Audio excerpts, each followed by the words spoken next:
We're about to get the first results of the 2016 presidential race. This election night will be historic no matter who wins.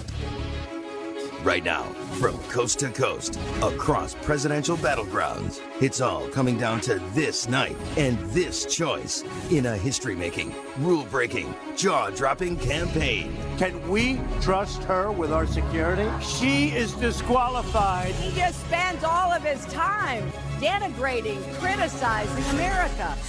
Tonight, voters get the last word in the election of a lifetime.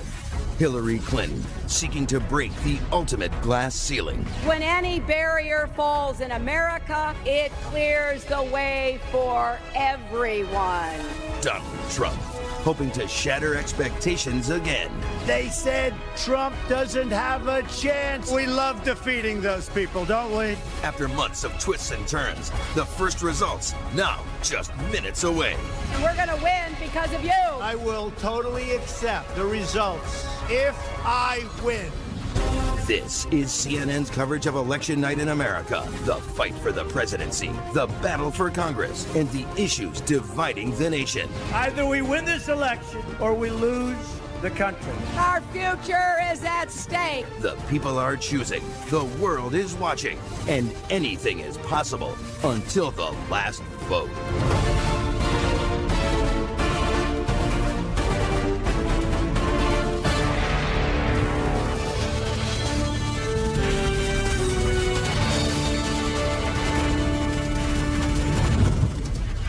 We're watching the final dash to vote across the United States right now. Right now, we're in North Carolina and all the battlegrounds that will decide this presidential race. Millions of Americans, they are casting ballots in what could be the most important election of their lives. We want to welcome our viewers in the United States and around the world. I'm Wolf Blitzer in the CNN Election Center. We're closing in on our first chance to make projections in the presidential race. Americans now choosing whether to elect the first woman to lead the nation or one of only a handful of political outsiders to ever serve as commander-in-chief. We're counting down to the top of the next hour, 7 p.m. Eastern. That's when polls close in the battleground states of Georgia and Virginia.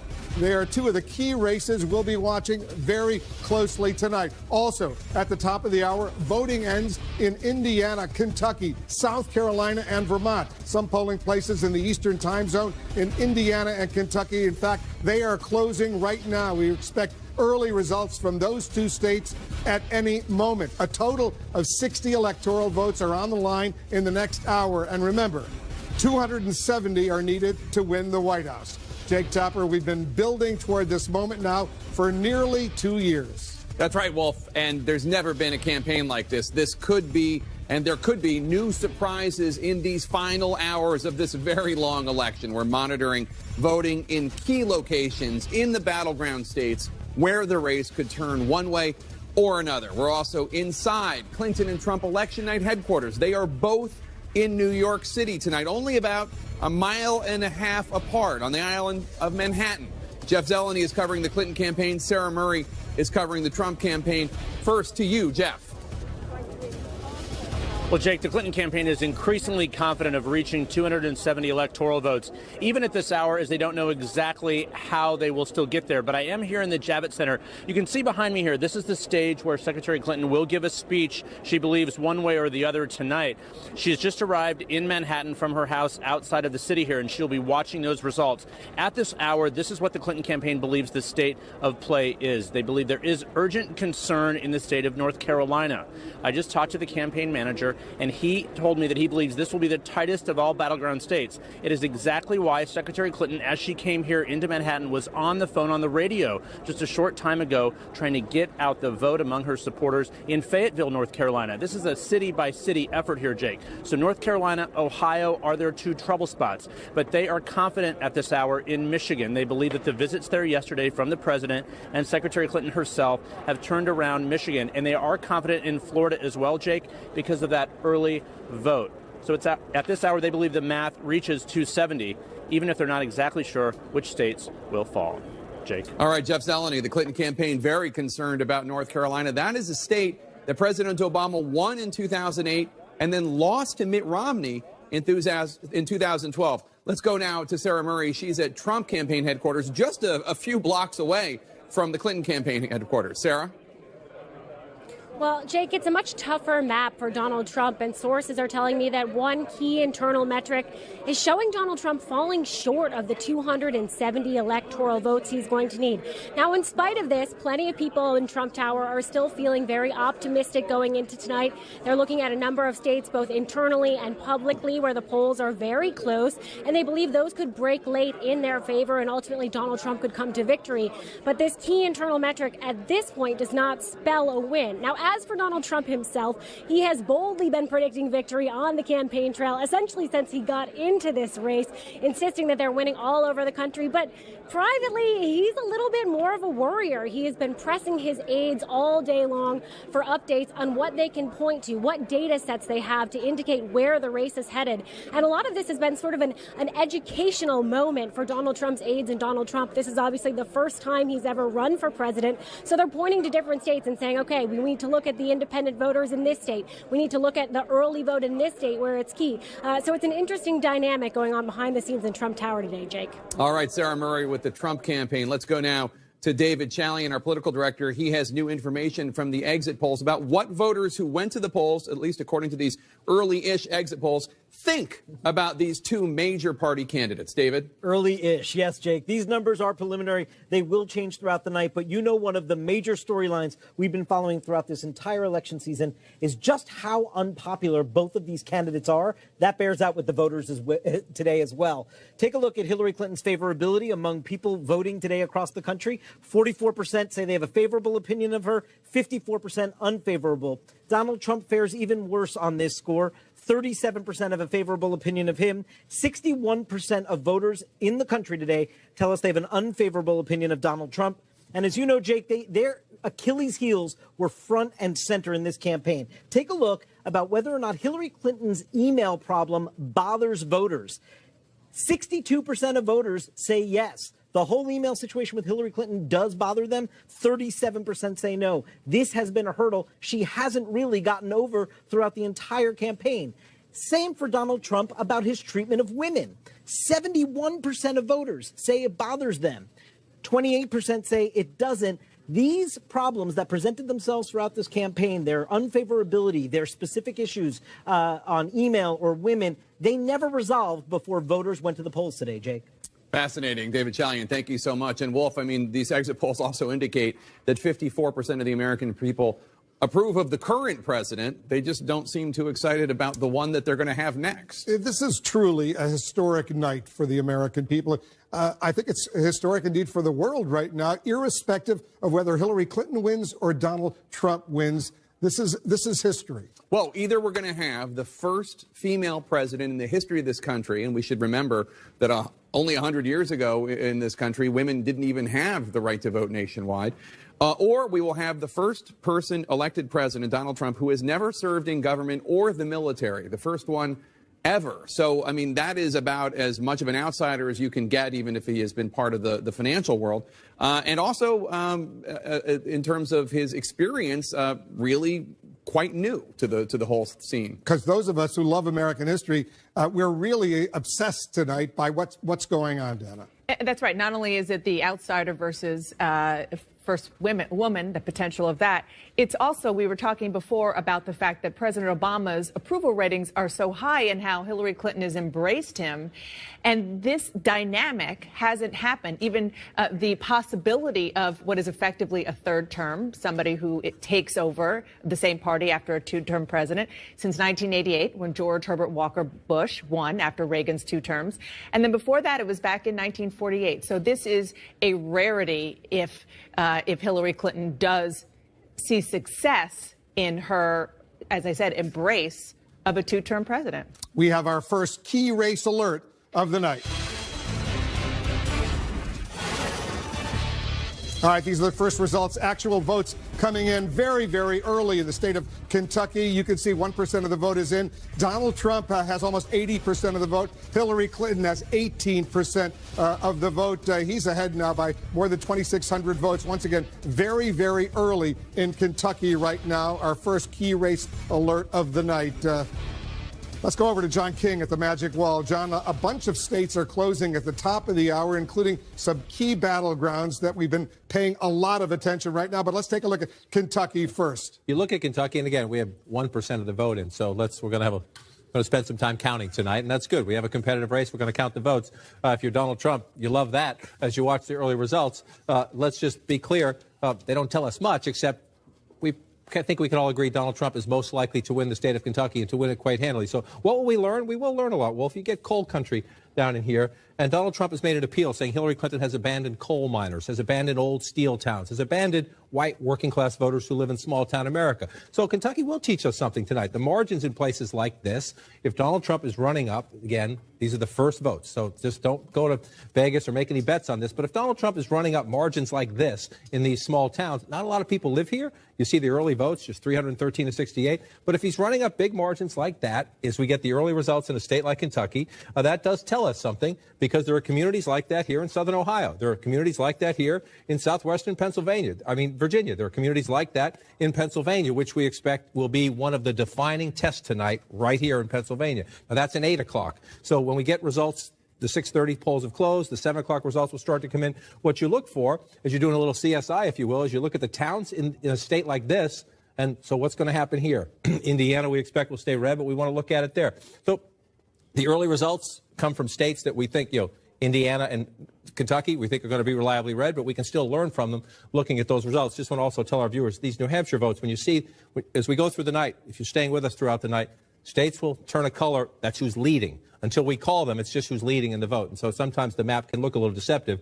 These are, again, if you go into New Hampshire, Dixville, Notch, some other small towns voted last night. That's all we have in New Hampshire right now. The polls are still open. 55 people or so have voted so far. So that's obviously... let's take a look at the stress on them today. They got it over with. The electoral map right now, 270. That's the number you need to be elected president. Going into this night, where do we stand? This is where we stood coming into the night.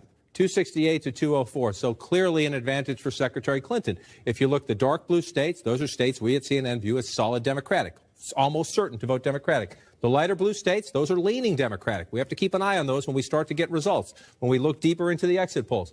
The dark red states, reliably Republican. The shaded red states, leaning Republican. Again, in places like especially Ohio and Iowa, we're going to watch them all night long. The Clinton campaign thinks there could be a chance they're in play. But here's where we start tonight. So if we're going to have an early night, if you will, meaning Clinton starts with an advantage, what would an early night look like? An early night would look like she starts to run it up, and we call that one.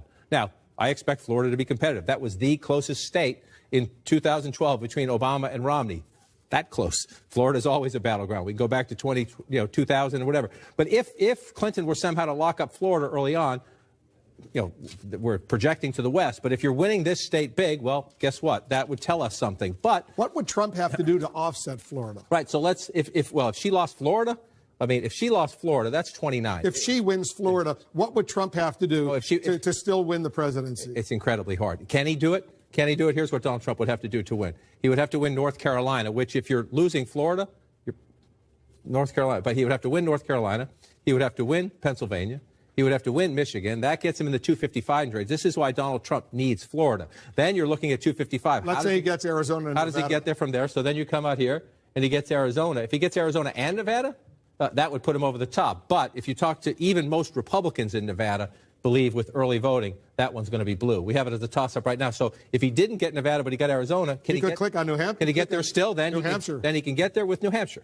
270. So he can get there. The question is, if you're losing this, it's hard to believe you're going to win up here unless he has an overwhelming surge among those white working class voters. Is it impossible? No. If you look at the data heading into the election, unlikely. But that's why we're going to count them, Wolf. We're going to count all those votes. We're getting closer and closer to our first chance to make projections in this presidential race. Coming up, the first wave of poll closings, including the battlegrounds of Georgia and Virginia. Much more ahead on this election night in America.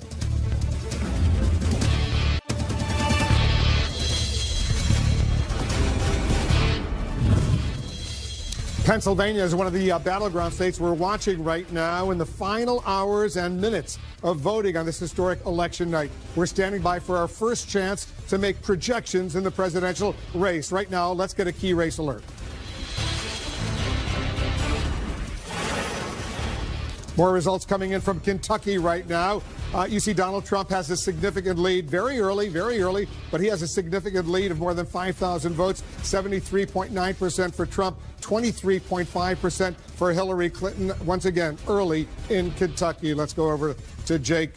Jake, we're watching all these early states come in. We're getting a lot of key race alerts. More numbers are going to be coming in very quickly, but we're waiting for some key results in battlegrounds. That's right. 40 out of 50 states have voted the same exact way in the last 4 presidential elections. It's those other 10 states that are constantly shifting back and forth that will determine this election, and those are the ones that we're really going to keep an eye on. Let's go now to David Chalian. Our political director has some more information from the exit polls. And David, you're looking right now at what people in these preliminary exit polls are saying about how they would feel if Donald Trump or Hillary Clinton became the next president. That's right, Jake. And we're just going to see yet again, I know we've talked about this a couple times now, the challenge here with these unpopular candidates. For either one of them, whoever wins tonight, they're going to have a challenge bringing the country back together, getting a majority of Americans on their side. Take a look here. If Donald Trump wins tonight, no matter who they voted for, take a look at these numbers here. 21% say they'll be concerned.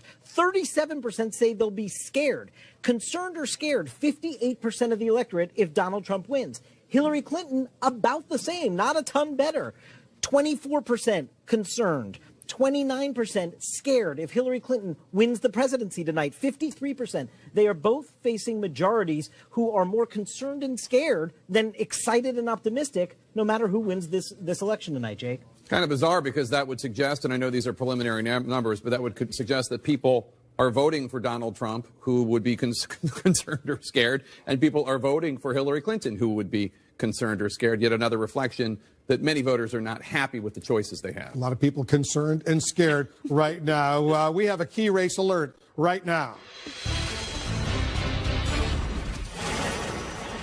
All right, take a look. More numbers coming in from Indiana. First numbers coming in fact, from the state of Indiana. 11 electoral votes. Donald Trump has a significant lead. 1% of the vote is in. Once again, caution everybody very, very early in Indiana. He's got a lead of 1,688 votes over Hillary Clinton. You can see 69.3% for Donald Trump, 27.5% very early in Indiana, but Trump has a lead. Also a lead in Kentucky. Once again, very early, but he's got a 5,500 vote lead over Hillary Clinton in Kentucky right now. 8 electoral votes at stake in Kentucky. We're about to get a lot more results. Stand by. I want to go over to John King over at the Magic Wall. North Carolina. Let's take a look at North Carolina, because a critical closes in less than an hour, a little bit more than an hour or so from now. But North Carolina, there's already a court case involved. The Democrats are challenging one of the polling areas. Democrats are trying to keep the polls open for an extra 90 minutes here in Durham County. They say there were some machine issues early on, and so they have some lines, and they're trying to keep the polls open in this county. 2.8%, so about 3% of the state's population. Why is this important? Why are Democrats say keeping it open? Let's go back in history. Here in 2012, Durham County, 76% for the Democrat, President Obama, 23% for Mitt Romney. If you go back to 2008, when President Obama carried the state, pretty much the same, 76%. So you pull out to the map here, that's 2008. Let's come back to 2012. Obviously, this area of the state, the Raleigh-Durham area, is absolutely critical in this competitive battleground state. But Durham in particular, Democrats need those votes. So they're in court right now trying to keep them open. And this is what we're going to watch all night. This has become... Florida was the closest election in 2012. Demographically, North Carolina is probably the most closely contested battleground state. We expect Florida and North Carolina to be 2 of our most competitive states tonight. And that area of the state, Wolf, is absolutely critical. You come into Wake County here, next door to the Raleigh-Durham area. President Obama won by 11 points. Hillary Clinton needs almost 10% of the population of the state. Right. It's a very big chunk of the state population. And here, this is 2 battlegrounds within the battleground, in the sense that you need African-American turnout, and those college-educated white voters, especially suburban women, will be critical here. But Durham is a much more Democratic base area. This is a swing area. Wake County next door is a swing area. It goes Democrat now. The question is the margins for the Democrat to be competitive statewide. Here, the Democrats, this is a basket of Democratic votes, and if those polls close early, just do the math. People don't vote, you don't get those numbers. And so that's why you have the court case going on right now, because this is absolutely pivotal to Hillary Clinton and the overall vote count in North Carolina. The polls close in North Carolina, 7:30 p.m. Eastern. Same in Ohio, which is so important, especially for Donald Trump. If Donald Trump does not win Ohio, he will not win the presidency. You see here 51-47 against, this is the Obama-Romney race.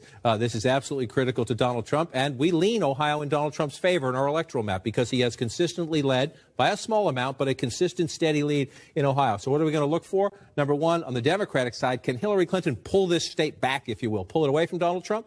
It's all right here. Cuyahoga County, other places as well, but we'll know our first indication is African-American and Democratic-based turnout in Cuyahoga County. Can she do that? And not just with the percentages, but with the math, the numbers, the turnout numbers. The next question we'll have in Ohio, and this will be the same case in North Carolina, in Philadelphia, in Pennsylvania, in every big swing state, who wins the battle for the suburbs? Close presidential elections increasingly decided in the suburbs. Look how close Lake County, Ohio was back in 2012. President Obama close enough to keep winning the state. So we're going to look here as well in Ohio. And then if you look at the middle of the state, going to be a bit of a broken record tonight, but we go through now, we can study this in Kentucky. We're going to get it soon in Virginia, and then we're going to see it in Ohio. How does Donald Trump do in these areas here? Especially here, just over the Pennsylvania border, Youngstown area, that's a Democratic area. What are the margins? What is he getting for those white, blue-collar voters who usually vote Democratic, who might be listening to Donald Trump? Maybe they think he's better able to handle the economy. Maybe they like the trade message. Maybe they like the immigration message. So we're going to look in here. And then in these smaller counties in Ohio and in many of the key battleground states, you're just looking, how does he do compared to Mitt Romney? Is he getting more of these blue-collar white voters? Donald Trump has to run it up in the rural areas, and the big question here will be African-American turnout in Cleveland and the Columbus area. Let's not forget John Casey, the governor, voted this time for John McCain, not for the Republican nominee. We're nearing a pivotal moment in the presidential race. Coming up at the top of the hour, the first results from two of tonight's battlegrounds. We're talking about Georgia and Virginia. We're going to get important clues about how this night may turn out. Stay with us. All right, take a look at this. What a sight. This is Manhattan. You see the Empire State Building right there. This is the CNN helicopter that's flying over Manhattan right now. History is being made in New York City for the first time in our history, in U.S. history.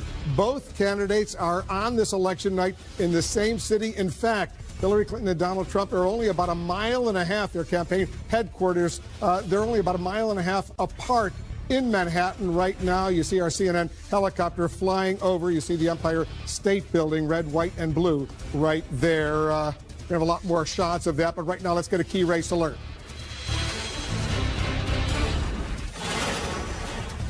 All right, in Indiana right now, more votes are coming in. Donald Trump maintains a significant lead. He's got a lead of almost 13,000 over Hillary Clinton, 70% to 26%. Once again, though, only 1% of the vote is in. 11 electoral votes in Indiana. His vice presidential running mate is the governor there. Kentucky, Donald Trump maintains a significant lead there as well. 8,500 vote lead over Hillary Clinton. Still early. 1% of the vote is in, 68% to 28%. Eight electoral votes. 8 electoral votes at stake in Kentucky. Let's go back to Jake and Dana. What are you looking for? Because polls are about to close in 30 minutes in some important states. What an exciting night. I guess there are a few things. Obviously, first, the 10 states, the battleground states that we were all looking at. I could go through them right now, but we'll spend the night doing that. But especially North Carolina, Florida, New Hampshire, Pennsylvania, et cetera. But in addition, I'm really interested in, first of all, there's been a lot of anecdotal reporting about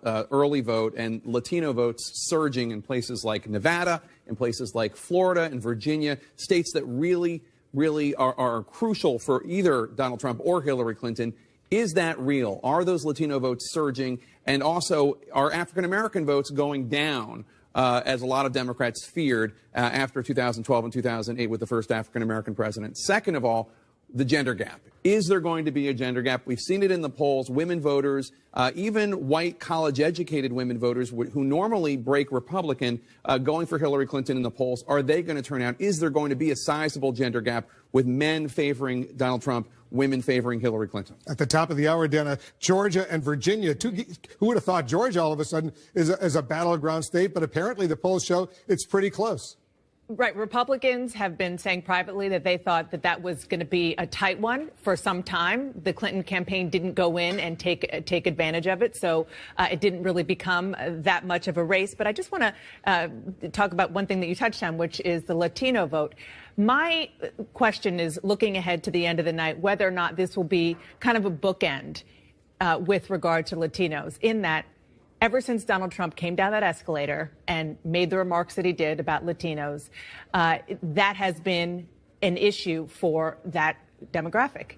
And now, like you said, the question is whether or not there is a Latino surge. And if that happens, if it turns out that perhaps Donald Trump sort of awoke a sleeping giant, that would be come full circle tonight. The end of the night, the end of the campaign versus the beginning. Democrats have been trying for years to get Latinos to vote in the high numbers as they can get, and it hasn't worked. One of the reasons why Arizona has been a contentious state is because, in the words of Democrats in Arizona, Donald Trump has been a one-man get-out-the-vote operation to rally Latinos to the polls. I don't know that Arizona, at the end of the day, is going to end up being that competitive, but the Latino vote, as you say, awakening a sleeping giant, if they turn out in numbers in Florida, in Virginia, in Colorado, and Nevada, boy, that could really... And even North Carolina. And North Carolina, that could really be something. We remember, and the panel's been discussing this, in 2012, after Mitt Romney lost, the Republican National Committee doing this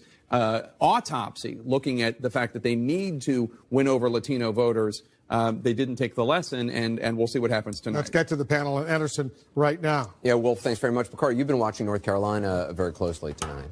Well, I think North Carolina is probably going to be one of the closer races we have, and I'm very interested in this court case. I think you have two dynamics. You have a relatively frivolous lawsuit that was filed in Nevada by the Trump campaign because individuals were staying in line and voting as they should be allowed to in Clark County. But here you have a GOP party in North Carolina. You have a governor in Pat McCrory who the court said they discriminated with such precision in the way that they cut back on the number of early voting locations, especially here in Durham.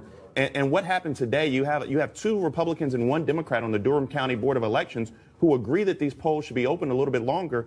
It's an historically black college and a university there in North Carolina Central where the lines are apparently just out of the roof. And so you see these things happening in pockets, but North Carolina has become synonymous with voter suppression. There's a court hearing taking place right now as we speak. It's going on right now, and it's very to allow some of the polls to remain open. Well, to allow this county to stay open for another hour and a half, which is important because Corey and I, we sit on this panel and we talk a lot, and we don't agree on everything politically, but we do agree on the fact that everybody should come out and vote, and everybody should have an opportunity to play in the process. And so if you're in line, stay in line. But what the North Carolina Republican Party did under the cowardice leadership of Pat McCrory is a disgrace. Well, and it's a big, that's the home county to Deborah Ross, who's running for U.S. Senate. That's a very big Democrat stronghold. So if I were them, I'd be fighting for it, too. I want to see the Republicans do well. Right, we'll find out the results of the hearing, whether or not they're going to be able to keep that open. Yeah, it's my home state. I grew up there, and I can just tell you it's been an agony seeing what's been happening in our politics over the last few years. It's gotten very rough, very nasty.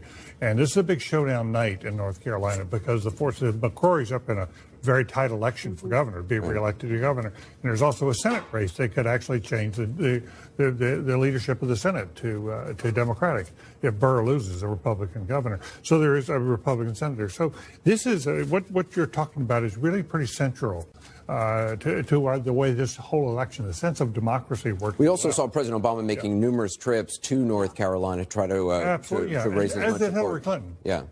Well, he's trying to get out the African-American vote because there was a sense that it wasn't turning out, as Bakari knows, in the numbers that they needed it to turn out. And I think, what we're going to be watching tonight is whether there is a real demographic shift in this country. The last election, 72% of the people who voted across the country were white.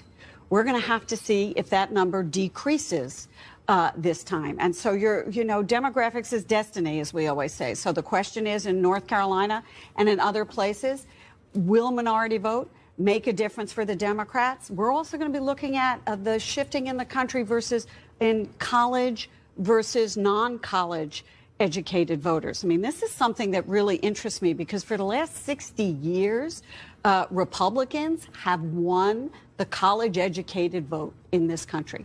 Is that going to change? The white college education. And we've seen is that going to change? We've seen some of the demographic. We've seen some of the demographic information, the racial information, in some of the early exit polls, but those are very early, so we're going to be giving more of those throughout the night. We're just minutes away from getting the first results from two major battlegrounds. Polls are about to close in Georgia and Virginia.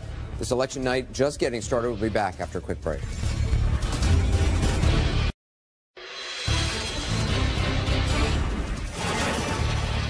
Welcome back. Right now, we have another key race alert.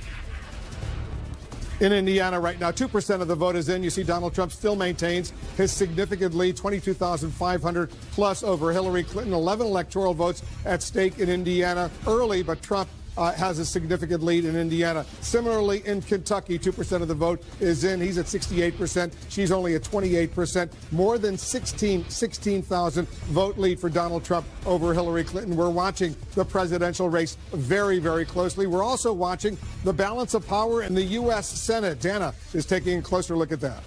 That's right. Well, let's take a look at the battle for control of the Senate. First, Democrats have 46 seats. Republicans have 54. That's the old balance of power. Tonight, 34 seats are at stake, and we're watching 9 key races. Republicans are defending 8 of those races. Democrats are defending 1. Now, if Democrats can pick up 5 Republican seats and hold the rest, they will have a 51-seat majority. Republicans, they've spent hundreds of millions of dollars, dispatched marquee players to all over these races to deprive Democrats of 5 pickups and that 51-seat majority. Well, here's another scenario. A 50-50 Senate. If Hillary Clinton is elected, Democrats would have the majority because Vice President Tim Kaine would cast the tie-breaking vote. If Donald Trump is elected, Republicans would have the majority because Vice President Mike Pence would cast the tie-breaking vote. Now let's get to the first votes coming up with this key race alert. The first votes are coming in from one of the state's Senate races that could determine who gets the balance of power, and that is Indiana.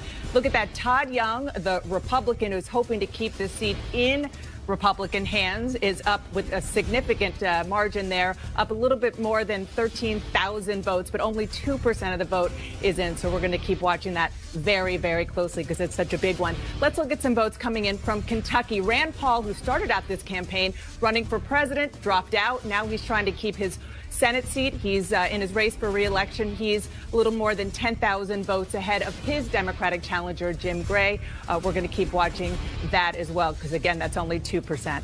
Now let's look, Jake, at the current balance of power, where we start this evening. If you see up on the big board, Democrats right now have 36, Republicans have 30, and we are looking at 34 seats that we're going to be monitoring and projecting as we get the results in throughout the night. But really, it's 9 seats that we're really focusing on because the others don't really have competitive races. Exactly. One of the things that's so interesting is about 3 or 4 weeks ago, Democrats wished the election had taken place. Yes, they did. In early October, when Hillary Clinton was really surging following the release of that Access Hollywood tape, and Democrats were talking about recapturing the Senate by big numbers. Then, of course, FBI Director Comey released that letter, and the race started tightening.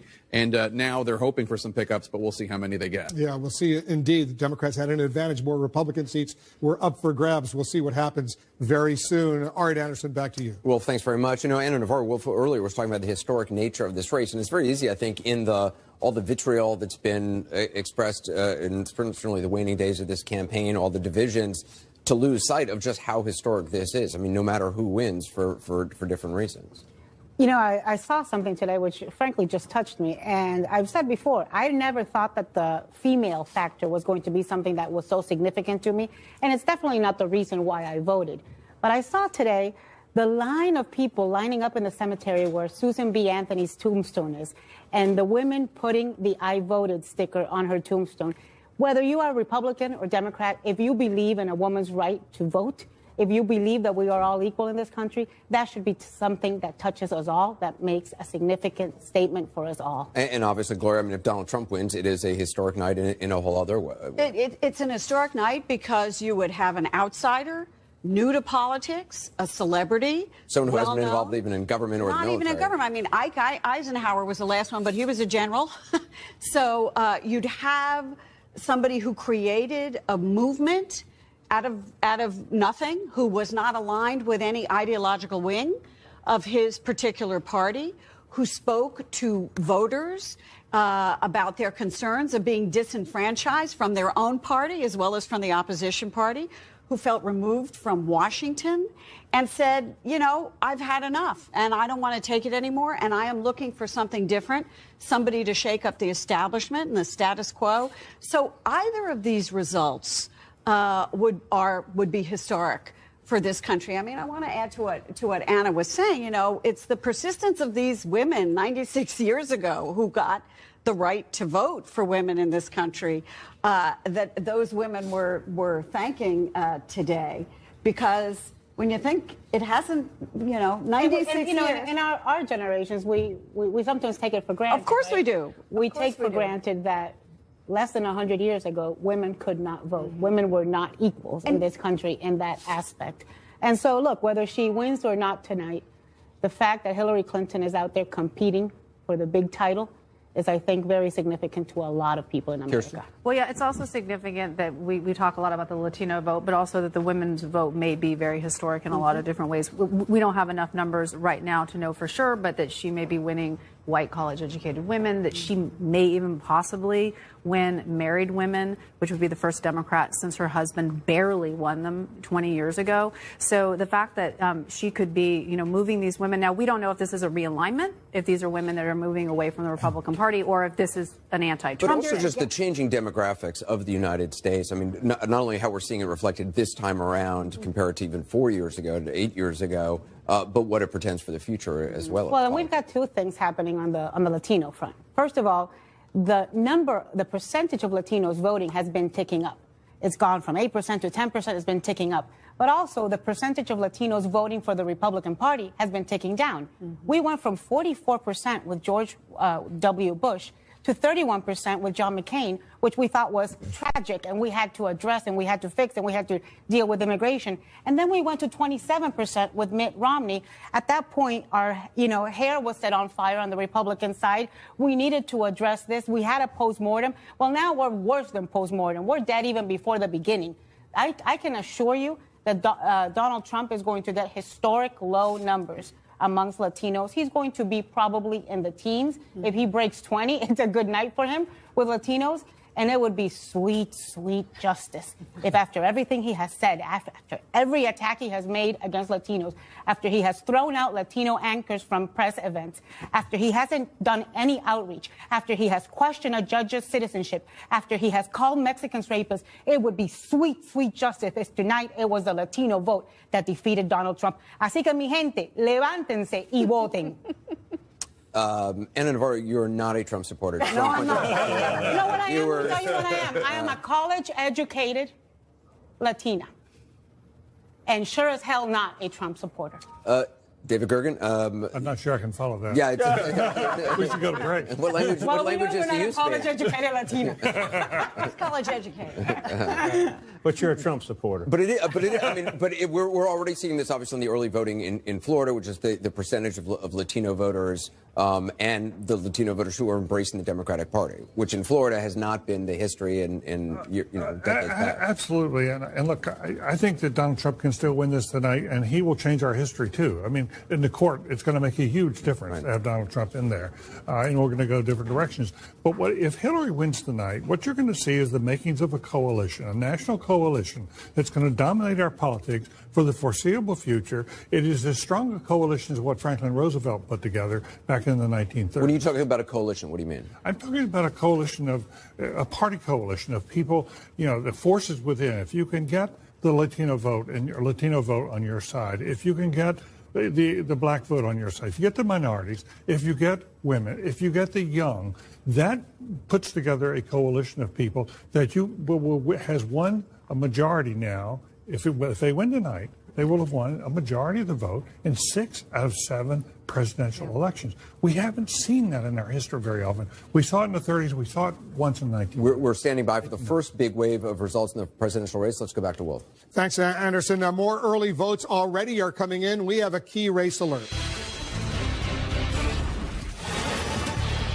Here are the latest results coming in from Indiana. 3% of the vote is now in. Donald Trump has a nearly 40% lead over Hillary Clinton, almost 70% to 26%. Donald Trump has a significant early lead in Indiana, where there are 11 electoral votes at stake. In Kentucky right now, Trump also has a significant lead, just went up a little bit, 23,100 plus over Hillary Clinton. Once again, only 3% of the vote is in. He's got 66%. She has 29%. 8 electoral votes in Kentucky. Kentucky, early voting in both of those states. We're about to get our first chance to make projections in this historic presidential race between Hillary Clinton and Donald Trump. We're counting down to the top of the hour, 7 p.m. here on the East Coast. That's when polls close in the battleground states of Georgia and Virginia, two of the key races we're watching. The last polls are also closing in Indiana, Kentucky, South Carolina, and Vermont. A total of 60 electoral votes are up for grabs in those states. And remember, it takes 270 electoral votes to win this presidential election. Jake, Georgia and Virginia, they will be the first tests, the big tests of the night. That's right, Wolf, and we'll see whether Donald Trump can hold on to the traditionally Republican red state of Georgia and if Hillary Clinton can keep her Virginia firewall intact. We're keeping tabs on voting all across the country in these key battleground states. We'll be following throughout the night. Right now, let's check in with our correspondents who are at the presidential candidates' headquarters in New York City. Jeff Zeleny covering Hillary Clinton, Sarah Murray covering Donald Trump. First to you, Jeff, what are you hearing from the Clinton campaign? Well, Jake, in the Clinton war room right now, they're keeping an eye on Virginia. They believe those 13 electoral votes could be the first battleground state they win in terms of the times of polls closing. They're looking to the suburbs right outside Washington, D.C. They believe that the turnout there was strong throughout the day, particularly in Fairfax County, in Arlington County, a county where President Obama won by some 20 points in 2012. They believe that turnout was exceedingly good. Now, of course, Virginia, home to Tim Kaine, the Democratic vice presidential candidate here. Jake, he's been on the ballot for a couple decades, has never lost a race he's been on. He was back in Virginia yesterday to campaign across the state in Northern Virginia and Richmond. So the Clinton campaign confident of that. They are less confident, of course, of Georgia. It is one of those states that if she had been expanding the map at the end of this campaign, instead of explaining her FBI controversy and development, something they were thinking about going into. They believe those 16 electoral votes are out of reach. They barely advertised there. They did not travel there at all. One senior Democratic advisor said maybe next time Georgia will come into play, but not this time. Georgia, a state that I believe Barack Obama lost by only 5 points. It's been a state that Republicans have thought to be trending Democratic. We're keeping an eye on it. Sarah Murray is with Trump campaign headquarters just a few blocks away from Jeff. And Sarah, what are the Trump campaign officials telling you? Well, Jake, the Trump campaign knows that Northern Virginia, the D.C. suburbs, are not turning out today to make America great again. Look, Virginia is not a central part of their electoral college strategy. They've been encouraged to see a tightening in the polls there, and they know that really their only hope is going to be to try to run up the score in areas outside of those D.C. suburbs if they want to have a shot at flipping Virginia to Donald Trump's column. Now, one Trump aide tells me, look, this could turn out to be a Cinderella story for us tonight, but others who are close to the campaign are not so optimistic about a win in Virginia this evening, Jake. All right, Sarah Murray, thanks so much. Let's go now to our political director, David Chalian, who has the latest from the exit polls. And David, with the polls in Georgia and Virginia about to close, you're taking a look in the exit polls as to who exactly showed up to vote in those key states. That's right, Jake. And we're going to be talking about these two demographics all night long. The racial makeup of the electorate, as well as how the electorate is made up in terms of education level. So first to Virginia, looking at race, 68% white. That's a touchdown, a little less white, a little more Latino from 4 years ago. It was a 5% 4 years ago,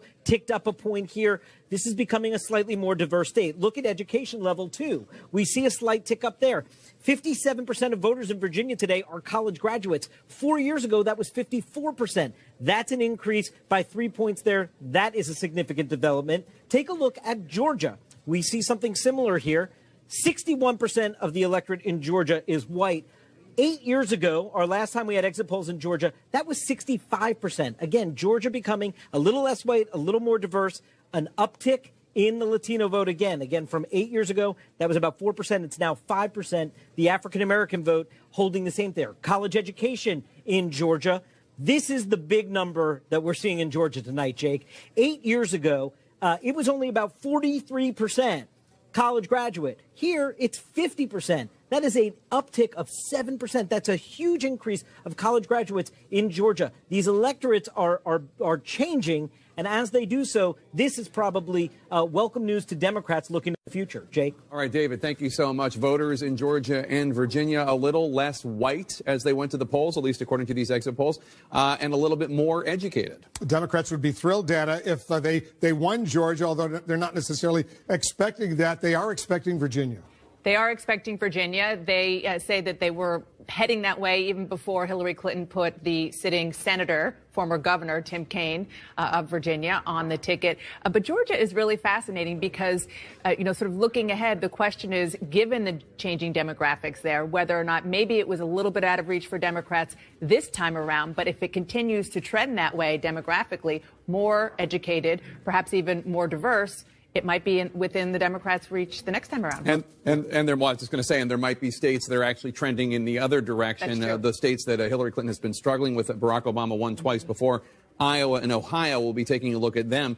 If there is a realignment this evening, we'll see if it's a long-lasting. That's why it's such a fascinating night. Let's go over to John King at the Magic Wall. So Georgia, taking a very, very close look at Georgia right now and Virginia. Georgia and Virginia, Wolf, I want to show you something. You see the darker counties I have filled in here? It's a new trick we're trying tonight in the wall. And it says all election long we've been talking about, will Hillary Clinton win a traditional Republican constituency? White, college-educated voters. These highlighted counties, these are counties that in 2012, the highest percentage demographic group to vote in these counties were college-educated. So this is one of the things we're going to watch when the results come in. Let's go back in time and just look at them. You see, then President Obama won them up here in the D.C. suburbs area. Mitt Romney won them when you got more out into the rural areas. So we're going to look at these counties tonight. This was a key constituency. Nationally, Mitt Romney won this constituency by about 6 points. We know it's going to be a key battleground within the battleground, absolutely critical to Hillary Clinton's chances in places like Virginia, North Carolina, Pennsylvania, out in the Philadelphia suburbs. So it's one of the things we're going to watch. Let's turn this off now and come back and just look at the map as we go. 2016, we'll come up here, turn the key off. Now we're going to wait. In Virginia, what are we going to look for? Let me turn this. It doesn't want to go off. Let's go back and look at, 2012 and come back in here and bring it in. These, again, this is the county we look at here. I want to turn this key off. There we go. So what are we going to look for here? Number one, the key for Donald Trump tonight, and this will be a good clue. We expect, if you believe the late polls, the Democrats are favored in Virginia. If it's a very close race, that tells us a lot. Number one, is Trump actually in play to win Virginia? That would be a big deal. Number two, even if he's not, how competitive is it? What we learn from Virginia in the 7 o'clock hour is going to help us really understand the night ahead, especially when it comes to North Carolina and we move down. And again, talked about this a little bit earlier. Out here, Donald Trump needs to run it up. Smaller rural communities, not a lot of population, but he needs to run up the vote count out here in places like this, even if he loses Virginia, to offset close-in suburbs like this. Georgia is one of those states, each party has its state. For Republicans, it's been Pennsylvania. Every cycle they say we're going to finally get Pennsylvania, and they come up short. Georgia is one the Democrats think we're going to get it because their strength has been in the Sun Belt states. We're waiting for this to fill in next hour. Increasingly, in diverse states in the Sun Belt, Democrats are doing better. They keep maybe Arizona. They're going to make a run this time. Most Democrats think they'll come up short. So what are you going to look for in Georgia? Number one, you're going to look here, African-American turnout in the Atlanta area, some other areas. Let's go back in history and look at it. You see, you have the blue areas here. To have any chance, it has to be off-the-charts turnout in the Atlanta metropolitan area, African-Americans, and then in the close-in suburbs. Again, close presidential elections and close swing states are generally won in the suburbs. That is where Secretary Clinton has had an advantage because of suburban women, college-educated women. We'll watch as this one plays out. Again, I think Georgia is something that Democrats, they've seen some polls showing them very close, so they've engaged the operation down there. But it's very hard for them to win that state. We'll watch it. Again, sometimes Virginia and Georgia in the 7 o'clock hour, it's not even so much who's winning. If Georgia's very competitive, Wolf, it tells us something about Secretary Clinton's in play. We're about to get some of our first big clues. We're about to get our first big clues indeed. Georgia and Virginia, Georgia State, as we've been pointing out, the Democrats have sought for a long time. They think they have a shot. Not all that optimistic. Virginia, they really, really need Virginia right now. The Democratic vice presidential candidate, he is from Virginia. They think they have a very good shot. Let's get ready. And we have our first projections of the night. Take a look at this. Donald Trump, we project, will win in Kentucky with its 8 electoral votes. Donald Trump wins in Kentucky. Donald Trump also wins in Indiana with its 11 electoral votes. His running mate's home state. Both wins, Kentucky and Indiana for Donald Trump. We have more projections right now. We project that Hillary Clinton is the winner in Vermont. 3 electoral votes, Vermont. Hillary Clinton is the winner in Vermont, Bernie Sanders' home state. We have a key race alert right now. Too early to call. Too early to call in Georgia with its 16 electoral votes. We cannot make a projection yet. Too early to call in Virginia with its 13 electoral votes. We cannot make a projection yet. And too early to call in South Carolina right now. 9 electoral votes at stake. Too early to call in that state as well. Let's take a look at the electoral college count right now. The vote, where it stands right now. You see Donald Trump takes a very early lead with 19 electoral votes. Hillary Clinton has 3. You need 270. You need 270 to win the presidency. You see the colors there on the map. The red states, those are states that go to Donald Trump. That blue state, Vermont, up in the Northeast, that goes to Hillary Clinton. The yellow states, those are states we cannot yet make a projection. Too early to call right there. Let's go over to Jake. Jake, the action in Virginia and Georgia is going to be intense. Although I have to say, Virginia, really, of all the states on the map, Virginia is really the one that we're all keeping an eye on, because Hillary Clinton and her team have not really factored Georgia in, and nor have they really gone in and made a play for it. Virginia, if they don't win Virginia, that's going to be a real problem for them. That is one of the states they are absolutely relying upon. So we're going to be watching the results out of Virginia all night very closely. I totally agree. And just to add to that, on the flip side, Republicans have privately thought that Virginia had been gone for some time. They're expecting to lose Virginia going into this, but they also say that in the past couple of election cycles, it has broken late. There's been a late surge for Republicans. Not enough, though. All right, let's go to David Chalian right now, who is our political editor. He's looking at exit polls. David, what are you seeing out of Virginia and Georgia? We're taking a look first in Virginia at the quality in the candidates that voters were looking for. Now that polls have closed, we can look at how they're splitting, Jake. Take a look here. By far and away, the top quality people were looking for were change, the candidate that can bring about change. 40% of Virginia voters wanted a change candidate. And look how they split here. Big Trump category. Trump gets 79% of those voters. Hillary Clinton gets 15% of those Virginia voters. We also looked at right experience. Now, fewer voters in Virginia were looking for the candidate for right experience, but obviously it is an overwhelming Clinton category. 89% to Trump's 8%. Only about 24% of the electorate, though, was looking for a candidate with right experience. In Georgia, we were looking about that anger at the federal government or satisfaction with the federal government. Take a look here. About a quarter of the electorate in Georgia was angry at the federal government, 27%. Obviously a strong Trump category. He wins the angry vote 77% to Clinton's 17% in Georgia. And about a quarter of the electorate is actually satisfied with the federal government. How did the satisfied voters in Georgia vote?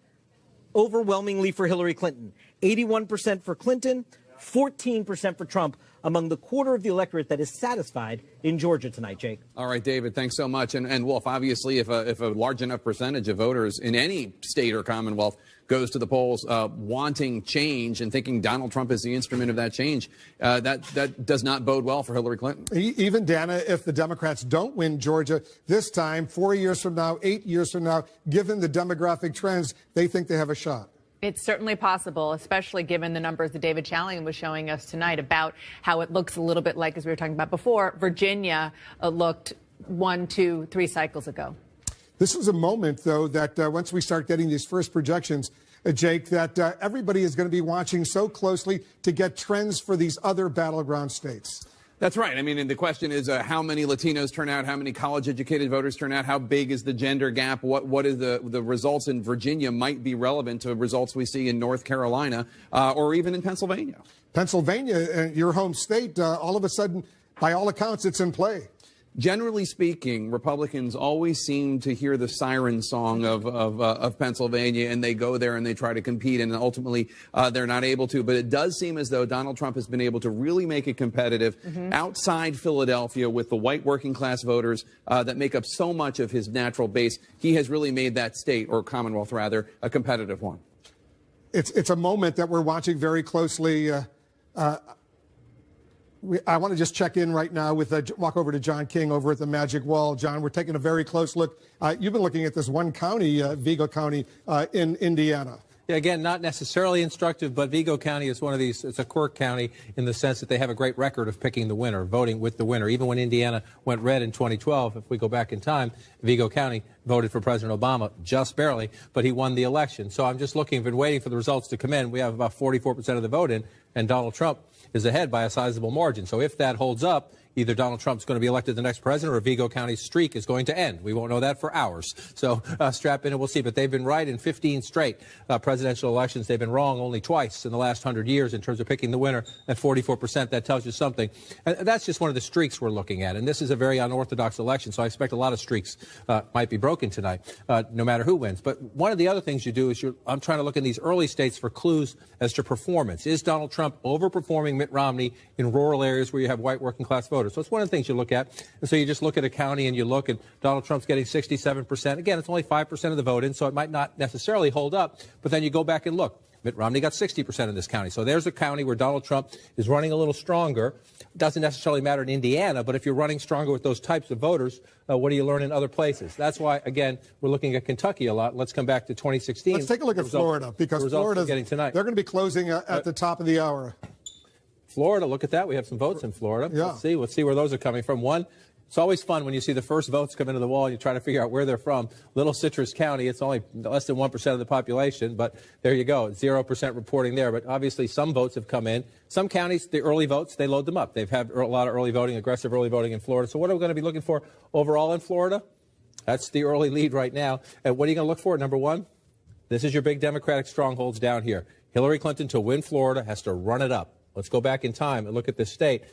Florida was the closest state in the 2012 race. President Obama eked out a very narrow victory. The early voting there, when they dumped those numbers in, that is critical. You heard the panel talking earlier about Democrats think they amped up the Latino vote to help them there. We'll see. What happens down here? A little battleground within the battleground. How does Donald Trump do in Palm Beach County? That's his second home. He thinks he's going to do very well in Florida. Is Donald Trump going to win Palm Beach County? I bet not. It is traditionally a big Democratic county, but the margins within these counties matter. In a very close election, if these are friends of Donald Trump and he can make it instead of 60-40, make it a little bit closer, those things matter. That's what we're going to watch as we start to watch the results come in Florida, the key Democratic strongholds across here. I'll tell you, Wolf, this is anecdotal. You call people in these states, you email with people on election days. The Democrats were very happy about their early voting. Hillsborough County, where Tampa is, absolutely critical. Pinellas County, you go to the west out here in St. Petersburg, it's more of a swing county, critical for the Democrats. The Democrats were thrilled with the early voting there. Talking to a friend who knows the organizers down here today, said the Democrats got some jitters today when they saw the long lines of Trump supporters. Right. So we're going to play this out. Stand by. I want to go to Mark Preston right now. Mark, the polls closed in North Carolina at the bottom of the hour, but there are some important developments you're watching. Yeah, Wolf, we actually have breaking news right now out of North Carolina. The North Carolina State Board of Elections has agreed to keep the polls open in 8 precincts, anywhere from about 20 minutes to 60 minutes. Now, this has to do, Wolf, with the fact that there was computer glitches.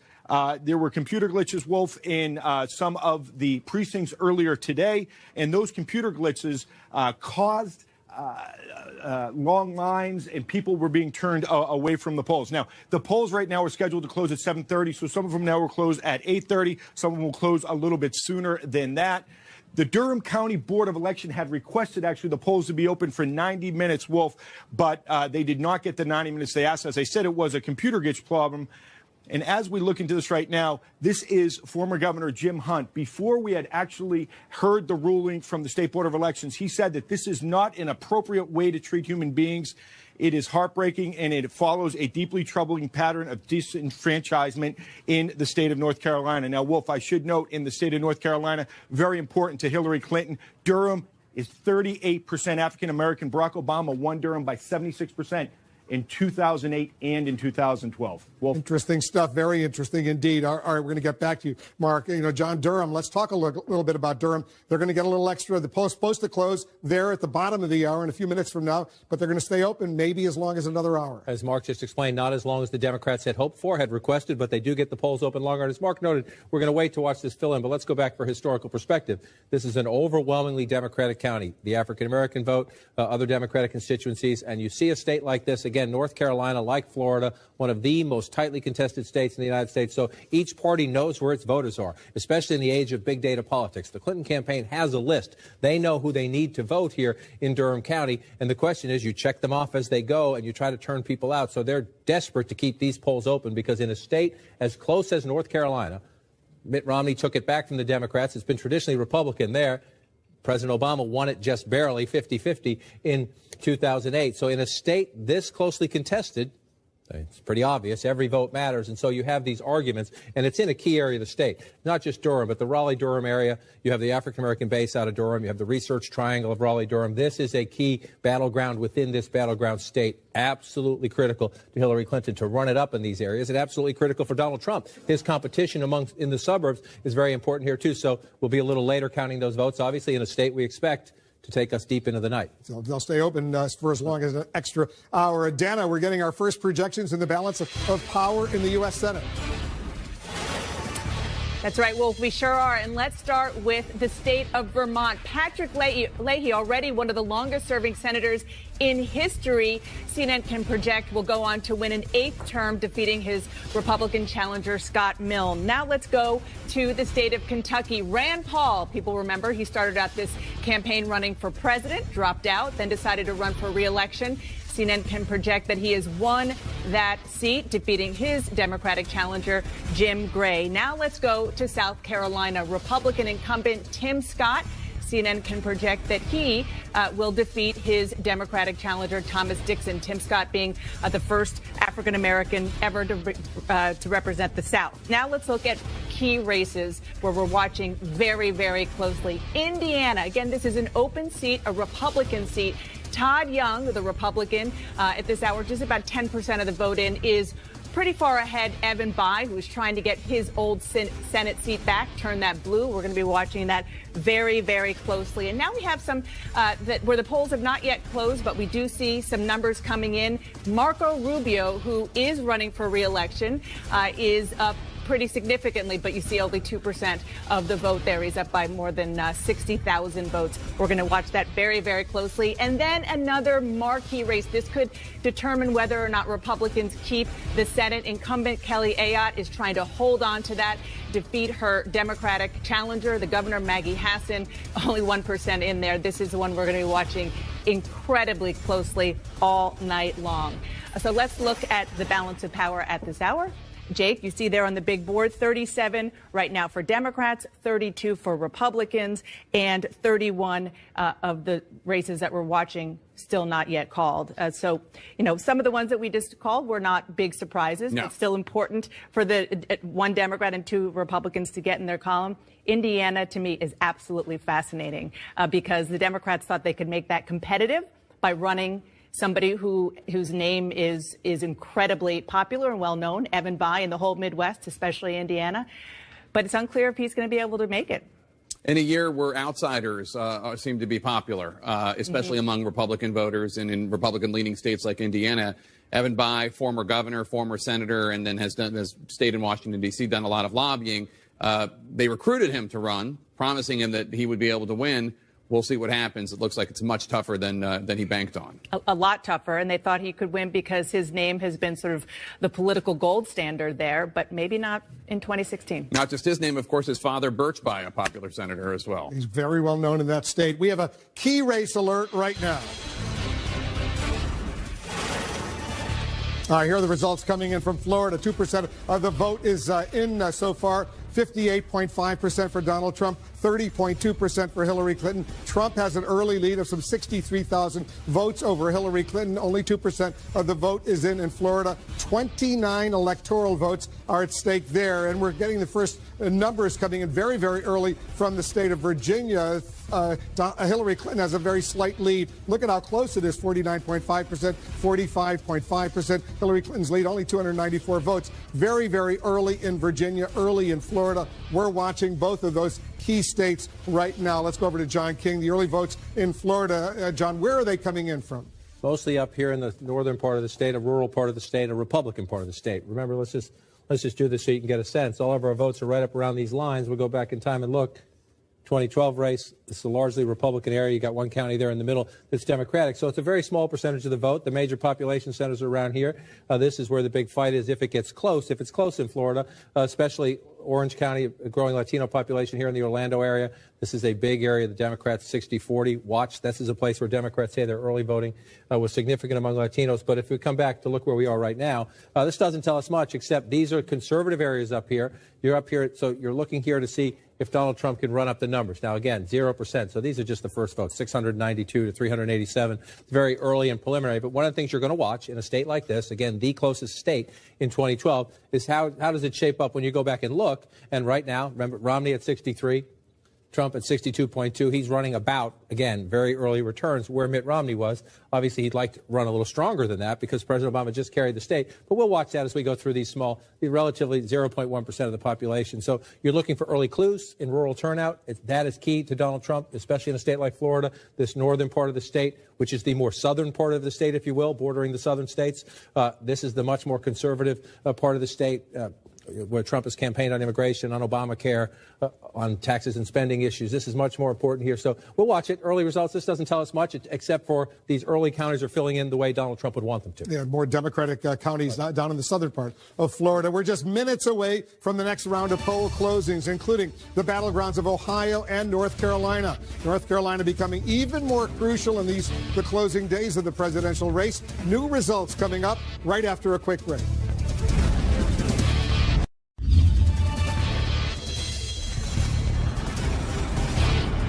You're looking at live pictures of the White House, a beautiful night here in the nation's capital. This is what both candidates want. They want to be living there starting January 20th of next year.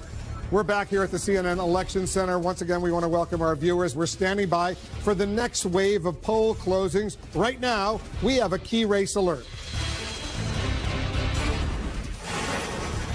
Here are the latest numbers coming in the key battleground state of Florida. More numbers there. 12% of the vote has now been counted. Donald Trump has a lead of 38,726. He's at 50%, 50.4% to Hillary Clinton, 47.1%. This could be at Florida, 29 electoral votes. All of the polls, by the way, to Florida will close at the top of the hour. These are the numbers coming in right now. It's just changed. Trump's lead has gone up to 61,604 over Hillary Clinton. In Virginia, another key battleground state, very early, only 1% of the vote is in. Trump has a 3,500 vote lead over Hillary Clinton. 13 electoral votes at stake in Virginia. In Georgia, also very, very early right now, only 1% of the vote is in. Trump's lead, 1,800 plus over Hillary Clinton, 73% to 25%. Three key battleground states, all of America and indeed the world, now waiting to learn who will be the next president of the United States. We're counting down to 7:30 p.m. Eastern,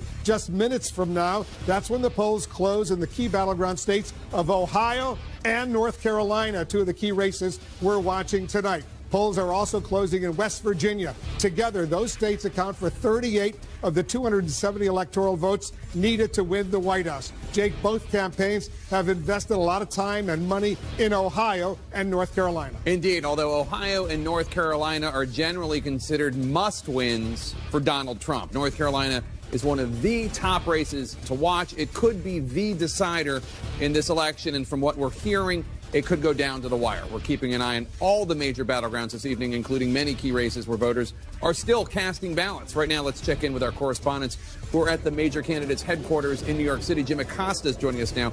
He's covering the Trump campaign. And Jim, what are you learning? Jake, a senior advisor from Donald Trump's inner circle is sizing up the GOP candidates to me this way. His chances this way, quote, "It will take a miracle for us to win." That is the quote from a senior advisor inside Donald Trump's inner circle. This advisor went on to say that Trump was in such a deep hole after the release of that Access Hollywood tape. It was viewed inside the campaign that he was going to lose this race by a wide margin. But the fact that Donald Trump has been able to close that gap in the final weeks of this campaign, that is seen as a major accomplishment inside the campaign, one that might actually save the Senate for the Republican Party. This advisor went on to say, and we did observe this out on the campaign trail, that top advisors were urging to Donald Trump just about every day, every chance that they could get, that he had to stay disciplined. He had to stay on message. And that is also seen, according to this advisor, as a pretty stunning achievement here at the end of this campaign, given this candidate's volatility at times. Jake. All right, Jim Acosta, who is in Manhattan with the Trump campaign. Let's go a few blocks away to Manhattan and the Clinton campaign, where we find Jeff Zeleny. And Jeff, Clinton campaign feeling confident, but they are not counting their chickens. They certainly aren't, Jake. And inside the Clinton war room right now, this is what they're looking at. Ohio, Franklin County, Ohio, where The Ohio State University is, the city of Columbus is. I am told by advisors on the ground there that they are seeing greater than expected turnout throughout there. And they attribute it to a rally that Secretary Clinton held after that second debate, right before voter registration and early voting started. It was one of the biggest rallies of her campaign. So that's where the organizing comes in. At the same time, they're also concerned about a lower than expected turnout in Cleveland, despite all the star power she had, from LeBron James to Jay-Z to Beyonce. So they are watching the areas of Cleveland as well. And in North Carolina tonight, Jake, where the polls close at 7:30, they are looking at these college towns and university towns as well. If they are to win in North Carolina, it will be because of a spike in turnout there. We saw Michelle Obama with Hillary Clinton on campus there. We saw President Obama going from campus to campus. That's what they are hoping for tonight, if they are to pull out a win in North Carolina.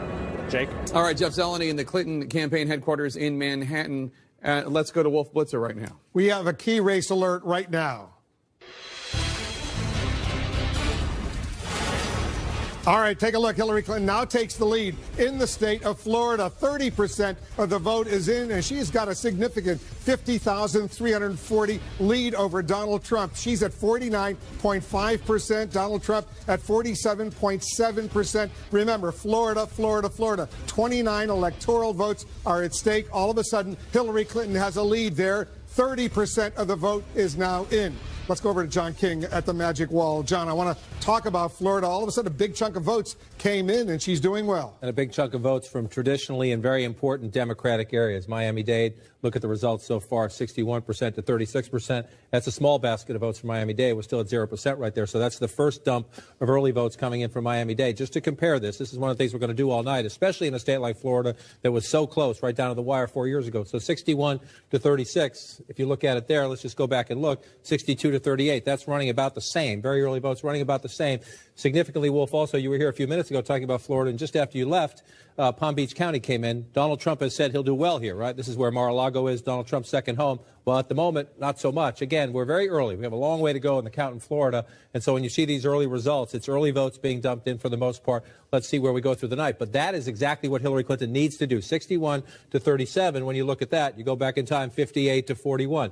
And so she right now, in these very, very, very early results, Hillary Clinton running up the percentages that she needs in Florida to withstand what states they are getting ready to close. We're talking about North Carolina, a state that Barack Obama lost 4 years ago, carried 8 years ago, and Ohio. Republicans need to win Ohio in order to win the White House. Let's start with a CNN projection. CNN projects Donald Trump is the winner in West Virginia. Donald Trump will carry that state with 5 electoral votes. Trump gets another state, West Virginia. We have a key race alert right now. Too early to call. Too early to call in North Carolina. As you can see right there, 15 electoral votes at stake, a critically important battleground state, and Ohio. Too early to call in Ohio right now. 18 electoral votes in Ohio. We are not able to make projections. Polls are closed in both of those states, cannot make projections yet. Let's take a look at the Electoral College map count, where it stands right now. You can see Donald Trump has a lead. He has 24 electoral votes right now compared to 3 for Hillary Clinton. You need 270 in order to win the White House. The blue state, that's Vermont. That's the state that Hillary Clinton, we projected, will carry. The red states, those are states that Donald Trump has carried. Those yellow states, too early to call. No projections in those states, at least not yet. Let's go over to Jake. Jake, West Virginia, not a surprise, but we're waiting for Ohio and North Carolina. And let's take a look at Florida for 1 second. And the only reason I bring this up is because Alex Conan, who is a senior strategist for Marco Rubio, who's running for re-election there, pointed out just a few minutes ago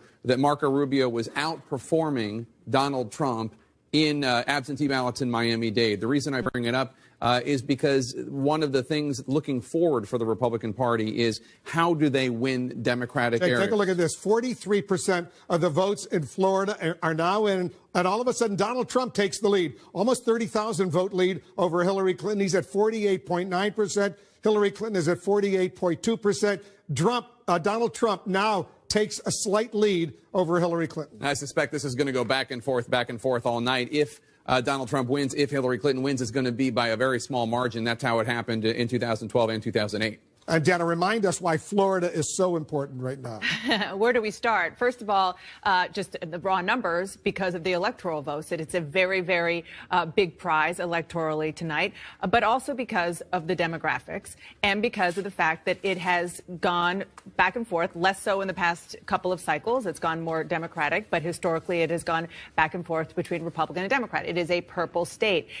And it is a place where this year, both of these campaigns played so hard, spent so much money, the most money of any state, for lots of reasons, primarily because it is so big and it is so diverse geographically, and it's expensive when it comes to media markets. So it is by far the one that we are watching. And even Donald Trump has said very publicly that he doesn't think that there is a path for him to the White House without winning Florida. We've talked about the fact that Donald Trump really needs to run the table when it comes to a whole bunch of these big, important battleground states. Hillary Clinton certainly needs a large chunk of them, but Donald Trump needs to run the table. It's hard to imagine a path to the White House for Donald Trump without the state of Florida. Let's go over to John King over at the Magic Wall. Take a closer look at Florida right now. Once again, John, 43% of the vote is in, and Trump has a slight lead over Hillary Clinton, 49.1%, 48.1%. And since you were here just a few minutes ago, this is what happened. You had some votes fill in here in the north-central part of the state here. You also had votes filling in down here. Sarasota County, Donald Trump had a rally here just the other day in Sarasota County. He's winning 50.5% to 47%. But again, first I want to go back and just look at the presidential history. Mitt Romney won this county a little bit bigger. So we'll see. It's only the early results for Donald Trump. But to the point Jake just made, it's a very important debate because win or lose, the Republican Party is going to have a big debate after this election. And so let's look at what Jake was just talking about. Let's pull up Miami-Dade County, right? You see Donald Trump. Remember the 36.5. So round Donald Trump up to 37% so far in Miami-Dade. Look at the Marco Rubio performance, 47%. So he's running 10 points ahead of Donald Trump in Miami-Dade. Let's come back up here and look at Orange County, where Orlando is. Again, a swing area of the state. This part here is Democratic. You go across the I-4 corridor, it swings back and forth. But there's Rubio just shy of 40%. Let's look at Donald Trump, 34%. So this is the debate that's going to happen within Florida and across the country tonight. People are going to look at how the Senate candidates run, how the governor candidates run, compare Donald Trump to Mitt Romney, compare Donald Trump to Republicans on the ballot, because we'll settle the presidential election tonight, we think, but the Republican Party is going to have this debate about who should lead it and what it should be about for a long time to come. Now, as we watch this, we're up to 45%. It's a pretty quick count so far, but that's mostly the early votes being reported. And so now we're going to wait for today's votes to be counted as well. And we went through this 4 years ago. We went, to Jake's point, we went back and forth and back and forth and back and forth, and Florida ended up here, 50 to 49 4 years ago. And it sure looks like it's on track to be in that same ballpark tonight as we get to 46% of the vote so far. Because in the northern part of the state, pretty much Republican. Southern part of the state, very often Democratic. Yeah. In the east. The southwestern part of the state is a Republican area. This eastern part of the state, Broward, Miami-Dade, and Palm Beach County, this is your Democratic stronghold. Every election, it comes down to, do Democrats run up the vote total in these bottom three southeast counties to offset? You're going to see a lot of red on this side of the state and up here across the top of the state. We have no results from Broward County yet. That's where Fort Lauderdale is. Right, nothing yet at all there. And again, if you go back 4 years ago, this is a very important county for the Democrats, 67 to 32. You want to run it up in these counties in the southeast part of the state. Again, Palm Beach, Broward, Miami-Dade. You want to run it up there to offset some of this as we go forward, as you come forward here. You see we're missing these ones here just to offset all this. If you go back in 2012 and look, there's a whole lot of red. If you come up this way, the Democrats offset mostly here, but also right across in here. And we did get, as we come back, last time you were here, Hillsborough County is Tampa, Pinellas County is St. Pete. This is a swing. This is a swing area where the campaigns have had a fierce fight. This tells you a lot. Yeah. This one county tells you a lot about how tough this state is. You know what I want to do, John? Let's take a look at the United States, the national vote, as it's coming in right now. Let's take a look and see where Donald Trump is as opposed to Hillary Clinton. And take a look at this. Among the national vote, these are the votes that have already been counted. Trump is winning nationally, 52.7%, 44% for Hillary Clinton. He has 3,100,000. She has 2,600,000. Take a look at that. Well, we're going to go through this as we count. Look, we're only in this part of the country, and we all have very preliminary results. But one of the conversations tonight, and one of the conversations some political strategists have had, will we have something like 2000 again, where one candidate wins the popular vote and somebody else wins the electoral vote? If you're looking at the map now, Donald Trump is not winning all these states. He's just leading in these. We have called some of them. We've called Indiana, I believe, and Kentucky. But if you're looking at the map early in the night, just because it's shaded doesn't tell you who won. It tells you who's leading. These are live results. And as I'm talking, sometimes these results will change as we talk because live results are coming in. Let's look up at this state, another traditional battleground state that has been leaning more and more Democratic. But in Virginia at the moment, Donald Trump is leading 54% to 41%. Most of the vote is coming in from Republican areas, so no surprise there. But here's one of the things we'll look at. We come out here, Fauquier County. This is a exurban area. Now it's a suburb. Used to be the exurbs, but outside of D.C. Is Donald Trump running well out here? And then the key issue will be when we get in closer. Loudoun County used to be Republican, has now become a Democratic leading suburb. 28% of the vote is in there. Is 55% about right for Secretary Clinton? 52% for President Obama when he won the state 4 years ago. One of the things we'll look at as we go through the night. And again, I come back out here. This is one of the counties I always watch. Prince William County, once Republican, now Democratic, in part because of college-educated women and in part because of the growing Latino population. 57% right now. We just got the first votes in Fairfax County. I'll skip over there in a second. 57% there. You go back in time, 57%. So it's running about what it takes for a Democratic victory, even though Donald Trump is ahead at the moment. Fairfax County, 60%. She's running just shy of that at 58%, and the results coming in so far, I suspect when I pull back out, it's a little bit closer now. But Donald Trump's still leading in part because, as we expect, in these more rural areas, Republican anyway, Donald Trump is running up pretty healthy margins when you go into these smaller counties in the southwestern part of the state. You see 71, 73. That's where his early lead is coming from. The challenge for Secretary Clinton, offset it up here when the vote comes in, when more of the vote comes in the D.C. suburbs. Let's take a look at North Carolina right now. The polls closed there just a few moments ago. And we have very little so far, just 2%. And you're going to see this. Some of this is going to sound familiar throughout the night. You're in these rural areas out here. Donald Trump has to run it up so far, 63% to 35%. Remember, the polls are closed except for here in Durham County. Some polling places have been left open for up to an hour, I believe. That was Mark Preston's reporting a bit ago. And this is a critical area for the Democrats. When you look, you pull out, you see where we have the cities marked. One of the clues throughout the night about how close are we getting is where you see these dots, where you see the cities. That's your population centers. Do we have any votes from the population centers? If the answer is no, then not that that's insignificant, but it's nothing to place a bet on because we have to wait for more of the votes to come in. Very, very early. 2% of the vote is in. Donald Trump has, about a 20,000 vote lead, but it's very, very early in North Carolina. Ohio. Let's take a quick look at Ohio right now. Well, it's shaded blue at the moment, and Hillary Clinton would love that. That would be game over for Donald Trump, but that's because this is all we have right here, 2.1% out in this part of the state. All right. And you know what? I want to take a look at the electoral map right now nationally. Show us what's going on right now. Well, I can show you where we are. This is our map coming into the night, 268 to 204. The question is, can anything change here? Donald Trump has to change something to win the election. And so you just show those early Ohio results. Well, we lean Ohio Republican. So that one, we just have very early results there. For Donald Trump, the key challenge here, Hillary Clinton is leading at 268 in our projection. And most Republicans even concede she'll win the state of Nevada out there. So the challenge for Donald Trump, number one, is to run the board among the toss-ups, and then to find something up here, blue wolf, to turn. That's the big challenge for Donald Trump. Can it be Pennsylvania? Can it be Michigan? Or he's leading early in Virginia. Can he pull off a huge surprise in the state of Virginia? Let's take a look, John. I want to take a look at the Electoral College map right now. The big picture, 270 needed to win. Trump is ahead. Early, 24. He's got 24 electoral votes. Hillary Clinton has 3 electoral votes, those 3 in Vermont so far. More polls are about to be closed at the top of the hour, but you can see the red states are the states that Donald Trump, we've projected, has won. The blue state, that's Hillary Clinton's state. The yellow states, those are states where the polls have closed, but it's too early to call right now. Let's go to Dana Bash. She's got a projection in the balance of power in the Senate.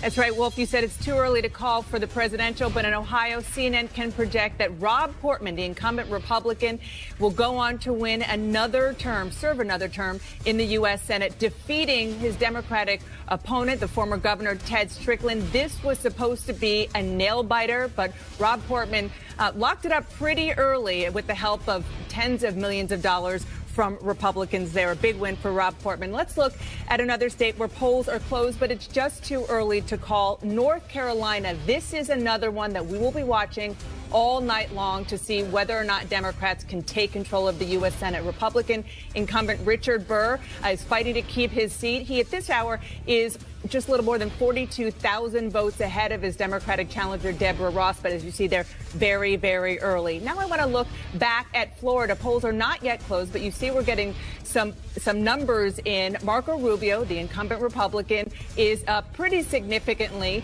against his Democratic challenger, Patrick Murphy. About half the vote in, and he is doing quite well there. Democrats pretty much gave up on that seat once Marco Rubio changed his mind and said he was going to run for re-election. Let's look at what all this means for the balance of power at this hour. Jake, look at the big board. Democrats right now have 37. Republicans have 33.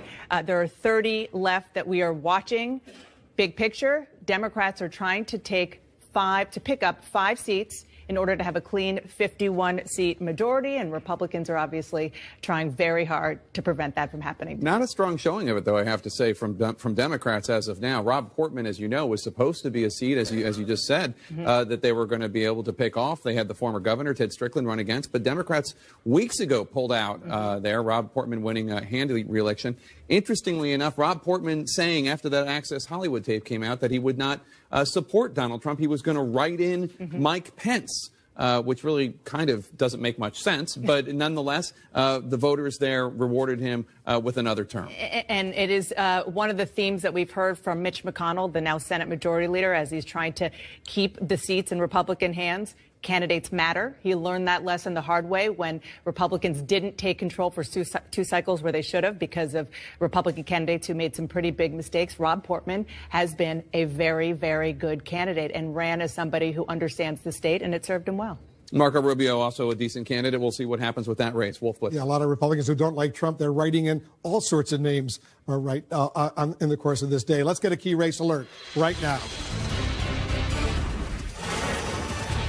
We got a lot of results coming in right now. Let's update you. First of all, more than half of the vote in Florida is now in 55%. Look at this. Donald Trump has a significant lead of 118,422 votes over Hillary Clinton, 49.7% to 47.4%. Florida, 29 electoral votes at stake. All the polls in Florida will close at the top of the hour. North Carolina, 10% of the vote is now in. Trump has a lead of more than 52,000 votes over Hillary Clinton, 54.5% to 43.3%. 15 electoral votes at stake in North Carolina. In New Hampshire, all of a sudden we're getting some votes in very, very early, 1%.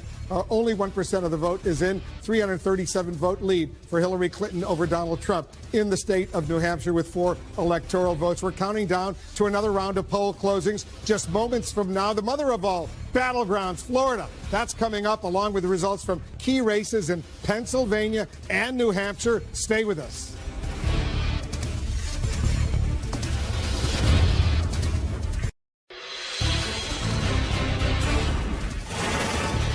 All right, look at this. We got a key race alert. Look at Florida right now. 65% of the vote is in. And all of a sudden, Hillary Clinton has taken the lead in the state of Florida. She's got a lead of 76,430 over Donald Trump. She's at 49.2%. Donald Trump is at 47.9%. Hillary Clinton is now ahead of Donald Trump in Florida with its 29 electoral votes. In North Carolina, 13% of the vote is now in. Trump is ahead with 74,969 votes over Hillary Clinton, 15 electoral votes in North Carolina. We're getting 3% of the vote in Ohio right now. Trump has a lead in Ohio, 96,000 plus to Hillary Clinton's 82,000 plus, 18 electoral votes in Ohio. We're getting more results coming in our key race alert. In Virginia now, 14% of the vote is in, and Trump has a 73,000 plus vote lead over Hillary Clinton, 54% to 41.2%. 13 electoral votes at stake in Virginia, and in Georgia, only 2% of the vote is in, but Trump has a lead of 31,977. Georgia, Trump has the lead with its 16 electoral votes at stake. Let's go over to John King. John, Florida been going back and forth. All of a sudden, Hillary Clinton is ahead by, what, a point and a half or so. And we're up to 65% of the vote, so 2/3 of the vote in. The big question is, how quickly does the rest of it come in? We've spent a lot of long nights in the state of Florida as it gets tight like this, and then sometimes the vote count slows down. What are we looking at? Last time we checked, remember you were here, we had nothing from Broward County. That still says 0%, so it's the early votes dumped in. We'll get more later, but 70% to 28%. Again, you go back in time just to compare it up. That's at 67% for President Obama, almost 70% for Secretary Clinton, so she's running a little ahead percentage-wise so far in Broward County. If you pull it out, I hate to say it, but this map is filling in a lot like 2012. Look at the map. Let's show Democratic votes here, Democratic votes in the population centers here. A lot of Republican votes across the top here. That's this year. Let's go back in time. Democratic votes here. Democratic votes across here. Mostly Republican up here. It was 50 to 49 4 years ago. Get ready. We're at 48.9 to 48.2 as we go through this year. So it's fascinating to watch. And you just start to go through some of the population centers. Orange County is Orlando, the 62% for Secretary Clinton. Then you move out to the west here, the Tampa, the Hillsborough County. This one's a bit closer, 53 to 43. 10 points there. Look at this. 7 points there. So she's running a little bit ahead in Hillsborough County of where President Obama was. But then you move out here to Pinellas County, and you got 49.8% to 46% here as you go out and you look at it here. So it's just remarkably tight as we go through. Both of them over 3 million votes, now up to 71%. So the vote count's coming in very quickly in Florida tonight, Wolf. Hillary Clinton now with a bit of that's the biggest lead we've seen in the state so far. But, Wolf, I'll put the emphasis on so far.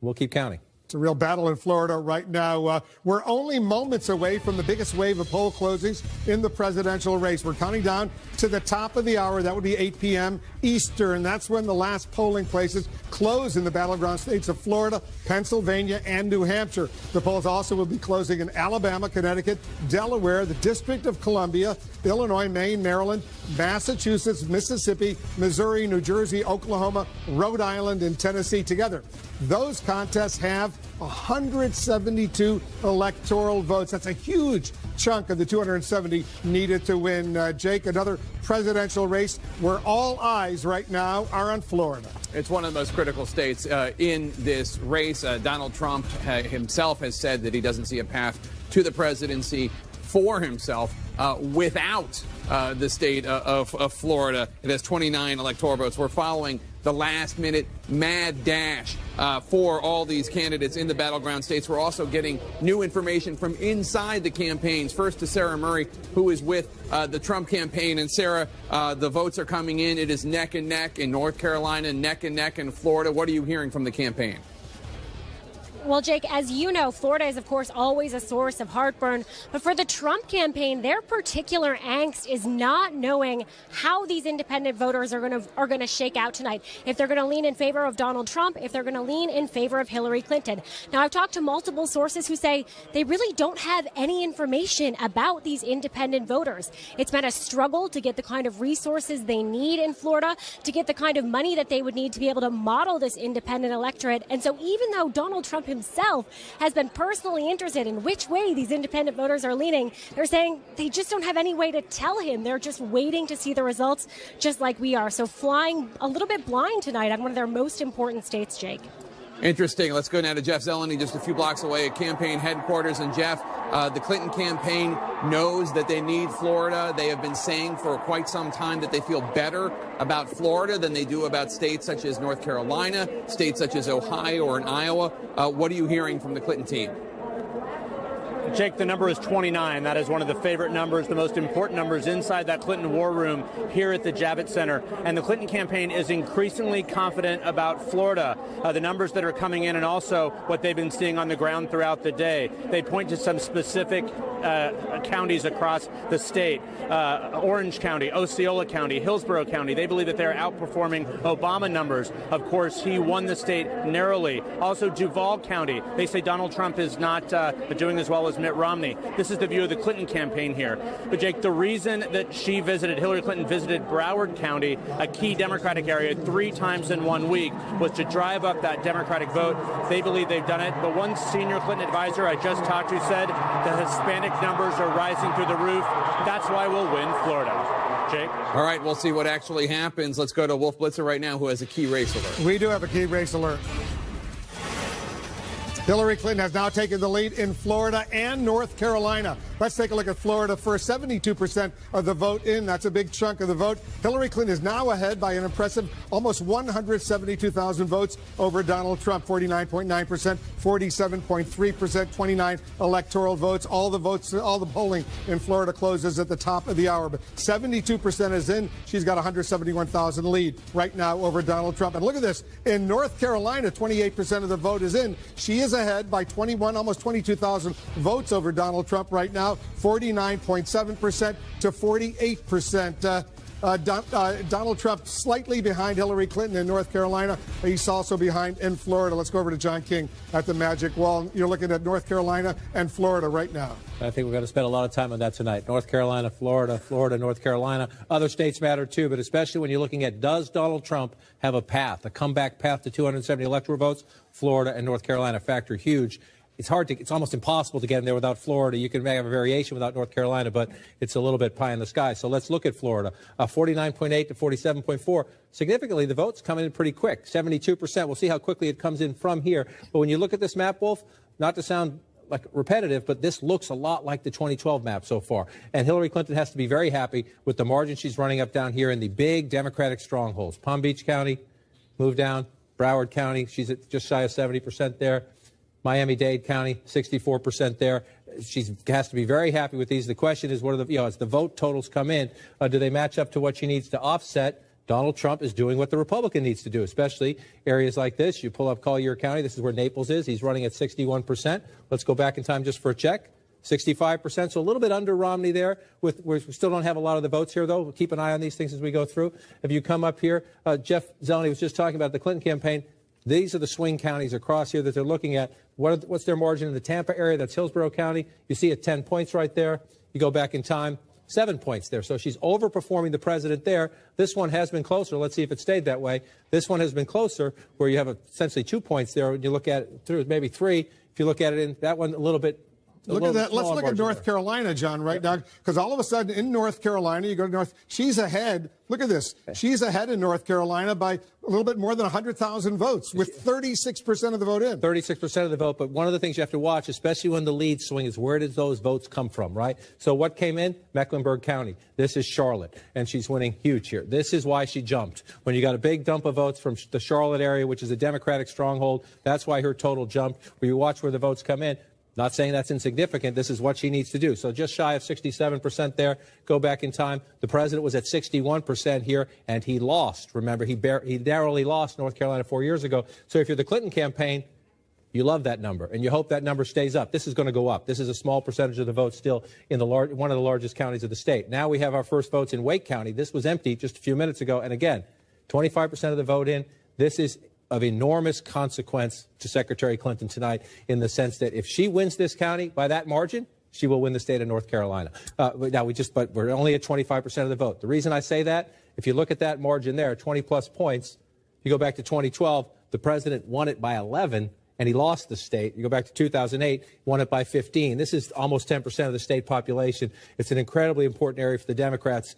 As we noted earlier, they left the polls open a little bit longer in Durham County. We still have nothing from Durham County, and this is a big basket of Democratic let's votes. go to Ohio quickly, John, because all of a sudden we're getting some significant numbers coming in from Ohio, and Hillary Clinton is in the lead right now. You see she's got 53% to his 43%. 12% of the vote in Ohio is now in. Only 12%. If this holds up, it's game over. Republicans don't win the White House without winning the state of Ohio. But again, you always ask the question, where'd the votes come from? And they're coming. Jeff Zeleny just mentioned this a moment ago. They're coming from Franklin County, Columbus. This is a Democratic county. That's a big, healthy margin for Secretary Clinton. That's what you want to do here. Let's again go back in time. 61% for the president 4 years ago when he won Ohio. A lot of the conversation here this year has been even the Clinton campaign conceding in the final weeks that Ohio was one of the toughest for them to hold. They don't count on it in their math. They would love it, but they don't count on it. So now as we're watching what's happening here, one of the things you're going to watch is in the Youngstown area here, this is where Donald Trump has tried to sell, hey, the factory's closed. Hey, I'll rip up NAFTA. My trade message. The Youngstown area like this, she's getting at the moment. It's not a big percentage of the vote in yet, but she's getting 59%. Let's go back and check. So she's running a little bit below the president there. So, Wolf, we got a ways to go in Ohio as we watch it fill in. At the moment, the Clinton campaign's happy with what it sees, but we also have nothing yet, absolutely nothing out of Cleveland. So we'll be counting for a while in Ohio and elsewhere. We certainly will, and we're getting ready for 16 states. 16 states and the District of Columbia. They're going to be closing all polling stations right at the top of the hour, including Florida. All the polling stations in Florida will be closed. That is emerging as a critically important state. Pennsylvania closing right now. And look at all these wins we're projecting for Hillary Clinton right now. She wins her state of Illinois. That's where she was born. Hillary Clinton wins in Illinois with its 20 electoral votes. A win for Hillary Clinton. In New Jersey, Governor Chris Christie is the governor there, but guess what? Hillary Clinton is the winner in New Jersey with 14 electoral votes. Hillary Clinton wins in New Jersey. In Massachusetts, another 11 electoral votes we project will go to Hillary Clinton in Massachusetts. Another win for Hillary Clinton in Massachusetts. Let's move on to Maryland. 10 electoral votes. We project Hillary Clinton wins in Maryland. She will carry that state. An important win for Hillary Clinton in the state of Maryland. More wins for Hillary Clinton coming in right now in Rhode Island.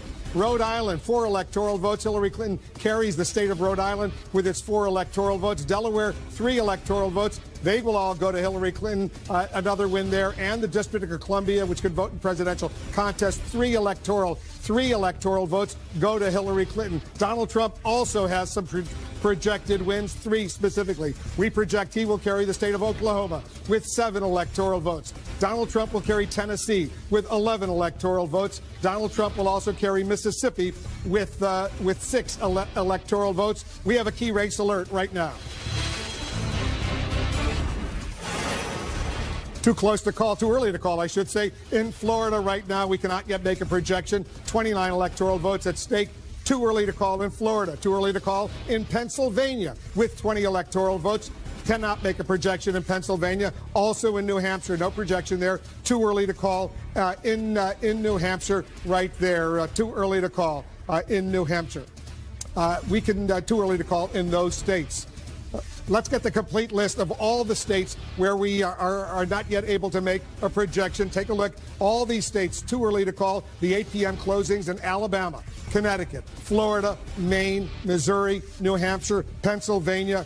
No projections there. Too early to call. Take a look at the electoral map where it stands right now. Hillary Clinton has taken the lead. She has 68 electoral votes compared to Donald Trump's 48 electoral votes. You see 270 are needed to win the White House. The blue states we projected go to Hillary Clinton. The red states go to Donald Trump. All those yellow states, too early to call. No projection in those states right now. That's where it stands, the electoral map right now. But, Jake, these states like Florida and North Carolina and Pennsylvania and Ohio, they will decide, presumably, what's going on. Your take.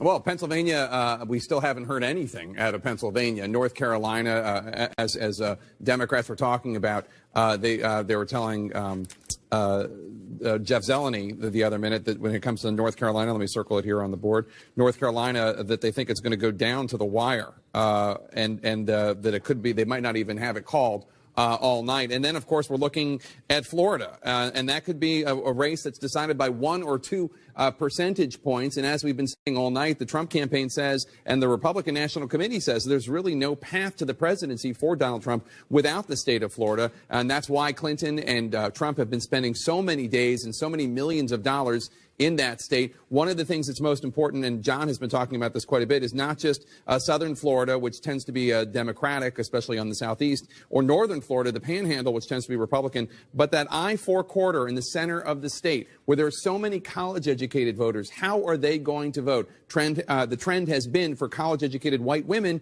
to go and support Hillary Clinton, at least in early polling. Dana, you spent a lot of time in Florida over these past many months.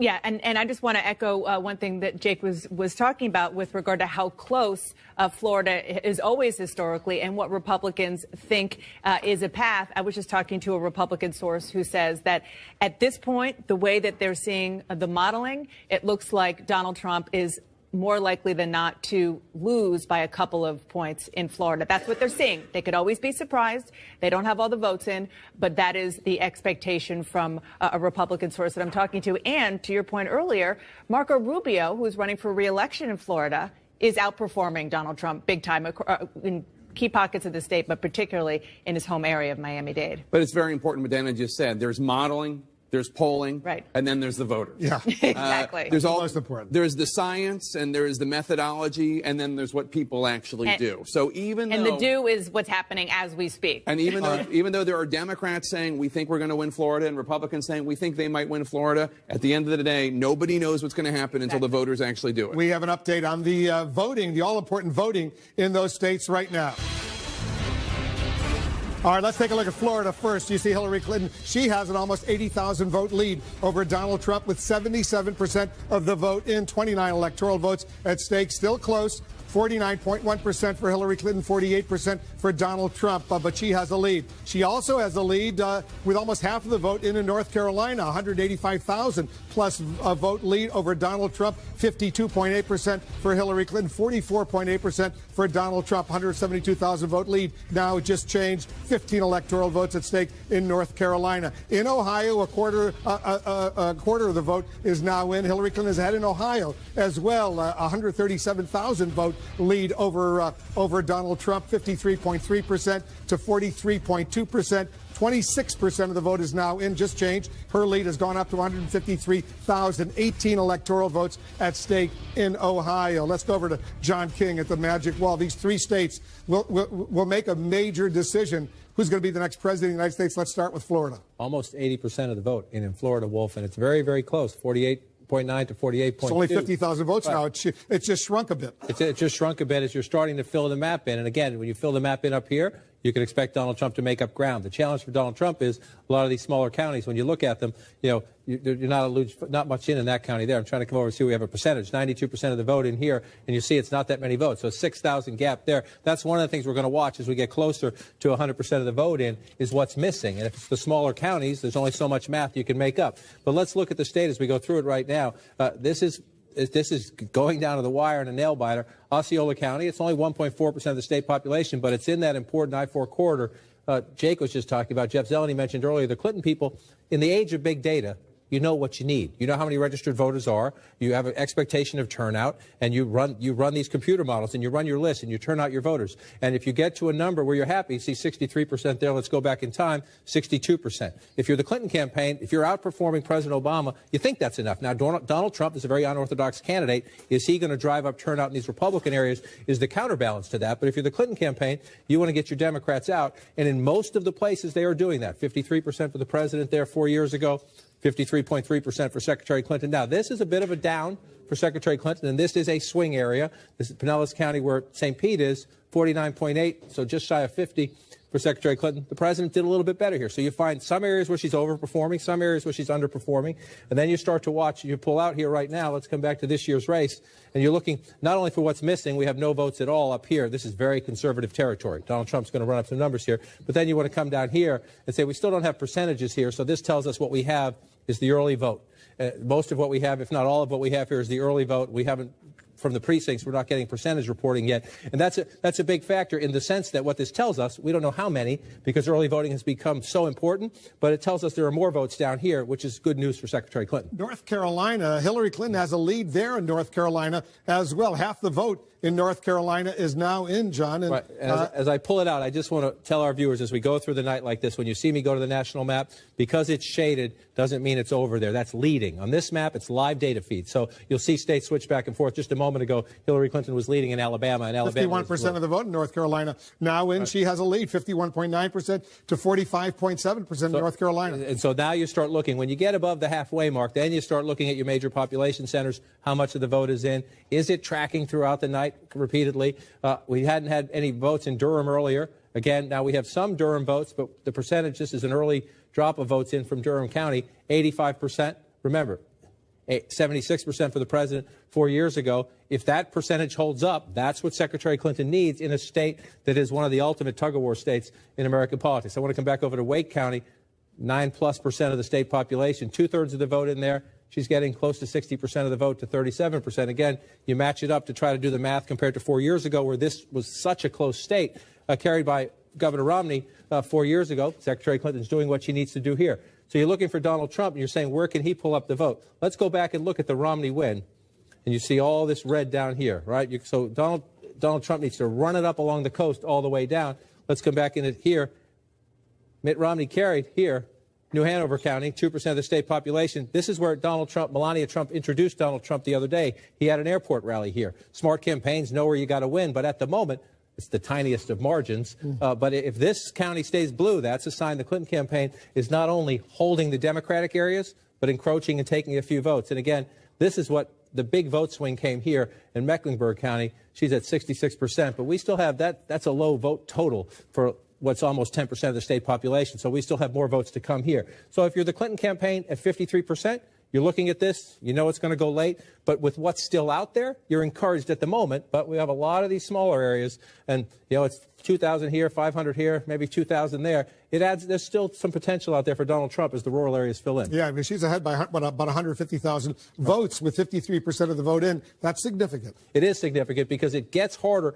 Donald Trump, again, in the big population centers, Hillary Clinton is winning, and she's winning by some pretty lopsided margins so far. So for Donald Trump, number one, shrink the margins in these major population centers. As the later vote comes in, you're hoping they're coming in maybe from, this is for the city, you're hoping they come in from the suburban areas, the farther out areas, and you run up the vote a little bit. Number two, in the smaller rural areas that are still out, Donald Trump has to hope for very healthy margins. And you go through some of these, you see what I'm talking about. You know, only 5% of the vote in Stokes County, he's getting 73%. So, you know, it's a couple thousand votes here. We have no votes over here yet. So it's out there, but if she keeps running up impressive numbers in the big population centers, simple math, it gets you over the top because the Democrats are winning where more people live. It's, again, arithmetic in the end. But at the moment, that's a healthy lead. You're getting 53% of the vote in North Carolina. The question is, how fast is the And they're rest of it keeping the polls open in Durham at least an extra hour because there were some problems there. Let's take a look at Ohio. Blue at the moment. If that one stays blue at the end of the night, if we can call it. Remember, it was the day after in 2004. By the way, I want to show our viewers Texas. We showed as blue. That's only because the votes that have been released so far. They haven't closed the votes there. But she's leading right now in Texas, but barely. But that doesn't necessarily mean much. Barely because it's San Antonio. Yeah. You have one place report early. Again, watch us throughout the night. Remember, we haven't called these races. We have different maps and different graphics. If you're looking at this, you're looking at a live data feed. Same for Ohio. We haven't called New Hampshire yet. It's blue at the moment. But Ohio, excuse me, if Ohio stays blue, Hillary Clinton's the next president of the United States. That's simple. But we're early. We're only up to 27% of the vote there. And you see that looks like a big swing, but you don't know what's out. So you go through this. At the moment, we did not have any votes out of the Cleveland area, Cuyahoga County, earlier. And this is 32% of the vote, 68-29 if rounded up, 69-30. So it's a matching. Right now, it's matching 2012. This state ended 2012 with a narrow Obama victory. President Obama carried Ohio twice. Carried Ohio twice. And so if you're the Clinton campaign, you like these numbers, you're waiting to see. Another key place to look is down here. Hamilton County used to be Republican, used to be a Republican area. And the Democrats have made up a lot of ground here in recent years. This is just early vote because we don't have a percentage right there. So we'll wait and see if this one stays like that. But if Hamilton County's blue at the end of the night in a presidential race, it's usually good for the Democrats as well. One of the questions was, would Donald Trump cut into the Democratic support in places like Akron? You just associate that blue-collar workers and look at the margin right there.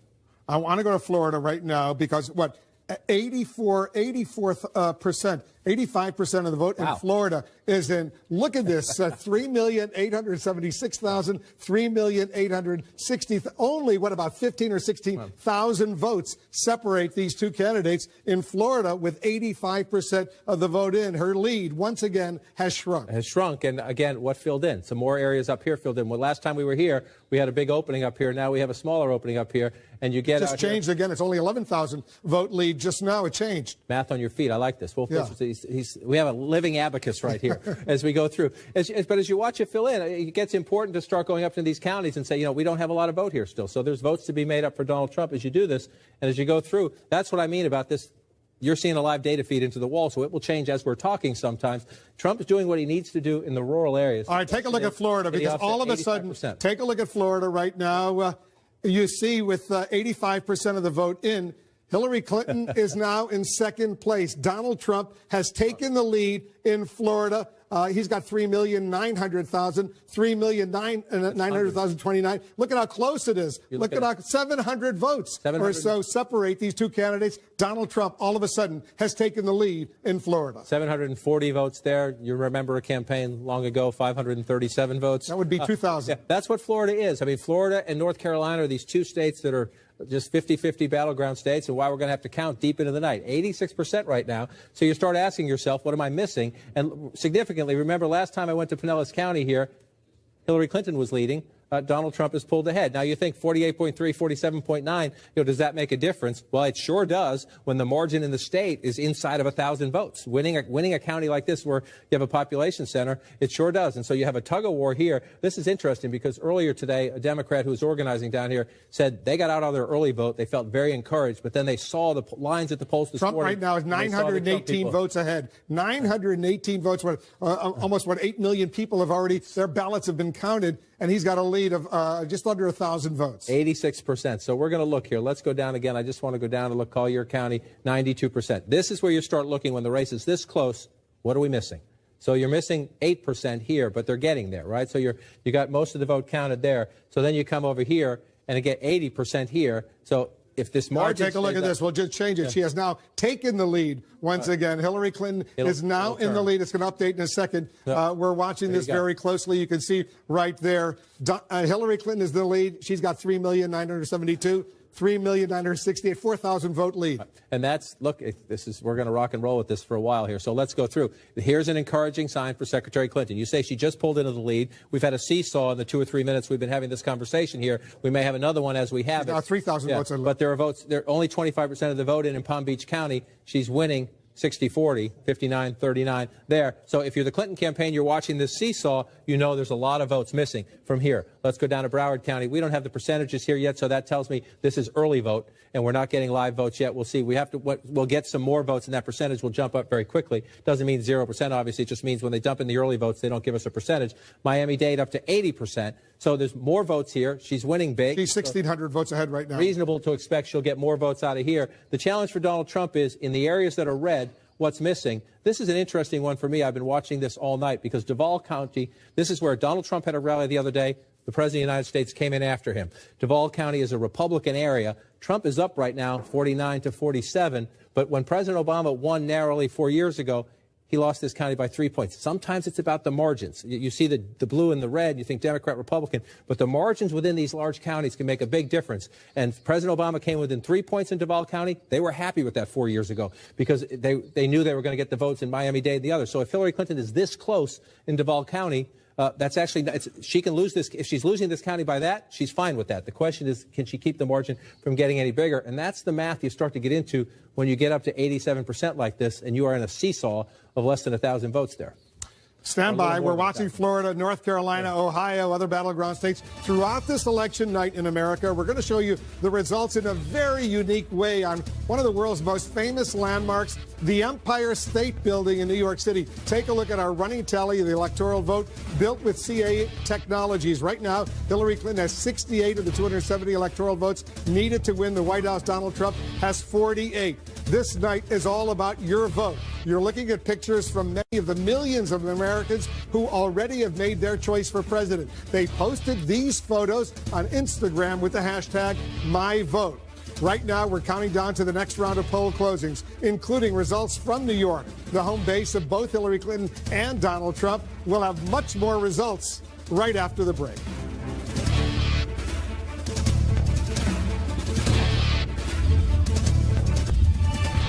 Here's another check of the electoral vote count so far. It's lighting up the Empire State Building right in the heart of New York City. Hillary Clinton right now with 68 electoral votes of the 270 needed to win. Donald Trump with 48. We're counting down to another poll closing and another chance to make a projection in the presidential race. Right now, here's a key race alert. All right, take a look here at Florida. We'll start with Florida. 88% of the vote is in. Look at how close it is, 48.5% to 48.4%. Donald Trump has now taken the lead. Donald Trump is ahead of Hillary Clinton by 8,071 votes. 29 electoral votes are at stake in Florida. 88% of the vote is in. Donald Trump has now taken an 8,000-plus vote lead. In North Carolina, more than half of the vote is in. Hillary Clinton maintains a steady lead of nearly 150,000 votes over Donald Trump, 51.7% to 45.8%. 15 electoral votes at stake in North Carolina. In Ohio, almost a third of the vote is in. Hillary Clinton maintains her lead of about 120,000 votes over Donald Trump. 18 electoral votes are at stake in Ohio right now. Let's take a look at the electoral map count as we know it right now. Take a look at this. You see Hillary Clinton with 68 electoral votes to Donald Trump's 48. You need 270 to win the White House. Remember, the blue states, those are states we've projected that Hillary Clinton will win. The red states, those are states we've projected Donald Trump will win. You see all those yellow states over there? Those are states where it's too early to call. We have not yet been able to make a projection in those states. And you see all of those states, including Florida, where Donald Trump has just pulled ahead. Let's go and show the votes right now. Look at this. Florida, 88% of the vote is in. Donald Trump's lead has grown almost 14,000 over Hillary Clinton, 48.6% to 48.4%.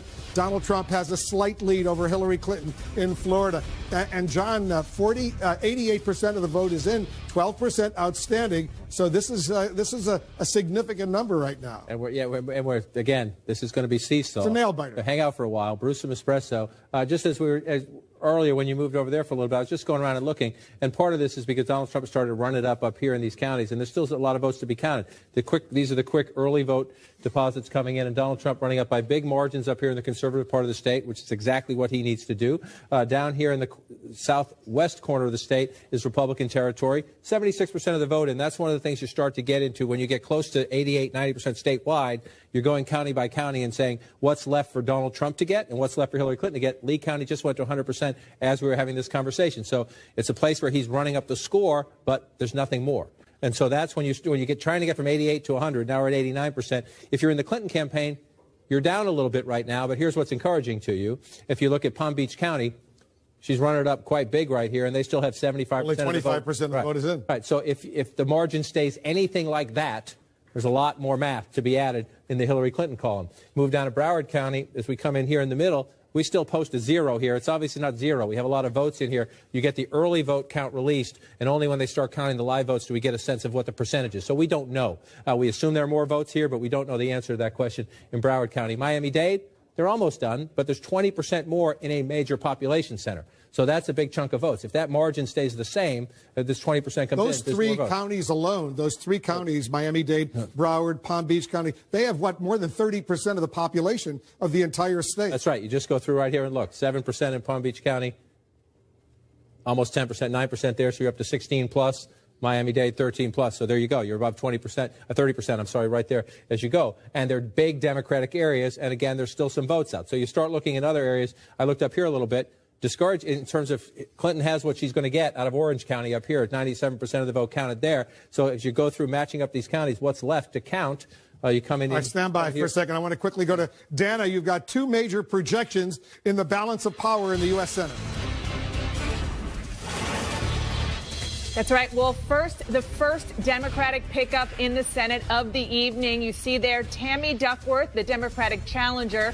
CNN can project that she will beat the incumbent Republican Mark Kirk. This is a seat that Republicans, frankly, gave up on a while ago. They knew that Tammy Duckworth, especially in a presidential year in a blue state, was very likely to win, and CNN can project that that has happened. Now let's go to the state of Florida. Very close on the presidential level, but on the Senate level, CNN can project that Marco Rubio will go on to win another term in the U.S. Senate, defeating his Democratic challenger, Patrick Murphy. This was not a seat that Rubio wanted. He said he was going to retire until a lot of bigwigs came in and convinced him to reconsider. He did, and now he looks like he will go on to win re-election. Now let's look at some other pickups other wins that CNN can project this evening. Richard Blumenthal, the incumbent Democrat in Connecticut, CNN can project that he will win another term, defeating his Republican challenger, Dan Carter.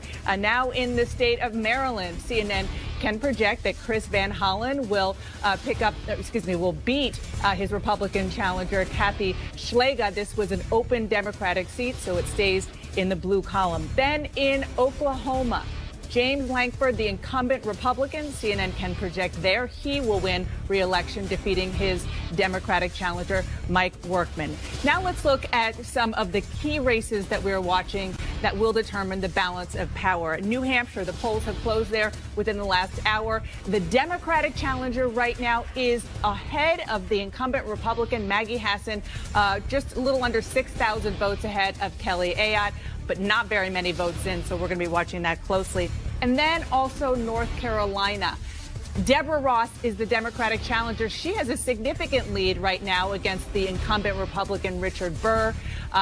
She is hoping to unseat him, and Democrats are hoping that will be another one in their column in their quest to take back the Senate. Now, let's look at what all of this means, Jake, for the balance of power. At this hour, you see there on the big board, Democrats have 40 seats. Republicans have 35, 25 left to call. But the big news during this hour is the fact that Democrats have their very first pickup in the state of Illinois. So what that means is they would need 4 more pickups, holding all the rest, in order to become the majority again in the U.S. Senate. This was the one that we knew the Democrats would get in Illinois, and then we also suspected that Rubio in Florida and Portman in Ohio would be able to hold on to their seats. Now we look at the real races and find out what happens in these ones that we have no idea what's going to happen with. Yeah, but it could be very, very close in some of those key battleground states, and we're going to see what happens. As you point out, the Democrats need a net gain of 5. Unless they win the White House, then they need a net gain of 4. We have a key race alert right now. All right, let's show you what's going on in Florida right now. 29 electoral votes are at stake. 91% of the vote is in, and Donald Trump is building up a sort of impressive lead, 63,297 votes. Donald Trump has a lead over Hillary Clinton in Florida with 91% of the vote in, 48.8% to 48.1%. 56% of the vote in North Carolina is in. Hillary Clinton has an impressive lead of 131,000 over Donald Trump. 15 electoral votes at stake in North Carolina. In Ohio, 31% of the vote is in. Hillary Clinton has the lead of almost 100,000 votes over Donald Trump in Ohio. 18 electoral votes at stake in Ohio right now. We've got more. In Virginia, 45%, almost half of the vote is in. Donald Trump has an impressive lead over Hillary Clinton in Virginia, 130,000 vote lead, in fact, over Hillary Clinton. 13 electoral votes are at stake in Virginia. More numbers coming in, more results coming in. 9% of the vote in Georgia is in. Donald Trump has an impressive lead of 169,000 plus over Hillary Clinton. In New Hampshire, only 7% of the vote is in, but Hillary Clinton's lead is 5,700 over Donald Trump, 53% to 41.8%. Michigan, they're going to be closing the polls, but we've got some numbers so far. Hillary Clinton has a 20,000 vote lead over Donald Trump. 6% of the vote is in Michigan. And in Texas, they'll be closing the polls soon, but 46% of the vote has been released. Hillary Clinton, look at this, has a 56,000 vote lead over Donald Trump with almost half of the vote in Texas right now. There you see right now. We have more projections to make right now. 2 more wins for Donald Trump. CNN projects Donald Trump will win the state of South Carolina with its 9 electoral votes. Another win for Donald Trump in South Carolina. Donald Trump will also win Alabama with its 9 electoral votes. Donald Trump the winner in Alabama and South Carolina. 2 important wins for Donald Trump. We have a key race alert right now. The polls in Arkansas have just closed. Too early to call in the state of Arkansas, Bill Clinton's home state. Hillary Clinton was the first lady of Arkansas. Too early to call in Arkansas. 6 electoral votes right now. Let's take a look at the Electoral College map, see where it stands right now with these latest wins. Look at how close it is. 68 electoral votes for Hillary Clinton, 66 for Donald Trump. You need 270 to win the White House. Let me remind you, the red states we've projected Donald Trump will win. The blue states we've projected Hillary Clinton will win. The yellow states, too early to call. No projection yet in those states. Jake, this is a nail biter in several of these states. It's been going back and forth, up and down. In Florida, especially Donald Trump with something like a 60,000 vote lead right now. But there are still lots of outstanding votes in Broward County and in Palm Beach County, the southeastern part of Florida, where there are a lot of Democratic votes. And still, it's as we always said, this was going to be a very tight race in some of these states. And in Florida, really, I have no idea what's going to happen. Republicans and Democrats still anticipate Hillary Clinton could edge it out. But at the end of the day, who knows? And Dana, Donald Trump really needs to win Florida if he's going to have a major shot. He could do it in other ways, but Florida is so important. That's right. Look, it's important for him just emotionally and symbolically because he feels that it is a second home because of Mar-a-Lago and other places that he has there, but also, much more importantly, mathematically, it is very, very hard for him to get the keys to the White House without going through Florida first. And as you said, the counties that are out do seem to be more Democratic than the ones that we already have in that shows Donald Trump slightly ahead. But I have to say, I was just communicating with some Republicans saying, well, you can't say we didn't get our vote out right. because it certainly looks like they did. Yeah. Although we should point out, again, we've already called Florida for Marco Rubio. Exactly. I mean, so the Senate candidate. The Senate candidate there. So he was running significantly ahead of Donald Trump. And it's interesting, one of the subtexts of this night is how did Republican Senate candidates deal with Donald Trump? Mark Kirk in Illinois, he announced he was the first Republican in the Senate to say he was not going to endorse Donald Trump. I think he said he was going to write in General McChrystal. He got decimated in that very blue state. Marco Rubio tried to keep an arm's length, but he did say he was going to vote for Donald Trump, and he tried to challenge his Democratic opponent. Do you think Hillary Clinton is trustworthy? Do you support her? And apparently his argument won the day. And can I just point out one bit of irony? Marco Rubio's presidential race ended because Donald Trump trounced him. Killed him. In Florida during the presidential primary. And now here we have Marco Rubio being convinced to run for re-election. We project that he's winning, and Donald Trump is fighting for the broader electorate. Originally said he wasn't going to run for re-election. He decided to run for re-election. It was only 4 months ago that he changed his mind. Let's take a look at the state of Florida right now, because Hillary Clinton was ahead, Donald Trump was ahead. They're going back and forth. There's still votes outstanding. But take a look at this. 91% of the vote has now been counted. I must say I'm impressed that Florida counts its vote so quickly, almost 10 million, 9 million votes. Look at this. Look at this. 48.9%, 48.1%. Look at a small lead over there for Donald Trump over Hillary Clinton. He's ahead by only what 77,000 votes. That's a significant number. That's a significant number. And then again, as I said earlier, we're going to keep looking. I was just emailing when you were walking over with some Democrats and Republicans in Florida, asking them what they know on the ground, and they're where we are now. They're just counting votes. Except, you start going through this, when you get up this far, you start saying what's missing.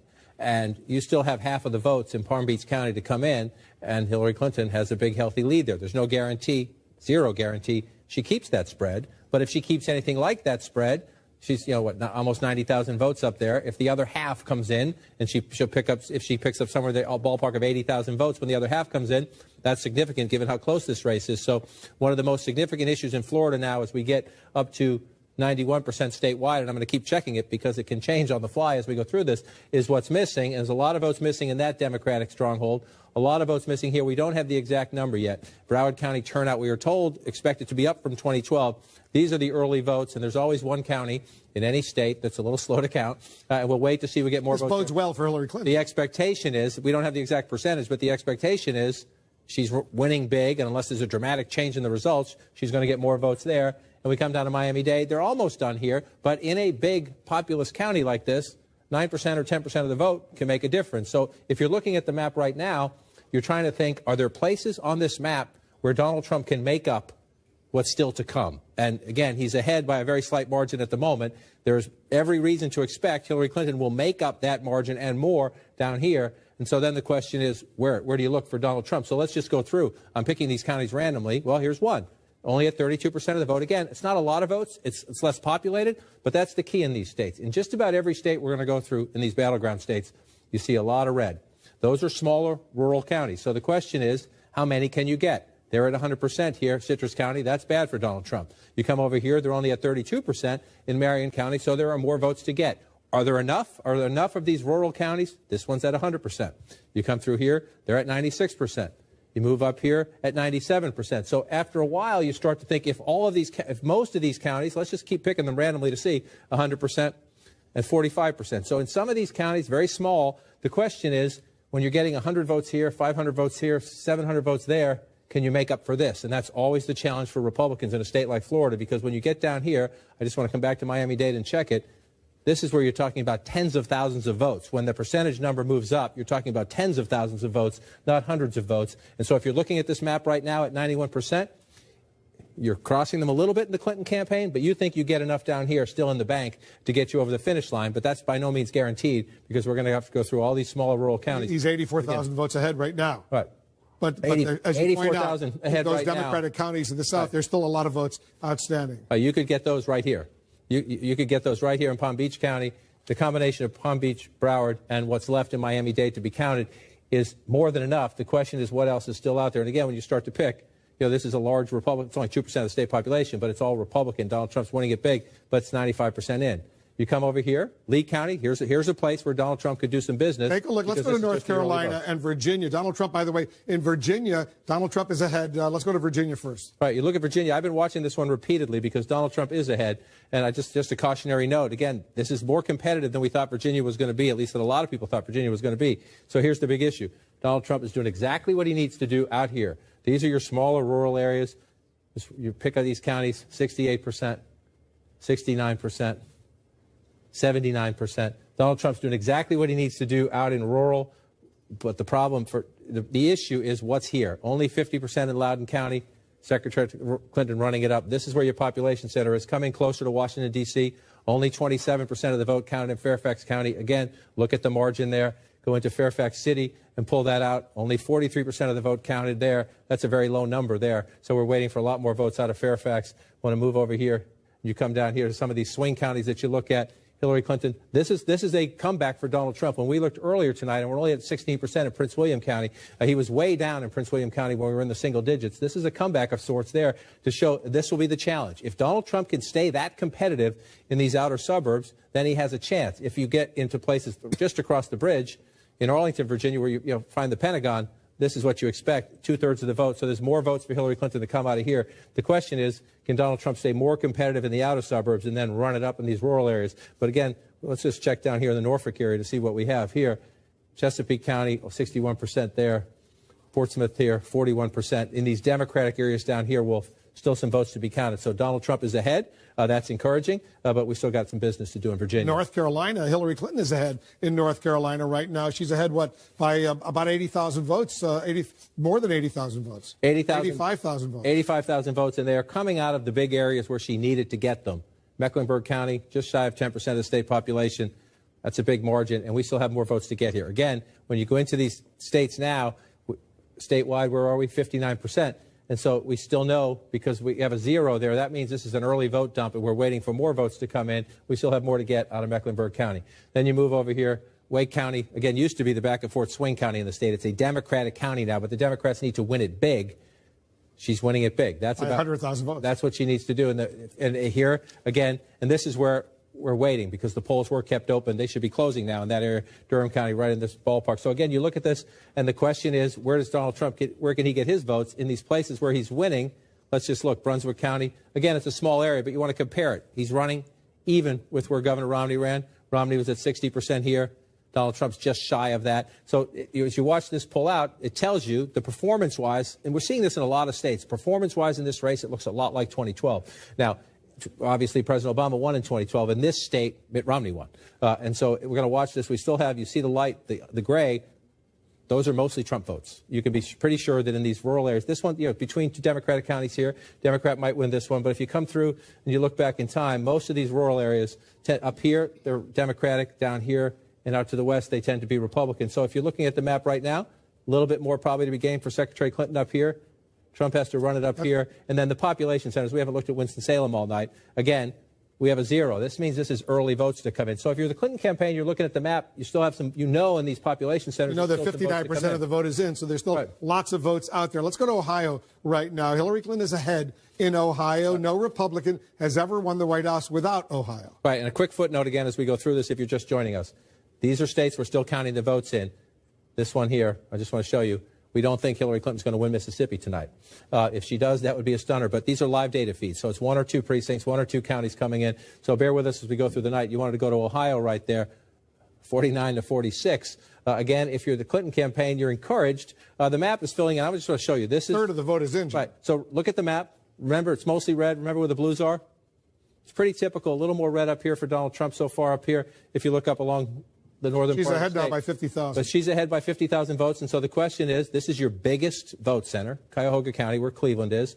32% of the vote. She's running it up pretty big. It's a reasonable expectation. There's more in the bank here for Secretary Clinton. So then you want to pull out and you say, here's the issue. There's a lot of red, right? They're smaller. But this is only 24% of the vote. Only 17% of the vote. Only 18% of the vote. 60% of the vote here, but still some more votes to come in. So Trump is winning all this red. And if you're Donald Trump, Be patient. Republicans should not give up on Ohio. There's a lot of places here that have not counted the votes. And again, you're talking, it's not as big a margin, but if it's 2,000 here, 2,000 here, 1,000 or so here, over time you can make it up. So there's still a lot to be counted in Ohio. We're up to a third of the vote. But if you look, what you're looking for in the Republican areas, are you getting to 100%? Then if you're the Trump campaign, you'd start to get worried. We have a lot of counting to do still in Ohio. She's ahead at the moment, but there's a lot of business to be done. As you see, most of these counties are still in the 20s or the 30% wise. Let's go back to North Carolina, because Hillary Clinton's lead in North Carolina, critically important state, has just narrowed, to about 66,000 votes, with 61% of the vote in. 66,000 votes, and so you're seeing what's happening. I just want to go out here to the Democratic area, where she's getting 57%. You start to watch and see where Donald Trump is starting to pull in.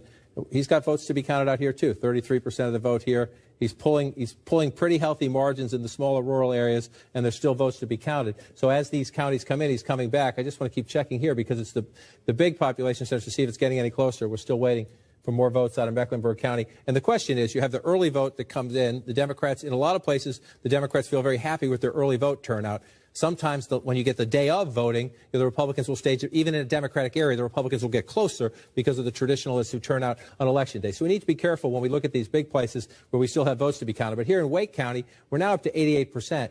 And so this is to the same point. In a very competitive state, the Clinton campaign can count on some more out of Wake County, but they're starting to, this is where you run your models. You got 12% left. Is it enough to offset elsewhere? Durham County is now up to 12%. This is an area where she needs that. They see the 85%, not only the 85%, but the gap, 22,000 votes right there. In your computer models of this race, you need 85% and big turnout in Durham. Let's just pull out and look for a second. Very close. We're going to be here a while. All right, we got another check of the electoral vote count of the Empire State Building right now. Hillary Clinton now with 68 electoral votes of the 270 needed to win. Donald Trump not far behind with 66 electoral votes. We're just minutes away from another big round of poll closings in 14 states, including delegate-rich New York State. That's the home to both of the presidential nominees. New Yorkers, by the way, they're watching the results on CNN. They're at a rooftop watch party down the street from the Empire State Building. Our election coverage continues right after this.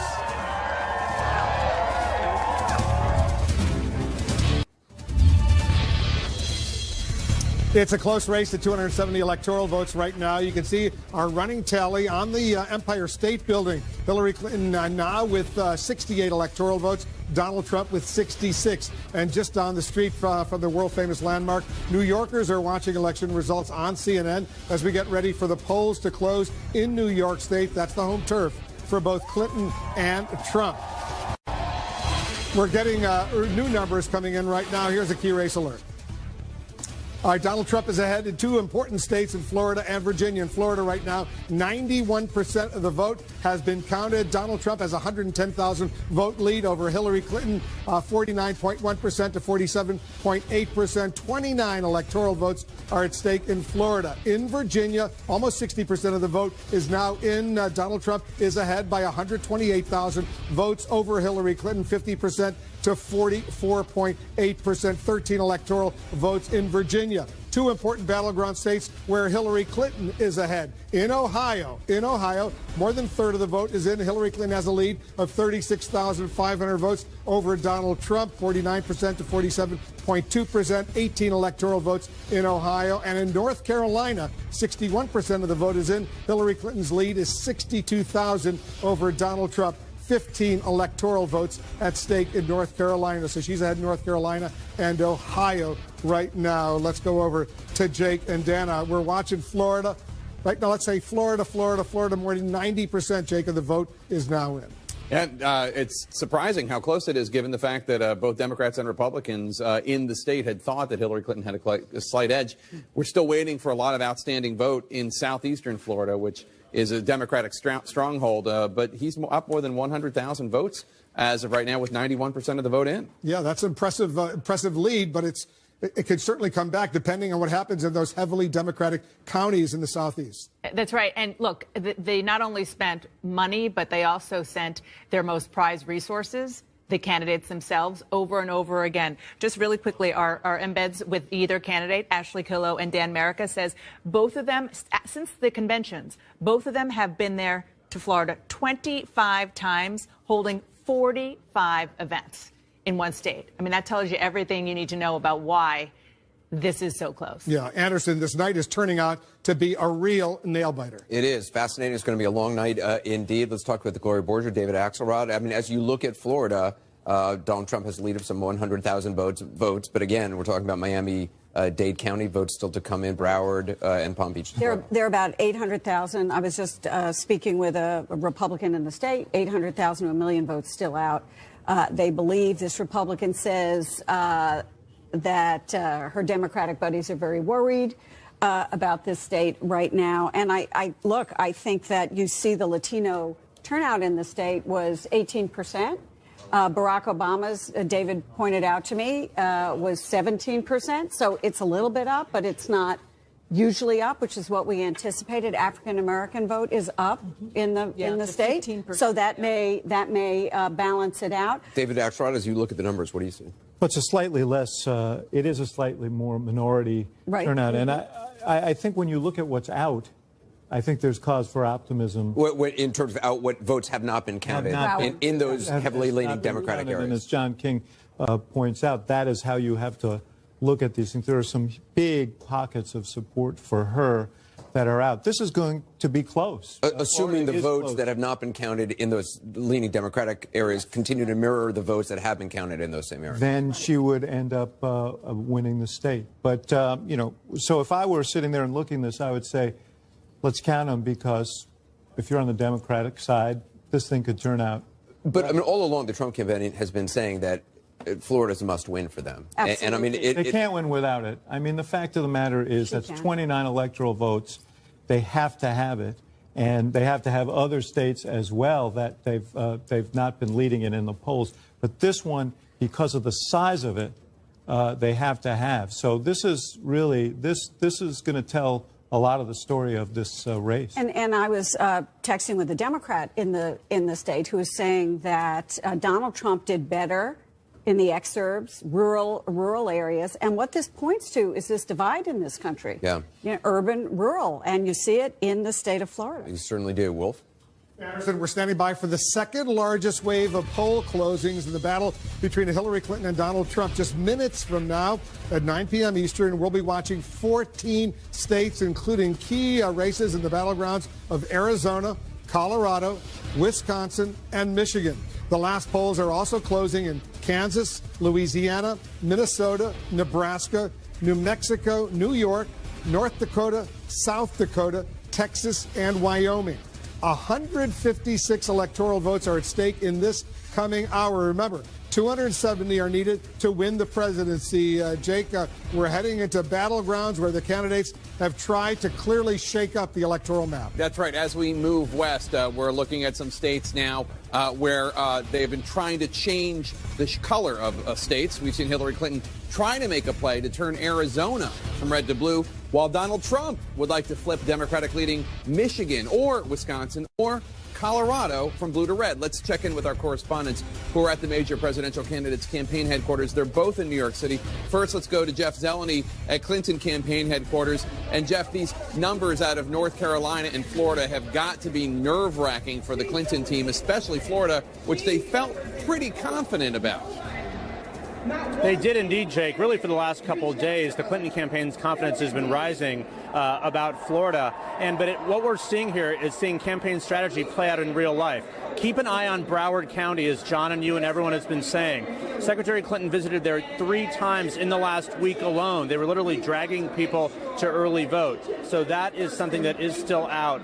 That's why one top advisor tells me just a few moments ago there is no panic because of Broward County. But I can tell you, Jake, much closer than they thought. They're also watching Pennsylvania very carefully. But one advisor tells me we're flying almost blind there. This is old school. No early voting. They're frankly not sure what's happening in Philadelphia as much. But first things first. And first for the Clinton campaign is watching Broward County and watching South Florida. Jake. All right, let's go to Sarah Murray, who's with the Trump campaign just a few blocks away in Manhattan. And Sarah, the Trump campaign, while who knows what's going to happen, they've got to feel pretty good. They're really turning some of these states into very competitive battlegrounds.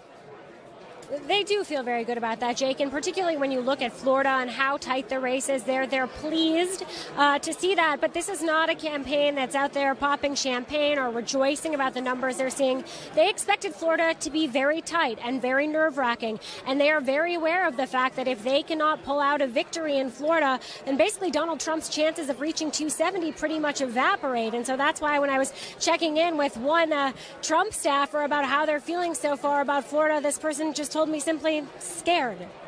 All right, Sarah Murray at Trump campaign headquarters. Let's go to Wolf Blitzer right now. It's a lot closer, Dana, than so many people thought in these key battleground states. This is going to take a while. It is going to be a long night. Look, I mean, it is a divided country, and at least as far as the votes are showing us as they're coming in now, that is playing out. I mean, there's no question about it, and especially and incredibly so in the purple state of Florida. Well, let's walk over to John King and take a closer look at Florida right now. John, some of those Democratic leading counties in the southeastern part of Florida, there's still a lot of votes outstanding. Still a lot of votes outstanding. The question is, are there enough votes outstanding? So you go through them as you look. And you look at Palm Beach County, we've been stuck at 53% of the vote counted for quite some time, 57 to 40. So reasonable to assume there are a lot more votes here for Secretary Clinton if the margin holds up. It doesn't always. Could be some more Republican-leaning precincts out there. We don't know exactly what's out there, but if you watch as it's built, it's been pretty consistent. The question is, what's left? Jeff Zeleny was just talking about this. We're only up to 13% in Broward County. Secretary Clinton has targeted this quite a bit. She's at 70-30 almost right there. Let's just go back and look at it comparative in time, 67-32. So at the moment, she's running a little stronger than President Obama was 4 years ago when he eked out the narrowest of victories in this one county in Florida. The president won statewide narrowly. We come down to Miami-Dade, which is the biggest place for Democratic votes, and this one's almost counted, 91%. But again, that 9%, when you're talking about, look at the numbers of votes here, that 9%, a decent amount of votes. So we've got some more counting to do here. And the other thing you start looking for, Wolf, is where are the Republican votes still out? So you're looking DeSoto County, 100%. A lot of these smaller counties, the rural counties where Donald Trump runs it up, still Polk County, we have nothing. So there's some potential gain for Donald Trump here. But you're starting to go through these. If you come out to the coast, here's a place, Volusia County. This is Daytona area. This is a place where Donald Trump outperformed Mitt Romney. You look 54, 55 there to 50. So there are some places where Trump is outperforming Romney, and this is a decent vote total, just shy of 40,000 votes there.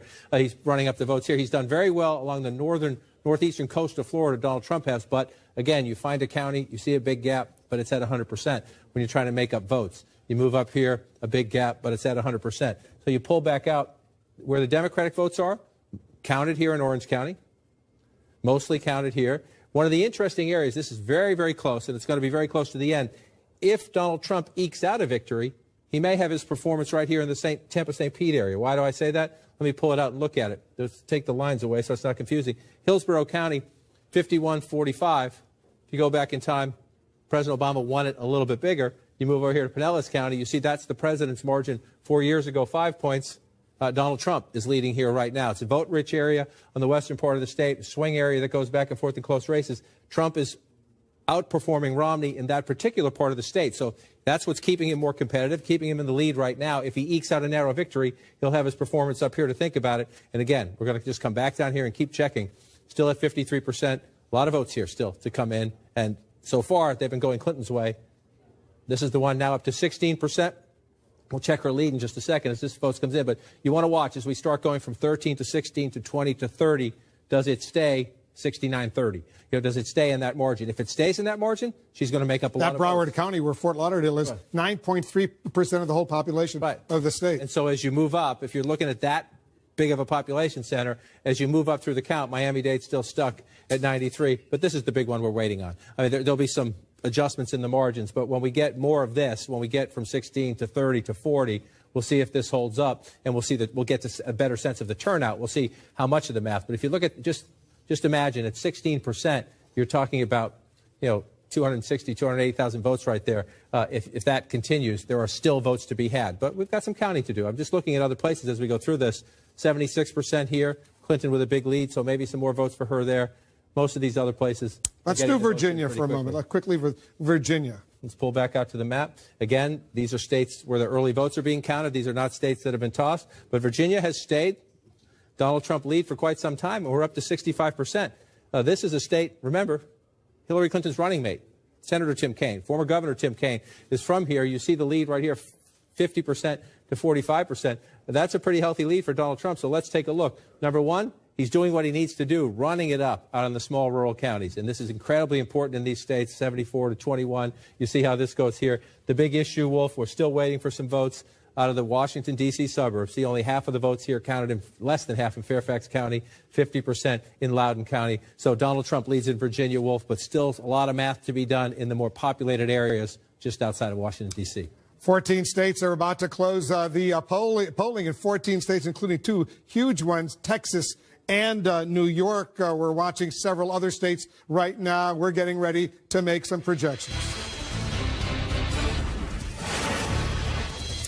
All right, take a look at this. We project that Hillary Clinton will carry her home state of New York. That's 29 electoral votes. Hillary Clinton will win New York State. That's Donald Trump's home state as well. Hillary Clinton carries the Empire State. Donald Trump, we project, will win Kansas with its 6 electoral votes, Nebraska with its 5 electoral votes, and Wyoming with its 3 electoral votes. Donald Trump wins those 3. Donald Trump wins some more states, 3 more. He will carry North Dakota with its 3 electoral votes, and South Dakota with its 3 electoral votes. Donald Trump carries those states as well. Donald Trump carrying some more states. Let's take a look at the states where it's too early to call right now. These are the states where the polls have closed, but we're not able to make any projections.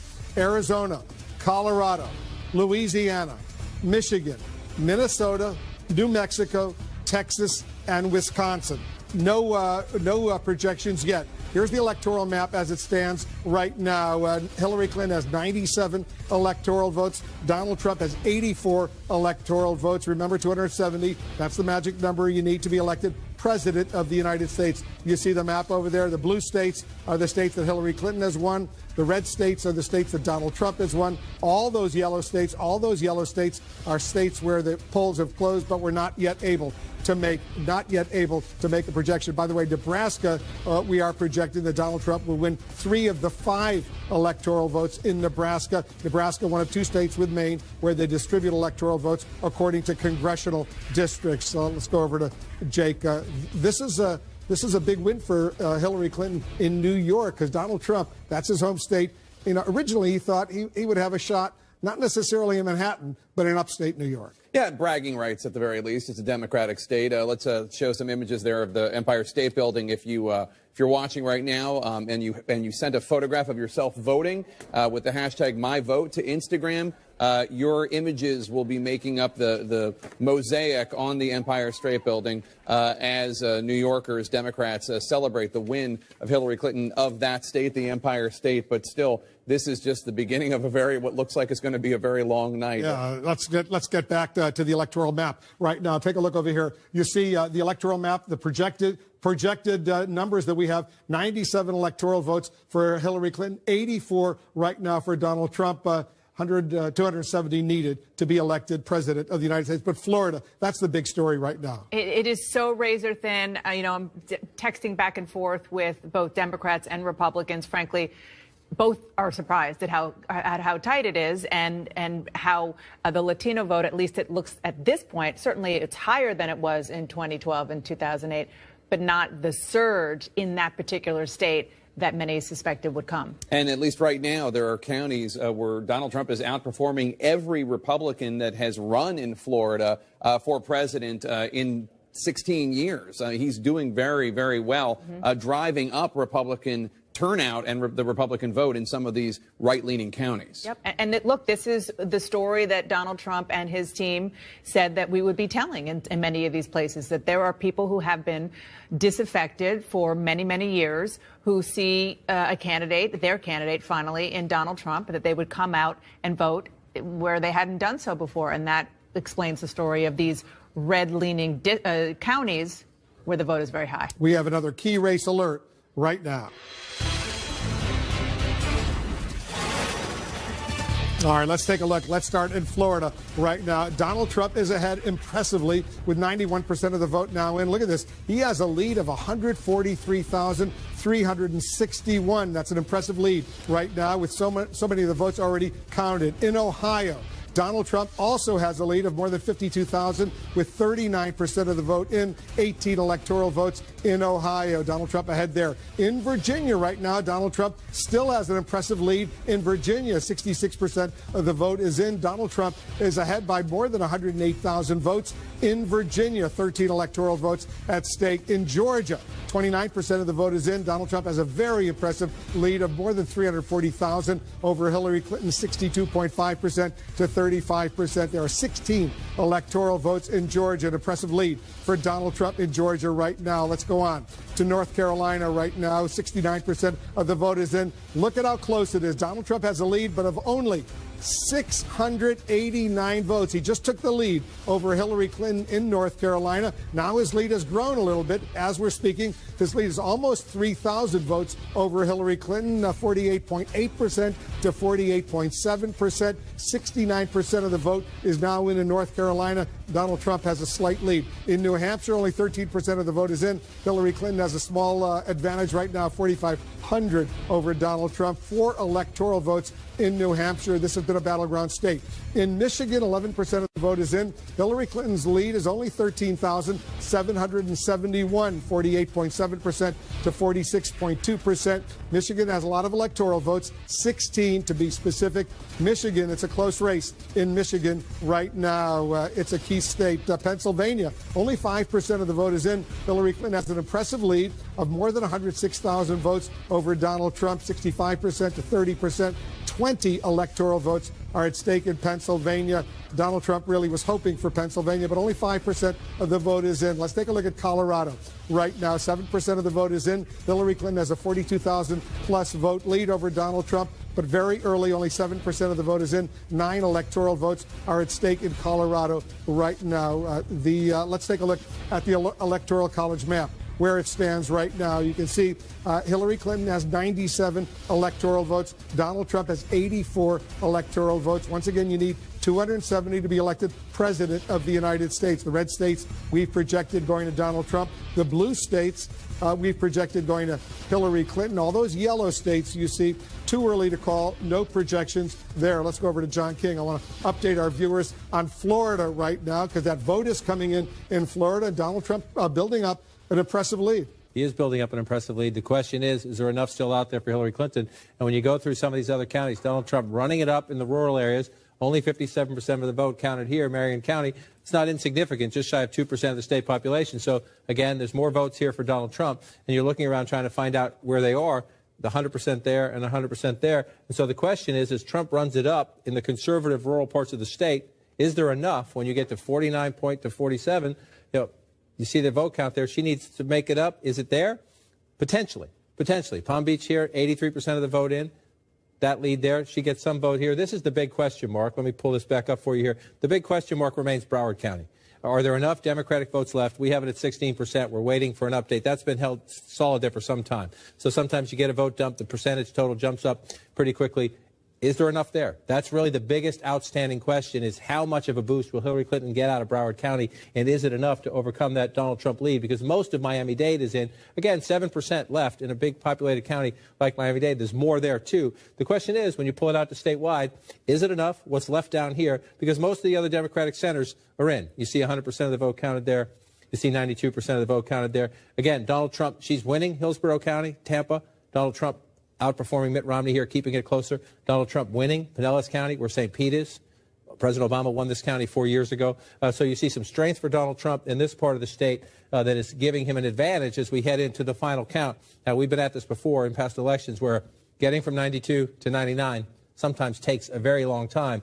So we'll see if the votes are still out here. One other thing, Wolf, since last time you were here, Ohio was Before blue. we go back to Florida for a second, sure, because I know we have a feature where there's still outstanding votes remaining. We see 92% of the vote is in. Can you isolate the areas where there are still votes outstanding? So you do this here, and you see this tells you where you have a lot of votes still to come in. This is where I put it. You just watch the number right there, where we are below. So let's say we're below 75% of the vote counted, right? You leave that right there. So you see the areas where you're still waiting, right? So we're obviously, this is the biggest vote center, but everywhere else where we're waiting.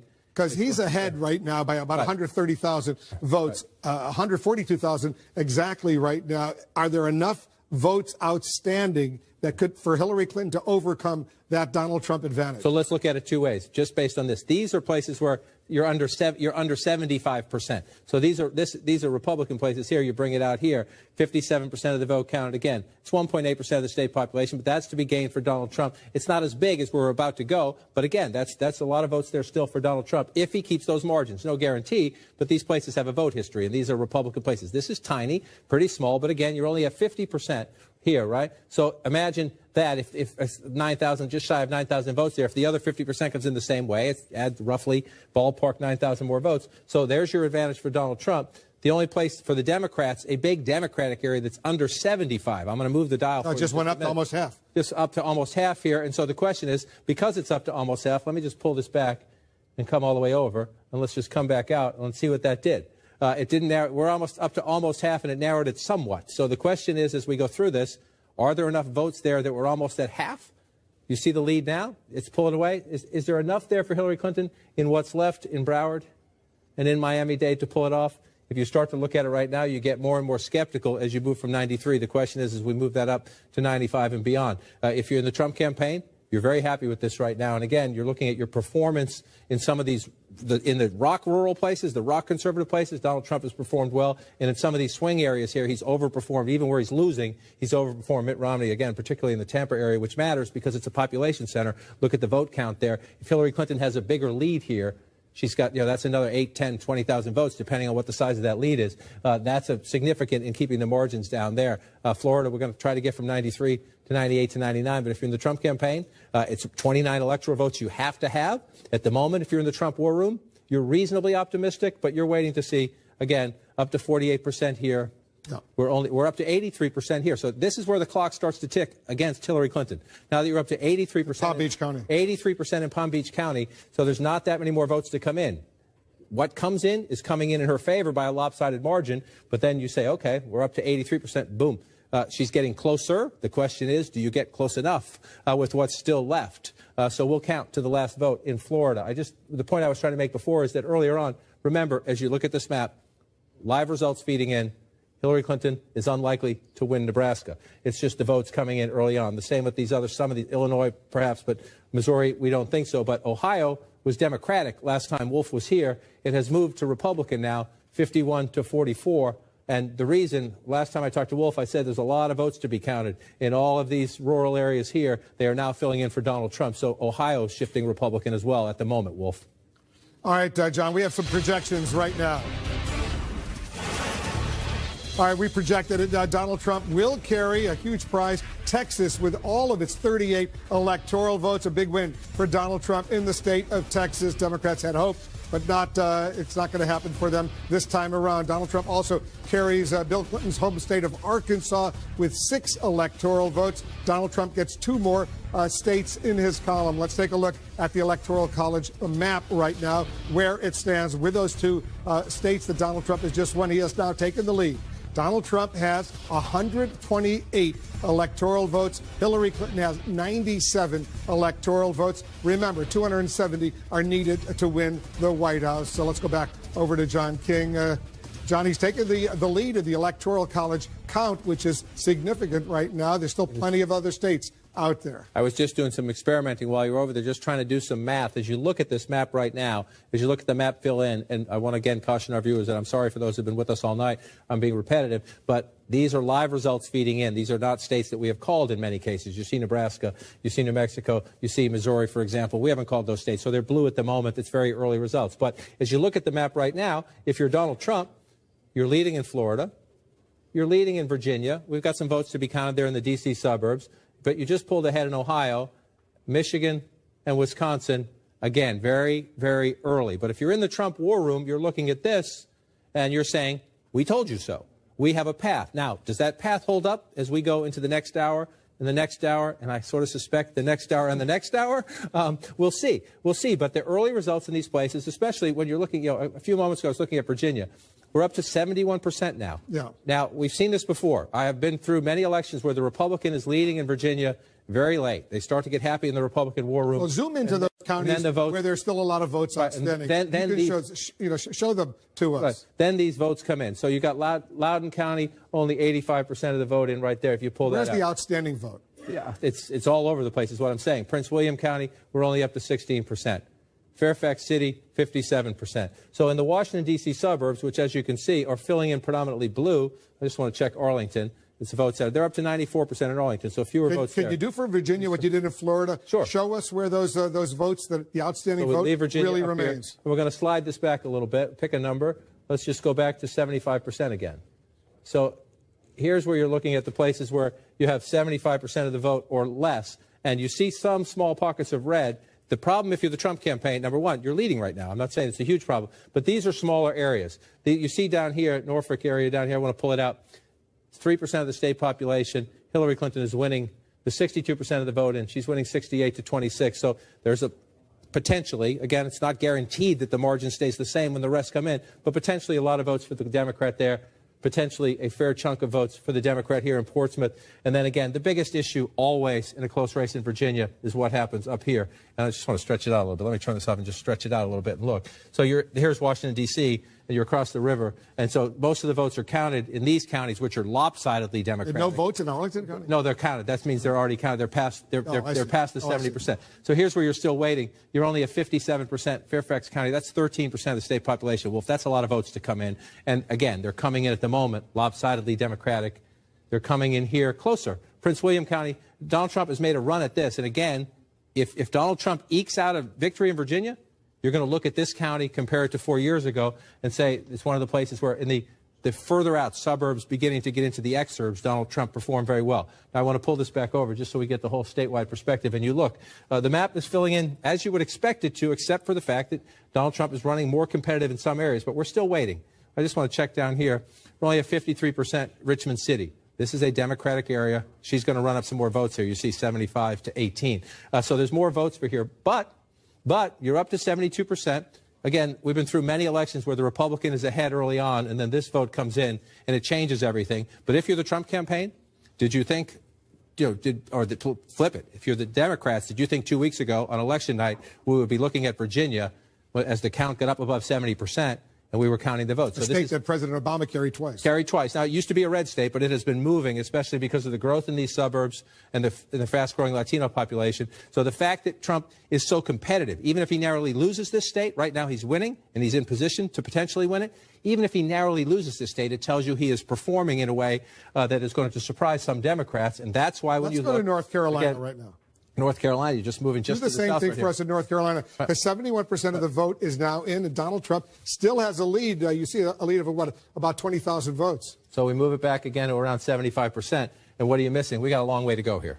We got a long way to go here because you've got a lot of places where, and these are largely Democratic areas. So this is, but I'll show you the Republican. The population centers here are Democratic. You see Durham County here, where the Democrats are looking for some votes. You come down here, Cumberland County, Fayetteville, only.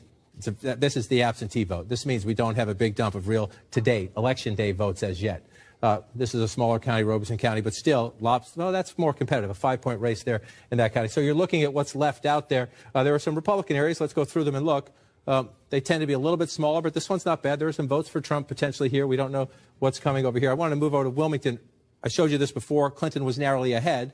Now, Trump is very narrowly ahead, very competitive. So North Carolina, again, there's enough out here that you can't make any leaps. We have a very close race, and we're going to have a very close race as we count through. What about Charlotte? That's a heavily populated area, almost 10% of the population. Mecklenburg County, and we only have 14%. So if you're the Clinton campaign, in both campaigns, there's a little nail biting, a little running to the math, scribbling, trying to figure things out, frantic phone calls to county chairmen in all these places to find out where, which precincts are still out, where they're coming from. But if you're the Clinton campaign, you are assured that you've got a lot more votes to come out of Mecklenburg County and Charlotte when you pull out to the whole state. Let's go to Ohio. Again, we're going to keep at this. You can leave that up if you want if we go to Ohio and see what's still out. Again, a lot of the map filling in here. So just to remind our viewers, almost half of the vote is now in Ohio, and Donald Trump has a significant lead, almost 200,000 votes over Hillary Clinton. Almost 200,000 votes, and yet, a lot of votes still to be counted because the votes coming in. Do the same thing for Ohio. It's still up. It's still up. That's what I'm saying here. We moved this back about 75%. So you see how many counties How many counties have yet to get there? It's a lot of them. See, you go to these rural counties, 40% of the vote is counted, just shy of 75% there, 64% here. So you're going through this. What does that tell you? This is encouraging news if you're the Trump campaign, in the sense that there's a lot of votes to be counted. Look at all this red, and there's still a lot of votes to be counted out here. So the Trump campaign, you're thinking, sure, it's only a couple hundred in this county, maybe 1,000 there, maybe 1,500 there, but that's a lot of counties. It's a lot of math to do. So the question for the Democrats is, can you make it up here? These, again, you're talking 10% of the state population. Franklin County, where Columbus is, only a third of the vote is in. So, what's going to happen is Trump will get 500 here, 1,500 here, 200, 2,000 there. Can Clinton get 20,000, 50,000 out of a place like this as the margin comes up? The Democrats have to make it up. You see, you can just tell by looking.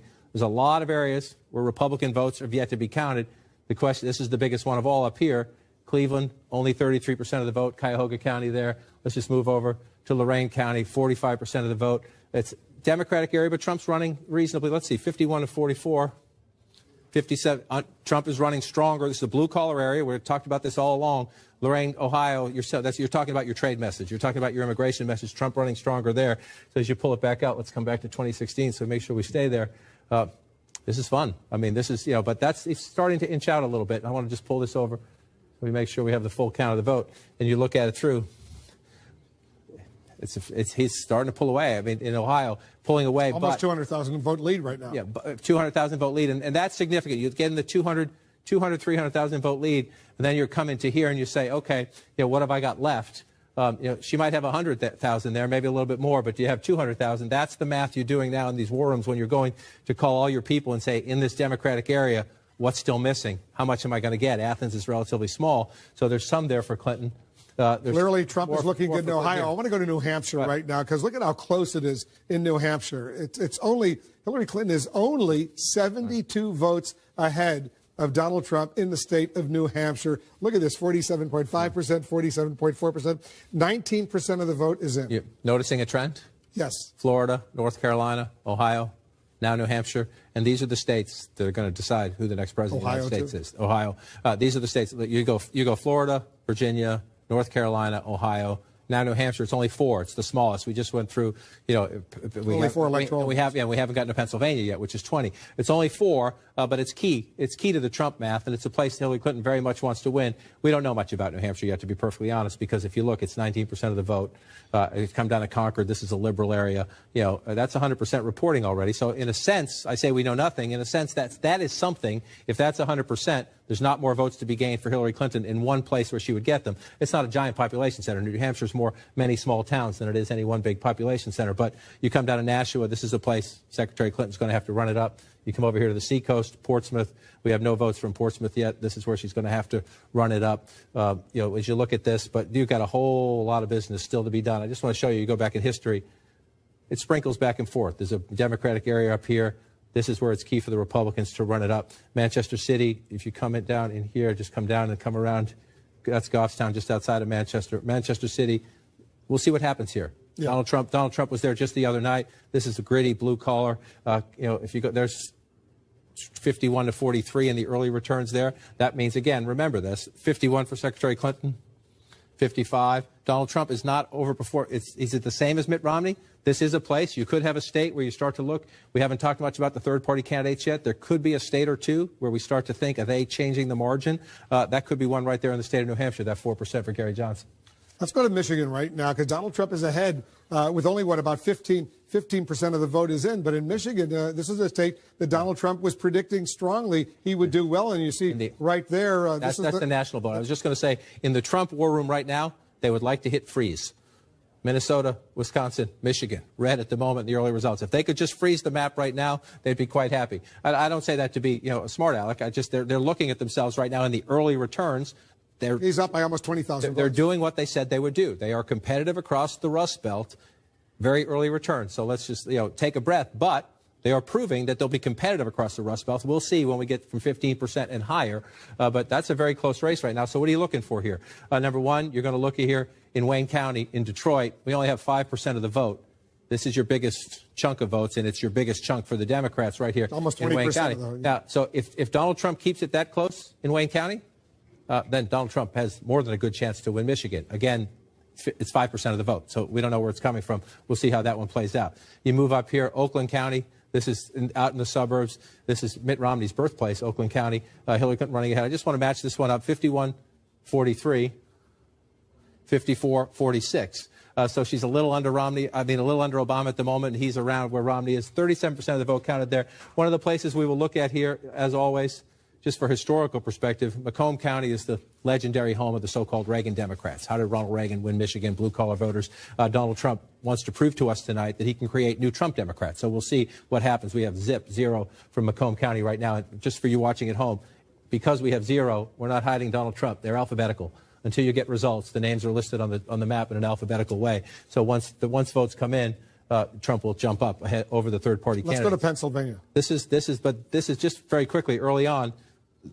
These are conservative areas. So Donald Trump is ahead right now because votes are coming in conservative areas, but that's not to criticize. That's to say he's doing what he needs to do in these conservative areas. We'll see how it plays out as we go. You wanted to go to Pennsylvania.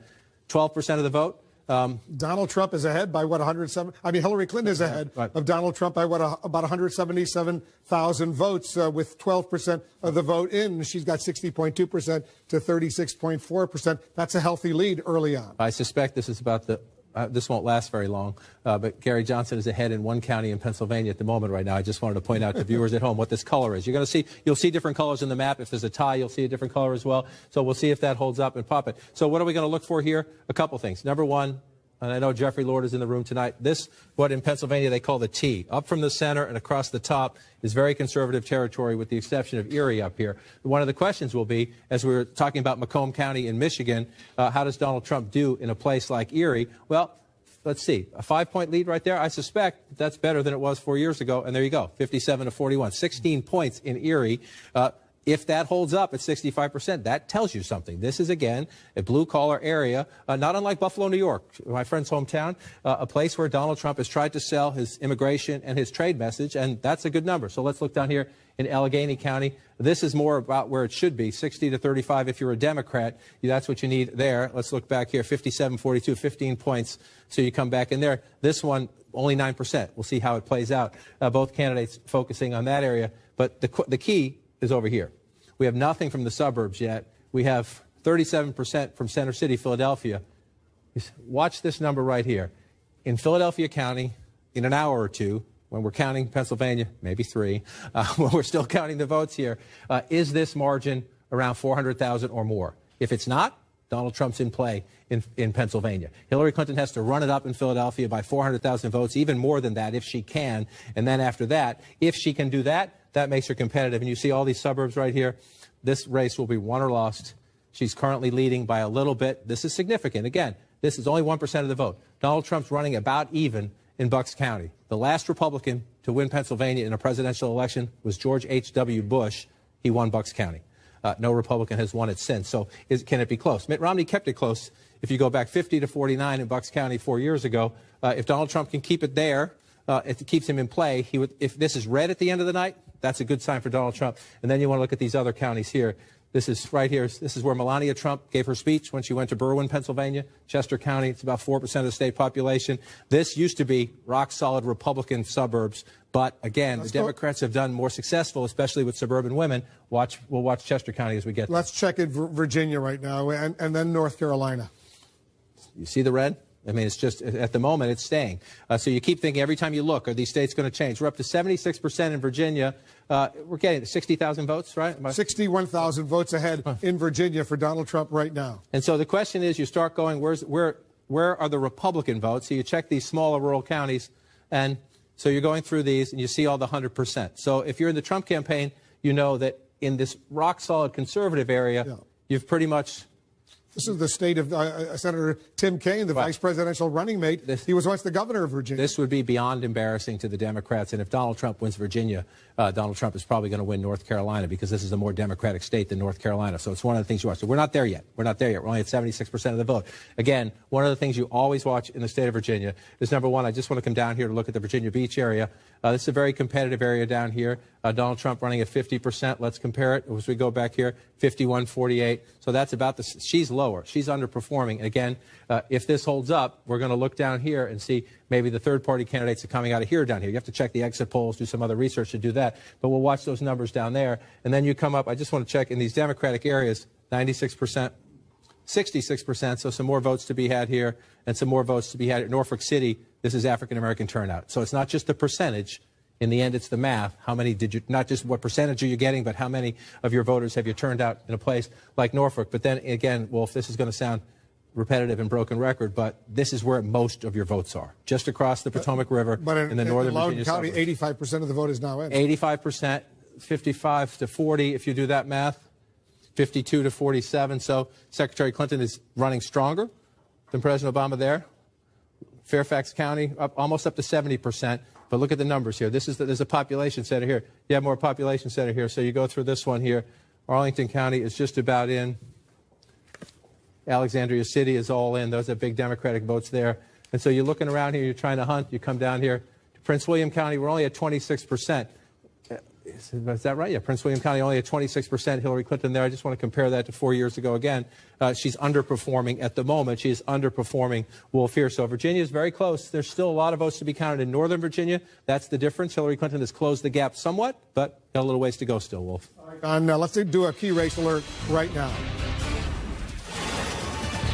All right, let's start out with Florida right now. 94% of the vote is in. You see Donald Trump maintains an impressive lead of 141,000 votes over Hillary Clinton, 29 electoral votes at stake. Trump is ahead impressively in Ohio. Trump is also ahead. More than half of the vote is in. Donald Trump has a 235,000 vote lead over Hillary Clinton. Very impressive lead in Ohio right now, 18 electoral votes. In Virginia, Trump is ahead there. He's got a lead of 42,000 plus in Virginia. 77% of the vote is in. Donald Trump is ahead in Virginia. He is also ahead significantly in Georgia, 384,000 votes ahead of Hillary Clinton. 41% of the vote is in. 16 electoral votes in Georgia right now, another state where Donald Trump leads. There are more states, more numbers coming in. 76% of the vote is in North Carolina, and Trump has a 56,000 vote lead over Hillary Clinton, 49.5% to 47.9%. He is ahead in North Carolina right now, 15 electoral votes there. In Michigan, 17% of the vote is in. Look at this. Donald Trump is ahead in Michigan right now as well, 28,000 plus votes over Hillary Clinton, 49% to 45, almost 46% for Hillary Clinton. 16 important electoral votes in Michigan right now. In New Hampshire, 22% of the vote is now in. Trump is ahead in New Hampshire as well. 1,700 vote lead. Now it's just gone down to 900 vote lead. Look at how close it is. 47.7% to 47.2%. A quarter of the vote almost is in New Hampshire. In Wisconsin, 12% of the vote is in. Hillary Clinton has a 25,000 vote lead over Donald Trump. 10 electoral votes in Wisconsin, but this is very early. Only 12% of the vote in Wisconsin is in right now. We've got more. Colorado, 42% of the vote is in. Hillary Clinton has a 55,000 plus vote lead over Donald Trump. 42%, once again, of the vote is in. 9 electoral votes in the state of Colorado. And in Pennsylvania, Hillary Clinton right now has an impressive 154,000 vote lead over Donald Trump. 17% of the vote is now in. Look at this, 56% for Hillary Clinton, almost 41% for Donald Trump. Pennsylvania has 20 electoral votes, but only 17% of the vote is now in. Let's take a look at the electoral map, see where things stand right now. According to our projections, Donald Trump is ahead. He has 128 electoral votes. Hillary Clinton has 97 electoral votes. Remember, 270. That's the number you need to be elected president of the United States. Donald Trump has the red states. Hillary Clinton has the blue states. All those yellow states, we cannot make a projection too early to call. Let's go to let's check in with some of the campaign headquarters right now. Jim Acosta is joining us. Jim, you're over at Trump headquarters. Breonna Keeler is at Clinton headquarters. Jim, what is the mood over there? There are some happy campers over here at Trump campaign headquarters, Wolf. It is very clear every time the returns are flashed on the screens here from the state of Florida, this place erupts into cheers, and it's been happening in just the last several minutes when they've been flashing returns from Ohio and Virginia, these other battlegrounds that Donald Trump must win. And Kellyanne Conway, the Trump campaign manager, sent out an email that sort of captures the mood in their war room. She says there's a buzz in the war room that can be felt across the nation. A win is imminent, and America will once again be great again. A lot of campaign spin in that, but obviously reflects where they are right now. We're hearing a lot of pessimism and some people sounding very glum inside this campaign, inside this operation earlier today. That mood has done a 180, Wolf. They are feeling much more optimistic tonight. They were even cheering when they were showing the returns from Marco Rubio, a past Trump campaign foe from the primary days. And so I would say, Wolf, that this place does not sound like a losing campaign at this point. They are, I won't say jubilant, but every time they flash Florida on this screen, it goes wild here. Yeah, Wolf. New York City over the New York Hilton. Jim, let's go to Breonna Keeler. She's only a mile and a half away or so over at the Javits Center. That's the Clinton headquarters. What's the mood over there, Breonna? Well, I will tell you, Wolf, that there are a number of anxious faces that I'm looking at here in the crowd. When we were listening to some of the projections come in at 9 p.m., Hillary Clinton winning some of the states that she was expected to, a lot of cheering. But as we're watching now, some of these very close states, there are a lot of people who are glued to the projections. They've been switching in and out of the big screen between an outside program going on where we just saw Senator Chuck Schumer speaking. He could be the Senate Majority Leader if Democrats are to take over the Senate. But going back now to watching projections, this is what the crowd is anxious to be looking for as they see Florida, they see the vote count very tight. Now, meanwhile, Secretary Clinton is about a mile and a half from here. She's at the Peninsula Hotel. She is obviously watching these returns as well. She's with her family. She's with her husband and her daughter and her son-in-law as well as her grandkids and a number of close aides and longtime confidants. She has been working on her speech, both speeches, I should say, and she has aides who are sort of working in some of the fixes she's been doing. But again, a lot of curiosity here about how the night is going to unfold and which of those speeches she's going to be giving, Wolf. A lot of uncertainty right now. All right, guys, we'll get back to you soon. Let's go over to Jake and Dana. Look at the map right now. Take a look over here. You see Clinton with 97 electoral votes, Trump with 128. You need 270 to win the White House. And you see what's going on. Trump is doing remarkably well. We have said from the beginning that for Donald Trump to win, he would need to run the table. And right now we are seeing that there is a path, a very clear path for Donald Trump. He is very competitive in all the key states, including Virginia, which could possibly be, there could be the crack in the blue wall, the firewall that Hillary Clinton had. We're seeing very tight races in the Midwest. The numbers are still coming in. A very nail-biters, not just in North Carolina, but Florida. It seems entirely possible that Donald Trump could end up having a very strong night, even the night that he's been dreaming of. We have a picture, I think, of Donald Trump with his running mate, Mike Pence, watching the returns coming in. This is a much stronger night than a lot of Republican officials thought was going to happen. We still don't know what's going to happen. And obviously, the key states that we really need, that Hillary Clinton really needs to maintain, let's just put this on the board. We need to make Hillary Clinton needs to keep Pennsylvania, and she needs to keep New Hampshire, she needs to keep Michigan, and she needs to keep Virginia. Those four are the ones for all the Hillary Clinton supporters out there wondering, oh my God, we're going to lose Ohio. Oh my God, we're going to lose Florida. Those four are the path. That's the firewall. Pennsylvania, Virginia, New Hampshire, and Michigan. But if there is a crack in any of those four states, this is going to be a night where the Jacob Javits Center is the wrong place for Hillary Clinton to be. Those four states are states that President Obama carried twice. That's right. And look, of all those four states, Virginia is the biggest surprise for, really mostly for Democrats. I will say that Republicans outside of the Trump campaign told the Trump campaign long ago, forget it, Virginia's gone, even before Tim Kaine became. Take a look at this. Take a look at this, Dana. You see these four states right there, and you see the states that Jake just circled: Virginia, Pennsylvania, New Hampshire. We'll start with Virginia. Donald Trump is ahead there by 20,000 plus votes in Virginia. In Pennsylvania, Hillary Clinton is ahead, 221,506 votes. In Pennsylvania, Hillary Clinton just changed to 227,000 votes. Look at how close it is in New Hampshire.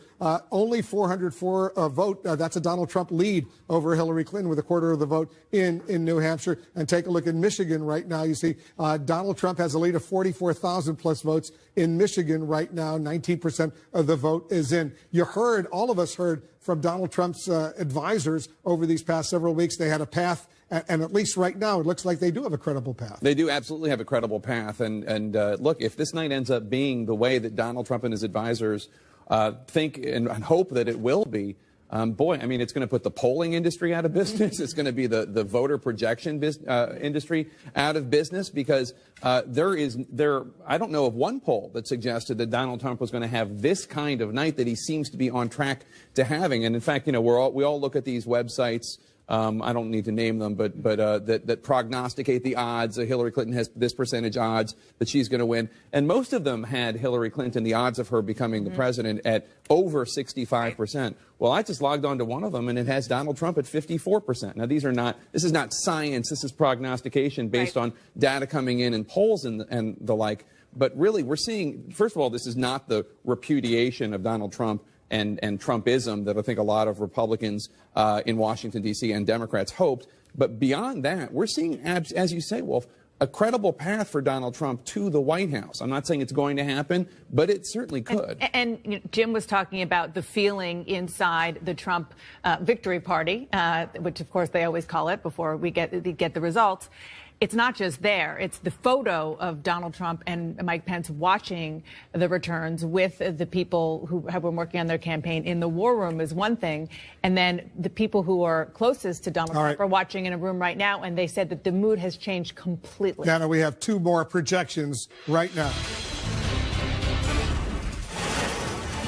All right, CNN now projects that Hillary Clinton will carry the state of Connecticut with its 7 electoral votes. Hillary Clinton wins in Connecticut. CNN also projects Donald Trump will win Louisiana with its 8 electoral votes. Another win for Donald Trump in Louisiana. Let's take a look at the Electoral College map, see where it stands with these latest 2 projections. You can see right now Donald Trump's still ahead. He has 136 electoral votes to Hillary Clinton's 104 electoral votes. Remember, 270, that's what's needed to be elected president of the United States. The red states we've projected going to Donald Trump. The blue states we've projected going to Hillary Clinton. Let's go over to John King to watch what's going on. John, you're studying this at the Magic Wall so closely right now. Just going through, and you're trying to look. Let's just start down here in Florida. I was just emailing back and forth with a key Democrat and Republicans who know this state very well. The Republican is not a fan of Donald Trump, trust me, who thinks that Donald Trump has enough to hold on here. That doesn't mean he will, but we're up to 95% here now. And so every time we do this, we go back to the bank of what's left out there.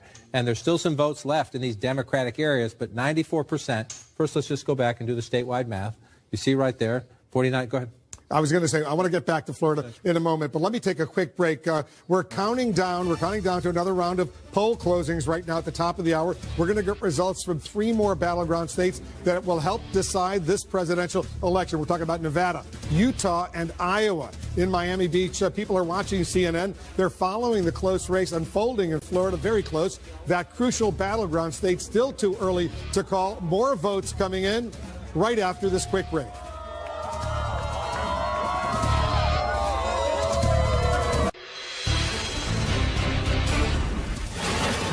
Right now, we have a major projection in the battle for the United States Congress. CNN can now project that Republicans will keep control of the House of Representatives. The House Speaker Paul Ryan's fight to maintain the Republican majority paying off, dashing the Democrats' slim hopes of retaking the chamber. This is an important win for Republicans as we await the outcome of the fight for the U.S. Senate and the presidential race. Jake and Dana, we fully expected the Republicans would win. We're still going to get the number, but they will be the majority, and that is significant.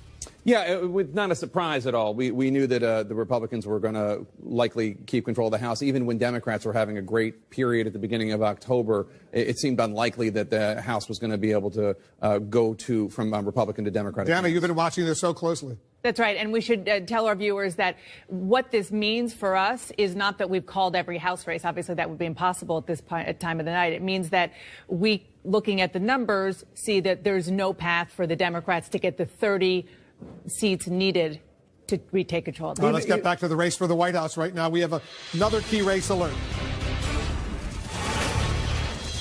All right, take a look at this. We'll start with Florida. 95% of the vote is in, and Donald Trump has an impressive almost a 112,000 vote lead over Hillary Clinton, 49% to 47.8%, 29 electoral votes in Florida. In Ohio, 61% of the vote is in, and Donald Trump there has a very impressive almost 354,000 vote lead over Hillary Clinton, 18 electoral votes in Ohio. In Virginia, Donald Trump is leading there, but very, very narrowly, only 10,123 votes. 80% of the vote in Virginia is in, 13 electoral votes there. In Georgia, almost half of the vote is in there. Donald Trump once again has a very impressive lead of more than 365,000 votes, 16 electoral votes at stake in Georgia right now. Let's take a look at more results coming in, starting with North Carolina. 78% of the vote is in. Trump maintains a lead, a significant lead, 85,000 votes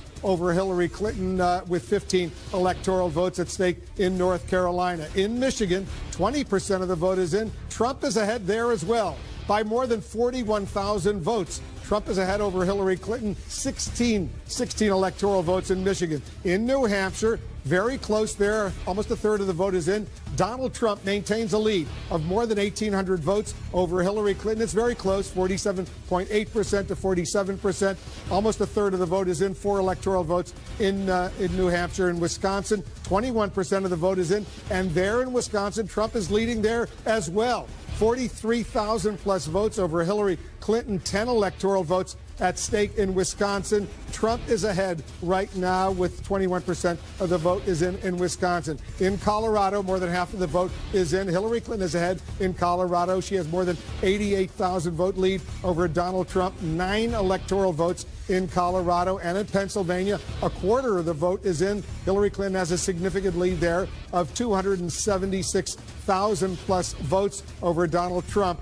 It's 269,000 right now, 20 electoral votes in Pennsylvania. Let's take a look at the Electoral College map to see the all-important Electoral College map. Trump is ahead. He has 136 electoral votes compared to Hillary Clinton's 104. 270 are needed to win the White House. Let's go over to John King over at the Magic Wall. He's taking a look. Donald Trump is doing remarkably well, John, in so many of these states that President Obama carried twice. And so we'll get to the results in a minute, but first the question people are asking at home, does he have a path now? With what we are seeing, does he have a path? And remember, this is where we started the night. We had Secretary Clinton at 268 to start the night. All she needed to do was win one more state if, and it's a big if at this hour, she held all the blues. So let's just go through this where we are right now. Okay, Donald Trump, we had at 204. Well, Donald Trump is leading right now in Florida. Let's see if he can hold on to Florida. That's 29. Donald Trump is leading right now in North Carolina. Let's see if he can hold that. Look where that gets Donald Trump. Let's assume we're not out west yet. This may come down. We could come down to Arizona and Nevada in this race, but let's just say Donald Trump wins Arizona, where he was leading in the late polls. That gets him to 259, Wolf.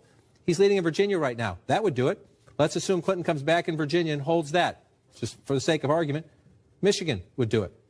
Or if somehow Michigan stayed blue, Wisconsin would get him to 269. New Hampshire could do it under that scenario. So there are now several different paths as we watch this play out. What does it come down to? It comes down to counting to the final vote there. We got a ways to go here still. And it could come down, let's switch maps and see, it could come down to a state that most Democrats and even many Republicans thought months ago was a sure bet. And if you look at this right now, we're up to 80% of the vote. She has closed the gap. In just the last few minutes, she has closed the gap to about 10,000 votes, if you see it right there. So you're looking, number one, if you think about it, what did I say? Michigan, Virginia, and then we'll look at Minnesota, Wisconsin, which are less likely, but they're still in play. So the question is, can Hillary Clinton come back? The answer is yes, but the clock is ticking. 95% in Loudoun County. 80% in Fairfax County. This is a big vote center. So That's here's 13.5% of the population of the state. You remember the Senate race a few years ago. Everybody was stunned that Ed Gillespie, the Republican, was so close to Senator Mark Warner. And Ed Gillespie was leading at times in the night. And then these votes came in. And snap, it changed. That's not saying that is what's going to happen tonight, but we have to wait to see what happens in the Northern Virginia suburbs. Hillary Clinton now, that's, well, back up now to, what do we have there? 13,000. Yeah, a little over 12,000 in there. So the clock is starting to run at 80%. So Virginia's one place we'll watch. Trump wins that. Again, he's got to hold these ones, and let's just check on these as we go. Up to 79%. He's got 100,000 vote lead. You're up to 80% now. You're talking about a pretty good lead, but what's out? So let's look, 94% there. We're still waiting for a decent amount of votes here, but it's only 3% of the state population. I want to go over to Charlotte. This could come down to how many votes are still left out here. Only at 43% here. So North Carolina's not over. But if you're Donald Trump and you're now at just shy of 80% and you're looking at a 3.5 point lead there, you're getting increasingly confident about that. And as I said, when you check in with people down here, increasingly even Democrats believe, because of his strength in these rural areas up in the Panhandle and elsewhere, and because of his running very competitive in areas like this, and especially here, Barack Obama won, President Obama, Senator and President Obama won this when he was running in his election campaigns, that is there enough down here? 95% now in Palm Beach County, so there's more votes to be gained for Secretary Clinton. Is the math enough? Let's move down here to Broward County, 75%. Again, she's likely to pick up some votes, but is it enough? Miami-Dade is almost done at 94%. So there are still some votes in these southeastern counties. Hate to say this, to say the words Florida and lawyers in the same sentence, but we're going to wait for these votes to come in, and we're going to see. There's a chance that some of these states are going to carry over into the morning. If you get into, are there still other absentee ballot issues out there? But Florida, if you're Trump and you're looking at this one is key right now. Can you hold this lead? We're going to watch that as soon as we get up there, and then we'll move out here. The count's a little slower as you move toward the west. We're only up to 21% in Michigan, but again, you're starting to build a healthy lead. Some people look at that and say, wow, the other way to look at it is that what we have so far. What about the Democratic areas like Detroit? Right. Most of what we have so far is from the rural areas. So it's not surprising in the sense that once you look at where the votes are from, that doesn't surprise you. The question is what's happening in places like this. And again, this is going to come down to margins. If Donald Trump is running more competitive in these areas, so 51 to 44, 54 to 46. So you have a Donald Trump running closer in these outside, essentially the counties just outside of Detroit. Let's go down to Wayne County. One of the biggest concerns for the Democrats in this election cycle has been African-American turnout. Wayne County, Detroit, we're only at 11%. So if Wayne County ends the night 48-45, Donald Trump is going to win Michigan.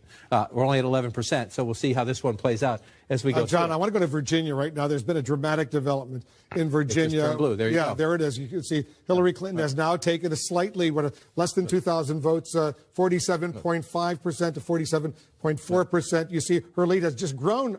This is Prince William County. It's grown because the vote count, we've gone from 16 to 26% here. And we've gone up to 89% when we were just talking moments ago in Fairfax County. We said we were waiting for a lot of votes. That's why it happened. These votes have come in Northern Virginia. And again, that's why this state has done this to us in the last couple of cycles. You see the Republican build an early lead, and then you see the Democrat bounce back when these votes come in. Doesn't mean we're done. She has a tiny 2,000 votes. Tiny lead. So the key here is we know what's still left, right? Loudoun County, she's winning by a healthy margin. We still have 14% of the vote to count. Fairfax County, we're up to 89% now, but she's winning by a lopsided margin here. Let's just check Fairfax City. Up to 86%, some more votes to be counted. But you're looking at the blue is what's out. So then you say, are there Republican votes out there? So you just start to pick them, and you see 100% here, and 100% here, and 100% here. So if you're the Clinton campaign, you just let out a huge sigh of relief in one state.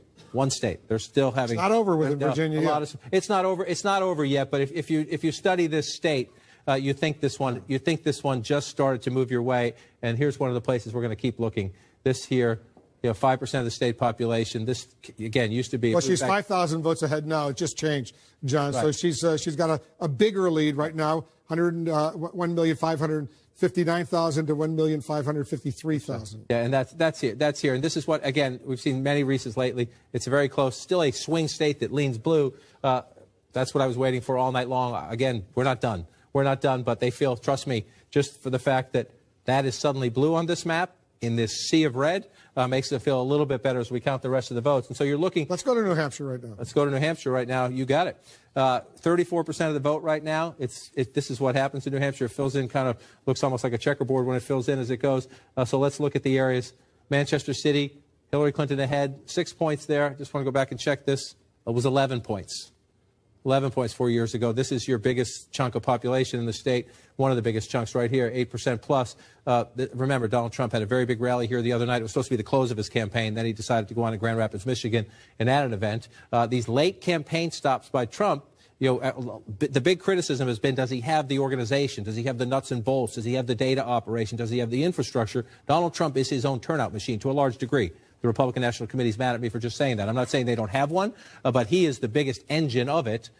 Let's see if he can keep, again, if he doesn't win Manchester, keep it close, and you run it up in the other areas. But I want to say but about New Hampshire because we're nowhere near done here. Hudson, along the Massachusetts border has become much more populated in recent years, people living right along the Massachusetts border. Hudson, Nashua, we have nothing. I just want to go back in time and check. These are areas where, President Obama won quite handily. You move over here. This is a Republican area, but more of a swing area. Remember, Mitt Romney has a lot of connections in New Hampshire, so he ran stronger in some of these places than one would expect Donald Trump to, except Trump has a good organization there from the primaries. I want to come back to 2016 and come over to the Seacoast. This is largely a Democratic area over here by the Seacoast, and we have nothing yet. We have nothing yet. So I would just say take a breath on New Hampshire, except for the fact that at the moment, Donald Trump has a lead, 36% of the vote. Still plenty of time here as we go through this one in New Hampshire. But let's pull back out and look at the map. I want to look at Wisconsin if we can, because they both made plays for it, and it was not really supposed to be in play. It was not supposed to be in play, except the Trump campaign told us they could make a run at this late, and a lot of people didn't believe them. They had the dysfunction. Let me just tell our viewers, a quarter of the vote is in, 26%, and Trump is ahead 50% to 44%. He's got, more than 40,000 vote lead right now. And again, so you're looking at a lot of these small rural areas. You're going to see this in so many states tonight. They're filling in red. The question is, where are we percentage-wise? In Madison, Dane County, this is the University of Wisconsin. This is a big Democratic area. We're only at 23%. This is key as we go forward. You see the lopsided math here at 23%. As we get 50, 75, 100, Hillary Clinton, if she's going to make up Donald Trump's lead at the moment in Wisconsin, she needs to do it here. Let me pull out and look again as we come around here. Let's come over to Milwaukee and see what we have here. 45%. She's running up a lead pretty big. I just want to see 66 to 28. Let's go back in time and look 68 to 32. So it's comparable. It's comparable. We're at 45% there. The question is, we'll check the math. I'll go and check the math next time I get a chance versus 2012 turnout to see how that's going there. The percentages are about right. The question is, are you getting the turnout you need? We got a big block up here. We have absolutely nothing. We go back and look. This was a Romney area up here, 53, 46, about 2.5% of the state population. So we have a ways to go here as you start to watch. Let's just go back in time and look for your big areas of blue. You see all down in here, right? And so you come back up here, we got nothing. So if there's room here, if it comes in as it did in 2012, there's room here for Hillary Clinton to make it up. But again, if you're in the Trump campaign and you're looking at a 5+ point lead in the state of Wisconsin and you're at 27% of the vote, you start to think that late strategy pulled off. And let's just, since we're in the neighborhood, come over here and see where we are in Michigan, 23%. The idea for comparison is to look where the red is, go back in time. All this is in here is traditionally blue. So you've got some red down here that's traditionally blue, and we're at 47%. In places like that. Not huge population centers, but it matters if you're in a very close race. If you turn some of these small areas, that's how you make the difference. I just want to come back over here again and look. Oakland County. By the way, we're getting close to the top of the hour. We might be able to make some more projections, but go ahead. Great. Macomb County, again, this is one of my bellwether counties to look at. It's part of the auto industry. It's General Dynamics. This is where Michael Dukakis took the ride in the tank. It's where Ronald Reagan created the so-called legendary Reagan Democrats. If Donald Trump wins Macomb County, that puts him in good standing to be competitive throughout the state of Virginia. And I'm told to go out and check in on Colorado. 53% of the vote. Colorado vote by mail. They count the vote. And it's competitive out here as well. Again, she's ahead a little short of 5 points there, or just above 5 points there, excuse me. But Colorado, 53% of the vote in. Clinton leading there. This race in Colorado will be decided here. Arapahoe County here in the Denver suburbs. And then you come over this way. Jefferson County in the Denver suburbs. I just want to go back and check the historical comparison. 51, 50. So running about right there. 53 over here. Running a little behind, but this will be decided in the Denver suburbs. Again, We've talked about this potentially as the year of the Latino. They are key in these counties here. I just want to get it to Denver proper. You see she's running it up in Denver. So of all that, there's a lot of angst at the Clinton campaign headquarters. Colorado, one of the states at the moment, Wolf, that looks like it's filling in the way the Democrats expected it to. But across the Rust Belt, a lot of anxiety in Brooklyn at the moment. We're only seconds away from the top of the hour. 4 states are closing. Right now, we're going to be able to make a projection. And CNN projects Donald Trump will carry the state of Montana and its 3 electoral votes. Another important win for Donald Trump in Montana. He gets those 3 electoral votes. Every electoral vote will count tonight. Let's get a key race alert right now. Too close to call in several states where the polls have now closed. In Iowa, with its 6 electoral votes, too early to call, no projection there. In Nevada, 6 electoral votes, too early to call, no projection there. Similarly, in Utah, too early to call there, 6 electoral votes. Evan McMullin, a Utah native, a third-party candidate, a conservative. He's making a push in Utah right now. Too early to call there. Let's update the all-important Electoral College map. Where it stands right now, you can see Donald Trump maintains his lead. He has 139 electoral votes compared to Hillary Clinton's 104 electoral votes, 270 needed to be elected president of the United States. Let's get another key race alert right now. All right, here's where the votes stand. Let's start in Florida. 95% of the vote is in. Donald Trump still maintains an impressive 105,000 vote lead over Hillary Clinton. 5% of the vote outstanding, 29 electoral votes. Trump ahead in Florida. In North Carolina, 81% of the vote is in. Trump maintains an impressive 114,000 vote lead over Hillary Clinton. 15 electoral votes. Trump ahead in North Carolina. In Ohio, 67% of the vote is in. Donald Trump has a very impressive, almost 400,000 vote lead over Hillary Clinton. 18 electoral votes at stake in Ohio. In Virginia, 83% of the vote is in. Hillary Clinton all of a sudden has taken a lead, 15,456 vote lead over Donald Trump. 83% of the vote is in. 13 electoral votes in Virginia. Hillary Clinton ahead there. Let's go to Georgia right now. In the state of Georgia, almost half of the vote is in. Donald Trump here too, he has a very impressive lead, 365,000 vote lead over Hillary Clinton. 16 important electoral votes at stake in Georgia right now. In Colorado, 53, more than half of the vote is in. Hillary Clinton has a lead of about 73,000 votes over Donald Trump. 9 electoral votes in the state of Colorado. In Michigan, a quarter of the vote is in. Trump is ahead there, still maintaining a lead of almost 50,000 votes over Hillary Clinton right now. 24% of the vote is in. 16 electoral votes at stake in Michigan. In New Hampshire, 41% of the vote is in. Trump is ahead there as well. 5,297 vote lead over Hillary Clinton. 4 electoral votes. Everyone is critically important in New Hampshire. Trump is ahead in New Hampshire right now. More votes coming in. Let's take a look at Wisconsin. 28% of the vote is in. Trump is ahead in Wisconsin right now by more than 50,000 votes. 10 electoral votes at stake in Wisconsin. In Pennsylvania, third of the vote is in. Hillary Clinton has an impressive lead, 250,000 vote lead over Donald Trump. 20 electoral votes in Pennsylvania. Votes just beginning to come in Arizona. Only 2% of the vote is in. Donald Trump has a lead of 6,600 votes over Hillary Clinton. 11 electoral votes in Arizona. Let's take a look and see nationwide where the popular vote stands right now. U.S. popular vote. Donald Trump has 48.9%. Hillary Clinton has 47%. He is ahead nationally by 1,153,000 votes in nationwide. That's the popular vote.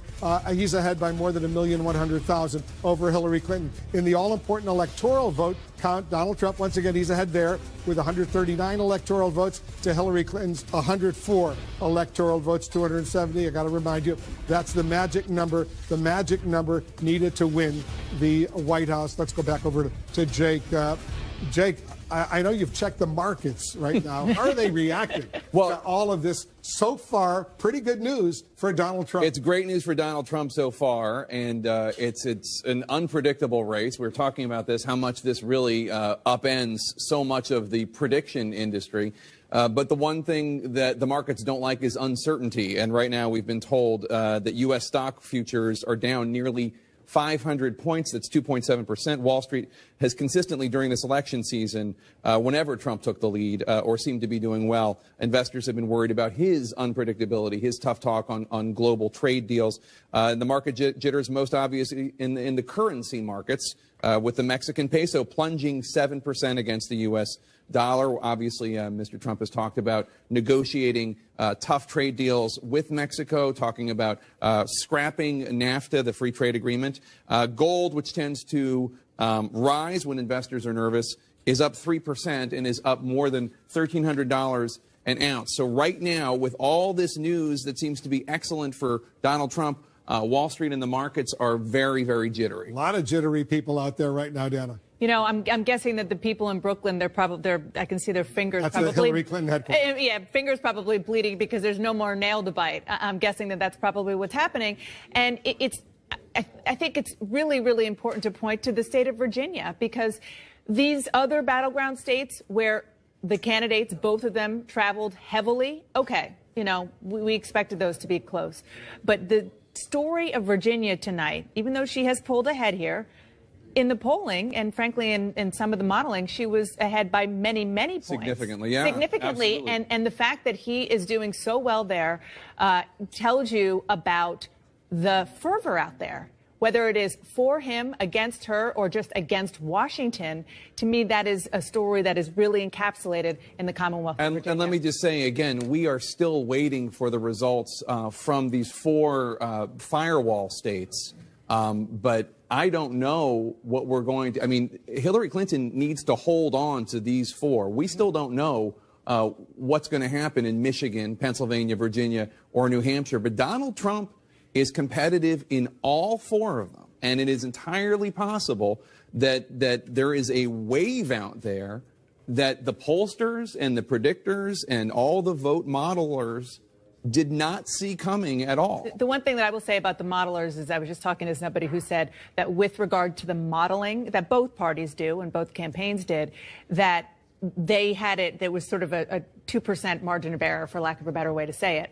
Having said that, you know, there is something that is out there that is hard to get with data. And Yeah. it's just clear that that's true. Those early exit polls showed there were a lot of angry voters out there in the United States. John, let's take a look at North Carolina right now, because that's really emerging as a critically important state. 82% of the vote in North Carolina is in. Donald Trump still maintains the lead, of about 120,000 votes. And so you start to get to that point, 120,000 votes, you're thinking, is it possible? Is it at all possible to make that up? So you start looking at the blue population centers. You look out here, they're at 100%. So there's nothing more to be gained for Secretary Clinton there. This is the biggest one here. You come into Mecklenburg County. Still some votes to be gained here. Is it possible? Yeah, sure. There's math there. It's possible to be done, but that's assuming, that she runs it up at the margin she is there, and it also assumes that Donald Trump's not adding. Let's come over here. We're up to 99% in Wake County. Hillary Clinton's winning this county by just what they targeted. We wanted to win this big, 15 points or more. Very successful here. And yet they're getting swamped with turnout elsewhere is what's making this so race. They did exactly what they wanted to do here at 77%. The question is the numbers. We're going to match the numbers up to past campaigns and see if they're getting the percentages right. The question is, did they gin up the turnout? Can she come back here at 17%? You look around. Let's go back in time. I just want to look at some of these rural counties up top here. There's some small counties up here. You're looking, again, let's go back. This is the race before. You're going back here. Let's go back in 16 to see if we have anything here. 80%. So even if you keep going there, you're talking about a couple hundred votes at best when you look up here. So you look at this big population center. Again, this is where the votes are in these areas around here, or in the Raleigh-Durham Research Triangle and the areas around it, 80%. So there are some votes to be counted here, but if you look, come back, pull out to that statewide lead at 83%, that's a tough margin to make up. Doesn't make it impossible. If she's going to make it up, a lot of it's going to have to come from right here in Charlotte and in the suburbs. Again, if you do that math, you're at 43%. If she doubles that, there's 100,000 votes there. If you double it, so it's there. The question is, you start checking these Republican counties. There's a couple hundred votes here for Donald Trump to make up, maybe 1,000. There's still some votes here for Donald Trump to make up here. And so we got a ways to go before you can get into the exact nature of it. But if you're in Trump campaign headquarters right now, you think it might get closer. because your votes are in here and your votes are in here. And that's what happens in the war room. They start calling around to all these counties, who's left out, what's left out. In here, they're looking, they're asking here, how, are they close to Charlotte, or are they more up here where the Republicans run a little better? That's what they do in the war rooms right now. And this is. Let's take a look at two states, Michigan and Wisconsin. These are states that Hillary Clinton obviously has to win. Michigan first. Donald Trump is ahead right now in both of those states. And as you look at the map, before I go into the numbers, these are the two states, if the map stays like we see it right now, if Donald Trump holds on to Florida, if Donald Trump holds on to North Carolina, then these are the states that will decide the next president of the United States. That's a big if. That's a big if. But let's just go through. 26% of the vote right now, and you're just looking here again. You're up here, Upper Peninsula. You're down through here. Donald Trump is winning. He's got a lead of about 60,000 votes. He's winning areas where the Republican, the conservative needs to win, and he's winning them. Just want to go back again. These are tiny places, so you think that's not a big deal. That does matter in a close race. 59%, 70%. So in these small rural counties, Donald Trump is running up numbers, and you think, oh, it's 200 votes. Oh, it's 300 votes. Well, guess what? If it's 200, 300, 1,000, 800, you start racking that up. That's what you need to offset the Democratic leads down in these places. 63% of the vote in Oakland County, so more votes for Democrat and much more population, as you see. But let's go back in time and take a look. 51, 54. So she's underperforming President Obama a little bit here in the Detroit suburbs. Just want to come back to Wayne County. She's stretched out a little bit. The last time that was 2 or 4 points.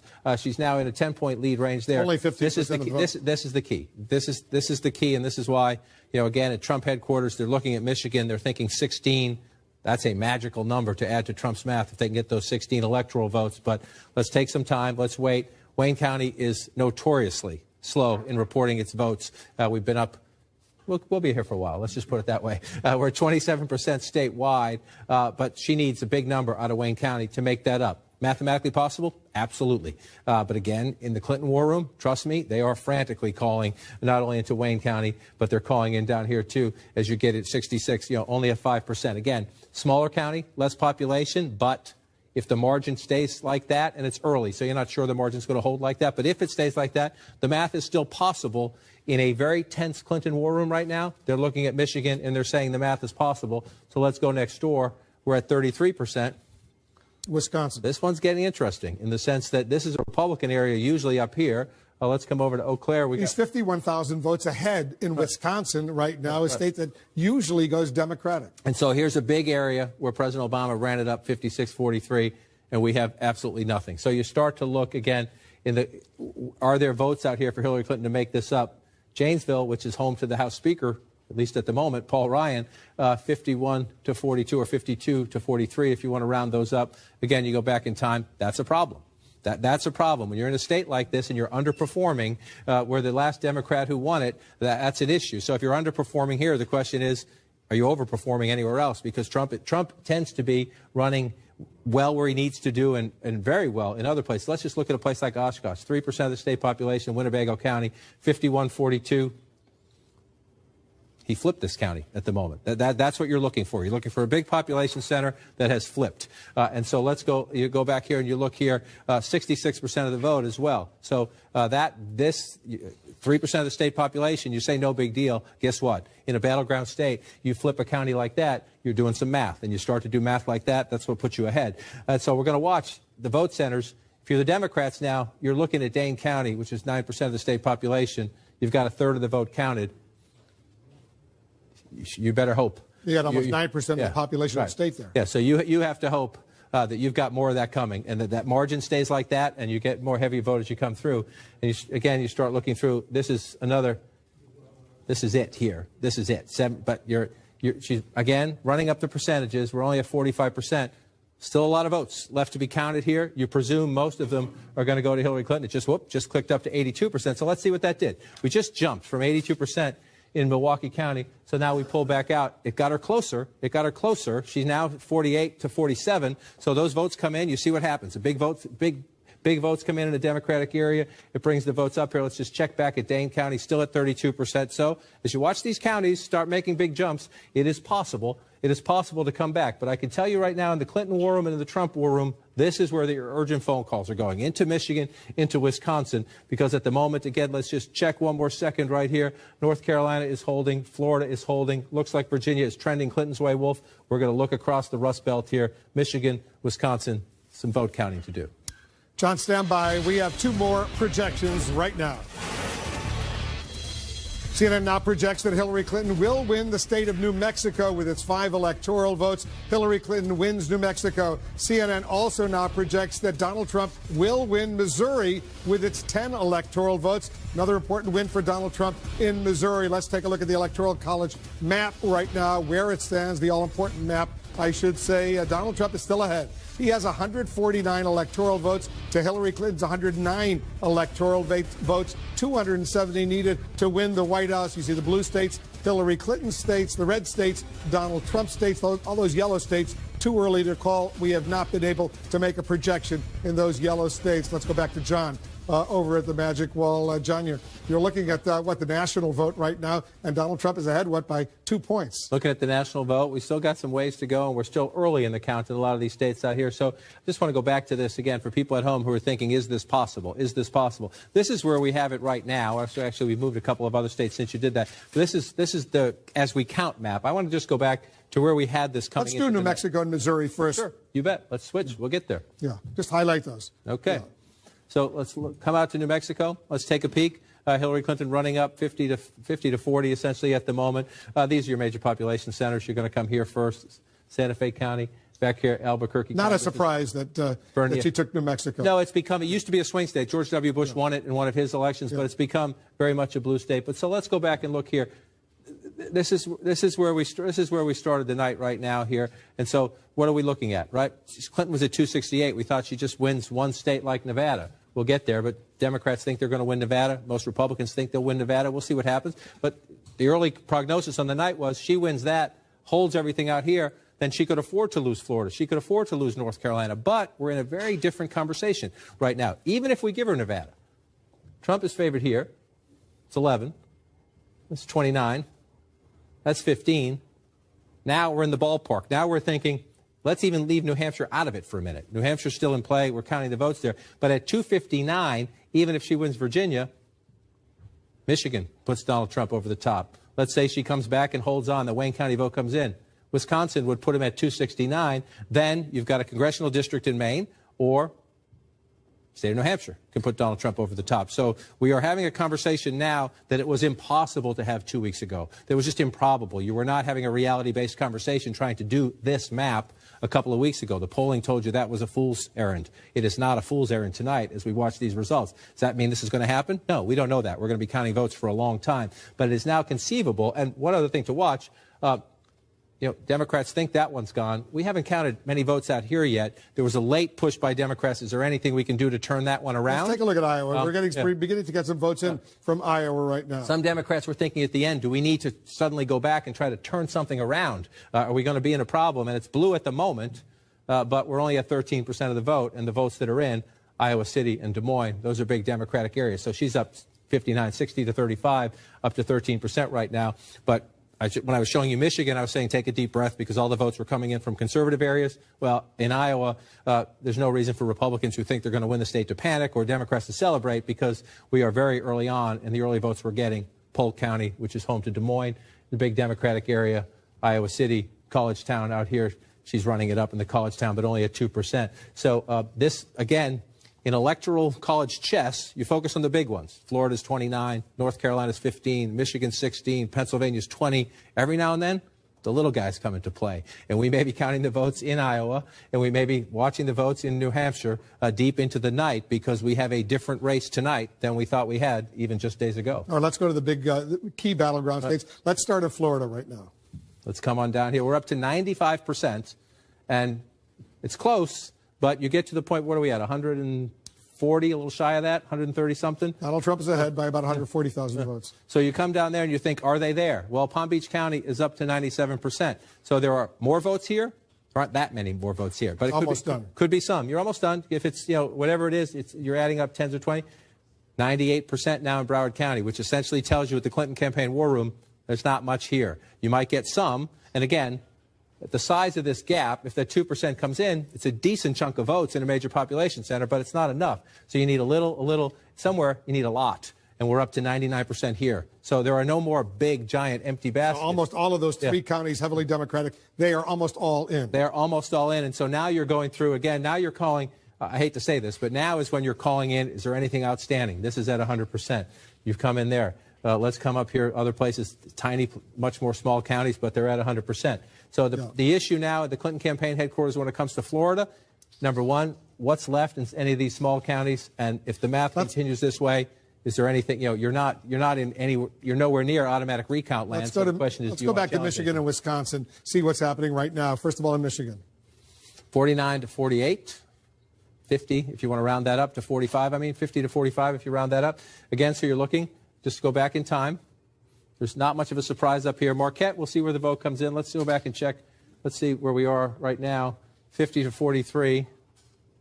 56. See, you're seeing, just as I was showing you in Wisconsin, you find every now and then you find that one big county, moderate-sized county. It's not huge, but in a close race, you flip a county like that from past races. You're talking about a chunk of votes that matter. Now let's come down here. This race is going to be decided down here.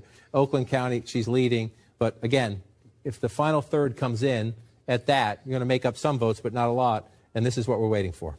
We're only at 16% in Wayne County, and this has to be not only the margin. If it's this close, 51 to 43, let's just go back in time and look at that.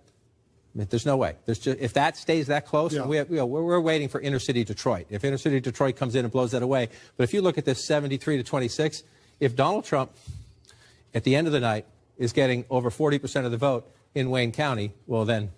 That's a tough night for Democrats in the state of Michigan. So we got to wait. We're only at 16%. Those votes could be coming from out here, down here, more Republican areas. But this is a question of, one, she better turn that percentage around big time if she wants to win Michigan. And number two, where are the votes? That's not a lot of votes. That's not a lot of votes right now. We're only at 16%. But that's a warning sign. I just want to show you that again because it's a stunner if you look at it. 51% for Hillary Clinton in Wayne County. Tells you everything you need to know about Michigan at the moment. Emphasis on at the moment. Donald Trump always said he would get those so-called Reagan Democrats, that working-class blue-collar voter. Right, and so this is fascinating, and I'd love we'll pour through the Michigan exit polls as we do once that gets higher. Again, you're looking at that right now. If you're at the Clinton campaign headquarters, you are calling your people out here, and you're asking what went on. And to be clear, I know Dana was sharing some of this reporting the other day as well. Democrats out here have been calling the Clinton campaign for months, not just weeks, but for months, saying you need to tend to the garden. You think you have this one for granted. You're just taking this for granted, thinking you're going to win it.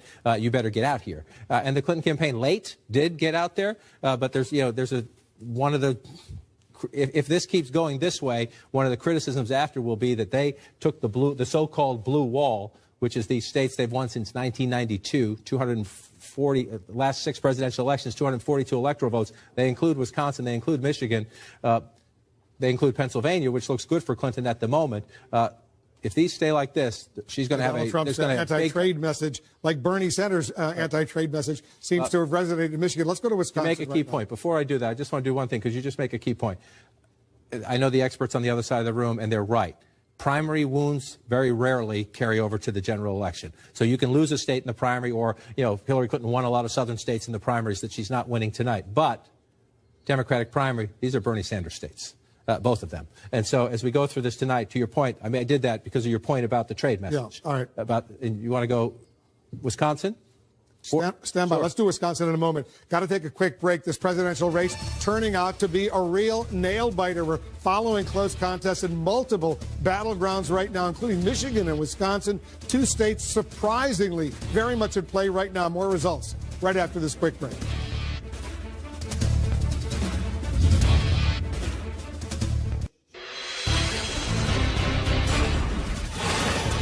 We have a major projection right now. Donald Trump will take Ohio. CNN projects Donald Trump will win Ohio with its 18 electoral votes. A relief for Donald Trump. No Republican has ever won the White House without Ohio. He has won Ohio with its 18 electoral votes. Let's take a look at the Electoral College map to see where it stands now. Big win for Donald Trump in the state of Ohio. Right now, he is ahead of Hillary Clinton. He has 167 electoral votes compared to Hillary Clinton's 109 electoral votes. You need 270 to win the White House. Donald Trump is ahead of Hillary Clinton right now. Jake, And Dana, Jake, this is a big win. He needed Ohio.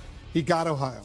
Iowa and Ohio always looked like the first states of the Obama states that Donald Trump would be able to pick off. But I didn't know, based on polling and based on how Democrats talked about Ohio and how Hillary Clinton campaigned there. Remember, it was just a few nights ago she was there with Beyonce and Jay-Z campaigning. I didn't know it was going to be so early that we're going to be able to call Ohio for Donald Trump. I always thought it was going to fall into his side of the aisle. It is remarkable what we're seeing here, not just Ohio, but all over the country. In Philadelphia, I was just looking, the returns coming in. Hillary Clinton with 81% of the vote in Philadelphia as of right now. That is not really all that good for Philadelphia. She should be doing much, much better in the city of Philadelphia. The margins where she really needs to be driving up the vote for a very strong Democratic performance in those counties, she's not getting that. Dana, a lot of stunned Democrats out there right now. That's right. And let's just focus on Ohio for a second, what you just projected for Donald Trump as a bellwether. We've all talked about the fact that no Republican has won the White House without winning Ohio. But given where we are tonight, and another interesting statistic is that no Republican has ever won Ohio without winning the White House since Richard Nixon in 1960. So there is a very long history of Ohio predicting the president, no matter where which party he is in. The other point I think is important to make is that Donald Trump, we are projecting to win Ohio, no thanks to the sitting Republican governor in Ohio, John Kasich, Donald Trump's former rival for the presidential nomination. John Kasich made it very, very clear, very loudly, that he did not think Trump was the right person for the party, the right person to lead the country, sat out of the convention, even though it was in his home state. And we should also note, Donald Trump, obviously, all the victories that Donald Trump has this evening, Donald Trump gets the credit for. But we should also note that when there's all this talk about how Hillary Clinton had a ground game and Donald Trump did not, the Republican National Committee has had boots on the ground for years now, right, and they have had a great ground game, and Donald Trump has been using that. So it's not as beneficiary. It's not as though all these victories that we're seing came just because you got a lot of help from you got a lot of help from the RNC. Absolutely. All right, we've got another key race alert right now. Well, let's update all the votes where they stand right now. We'll start in Michigan. Almost a third of the vote is in Michigan. Donald Trump has a 35,000-plus vote lead over Hillary Clinton. 16% of the vote is now in the state of Michigan. Donald Trump ahead there. In Wisconsin, 42% of the vote is in. He's ahead narrowly, 28,000 votes over Hillary Clinton. 10 electoral votes at stake in Wisconsin. In Florida, 95% of the vote is in. Donald Trump has an impressive lead. In Florida, 135,000-plus vote lead over Hillary Clinton. 29 electoral votes are at stake in Florida. In Arizona, more than half of the vote is in. Trump has a lead. More than 33,000 vote lead over Hillary Clinton. 11 electoral votes at stake in the state of Arizona. Let's continue. Let's go to North Carolina right now. Donald Trump, he has an impressive lead there with 84% of the vote in. More than 143,000, almost 144,000 vote lead over Hillary Clinton. 15 electoral votes in North Carolina.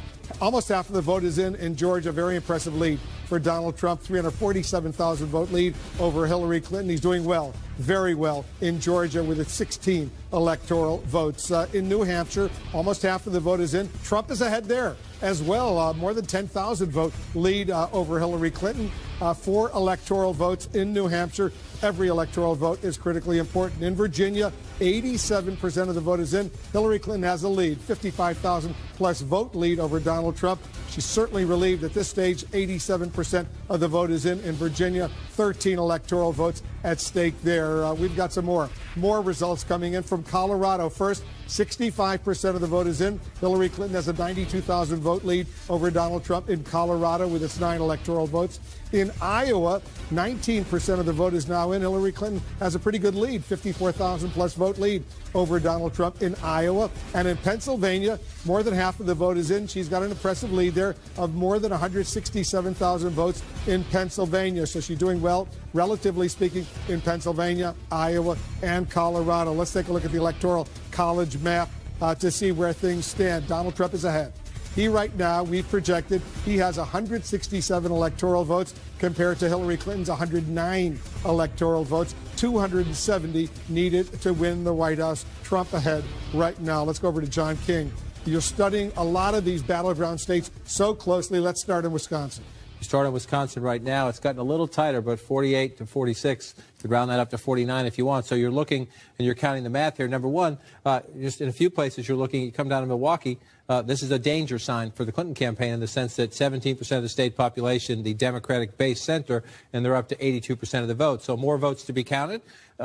Most of them, we see 65-30. Most of them, we presume, will go to Secretary Clinton. It is the big population center, but you're getting close. You're getting close to the end there. So you start to look out here. Out here, you see the Eau Claire area here, only 1% of the vote. This is critical. It's tiny, 1.7% of the population, but you're starting to go back. You're looking for where are places that President Obama ran up healthy margins where you know there are Democratic votes. Doesn't mean she gets them, but they exist. The question is, does she? We're waiting for the votes to be counted here as you start to go through. Otherwise, you look at this. I just want you to just look at this map for a minute. This is where we are now. Focus on where the red is. And then when you go back 4 years, you see a lot. See this blue? President Obama winning in this part of the state right here. And you come back in here. See all this red? So you're looking at places like, you start at Winnebago County, 50% for Donald Trump. You move over here. These are tiny, tiny counties, but it adds up. You start to go through them. These were blue 4 years ago, and now you're looking at them at the moment. We're still counting votes. So a lot of these counties, some I just went to, where was I? 10% of the votes there. So that doesn't, those numbers don't mean much. But if you're watching flipping counties within states, you look at that, all that blue down here. Look at all that blue down here 4 years ago. It's a lot of red at the moment. And so 42% statewide counted. We got a ways to go. It's more than competitive, especially at only 42% of the vote. But this is a he's got a 30,000 vote lead right now. But this is a tough battle again. And this is. Anyone say a month ago? Anyone say a month ago we were going to be counting the votes in Wisconsin late into the night? Number one, and again, the criticism is going to be here that even if she pulls some of these states out, the criticism is going to be that you ignored your friends. These are friendly Democratic states that have been Democratic for quite a long time, and look how close they are tonight. That's not to take anything away from Donald Trump. Donald Trump went into these states. He campaigned in these states. He's selling his economic message in these states. He's selling change in these states. But these are not states where the Clinton campaign was repeatedly visiting in the parts of the campaign when they could have and should have. So you're looking at 51-43 right now in Oakland County. Just trying to see what's left out there, Wolf, as I go through some of these states, just trying to do the math of is it possible. We were down here earlier, and it was much closer. A bunch of votes came in Wayne County. That's what made Michigan. Third of the vote in Wayne County now in. And Michigan's a little tighter because of that, because this went back to a more traditional Wayne County. But still, when you go back in time, Donald Trump at just shy of 34% there. Mitt Romney got 26%. So, again, we'll see where we get. We're only at 34%, and it has changed. Let's see how we get as it comes in. Wayne County, again, notoriously late for coming in later. I'm not criticizing Wayne County. It's just later as they come into the state. But you're looking at this. Donald Trump is doing what he has to do. Again, compared to 4 years ago. See all that red up here in the Upper Peninsula, up here in the northern part of what they call the mitten, if you will. See, put the hand up there. See, running it up. Still some places up here where President Obama did well that at the moment Donald Trump is leading, and that can make the difference. Again, it's a tiny little county, but that 1,000 votes can make the difference in a close state when you get down to a battleground like this. Goes to show you every vote counts. Let's go to Colorado right now. Colorado is close. 65% of the vote is in. Hillary Clinton is ahead by, about 89,000 votes. About 89,000 votes, and so you're looking at what are we missing. And so, again, most of this state is won here, unless this is very close. Then the smaller counties fill it in. So let's just check around here. Adams County, 9% of the state population. These Denver suburbs are critically important to how this state has shifted from reliably Republican to swing state to what many Democrats had hoped would be leaning blue. 50% of the vote there. Just want to go back and check. 57% for President Obama. This is a pattern we're seeing now in a lot of places where Donald Trump is running more competitive. You move down here to Arapahoe County. Vibrant Tea Party here. It's a Democratic county, but there is a vibrant Tea Party as well. It's a tug-of-war county, a swing county. Hillary Clinton at 53%. That's more in line with the Obama performance. I just want to, Wolf, come over here. She's doing fine in Denver City. Check the math, the numbers of the turnout. Jefferson County, this is one of your classic swing counties in the United States. She's winning at 50% there. 51%. So this one, Colorado is filling in a way that I'm not saying we haven't called this state yet. We've got a lot of votes to count, but this one is filling in a way. Colorado, you look at the 5-point margin there, right? She's built up her lead to about 91,000 votes right now. Let's go to Iowa. I just wanted to check. That's a 5-point state, and that one's filling in. Is got a ways to go, but it looks like it's filling in the way the Democrats expected it to. Iowa, we have Clinton ahead early. but I just want to be very cautious here. Number one, I don't know a lot of Democrats in Iowa who are confident they're going to pull Iowa out. Doesn't mean they won't. She has this lead here now. We're up at 21%. But remember, a lot of what you see empty here, especially out in the western part of the state, is going to fill in red. The question is, as we just went through to the east in Wisconsin and Michigan, these are blue for President Obama.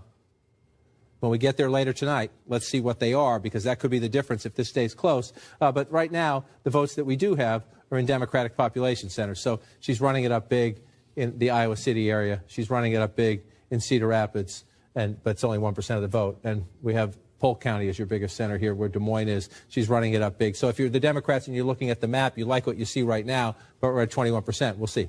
She's up by more than 50,000 votes right now. This could be when you pull out and look at this. If you're looking at this, number one, if Donald Trump holds this and this, she can't afford to lose both of those. If she gets one of those back, then we could be in a game of chess. To 270. What's her path to 270? Well, her path to 270 was this. Let me switch maps here for you. This is where we started the night, but these were all lean. These were all lean Democratic. At the moment, Pennsylvania looks solid. We're still counting the votes. Change the states to reflect where the vote is now. But right now, Donald Trump leads here. Donald Trump leads here. We're not ready to. This one's still early, but Donald Trump leads. So let's just put it in the current state of play. Okay? Donald Trump leads here. Oops, sorry. And Donald Trump leads here. So we were talking all in the last couple of weeks that Donald Trump had such a narrow path, like drawing to an inside straight flush. Take away Iowa. The tables have flipped. Take away Iowa right now. Hillary Clinton slightly ahead. And Arizona, give them Arizona. We'll make it a toss-up. If you give Trump this one, I think most people expect she'll get this one based on early voting. But even then, we took Iowa away. If Donald Trump holds these, and this gives her Virginia, this scenario gives her Virginia, which we're not done yet, but she has pulled ahead there in Virginia. But if Donald Trump holds Florida, where he leads, holds North Carolina, where he leads, we've called Ohio. And so this comes down, again, the Trump campaign said from day one, we are going to prove you all wrong, and we're going to win with a Rust Belt strategy. Early on, their anchor was Pennsylvania. That's the irony of this, in the sense that Pennsylvania at the moment, again, we haven't called it yet, Wolf, but Pennsylvania at the moment, Clinton has the healthy lead. Michigan and Wisconsin are the flashing red alerts at the Clinton War Room right now. John, we have another major projection right now. And CNN can't project that Virginia, the Commonwealth of Virginia, will go to Hillary Clinton. 13 electoral votes in Virginia.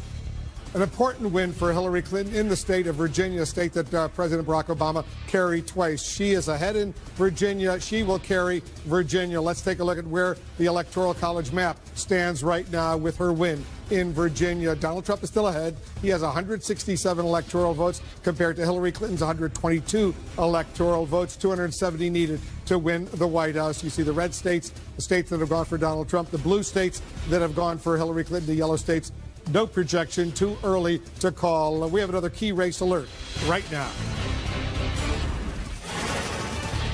As John King said, it comes down to Michigan and Wisconsin. Let's take a look at Michigan first. 37% of the vote is in. Donald Trump still maintains a lead of almost 74,000 votes over Hillary Clinton, 49.5% to 45.5%, 16 electoral votes at stake in Michigan. In Wisconsin, almost half of the vote is in. Donald Trump is ahead there as well. He's ahead by almost 27,000 votes over Hillary Clinton, 48.3% to 46.5%, 10 electoral votes. 10 electoral votes in Wisconsin at stake. Let's go over to Jake. Jake, this is a moment that the markets are watching very closely right now, because few people thought Donald Trump would be doing as well at this stage as he's doing. The markets don't like instability, and they also are unsure of what Donald Trump is going to do when it comes to trade.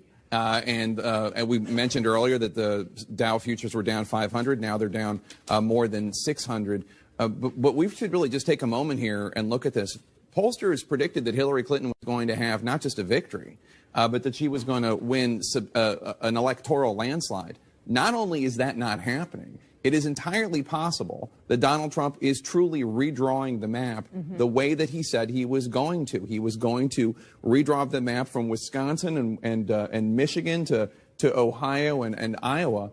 And we're winning over those white working class voters that feel the Democratic Party and Republican elites in Washington have ignored them for too long.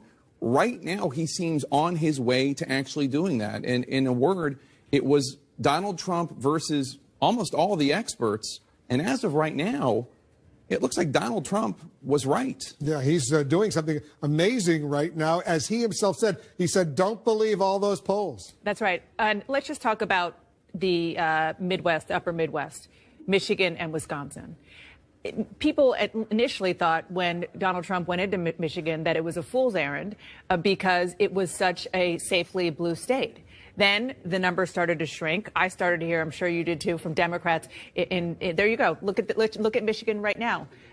He's up. Donald Trump is up by 57,420 votes, with just 38% of the vote in. But still, this is a blue state. This is the state that the Clinton campaign should have had in the bank a long time ago. And this is the other thing that is really stunning to Democrats. Wisconsin, I think we can put that up there as well. Wisconsin is a state that has not gone Republican in decades. They didn't spend a lot of time there. Donald Trump did do some trips there, canceled one that he was supposed to do last week, but he did certainly more than Republicans thought that he should have. People thought he was, frankly, bananas to go to Wisconsin as much as he did. Clearly, he wasn't. They knew that there was something possible to take there. He also has been traveling with the Republican National Committee chair, a Wisconsin native who also knows the state. But these are part of the Democrats' reliably blue states. And Donald Trump, as you said so well, is re-scrambling the map clearly with disaffected voters who are so done with Washington, and people likely, we'll see when we get the exit polls, who really haven't been out for any candidate, much less a Republican, in years. We've talked about this for the whole year. Donald Trump having one core message, which is Washington is not working for you. It's a cesspool. It's not protecting your jobs. It's not protecting you from terrorists. It's not protecting you when it comes to illegal immigration. It's not keeping the border safe. Now, there's a whole bunch of other stuff that's been wrapped around that core message.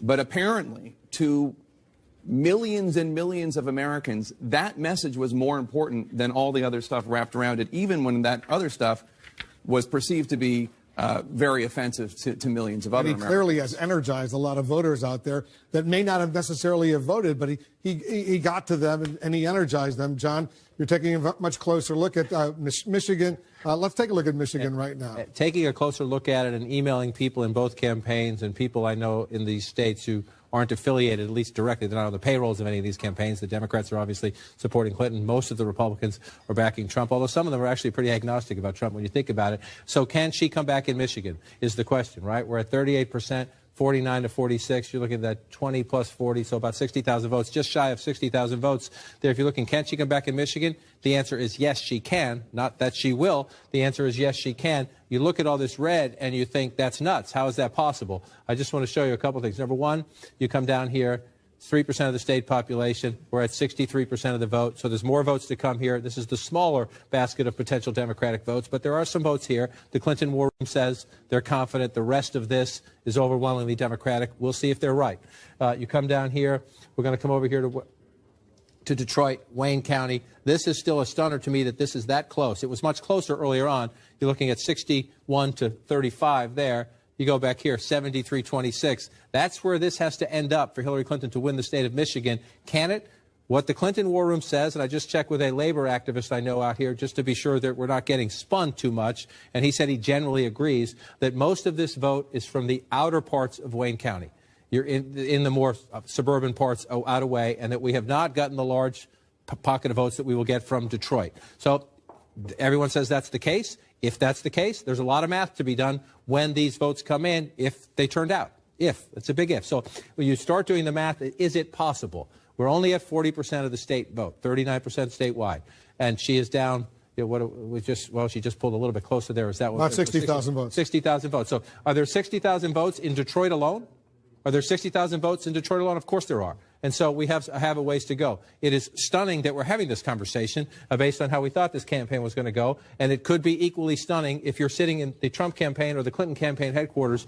You're looking at these two long, deep blue states, red right now. It is possible they could both turn as we count the votes. Remember what happened in Virginia.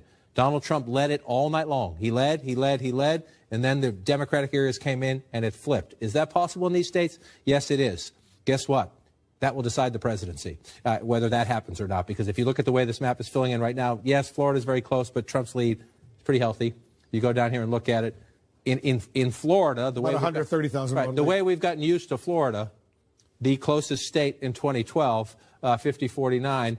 When you're looking at 2 points, or that's a little less than 2 points, I guess. But that's normal for Florida, and most people on the ground here, they're checking everywhere. Trust me, they're checking everywhere. But even Republicans who don't like Trump in Florida think he's got this one. We'll see how it goes as we go forward. Let's check on North Carolina.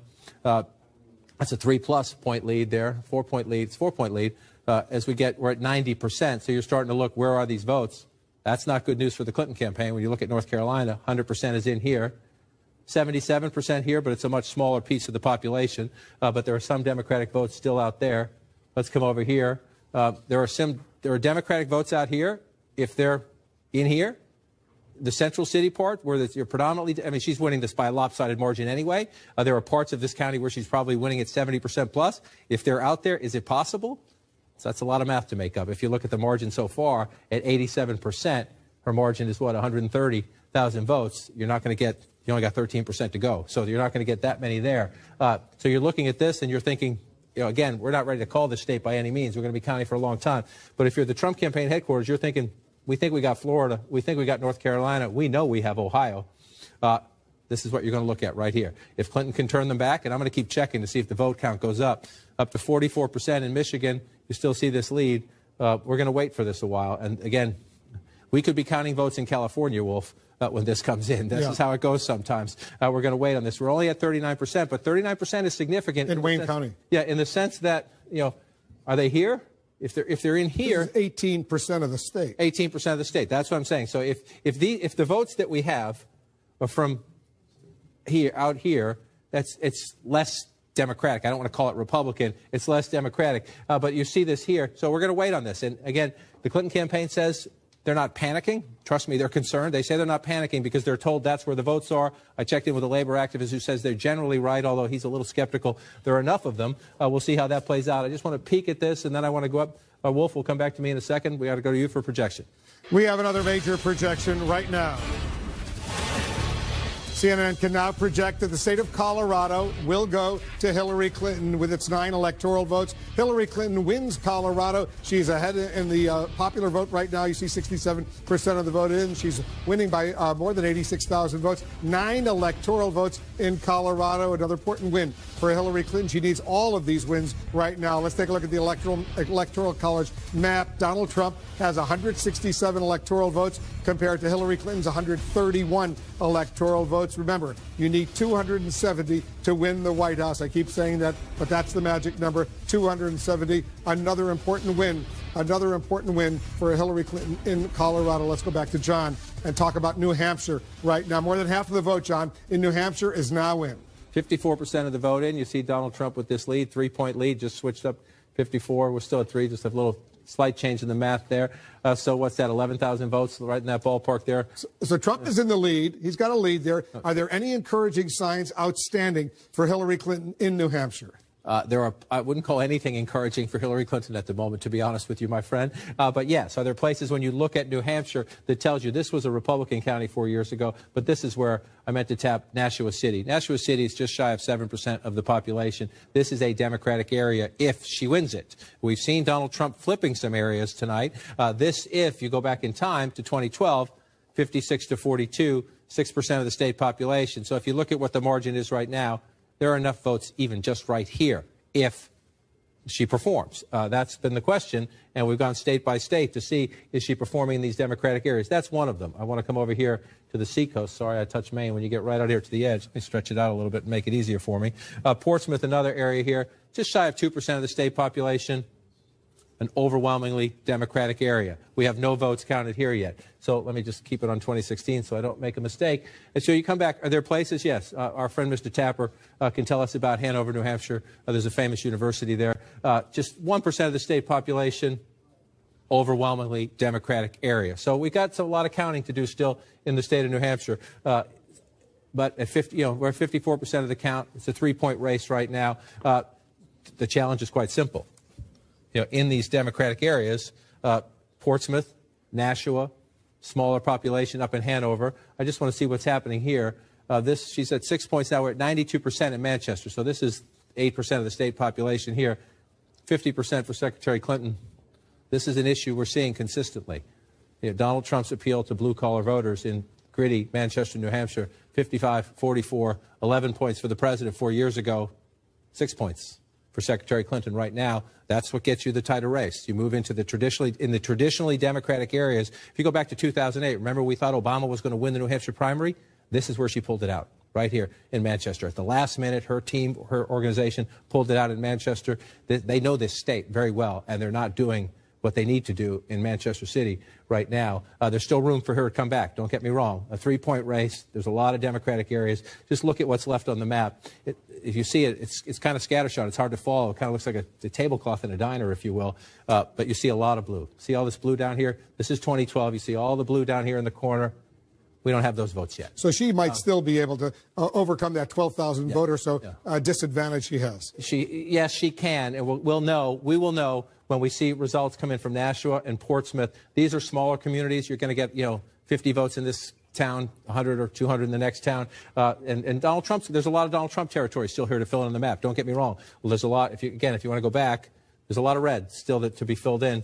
From 4 years ago. So there's more votes for Trump. But the big population centers that we don't have yet are Nashua and Portsmouth, big relative in the context of New Hampshire. But there's room. No question there's room. Oops, sorry, I hit the wrong button there. There's room for her to come back without a doubt. Let's go to Pennsylvania right now. She's ahead in Pennsylvania. Take a look. She's ahead by only, less than 100,000 votes in Pennsylvania, with 66% of the vote counted. The way the rest of this night is going, she's happy, Wolf, in the sense that, it's odd in the sense that we thought, if we were talking about this, and our good friend Jeffrey Lord is from Pennsylvania, consistently we have thought that this would be the test. This is where the Trump campaign told us would be the big test. We're not done. We're not done here, but this one has been blue. She has led consistently throughout the night. So you look at where we're talking about here, and this is, so she has to come out of Philadelphia County with about 400,000. She'd prefer 400. She's got 400,000. Yeah, she'd prefer 440,000, 450,000. She's ahead by 418,000 votes right now. So you can win Pennsylvania with that in a presidential election. That's almost the minimum. I hate, it looks so lopsided, but that's almost the minimum. She's at 82%. You come back here again. You go back 4 years ago, 85%. And so I just want to see it's at below 1%. So so there's not much of a drain from the third-party candidates there at all. That's okay. She would like that to be stronger. The question is, how's she doing out here in the suburbs? And when you match this up right now, this one looks, if you're a Democrat, this one looks right. Pennsylvania. Yeah, it looks right, if you will. If you look, 57% in Montgomery County, 57% in Montgomery County. The president was 50-49 in Bucks County. Hillary Clinton, the third-party candidate's drawn a little bit there. It's a 1-point race. That's consistent. It's a 1-point race there. Just want to move over here and look. Chester County. She's winning this. Actually, this is significant. If she holds this, it's only 32% of the vote. This is where Melania Trump went to give her speech. Berwyn, Pennsylvania is here. It used to be Republican. It's trending Democratic. Mitt Romney won it just barely 4 years ago. So when you look at Pennsylvania, if there's a place they are reasonably optimistic about in the Clinton campaign headquarters, it's Pennsylvania. But we're only up to 67% of the vote. So you start looking out here, again, in the central part of the state is going to be for Trump. But that's 50-44. She's holding her own in a place like that, but we're at 100% here. We're at 94% here. I'm trying to see if there are places out here where we know there, even if it's hundreds at a time, if there are a lot more votes for Trump to make up. And you see, well, there are some small ones, but it's tiny here. You're looking at the votes. You can screen it to show us the outstanding vote that's still out there. We have this new feature. You come, oops, bring it back. I just touched. She gets a little touch happy at this time of night. Let's see if we can get the percentage. Here we go. So we just come over to, let's just use 75 ballpark. So you're looking at the places where we're still under 75% of the vote counted. So you come in here, you're at 59%. So, again, it's a relatively small population center, but there are some more votes for Donald Trump as well. You're looking, Allegheny County, I just wanted to check this one. As you can see, it's over that. They're at 91%, Clinton winning. So more votes for her, but not a lot because that one is counted. So you're looking at what your calculation at home or in the war room is, okay, what's left? And you see a lot of blue areas here that are left, and these are more populated. These areas are more populated than these areas. So if you're looking at this, you would think you're hunch off the top is there are more Democratic votes out there than Republican votes because these are bigger population centers than the Republican areas. So if you're in the Clinton campaign headquarters, you're reasonably happy with the Pennsylvania map, although at this point of the night, given what's happening in Michigan and Wisconsin, you're nervous about everything. But that one makes you feel a little bit better when you look at that. And I just want to check back out here. 46% moved a little closer, I think, from the last time we looked at this. I'm just going to keep looking down here. We're up to 50% in Wayne County. This is going to decide the state. Let's screen Michigan right now and see where the outstanding vote is. Let's bring it up. Where there's less than 75% so far reported. 75%. And so there's a lot. Trump is up by 53,000 in the state. Up by 53,000 votes. And so you see a lot of red, right? That means we have a lot of votes still to be counted in these places. Now, again, it's not a huge vote count, but this matters. This matters. A couple thousand votes matter. So as we go through, they're up to 67%. So he's not going to get a couple thousand more to cushion, but he gets a few more hundred. So that's the calculation you're making. The hundreds you're going to get in these conservative, smaller counties. Can the Democrats make up for that? That's a lot of votes with what's left to come out of Detroit. And this has to be, when we get more from Wayne County, it has to be overwhelming, or else she's in trouble. I mean, she's in trouble at the moment in Michigan. The only way to solve her trouble is to have an overwhelming surge when we get more votes out of Wayne County. You look at other places, we looked at this a little bit earlier. Ingham County, it's Lansing, 63%. So there are more votes. It's, again, that's good math for Clinton, but you're almost two-thirds of the way there.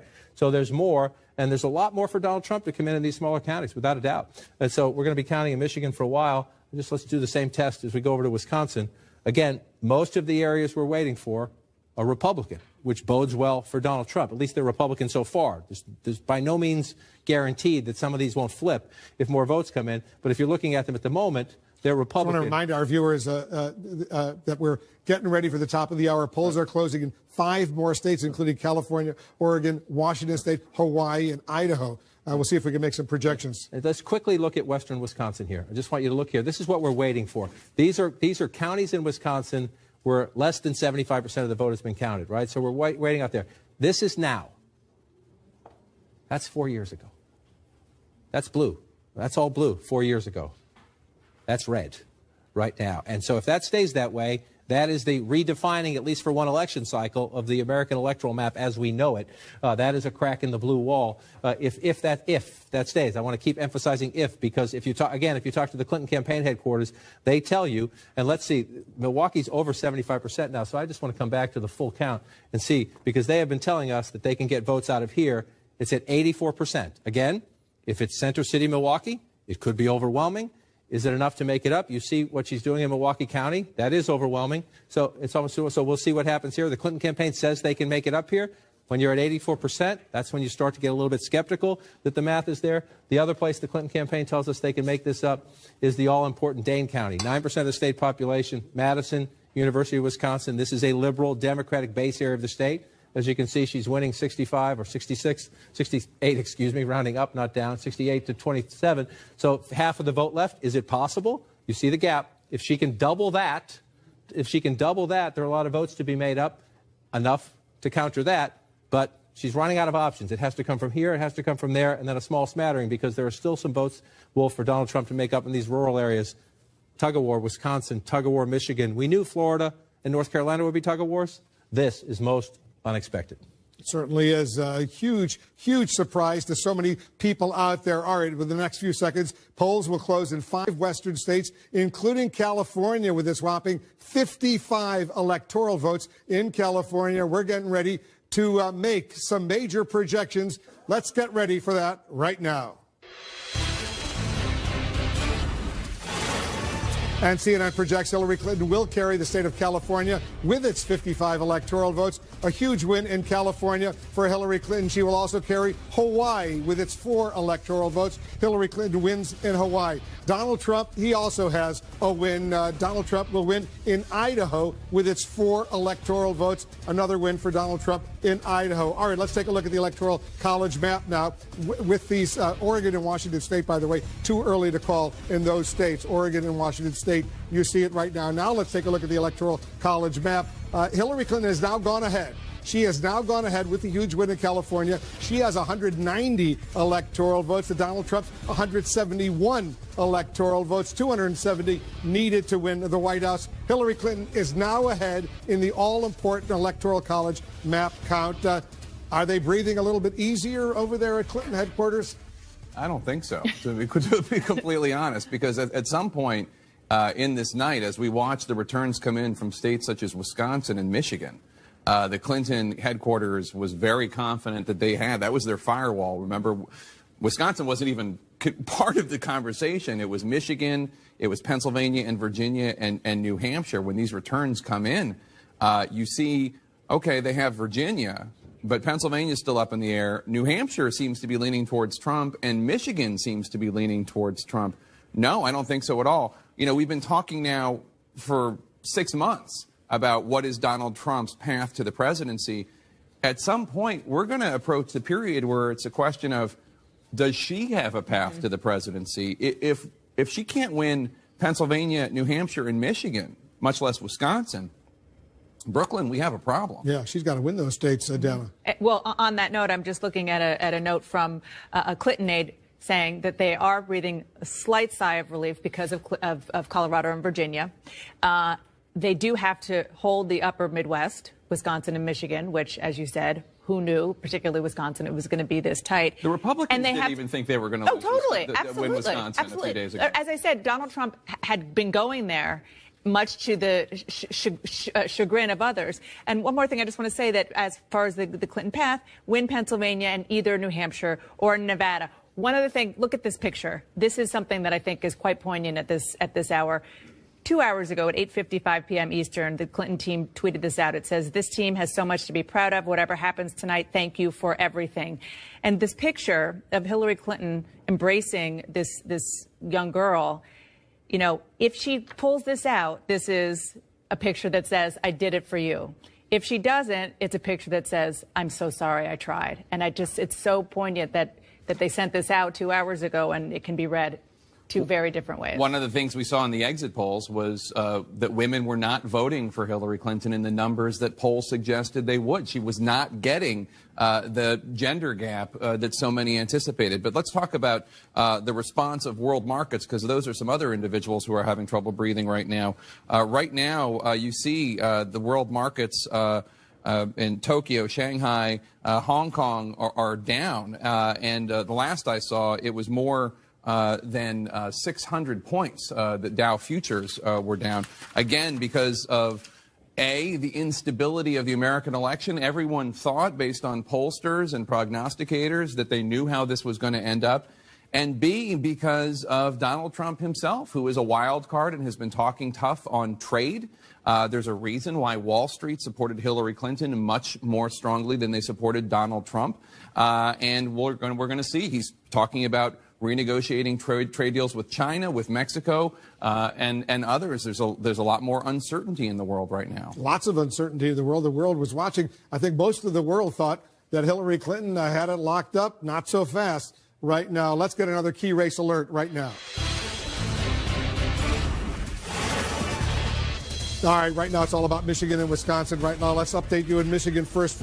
Almost half of the vote is now in. Donald Trump still has a lead, 30,451. Donald Trump's lead in Michigan right now, 30,400 plus, 48.1% to 46.8% for Hillary Clinton. 16 electoral votes, very important electoral states votes at stake in Michigan. In Wisconsin, 58% of the vote is in. Trump has a lead there, almost 60,000 vote lead over Hillary Clinton, 49.1% to 45.7%. 10 electoral votes at stake in Wisconsin. Both of these campaigns desperately anxious to win both of these states. John, who would have thought that at this late hour we'd be talking about Wisconsin and Michigan? And I'm looking at Wayne County again. This is where Detroit is. And you see Secretary Clinton's lead here. That's what, 136 plus 3, so 139. I'm going to look at the numbers to make sure I get them exactly right. Mitt Romney, Barack Obama race 4 years ago, Wolf. Just want to make sure I get these numbers right, because Democrats are saying, can we pull this one out tonight? It was 381,000. So we got 40% still to count. 381,667. That was the margin. We're going to talk about this in Philadelphia when we go back to Pennsylvania. Democrats need to run it up. 381,000. Now, we've got 40% of the precincts still to count. So we've got a lot of votes to still come in, and they could come in from inner city Detroit, and maybe we'll get there. But 381,000 plus,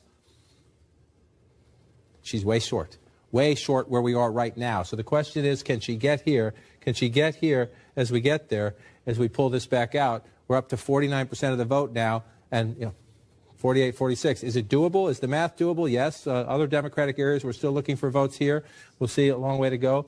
But this is going to come down to turnout right here in Wayne County, Michigan. And let's screen Michigan. Let's screen Michigan right now to see where the outstanding vote is. And we can do this. This is 75% or less of the vote has already been counted. All right, so you pull back to the state now. So you're looking at places. And again, so if you're a Republican, you're looking and you're saying there are a lot of Republican votes to come in here. And that's what they're thinking in the Trump campaign, that even if they come in with the last 40% and it's overwhelming, in the Trump campaign, they're saying, look, we got a lot of votes to get here. Now, these are small counties, but, again, you're at 63%, and that's 4,000 plus 43. So he's going to get some more here. He's going to get at least hundreds more, maybe 1,000 more. You look at here, Donald Trump's going to get more here. Again, if the margin holds up. There's no guarantee the margins stay the same. We don't know the precincts that are out. But if you notice a pattern through these counties, Donald Trump's getting 50 plus. In some of them, he's getting 55, 38% of the vote in, 61% of the vote in. So you pull this back out. There are a lot of Republican votes still to come in if the counties keep trending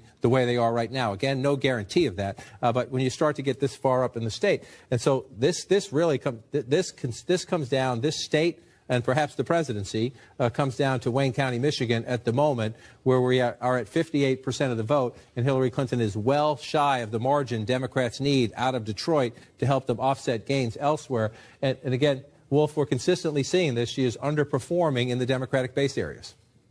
All right, we have another major projection right now.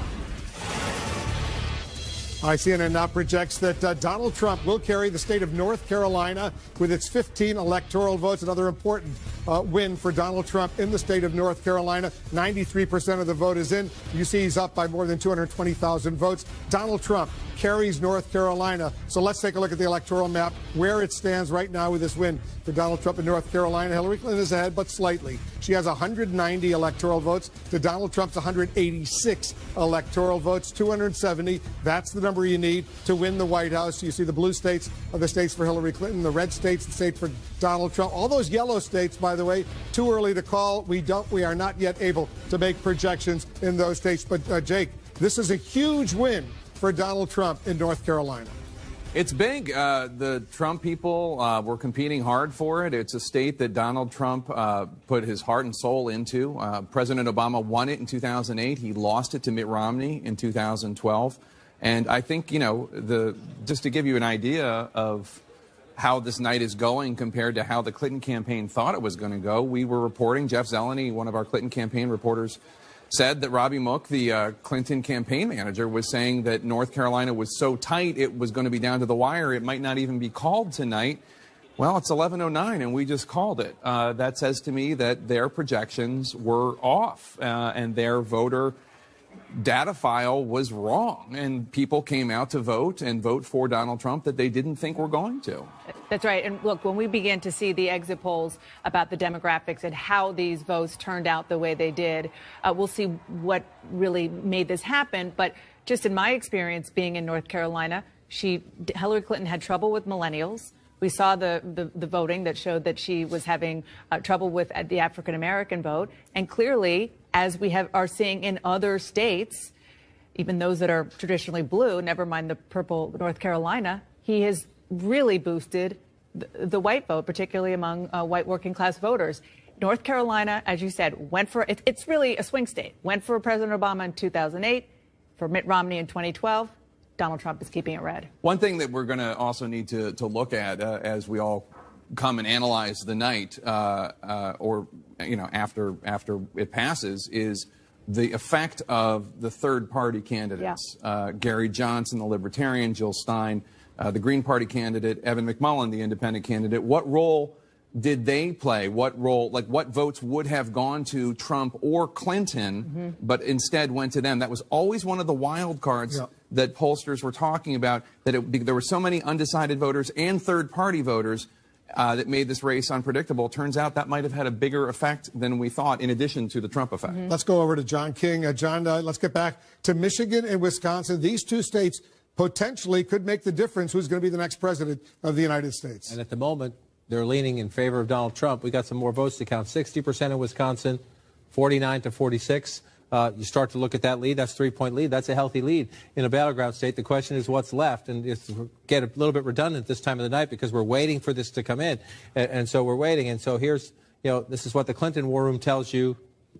They say they're concerned, not panicked, because they think there are a lot more votes here. But we're up to 60% of the vote here. Yes, she's winning Dane County, overwhelmingly so. The question is, can you keep that margin when the other 40% comes in? And actually, they probably need to lift it up a little bit to pull that math off. Where else are you looking for Democratic votes? You want to come down here to Rock County, 3% of the state population, but you're up to 94. Again, a place that she's winning, not by as much as she is Dane County, but you're looking in the Democratic areas. And so just as we talked about Wayne County, Michigan, we're going to talk about Milwaukee County, Wisconsin, but it's at 87%, Wolf. And so, we don't know what's out. We'll have our people call and see which precincts are out, what can possibly be left. But even if you get a big boost in the final votes here, you're starting to look at a situation where there are still, as we go through some of these rural areas, where Donald Trump is winning and winning healthy. I know they're small, but again, if you're winning by that margin and you only got 61% of the vote, well, then you're guaranteed you're going to add a couple hundred or 1,000 to your count. You move over here, you're going to add a couple hundred or 1,000 to your count.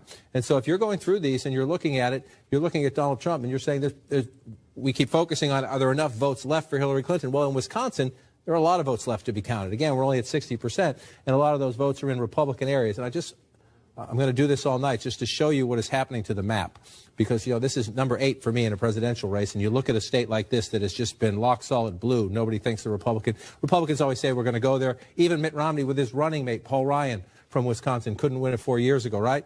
But look at all this blue. Just look at all the blue. And that's 4 years ago. And look at all that red. That's small town America. That's blue collar America. And right now, Donald Trump is winning. I want to come back because you can see this even here. We haven't called Pennsylvania. It's relatively close. There are people in the Trump war room who think they can still pull out Pennsylvania. Let me show you why. Number one, we're up to 94% in Philadelphia, right? Now, again, we still have to count and see what comes left. That number could jump quite substantially. But she needed 430, 450,000 is what they would like, even though she's at, 420 there? That's 420,000 votes right there. That's a pretty healthy lead out of Philadelphia. But Donald Trump is keeping it close-ish in the suburban areas, but Erie County, blue-collar Erie County, right? Look at that. Now, that's supposed to be, if you're a Democrat, that's supposed to be blue. I want to show you something else. This is Scranton, Pennsylvania, Joe Biden's hometown, Lackawanna County. President Obama got 63% with Joe Biden on the ticket. The scrappy kid from Scranton, right? 63%? 50%. Donald Trump's getting... And 100% of the vote is in. 100% of the vote is in, and Donald Trump is getting 47% in this part of the state. Give props to the guy across the room, Jeffrey Lord. He talked about this. He thought that the margins in these places would be smaller than normal. And you start coming into these areas and looking, 51%, Lehigh County, 51 to 44. Go back 4 years ago. 53, that's not quite as bad as you look through there, but even... Let's screen Pennsylvania right now, even where the outstanding vote remains. Even that point or two in those blue-collar counties, she has to, because of this, because the rest of this state is so Republican, in the places that are Democratic, the Democrats have to run it up, and she's not running it up. So let's go back and look. Let's just take this back. Let's just put it at around 80% there. That's 81%. So you're looking at the places that have not reached 81% of the vote counted. And so let me just move it over a little bit so you can see it. A lot of them are Republican. Now, we're still looking at this. There's some votes here, and we're, some more out of, even though Philadelphia is above 90%, you'll get more votes because it's the big city. But again, these smaller places, you're not going to come in with a ton of votes, but you're going to come in with, at 59%, you got a 2,000 vote cushion there. So it's reasonable to assume, if the margins continue, that the Trump campaign, they're sitting in their war room saying, we're going to pull in a lot more votes here, and we don't think her cushion in Philadelphia, and we don't think her margin in places like Scranton and Allentown are enough. There's logic to that. We'll see. We still have to count the votes. But as we focus on what is the emergency in the Clinton campaign right now, which is Michigan and Wisconsin, let's keep an eye on Pennsylvania as the late votes come in. This is Michigan on what's left. And again, most of the outstanding vote in Michigan is in areas that at the moment is coming in Republican. He's ahead by 58,000 votes with 52% of the vote in. 58,000 votes.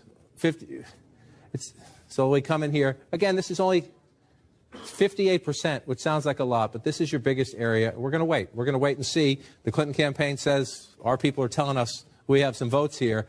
You start to get skeptical when you get up around 60%, but let's see what happens. I've seen this happen. You've seen states. We just went through it in Virginia. You can see a state that looks like it's going one way, and then all of a sudden a big basket of votes comes in and it goes. But not the Clinton campaign. I think David Axelrod said it earlier. We've been saying for weeks that it's Donald Trump that has to draw to an inside straight. As we get into the 11 o'clock hour and later, it is now Hillary Clinton who has to draw perhaps to an inside straight flush because she has to turn around Michigan and she has to turn around Wisconsin and she has to hold on to Pennsylvania as the vote count goes there. And as we look, I just want to come back out so we can see the entire state in the state of Wisconsin. As you look at the vote here, again, 62%. It's a 2-point race, 2.4 race. You're trying to figure out where the rest of it is, Wolf. We'll keep looking. Still some votes to count in Dane County. Back to Wolf for a projection. We got another major projection right now. And CNN projects Hillary Clinton will carry the state of Oregon with its 7 electoral votes. Another win for Hillary Clinton in Oregon. In Nebraska, earlier we projected Donald Trump would get 3 of the 5 electoral votes. In Nebraska, they divide up their electoral votes according to the congressional districts. Now we're going to give him 4 out of those 5 electoral votes in the state of Nebraska. As a result, let's take a look at the map, the Electoral College map, to see where things stand right now. Hillary Clinton's still ahead. She has 197 electoral votes to Donald Trump's 187 electoral votes. 270 needed to win the White House. All those yellow states, still too early to call in those states. No projections yet. Hillary Clinton wins Oregon. Donald Trump gets another electoral vote in Nebraska, Jake. And so far, he's racking up almost all the states he needs. I mean, he's won Ohio and North Carolina. I don't know what's going to happen with Florida, but he was leading last time I saw there. You know, the path for Hillary Clinton to win is still there, but it's problematic. If I can bring up my screen here just to show. She still needs Pennsylvania, she still needs New Hampshire, and she still needs Michigan. But even with those states, we still have the question of Wisconsin and what's going to happen with Wisconsin. They are now subtracting votes that were given to her automatically in all of the Electoral College projections. Nobody anticipated, including, as we were just talking about, Republicans, including the Trump campaign. They were going to have a rally, I think it was Saturday or Sunday, in Wisconsin, and they pulled out because they thought they were down 5 or 6 points. We still don't know what's going to happen in Wisconsin, but they are exceeding their own expectations. And she never stepped foot in the state of Wisconsin since winning the Democratic nomination. That's how confident they were in the state of Wisconsin. I'm just looking at an email from a Hillary Clinton aide insisting on Wisconsin. All of Madison, which is very, very liberal, is out. They say all of Milwaukee. And John was just showing in Michigan, they still think that they have a chance of boosting the numbers in Detroit, so that those 2 states are very much in play. But I mean, come on. We're talking about Wisconsin and Michigan right now. The other interesting point is that those are 2 states that Hillary Clinton did not win in the Democratic primaries. Right. So it appears that not only is Donald Trump's support strong, but her Democratic base didn't entirely come home. And in fact, in exit polls I saw earlier, I don't know if they've been updated, the Democrats were losing half of union households. You know, we've been talking, because we've all been trusting the polls, that we've all been talking about what's going to happen to the Republican Party and the bloodletting and the infighting and who's going to lead the Republican Party and all that. Again, completely wrong. It's the Democratic Party that's going to have this fight. You know, take a look at Michigan right now. Donald Trump's lead has just dropped right now. What is it, about 25,000 votes that he's ahead of Hillary Clinton right now. So it's narrowing a bit. Right. She could still absolutely, she could still absolutely pull out a victory and still end up being the next president of the United States.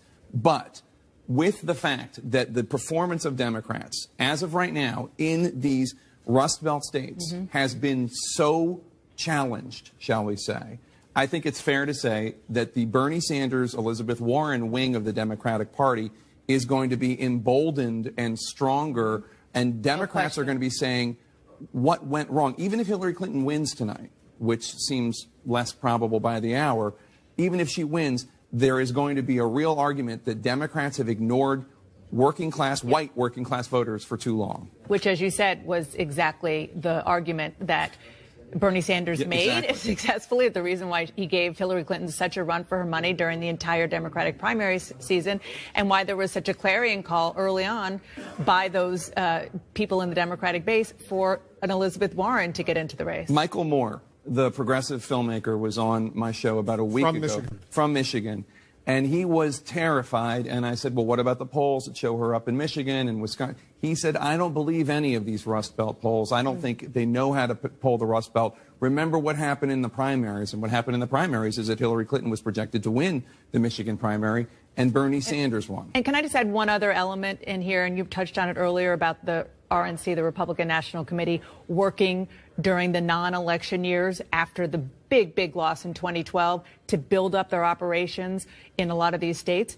Michigan and Wisconsin were two of those states. Wisconsin, probably not surprisingly, because it's the home His lead has state just been cut down to 14,000. It's getting closer and closer. Oh, wow. Take a look at that. So it's still a race. It's still very much of a race. Yeah, she needs to win Michigan, Wisconsin, Pennsylvania, and New Hampshire. Yep. It's still possible. It's just much closer than anyone thought it was going to be. Yeah, but what I was, and my point in there was that there's a ground game that Republicans have built even before there was any nominee, and it seems to be coming. Cliffhangers in Michigan and Wisconsin.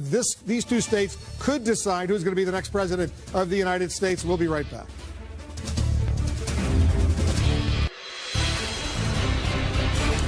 We've got a key race alert. Let's check in all the key battleground states. It's a cliffhanger going on here in Michigan right now. 56% of the vote is in. Look at how close it is. Donald Trump has a lead of 13,000 over Hillary Clinton, 47.7% to 47.2%. There are 16 electoral votes in Michigan. It's so close. In Wisconsin, 65% of the vote is in. Donald Trump has a little bit better of a lead. He's 66,000 votes ahead of Hillary Clinton, 49.1% to 45.8%, 10 electoral votes in Wisconsin. In New Hampshire, look at this, 64% of the vote is in. Trump has a lead of 9,300 votes over Hillary Clinton, 48.2% to 46.2%, 4 electoral votes in New Hampshire. And he is leading in Iowa as well. More than half of the vote is in, 54%. Donald Trump is ahead by 32,600 votes over Hillary Clinton in Iowa. 6 electoral votes, 4 key states. 4 key states right now, John, and those states are going to be decisive. And she has closed the gap in Michigan, Wolf. We've been saying, what are we waiting for? Some Democratic areas. The question is, we're still only at 57% of the vote in Michigan. She's now closed. You look at there, we're within a 1-point race of each other there. And so you start looking, you say, where are they?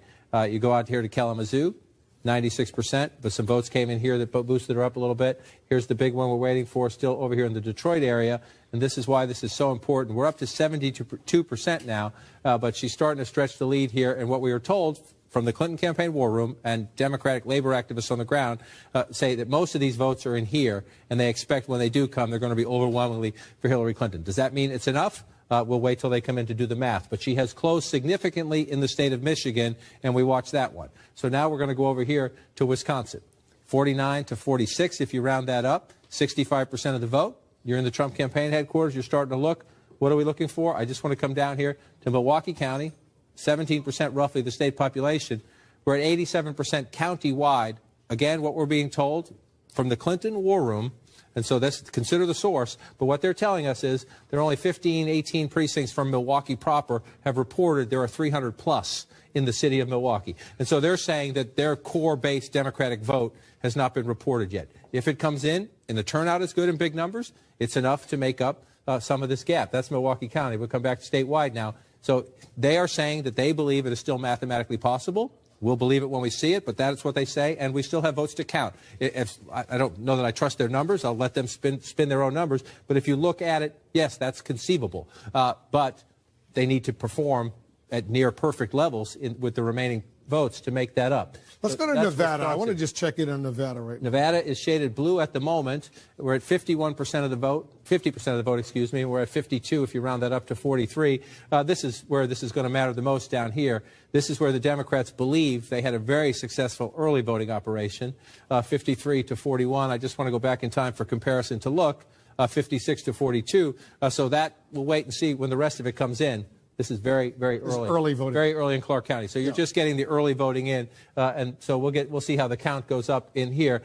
It's pretty simple what has to happen here. Democrats have to run it up huge here. Donald Trump has to run it up huge out here to see what happens. So we got to wait to go in Nevada. And again, right now, the country and the world are focused on Michigan and Wisconsin. We'll see what happens as we get closer to these. You know, if she can come back in Michigan where she is right now, then these smaller states, Iowa was blue earlier. Donald Trump's now leading in Iowa. That had been blue in the early count.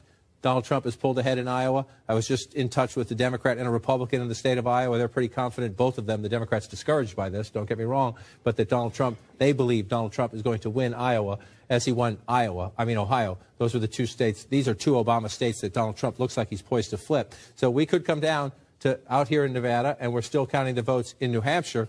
It's 64%, 48 to 46. This is going to be key. We still have absolutely nothing from Nashua. Just shy of 7% of the state population. This is a big Democratic area.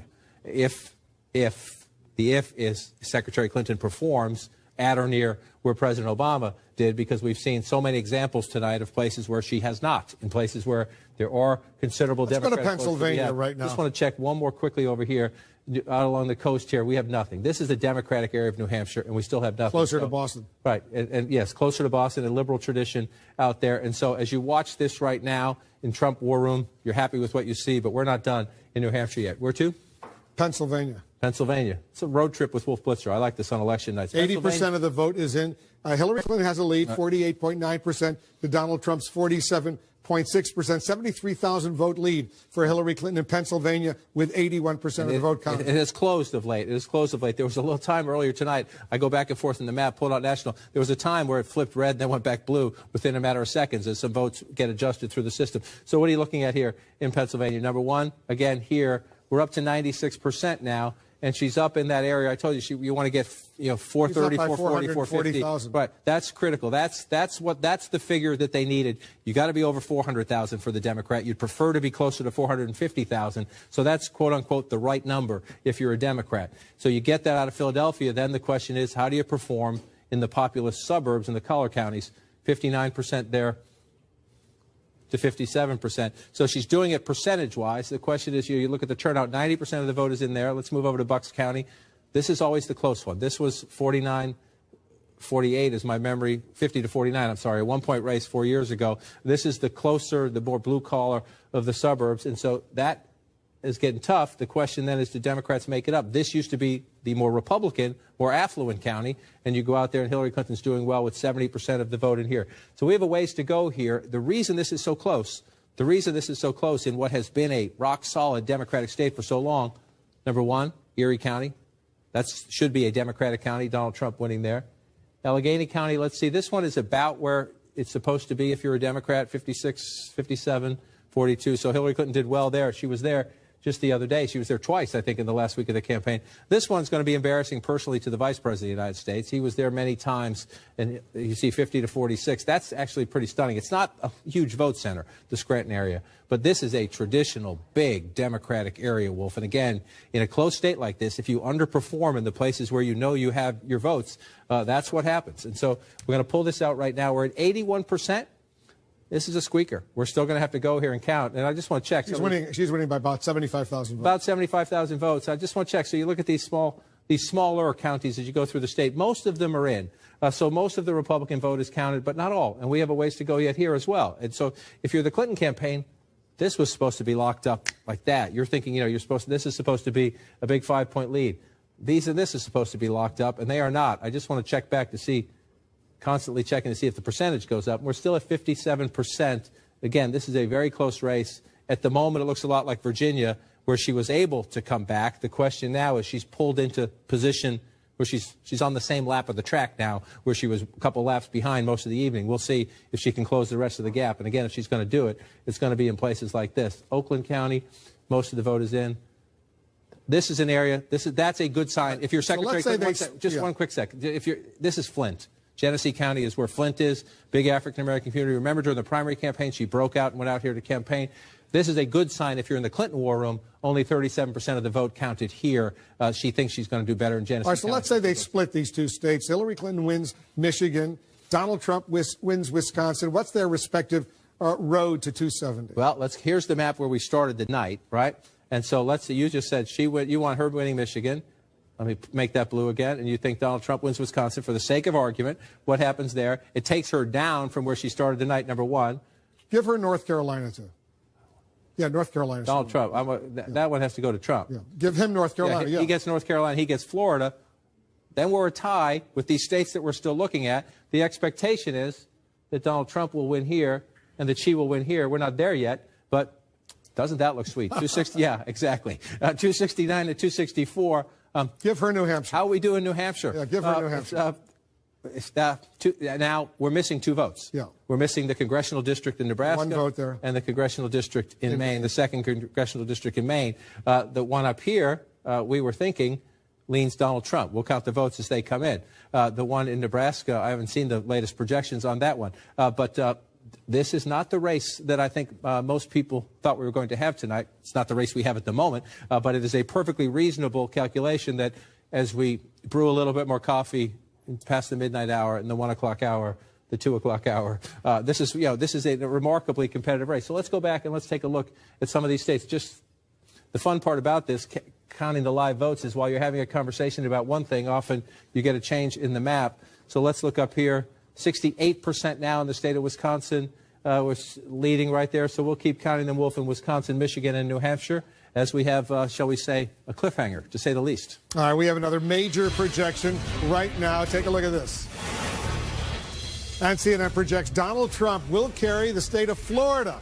With its 29 electoral votes, Donald Trump wins Florida. A huge win for Donald Trump. That's his second home in Florida. Donald Trump will carry those 29 electoral votes. He's ahead right now with 98% of the vote in by more than 131,000 votes. A big win for Donald Trump in Florida. He predicted he would win Florida. He has won Florida. Let's take a look at the Electoral College map right now. You see Donald Trump has taken the lead. He has 216 electoral votes compared to Hillary Clinton's 197 electoral votes, 270 needed to win the White House. But it's a big, big win for Donald Trump in Florida. Jake and Dan, a lot of people didn't think that Donald Trump would be able to do it. He did it in Florida. He did. A huge prize, 29 electoral votes, where his second home is at Mar-a-Lago. Let us also just point out, when you were doing the map with John just a second ago, you were very close to having a 269 to 269 tie. That is entirely possible. It is not crazy at all, and we could go do it, but you already almost did it. If there were a 269 tie, it goes to the new House of Representatives. And the other thing, as you point out, is that there are those 2 states that give out electoral votes according to congressional districts. And if Donald Trump picks up that one in Maine, the Maine's 2nd congressional district, then that's 270. And so all those trips to Maine that he made actually may end up being crucial. And we should point out that this is not over for Hillary Clinton or for Donald Trump. This is, as John said, this is a cliffhanger. We really have no idea what's going to happen here. I haven't seen a race this close since Al Gore and George W. Bush in 2000. It really could theoretically come down to one state or even one congressional district. Speaking of 2000, I think we should take a moment and talk about Florida. Because, as you said, it was something that Donald Trump said he was going to win, said he needed to win. It looks like we projected that he has won it. And it just shows that there are big questions as to who this electorate is. Because looking at the early vote, part of the reason why Democrats were so bullish about Florida and part of the reason why Republicans were so pessimistic was because of what they saw was a big surge in the Latino vote. So at the end of the day, we'll see what that Latino vote was, particularly newly bigger Puerto Rican areas in the I-4 corridor. And if that surge really happened, and if it did, which way did they vote? Yeah. And I mean, I think it's fair to say that all these states are much closer than anybody anticipated. Let's take a look at the vote in Michigan right now, because Michigan and Wisconsin, these 2 states are shaping up as critical. Right now, 59% of the vote is in Michigan, and Donald Trump still maintains a lead of almost 30,000 votes over Hillary Clinton. He's got 48%. She has 47%. Still, 40% of the vote outstanding, 16 electoral votes at stake in Michigan. And let's take a look at Wisconsin right now. These are the two states that could be decisive. 70% of the vote is in. Trump still maintains a lead of almost 69,000 votes over Hillary Clinton, 49% to 45.8%. Another 10 electoral votes in Wisconsin. Let's go over to John King. John, Wisconsin and Michigan. Let's talk about the best Hillary Clinton can do right now, because in the Electoral College we're talking about. In the Electoral College, you want to do the best she can do. Let's just check the results real quick. 59%, 1-point race right there. And again, we're waiting. This is all going to come down to what's left here in Wayne County. There are some other votes to come in, but this is the biggest outstanding vote total right there. We're going to watch that. Let's just check over here real quick. Up to 70% right now. This is state. You know, the Clinton campaign keeps telling us, and they tell us they're all, most of them, not all of them, they tell us most of them are here. We're up to 87%. They're telling us in essentially the center city, Milwaukee, there are a lot of precincts yet to come. We'll see that math when it comes in, but we're at 87% in the county. So when that math comes in, it has to be overwhelming to make up that. That's a big lead. So you want to do this through from an Electoral College perspective. Let's come up here. And again, this is, let me refresh this map just so we get it right. This is where we started the night, with projected Hillary Clinton at 268, but Donald Trump has won Florida. Donald Trump has won North Carolina. Donald Trump keeps Ohio. And so where does that get Donald Trump right now? Virginia, we're leaning. Right now, we're not done in Virginia. We leaned it Democratic coming into the night, so just leave it there for now as we go through this. Let's assume. Virginia, we called for her earlier. Virginia, we called, so she keeps that. So let's assume for the sake of argument, when we get there, we'll see if these two stay where we think they're going to end up, and we're having a night where sometimes what we expected hasn't happened. So, that's true. But let's be candid. But the early returns suggest to us that that's going to happen. Let's see what happens. That has Clinton at 274 and at 259. This has always been the challenge for Donald Trump. Can you flip a big blue? Well, at the moment, he's leading. Flip Wisconsin red. Let's see what happens. You want to flip Wisconsin red. I was going to go with Michigan, but there you go. If you do that, 269, Trump, 264, with the state of New Hampshire still out there, where he leads right now. It's a lot of Democratic votes out, so let's just play it out both ways. If she wins it, 268, 268, with 2 congressional districts we have to bring into play. That's exactly how we thought the night was going to go. If he wins it, 273, assuming he wins the state of Wisconsin, that gives him Wisconsin. Michigan, 16, that one's 10. So if they split these, how they split them is hugely significant to the Electoral College count, because the 6 will make a big difference, especially now that we expect, and these 4. I said, if you get 10 here, 4 there, we're into interesting math. So let's go back as we play out all these scenarios. Let's just go back and take a look. And so what are we curious about? Number one, we're curious about this. We're up to 70%, and we're still waiting on the same. We're waiting on Center City, Milwaukee. Let's move next door. Michigan, we're up to 60%. And this one is in a closer state here. And so, Wolf, we have Michigan, Wisconsin, New Hampshire still counting, and some others. We got a ways to go. All right, we have another projection right now. And CNN projects that Hillary Clinton will carry the state of Washington. Washington State and its 12 electoral votes will go to Hillary Clinton. She's ahead, you see, in the poll and the actual vote count in Washington State. We project all 12 electoral votes will go to Hillary Clinton in Washington State. Let's take a look at the Electoral College map, where it stands with her win in Washington State. Donald Trump still is ahead. He has 216 electoral votes. Hillary Clinton has 209 electorals. Very close, 216, 209. You need 270 to be elected president of the United States. You see all those yellow states there. Those are still the states where we have not made projections. Too early to call in those states. We're counting the numbers, watching the numbers very, very closely in those states. This is a real nail biter that's going on right now in this race for the White House. Let's go over to John King. Take a close, we have about 12 states to go, John, where we have not yet been able to make projections. And so what I do sometimes when you walk away is to try to have a little just looking ahead.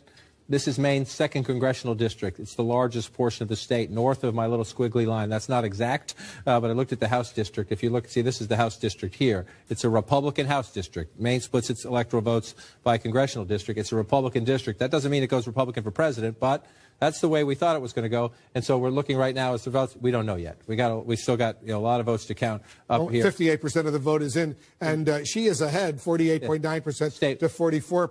Statewide, but it's heavily Democratic in the smaller southern portion of the state. It's more conservative up here. That doesn't mean it'll go that way, but as we watch this one play out, that's one electoral vote that's at stake in Maine, where they divide up their electoral votes according to congressional districts. Nebraska, there's one a congressional district that's still up in the air in Omaha, Nebraska right now. Correct. And so this is where these are usually the quirks of the night, where you're saying somebody gets one, you're having a debate about if somebody get one more or somebody can get one less. They may not be quirks tonight. They may be absolutely essential. This is the Nebraska congressional district. It's essentially these two counties, Omaha, which is Democratic, which she's leading right now, and then just to the south, in Sarpy County, where he's leading right now. And this is, so we'll have to do the math, and we have people out on our decision desk who are drawing. I drew a general line around the congressional district. We have people on our decision desk who are honing in on this very closely. If you just do the rough math of her leading here by, that's a little shy of 9,000 votes there. He's leading here by more than that. So if you're looking at it right now, ballpark, it looks like he's a little ahead in this district, but we're not there yet. So that's our decision desk people will be going deep into that. But this is where we are in this race. This race is now surprisingly tight, incredibly tight, where we could be looking at these congressional districts in the states that divvy up their electoral votes that way. We'll get to that.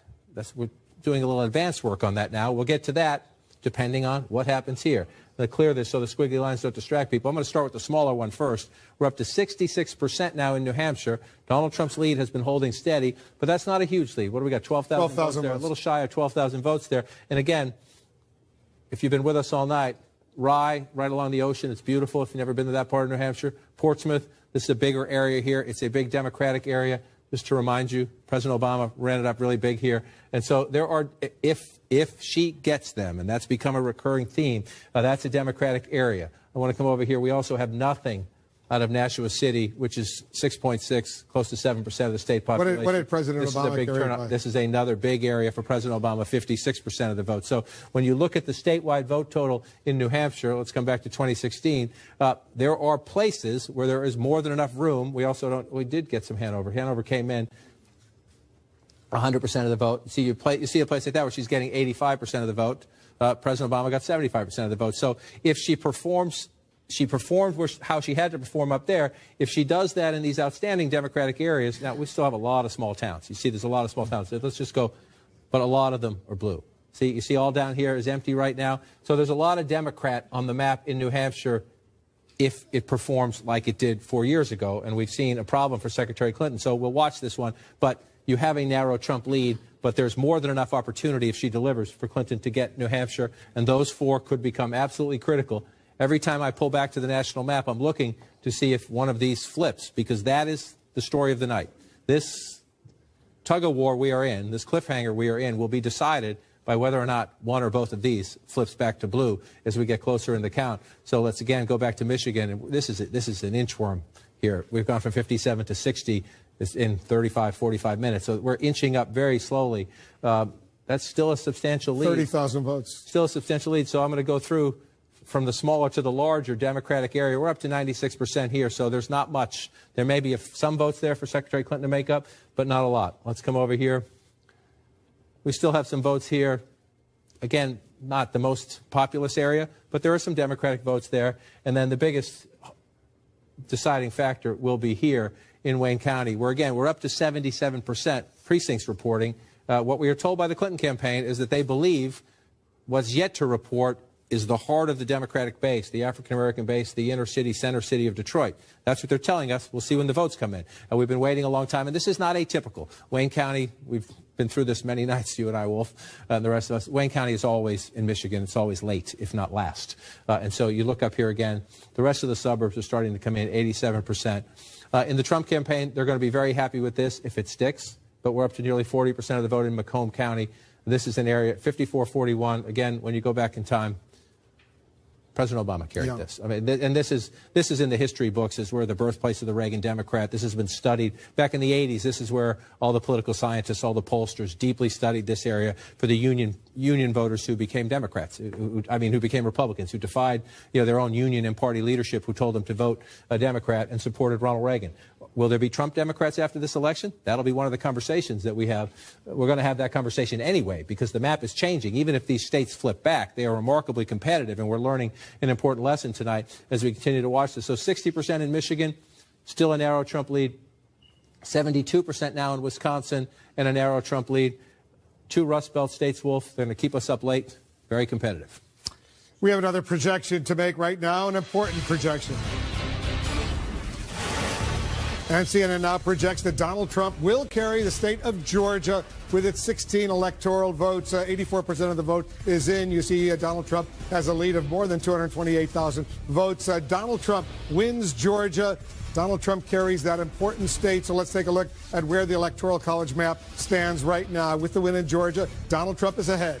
He moves closer to 270. He's got 232 electoral votes to Hillary Clinton's 209, 270. Once again, the magic number. Donald Trump carries Georgia, an important win for him. You see all those red states. Those are states that Donald Trump has carried. The blue states are the states that Hillary Clinton has carried. The yellow states, no projection yet in those states. Very, very close contest. Anderson, over to you. Well, thanks very much. We talked about this being a historic night early on, and it is certainly turning out to be that in a lot of different ways. David Axelrod, what did everybody get wrong? I mean, the polls were just wrong. Just the numbers.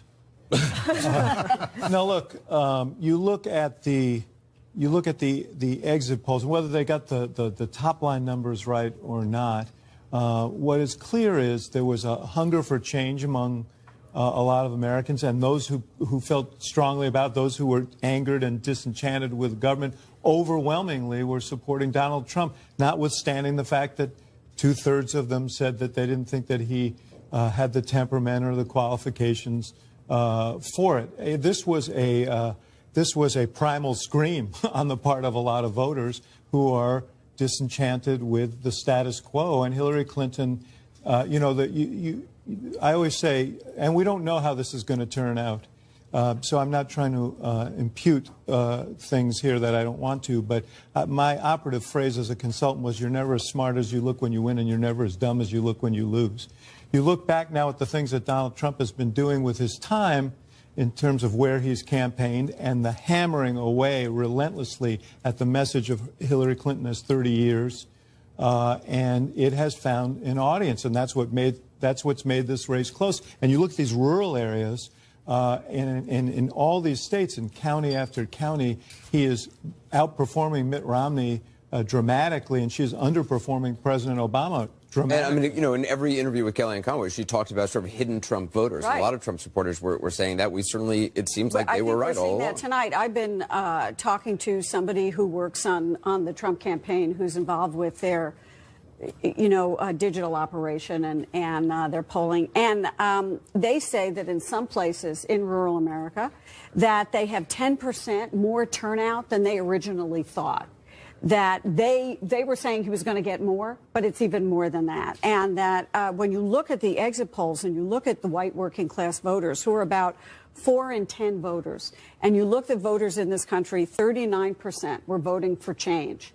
And you see that half of the electorate in the state of Michigan felt that trade takes away jobs. And you say, as Dana was saying earlier, that Hillary Clinton didn't even visit the state of Wisconsin in the general. You put that all together, and what we see is a massive outpouring among voters who perhaps didn't vote before, who perhaps were hidden, and they came out tonight, particularly in rural areas of this country, and said, okay, we want somebody who's different. But Michael Smerconish, the Democrats thought with all the star power of their surrogates, with the high popularity of President Obama, and President Obama out there on the stump, and Michelle Obama clearly did not do what they had hoped it would.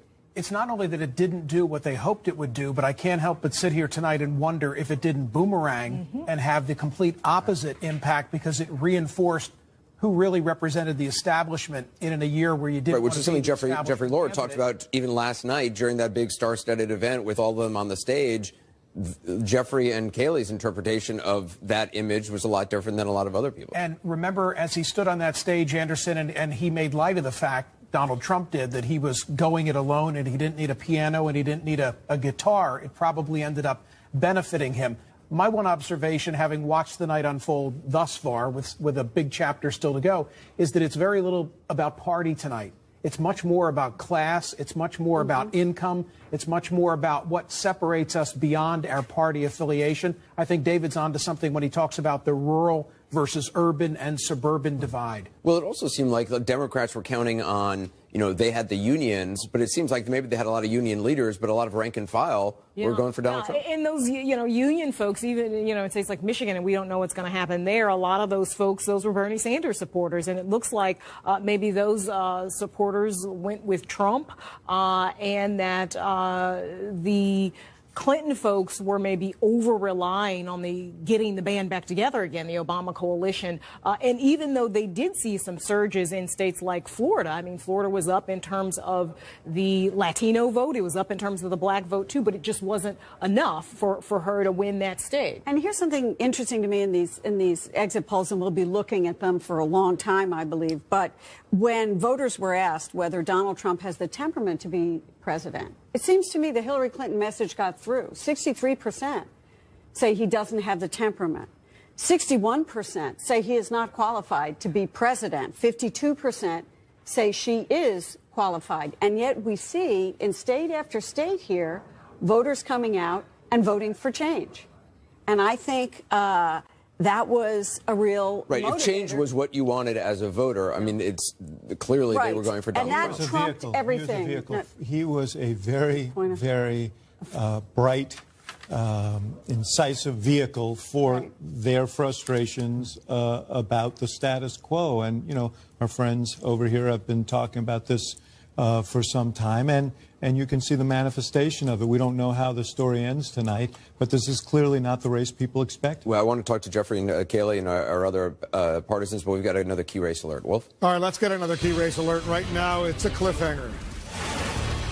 All right, let's take a look at Michigan right now. Michigan is so critically important. 62% of the vote is in, and Donald Trump still maintains a lead of nearly 32,000 votes over Hillary Clinton. 16 electoral votes in Michigan. We're watching that so closely. Wisconsin, 73% of the vote is now in. Donald Trump has a bigger lead there. He's up almost 90,000 votes over Hillary Clinton in Wisconsin. 10 electoral votes in Wisconsin right now. In Arizona, 61% of the vote is in. Donald Trump there, too. He has a lead of some 57,000 over Hillary Clinton. 11 electoral votes at stake in Arizona. In New Hampshire, 69% of the vote is in. Donald Trump has a lead of almost 11,000 votes over Hillary Clinton. He is ahead in New Hampshire as well with his 4 electoral votes. There are more states we're looking at, including Iowa right now. 78% of the vote is in, and Donald Trump has a healthy lead. 106,000 vote lead over Hillary Clinton in Iowa with its 6 electoral votes. An impressive lead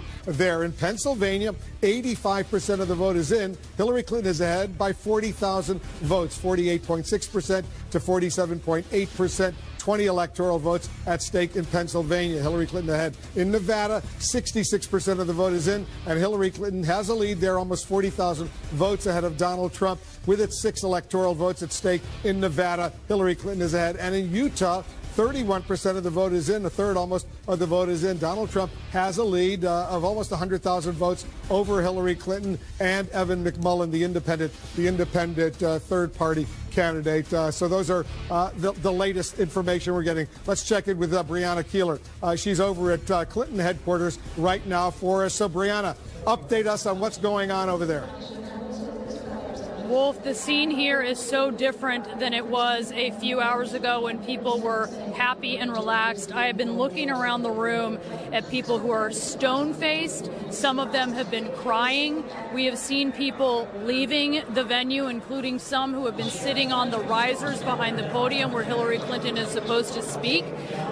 There are people who are just in shock. I've seen mouths open as folks here in the audience are watching the results come in. Many of them with their arms crossed and a hand to their mouth. They are just stunned as they watch what is going on here. It's just been a complete reversal from what we saw a few hours ago. And what they are watching is various networks, as we're seeing these calls being made for different states. They've been monitoring, a lot of them, their iPhones, seeing certainly the projections for what is going to happen. And they are just stunned at the idea that they were completely sure they were coming to this event for what they thought would be even an early night to celebrate Hillary Clinton becoming the first female president, and now they are confronting the reality that they could be walking out of here either not knowing but perhaps expecting that Donald Trump is going to become president. I mean, you're seeing it here on these faces. They are just stunned. People who were talking and laughing before are standing there not talking to the folks that they came with. It's not over with yet. Let's see what happens in the votes, but I clearly understand the sadness that's going on over there. Jim Acosta, you're only about 1.5 miles away from the Javits Center. You're at the New York Hilton Hotel. There's the ballroom behind you. That's where Donald Trump will be appearing at some point, we assume. What's the mood over there? Yeah. Well, the mood is the exact opposite of what Breonna Keeler just passed on a few moments ago. It is not over yet, you're right, Wolf, but it is starting to feel like a victory party here at Trump campaign headquarters. I can tell you that behind me, we're seeing a sea of red. Those are those red Make America Great Again hats. They're being passed out to all the supporters in the room here. And, Wolf, it's interesting, as these returns are coming in throughout the night, especially in these key battleground states of Florida, North Carolina, Ohio, and so on, and Wisconsin. When that happened, the room exploded. Wolf, I will tell you that they started all sorts of chants. USA, USA, President Trump, drain the swamp. But, Wolf, one fairly disturbing chant broke out in this room, and that was "lock her up." They were starting to chant "lock her up." Of course, that is a chant referring to Hillary Clinton, her email investigation that the FBI says just recently they basically wrapped up. It's a common thing that we hear at those political rallies. But, Wolf, I have to tell you, covering this campaign for about a year now, going to these rallies and seeing the enthusiasm and these large numbers of crowds that you see turning out to see Donald Trump, you know, during the primaries, we saw that translate into success. We may be seeing that here tonight at Trump campaign headquarters. You talk to people inside the Trump campaign, they're using words like "we're dying," "we're freaking out." They are just over the moon tonight with these results. I think they've surprised themselves. Earlier today, I heard from a top official who said that it'll take a miracle for us to win. I got a text from somebody saying, "Do you believe in miracles?" Wolf. Jim Acosta over at the New York Hilton, where Donald Trump's headquarters are tonight. Let's take a look at the Electoral College map, see where it stands right now, the all-important Electoral College map. Donald Trump is ahead. He has 232 electoral votes compared to Hillary Clinton's 209 electoral votes. You need 270 to become the president of the United States. He is ahead of Hillary Clinton right now, but there are still several of those yellow states that are outstanding right now. So we'll see what happens in those states. You saw the mood at those two respective campaign headquarters, Jake. It's a very different mood at both. Yeah, her path is getting narrower and narrower, and he has many more options on the board, in complete contradiction to everything we've been saying up until today. Let's take another look at what's going on with Dow futures. The market is now down with Dow futures. It's down 4.32%. We should point out that after Brexit, which is an event that Donald Trump likes to invoke, talking about the unexpected nature of that vote and what was going to happen with his election. After Brexit, the Dow went down 3.4%. So if this holds, we don't know if it will, this will be the biggest loss since the day after, since the day that the trading resumed after 9/11. So this is a day that the markets are not particularly enjoying, unsure about the future of the U.S., unsure about the trade deals and the economy of the U.S. That's when the people of the U.K. voted to leave the European Union. It was a stunning surprise to so many pollsters and others. Dana,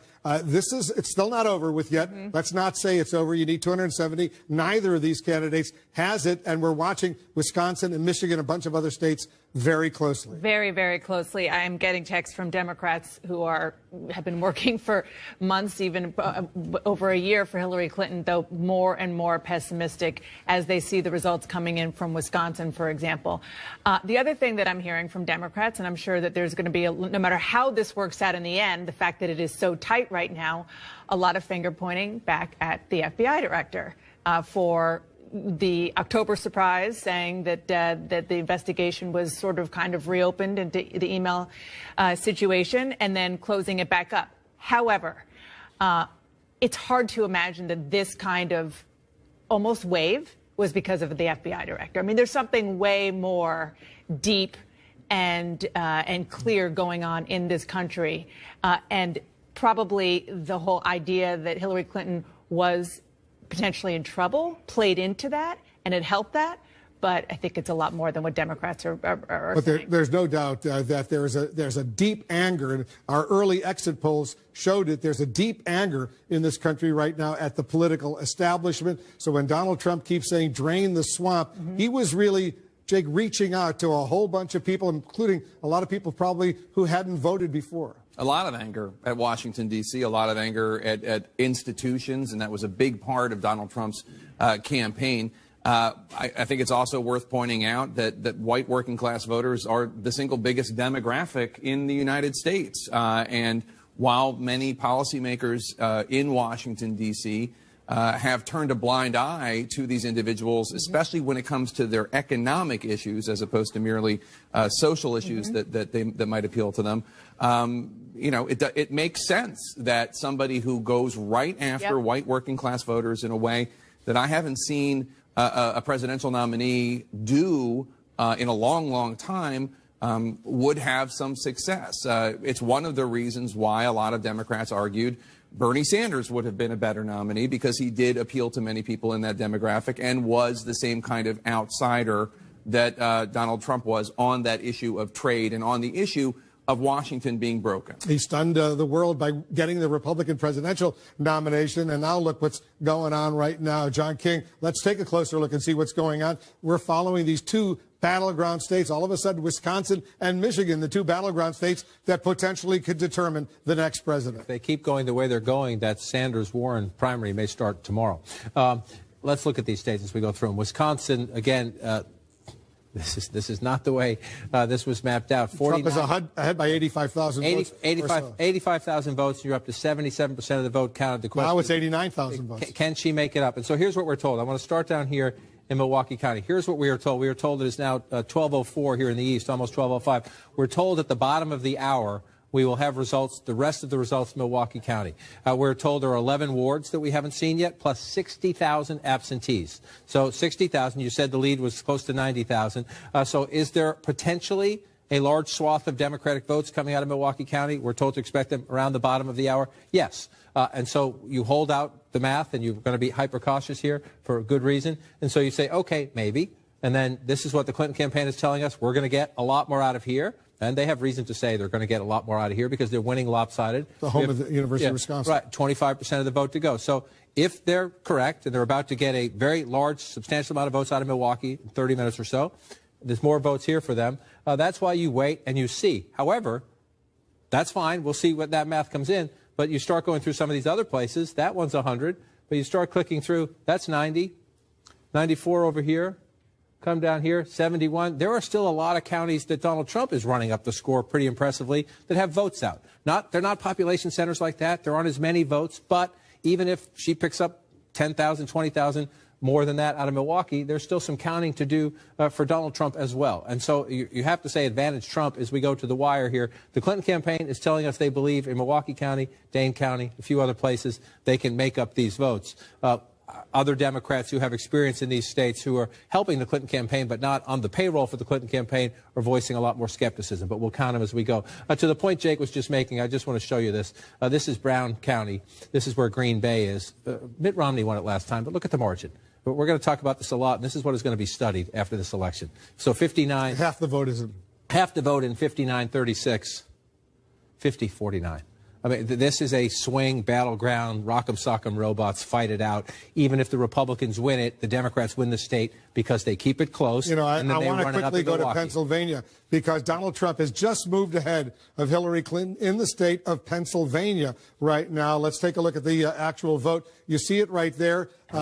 Donald Trump has 2,582,000 to 2,574,000. It's about, 7,000 votes. All of a sudden, Trump is ahead of Hillary Clinton in Pennsylvania with 90% of the vote in. And we talked about that earlier, that in all this great swath of red, it comes in late sometimes, and these are smaller, more rural communities. Now, we're at 100 here now. We're at 100 here now. Let's go around. And so this may be that most of the Trump vote is in, per se, as you go through, and that certainly looks to be the case. But as these smaller counties report, the Trump number has gone up. And so yet again, we're asking the same question in another state that has been blue for most of our adult lifetimes. Can she get it back? Well, this is a plus sign for Hillary Clinton, if you will. If you're in the Democratic war room, you only have 25% of the vote counted in Allegheny County, and you're winning by a pretty sizable margin. And that one, I think, is roughly consistent, 57 for President Obama, 56.5. So if you're the Clinton campaign, you're alarmed. Donald Trump is leading you in Michigan and Wisconsin. He just passed you in Pennsylvania. That is a recipe for a wipeout, and a surprising wipeout. But there are still some Democratic votes out here, Wolf, and we'll watch if Pennsylvania, like Florida, starts to seesaw a bit. We have another major projection coming in right now.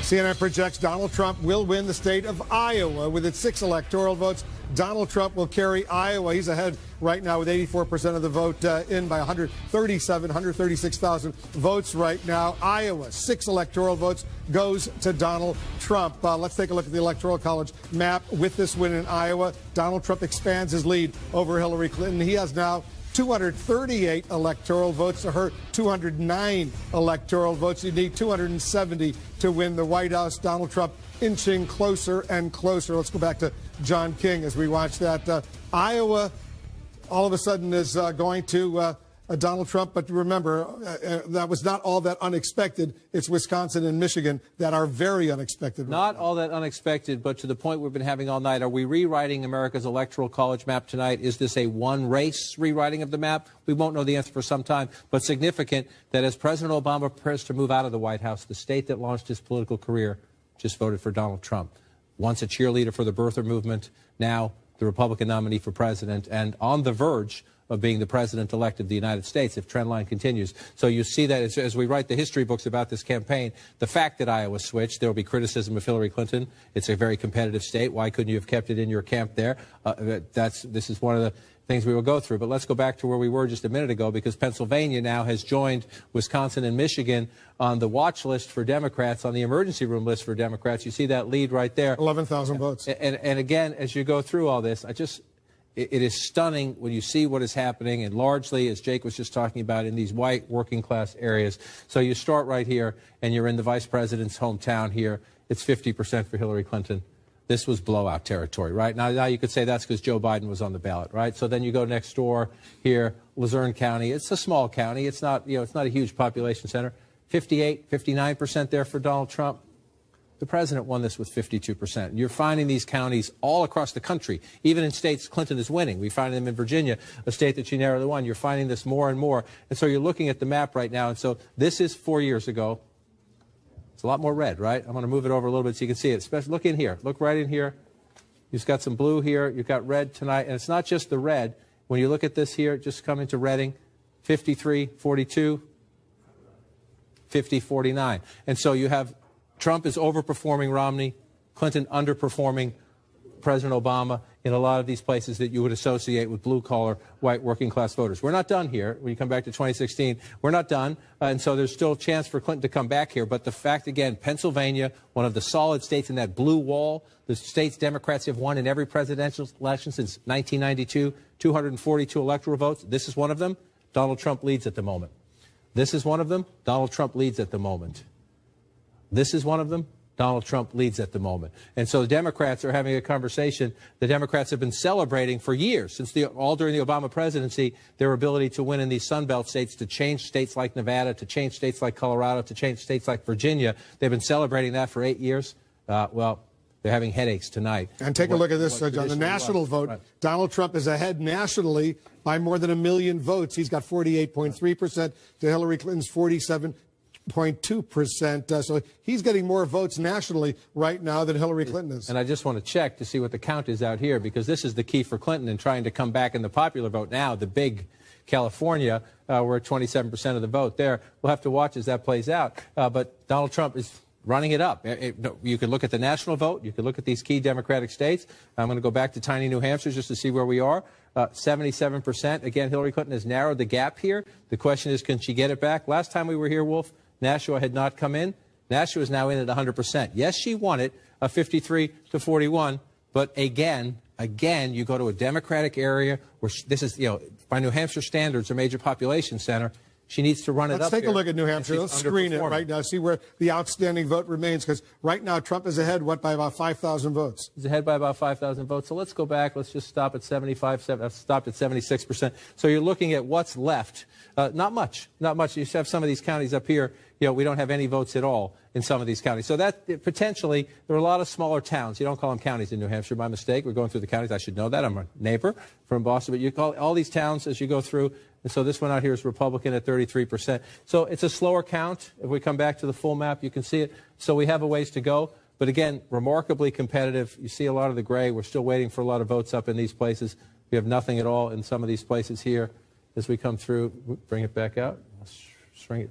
And so I just want to go back and take a look again. We are waiting for a lot of votes down here. And so if you're in the Clinton campaign war room, you think there are a lot of Democratic areas yet to come in, and yet every one we go to, it seems that she's underperforming the president. That is going to be the story of the night. You could say she's underperforming for president, or you could say Donald Trump is overperforming Governor Romney or Republicans in these states. And as we count, I just keep waiting to see if we get any updates here. Still 70%. We've been stuck at 70% in Michigan for quite some time, and this is a very close race. It's a very, very close race. 19,000 votes. Trump is ahead over Hillary Clinton in Michigan. 19,000 votes, and you can have, with 82% in Detroit, you can have 19,000 votes. All right, John, stand by. It's a cliffhanger in Michigan, a cliffhanger in Wisconsin. We're watching all of this very closely. We'll be right back.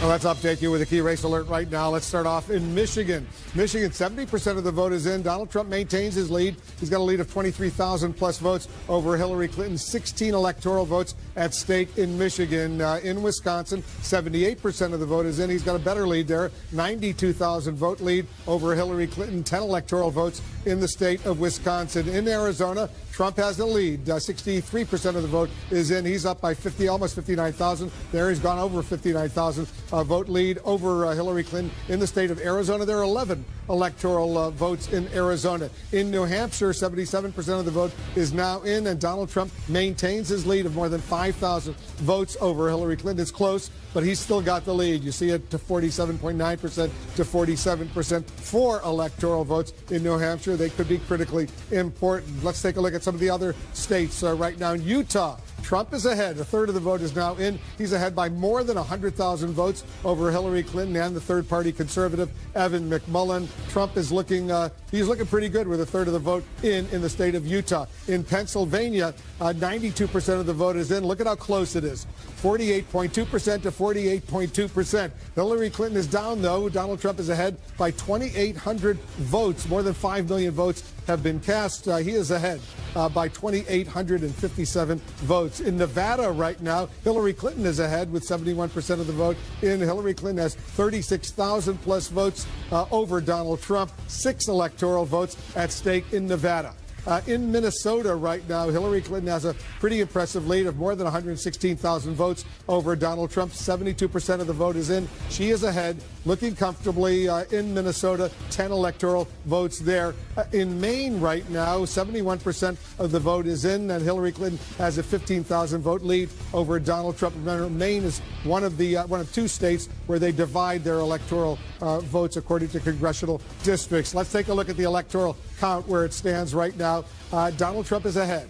He has 238 electoral votes to Hillary Clinton's 209 electoral votes. You need 270 to win the White House. All those yellow states out there, too early to call those states. Those are the states we are not yet able to make projections. We're watching all of those states very, very closely. So he's got a lead in the popular vote, and he's got a lead in the much more important electoral college vote right now. And he did it exactly, he's doing it exactly the way that Donald Trump and his team said they were going to, which is by, well, actually, I should add a caveat to that. He is winning all these states that traditionally Republicans would go for, Mitt Romney, John McCain, such as Florida and North Carolina, and Iowa and Ohio, even though John McCain and Mitt Romney were not able to win all of those states. But he is also seemingly, at least giving a run for her money in the Rust Belt states that originally was what Donald Trump said he was going to do in order to win the presidency. So he's actually doing both. He's redrawing the map. He's taking the states that the Republicans traditionally pursue, North Carolina, Florida, Ohio, and giving her a run for her money in Pennsylvania. And also, on top of that, going after the Rust Belt states where there are all these voters who are convinced that trade has been horrible for their communities. And whether they liked the offensive things Donald Trump said or they didn't care about the things that Donald Trump said, they are with him when it comes to draining the swamp and getting Washington, D.C. to focus more on these communities and their jobs. He's clearly doing now, Dana, what he did during the Republican primary, surprising a lot of folks. That's absolutely right. And look, you know, we started out this evening, so many hours ago, talking about what to expect. And I talked about whether or not the Trump candidacy would awake a sleeping giant in the Latino community. Well, as we're looking at these numbers, the sleeping giant that seems to be waking up are white, Dana, working-class Americans. Let me interrupt. Jake, take a look at your home state of Pennsylvania right now. Look at Donald Trump has just gone ahead by 2,409 votes over Hillary Clinton with 92% of the vote in. They both have 48.2%, but he is now ahead by 2,400-plus votes over Hillary Clinton in your state. Or the Commonwealth, as we should call it, the Commonwealth of Pennsylvania. And let me just, I don't know how many people remember this, but when I went to some of my old haunts in South Philadelphia during the Democratic convention, which was in Philadelphia, that's how important they thought Pennsylvania was, how important they thought Philadelphia was. I asked the guy that owns Termini Brothers, which is a great Italian pastry shop, who are people voting for here? Are they voting for Trump? Are they voting for Hillary? He said, we have a lot of leaners. I said, leaners? And he said, yeah, they lean into you. And they say, yeah, I think I might vote for Trump. Yeah. And enough of those people, if the margins in Philly end up being that Hillary Clinton only wins 80%, that sounds like a lot, but that's not how you need to win Philadelphia if you're going to win Pennsylvania. You need to have margins way higher than that. Those people actually, those leaners actually voted that way. And Kellyanne Conway, Donald Trump's campaign manager, has been talking, who's a pollster by trade, has been talking about the hidden Trump vote. That it's out there, that people don't feel comfortable telling their pollsters, never mind their friends and family, that they're going to vote for Donald Trump. Well, just based on the data that we saw going into tonight, both the polling and some of the modeling, particularly the Democrats' modeling, she was right. Yeah, that there was a hidden Trump vote. Now, whether people weren't telling pollsters or whether pollsters were just not anticipating the turnout that we've seen. Yep. One of the other things that's interesting is there are obviously millions of Americans who voted for Barack Obama in 2012 and voted for Donald Trump today, which is a fascinating thing given that Donald Trump is running as the anti-Obama in almost every possible way. He's ahead of the popular vote nationwide. That's right. That's true. And, that would be a fascinating book to write on the Obama-Trump voter. But there is one common thread, and that is change. Obama was, hope and change. Donald Trump's change message is a little bit different than that. Drain the swamp. Yeah, but it's still, they just are so sick of this place where we are, Washington, D.C. It doesn't work. They're not wrong. It doesn't work for them. They're especially not wrong. And you know what? Donald Trump, with all of his, flaws, every candidate has flaws, he's not one of them, and he can do things differently. Now, as we talk about this, we're talking about just the states where he's won and has surprised people, never mind the states where he is giving Hillary Clinton a run for her money that she didn't expect, especially a place like Wisconsin, which has seen job loss, and a place that has not come back as rapidly as other states. It's really Michigan too. And Michigan too. It's just remarkable because, I don't think we can overstate this. Not only Democrats and the Clinton campaign, not only pollsters and the mainstream media, but Republicans did not anticipate that this night was going to be this way. Very, very few people, I'm sure Donald Trump and his immediate circle of family and friends thought this, but very, very few people who were actually running these races anticipated that this night was going to be so strong for Donald Trump. You know, and, you know, we've been hearing from the Republican National Committee, Dana, that they really went out and did a lot of stuff to get the vote out for Donald Trump that wasn't highly publicized. But clearly, they must have done something right. That's right. And I think the key is, and we talked about this a little bit before, it was to get the vote out for Donald Trump, but it was to get the ground game up and running in a way that would benefit any nominee, no matter who it was. And going into tonight, we thought maybe it wouldn't potentially be enough, but it was, and then some. So if you combine, frankly, the Trump, the RNC ground game with the Trump energy, which we know is huge, and, you know, that made for the difference, clearly, in a lot of these states. What also made the difference, at least in making it so close, and it is a real cliffhanger right now, in the last few weeks, Donald Trump was disciplined. Yes. He read his speeches from a teleprompter. He was barely tweeting, except, you know, go visit my rally or wherever it's going to be. He did what his advisors want him to do, and clearly, Jake, that paid off. What's remarkable is that I think his fundamental core message, enough people just agreed with it, which is change is needed, Washington's broken, things are not working the way they need to be. And while a lot of people in the media and a lot of Democrats and a lot of voters didn't like a lot of other things he said, clearly many millions of voters did, and they agreed with the fundamental message. They want their borders protected. They want to be protected from terrorists. They want their trade deals to help them and not help Wall Street and corporate America. And they want Washington fixed. It's an amazing story right now. Whatever happens, it is, Dana, a truly amazing story. I mean, just when we think we've covered the latest unbelievable thing that happens in the 2016 Hold on one moment. race. Take a look at this. This is the latest. In New Hampshire right now. Look at this. Hillary Clinton has taken the lead in New Hampshire with 79% of the vote in by 18 votes in New Hampshire. 18 votes. Let's go over to John King and talk a little bit about this. John, still 21% of the votes. The precinct's outstanding right now, but she is ahead by 18 votes. Another seesaw state, and, you know, again, this is going to depend mostly on Pennsylvania, Michigan, and Wisconsin. But if those states change some, then these four could come into play in the whole 265, 268, 269, who can get to 270. At the moment, Donald Trump doesn't have that worry because of what's happening in the Midwest. But as we watch this play out, because we're not done yet, we're all dancing on this cliff together, she's ahead very narrowly. And so you keep looking and you say, what's missing? The reason she pulled ahead is I've been telling you all night, we're waiting for these votes out on the seacoast to come in. Portsmouth came in. They're all in. That's important to note. They're all in. But when they came in, she's now ahead by 200 votes. The race started to swing when those votes came in, and we're still waiting. You know, it's 80% of the vote is in, but we got a lot of small towns still to report to us. And again, if you go back in time and look, watch how the map changes when I do this. What's missing is a lot of blue. If the state performs as it did in 2012. And we're not seeing that tonight in a lot of places. So this is a state the Clinton campaign knows very well. She has a history here. We'll see if in this state she can keep this very tiny lead that she has right now. And again, these four could become absolutely critical.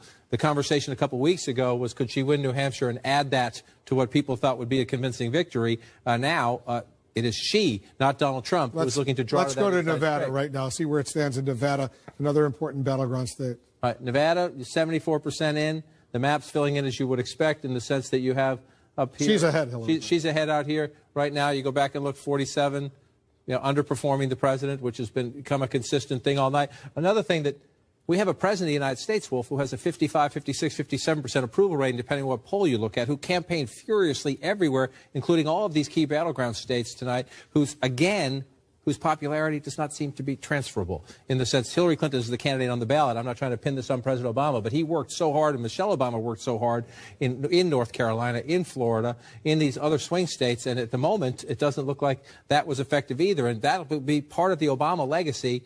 If this holds up, the former cheerleader of the birther movement could be about to win the presidency, could be at the White House on Thursday as the president-elect of the United States. In New Hampshire right now, she's now 99 votes ahead, 99 votes ahead of Donald Trump. She'll take it if that holds in the sense, but 80% of the vote to go. So we still got some ways to go. 80% is counted, 20% to go. 80% is counted. I want to look. All the Democratic votes are in Concord. You come down here in Nashua, I looked earlier, we had all the Democratic votes in. So now we're going through, these are small towns throughout New Hampshire. We'll see how this vote comes in. And again, most of this bottom left quarter is traditionally Democratic, but Donald Trump is more than holding his own across the state of New Hampshire. This one's going to be a seesaw. Could take us a long time to count them. I want to come back out. He spent a lot of time in New Hampshire. He sure did. And remember, that was his first big primary win. Yeah. He lost in Iowa, had the big in New Hampshire. Corey Lewandowski, his early first campaign manager, is from New Hampshire.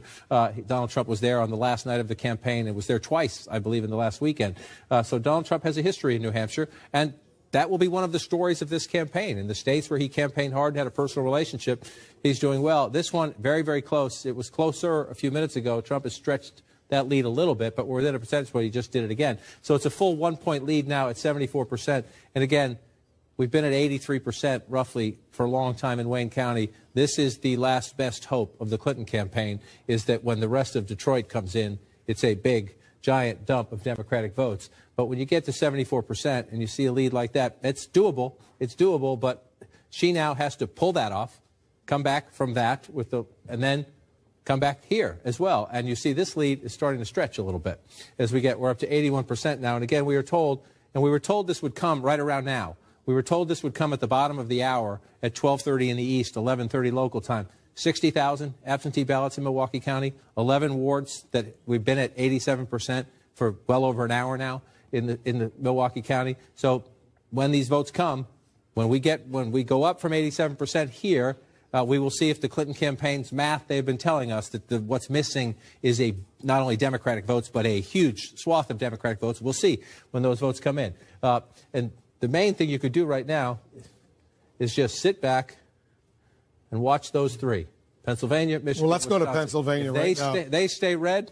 Forget about it. Trump's back on top in Pennsylvania, at least right now. 92% of the vote is in. And look at how slight that lead is. What 2,000 votes or so in Pennsylvania out of more than 5 million that have been cast. 48.2 to 48.2. Yeah. It also tells you something that, in these very close states, somebody is going to wake up tomorrow with a giant governing challenge, or maybe the day after if we're counting some of these states past tomorrow. But again, this is just a fundamental rewriting of the map, Wolf. In our lifetime, Pennsylvania has been a Democratic state. George H.W. Bush, 1988, the last time. The last last Republican to win that state. That also happens to be the last time a party that had a two-term presidency held office. That was part of Hillary Clinton. We just saw on your map, New Hampshire went red again. That means Donald Trump has now taken the lead. He's up by, what, 15 votes. Yeah, 15 in votes. New Hampshire right now. And again, we're laughing about this. The presidency could hinge on this. But you're going through a lot of these small towns where it's a very small, tiny amount of votes when they come in. We still have nothing in Sandwich, New Hampshire, for example. But you just pop up to the next one. You have these small towns. It's 150 to 99. So you'll see these swings when a town reports of 20, 30, 40, 50 votes as we come up. We're at 81%, and we're going to count the rest of this one. And this is just stunning. It is stunning, and this is the most stunning. Again, a lot of people laughed at the Trump campaign when they said our path to the presidency was the Rust Belt, thinking that 1988, even longer than that. They made a run in Minnesota. Minnesota's going to hold for the Democrats, but a lot of people laughed at them. A lot of people even think, with the dysfunction, as Dana noted earlier, the governor of Ohio not on your side. 52% of the vote. He needed to win Ohio. He won Ohio. 52% of the vote. He won Ohio. Now we're gonna wait on these ones. We're gonna wait on this one, and we are in exactly the opposite position that we thought a couple of weeks ago we were going to be in. We thought at Trump campaign headquarters they would be sitting there trying to draw to an inside straight, trying to literally lightning strike it. We're talking about Powerball odds. Donald Trump, Pennsylvania, Michigan, Wisconsin. Well, look at that. Pennsylvania, Michigan, Wisconsin. We're not done yet. But the fact that, let's just check it, 92%, 48.2 to 48.2. We're talking about a tiny amount of votes. Let's just look around a little bit here and see what we're missing. 62% of the vote here, so Hillary Clinton with a big lead. So potentially some Democratic votes here. Let's come back in. Center City, Philadelphia is mostly in, and so 98% of the vote is in here. So there's not much to get there. This is the biggest area. And mathematically, that's about the number they said they thought they needed. 450,000 plus. But what they're seeing is, and she's actually, the story of Pennsylvania is almost always turnout in Philadelphia and then the collar counties. Hillary Clinton's not, percentage-wise, not doing that horribly. She's actually performing about right, if you will, for a Democratic model. But she is getting swamped out here in these rural counties where you have not only Donald Trump winning these counties, but winning them winning them. Some of them won by Obama. Some of them he's overperforming Romney, and substantially so, Wolf. We have another major projection right now. CNN now projects that Hillary Clinton will carry the state of Nevada. With its 6 electoral votes, Hillary Clinton wins in Nevada. 74% of the vote is in. She's got a 32,000-plus vote lead. She carries Nevada. Take a look at the count for the electoral college map right now. Trump has 238 votes. Hillary Clinton has 215. You need 270. We're still waiting on the Rust Belt to come in. We'll take a quick break. We'll be right back.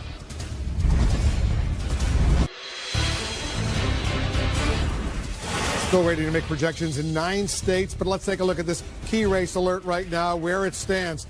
Michigan with its 16 electoral votes. Donald Trump continuing to maintain his lead of almost 34,000 votes over Hillary Clinton, with 75% of the vote in. Trump still ahead in Michigan. In Wisconsin, 83% of the vote is in. He's got a better lead there, 86,000 votes over Hillary Clinton, 10 electoral votes at stake in Wisconsin. In Arizona, Trump is ahead by nearly 60,000 votes, with 64% of the vote in, 11 electoral votes at stake in Arizona. Trump doing well in that state. In New Hampshire right now, it's a cliffhanger. Look at this. Trump is ahead by 864 votes. Let me repeat that. 864 votes. He's got 47.5%. She has 47.4%. 81% of the vote is in. Those 4 electoral votes could be critical in New Hampshire. Let's take a look at some more states right now. In Utah, 29% of the vote is in. Trump maintains a pretty healthy lead of 81,000 votes over both Hillary Clinton and Evan McMullin, the third-party conservative. In Pennsylvania, 93% of the vote is in, and Trump has a lead of more than 25,000 votes over Hillary Clinton. 20 electoral votes at stake in Pennsylvania. In Minnesota, 77% of the vote is in. Hillary Clinton has an impressive lead of almost 90,000 votes over Donald Trump, 48.1% to 44%. 10 electoral votes in Minnesota right now. In Maine, 75% of the vote is in. Hillary Clinton has a lead of more than 17,000 votes over Donald Trump. Let's take a look at the all-important Electoral College map, where it stands right now. Donald Trump is ahead. He has 238 electoral votes to 215 for Hillary Clinton. You need 270 to win the White House. Those yellow states are states that we have not yet made projections. Still too early to call. Anderson, over to you. Well, thanks very much. Let's go to Jeffrey Lord, Kayleigh McEnany, both Trump supporters. I mean, all along, Jeffrey, from the beginning, we have talked about how Donald Trump, from the beginning, has rewritten the rules of politics. And there was a lot of question about whether Hillary Clinton, with all her big data, with all of her alleged ground game, would simply just swamp Donald Trump with his huge rallies, but apparently a lack of a ground game. She was the Jeb Bush of the Democratic Party. And she was the face of the establishment. As I said last night, when we saw those folks on that stage in front of Independence Hall in Philadelphia, and everybody's remarking about, you know, his history and her history and all this sort of thing. And I said, look, if you're sitting there in Cumberland County, Pennsylvania, which is where I live, you're looking at these people and seeing there's a bunch of insiders there. And they're all scratching one another's backs, and they're making millions of dollars in the case of the Clintons, so alleged. And they're just sick of the whole, they're sick of the whole thing.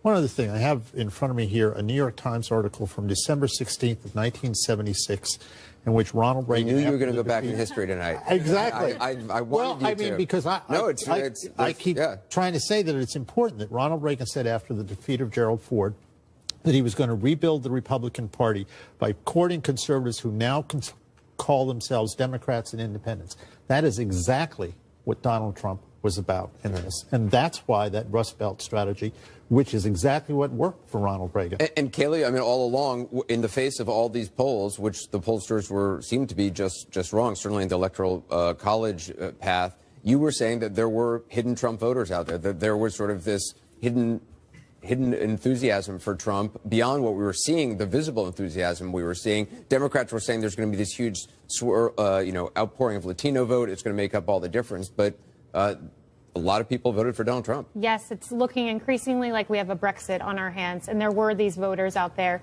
that were afraid to talk to pollsters. And Anderson, I think the American people right now are sending a loud, clear, unmistakable message. They want their government back. This is supposed to be a government of, by, and for the people. It's increasingly become one of, by, and for the elite. This is the people rising up saying it's time to listen to us. It's time to listen to us in Michigan and Wisconsin and work for the people. It's not about personal enrichment. It's about public service. And that is what we were seeing. Donald Trump ran against Republicans. He ran against Democrats. He ran against the elite. He ran against the government. He ran against the media. But he was an unmistakable voice for the people. Also, they put a lot of signs in their yards. Right.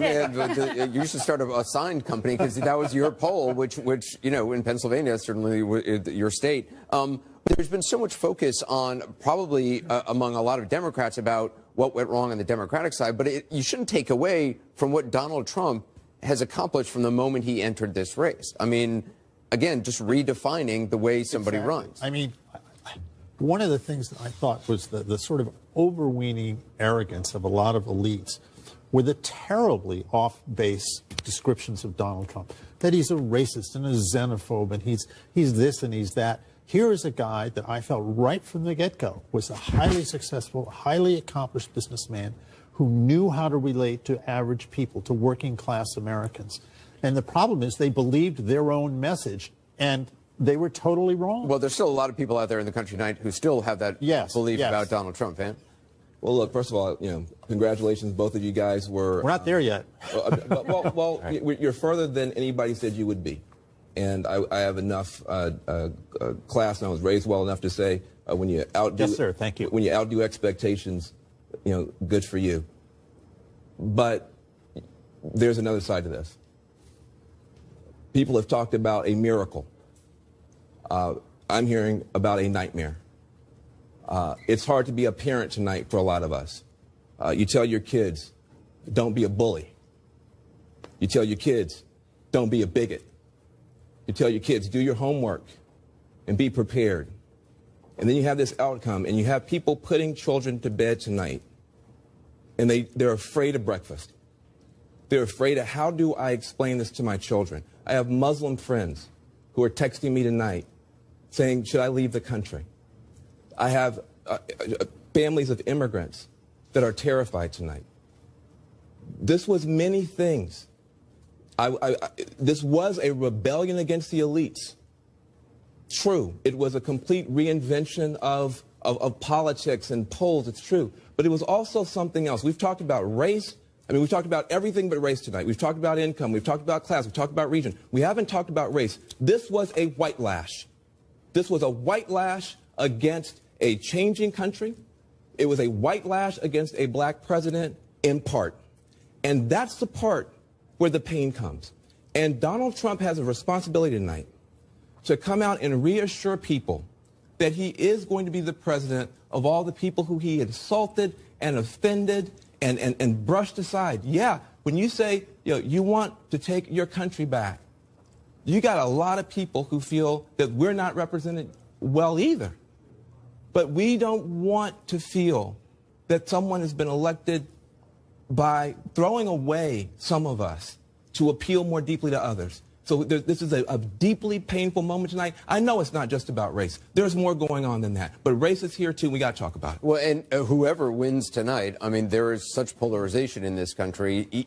Whoever wins is going to have a very hard time in convincing the other half of the country that they can be their president as well. That's what I thought I knew yesterday, that I had no idea how deep the divisions are, how real the pain is. And let me say, echoing Van, Kayleigh and Jeffrey were right about that. You saw it in a way that I didn't see it in the data, and you deserve to have credit for that. And maybe Hillary hangs on and wins, maybe Mr. Trump wins. We still don't know. It's really in the balance. Right. But irrespective, the pain, and Van just gave beautiful poetic voice to the pain on our side. But Donald Trump was giving voice to some really spectacular pain on his side. And that's, I think, what's causing this. When Jeb Bush, who you mentioned, got trounced by Trump, he said, I don't do anger very well. Well, this is a time of anger. Of course, that anger comes from pain. And Trump saw that, and he gave voice to it. He also reached across lines, though, that Republican candidates haven't reached across before. He made a direct appeal to the African-American community. He made a direct appeal to a whole group of voters, those in the inner cities who have been left behind, who haven't heard from candidates in decades on either sides of the aisle. And he took his message to them and said, I feel your pain, and I'm going to be there. Listen, we're gonna have to hold hands now. This is gonna be tough. But we'll have to look and see if those people heard it the way you heard it, and if they voted for him. The problem that we have is that there is real pain in the country. Look, Hillary Clinton had to put down a rebellion in her own party. There was a rebellion in her own party along these lines, the Bernie Sanders rebellion. And she put that rebellion down. And she was able to co-opt and pull some of it, but there was still heartburn and rug burn there. There's healing that has to happen in the Democratic Party. And there has to be a real conversation about what happened in that primary. And there's pain, economic pain in your party. But you do yourself a disservice, and I don't want either of you to be naive. There are people in your party for whom this was also a vote against political correctness, which for some of them means a vote against these others. And we're going to need your help to heal that. And if I can't acknowledge the elitism in my party, and you can't acknowledge some of the bigotry in your party, we're never going to get there. Donald Trump's going to be a voice for all the people. He said that from day one. He will make it his first objective to bring people together. I have not the slightest doubt about it. I mean, he's said it, but I certainly believe him. I mean, I've seen that in him all along. We're going to have to work together. But let's bring in the other side as well. I just want to talk about some of the things that we watched tonight. We saw lower African American turnout, Van. I mean, you were seeing that. We also saw that 65% of Latinos voted for Hillary Clinton, but 29% voted for Donald Trump. That is more than Mitt Romney got. So you have to think about that. You have to think about that. And more than many Democratic Latinos certainly thought that Donald Trump Young could get. voters, also, we've known Hillary Clinton has had a problem with young voters. She got a majority of young voters, but 37% of them, according to the exit polls we're looking at now, voted for Donald Trump. Now, when I've been talking to some Democratic strategists who are pro-Clinton this evening, they blamed what's going on this evening. And again, we don't know the result, but they blame the closeness of the race, let me put it that way, on two things. On the Comey interference a couple weeks ago, and on the third-party candidates. And I've been communicating with them saying that's not enough. Isn't it Can't easy? do that. Isn't it easy to just blame Comey for changing the conversation? David? As a Clinton person, let me say that's far too tactical. Exactly. There's something That's what I said. really big going on. Right. And there is an earthquake going on, and they're saying, well, it's a washing machine. Right. No, so you no, it's combine play tectonic. So you combine it with the race issues. You combine it with rural Americans who came out and voted, the sort of Brexit, hidden voters. You combine it with class issues, which were so important. Well, there's a reason this is going on all over the world. Right. All over the fact is that there are convulsive, sort of revolutionary changes going on in our economy that are driven largely by technology and globalization, that have benefited, that have grown economies and have benefited some people and have displaced others. And for not just a few years, but for several decades, politicians have been acknowledging this and saying, we're going to do something about it. And people don't feel as if that's happening. And meanwhile, all of these forces churn at a faster pace. So you see the same kinds of forces in Britain, in Germany, in France. But it's so interesting. I mean, Michael Mercado, David was on the program the other night talking about how, well, the polling here is better than in England, where they didn't know what the Brexit result was going to be. Clearly, if this path continues that Donald Trump is on and he becomes the next president, and this is, to Kayleigh's point, a Brexit-like effect, the polling missed it. Yeah. I've amend my comment. Yeah. I've immersed myself in all of that data and have talked extensively about it here and on radio for weeks. The only poll that I'm aware of that nailed it, perhaps, I want to stay in my lane because it's not over yet, is that USC LA Times Dornsife survey, which, different than all the others, had the same sample group. They had 3,000 people, and instead of going to a new sample group each and every week, they went back to the same 3,000. Let me say one other point, if I might, to what Van has said. Whether it's tonight or whether it's tomorrow, whenever this wraps up, we are about to listen to the most consequential acceptance and speech of someone who lost an election, whoever may wear those crowns. And wow, is there a real need for leadership from those folks now to extend olive branches, whomever wins, and try and put this Donald Trump early on during the primaries would say a lot in interviews that he can be presidential, he can change his tone. He, in Palm Beach, is a different person than he was elsewhere. And I think we're going to see as a country what if, in fact, he takes the Oval Office, what that actually what that means. looks like. And we've seen some of that, right? In these last couple of weeks or so, he was teleprompter Trump. He was different. I mean, he was able to stay on schedule and stay on message, sometimes coaxing himself out loud to do that. The question is Obamacare, the Supreme Court. Listen, I think this is a very consequential event. All of those things now, I think, are in question. I mean, I believe on Obama, you know, I don't want to start a debate on this now. 20 million people have health care, and there are guarantees in our health law, such as prohibition against banning people with pre-existing conditions, that are important to Americans. It's going to be more complicated to unwind that than some believe. But there's no doubt the Supreme Court, this is a very consequential election. But I just want to say one thing about this, just having served in the White House, and I know, Paul, you've done that as well, Van, you spent some time there. The things that get you elected are not the things. There's a different requirement now. There's a huge responsibility. Every single day, every single hour, you're dealing with consequential questions that impact on people's lives, and you have to make those decisions in the best interest of the entire country. It's not about reading from a teleprompter.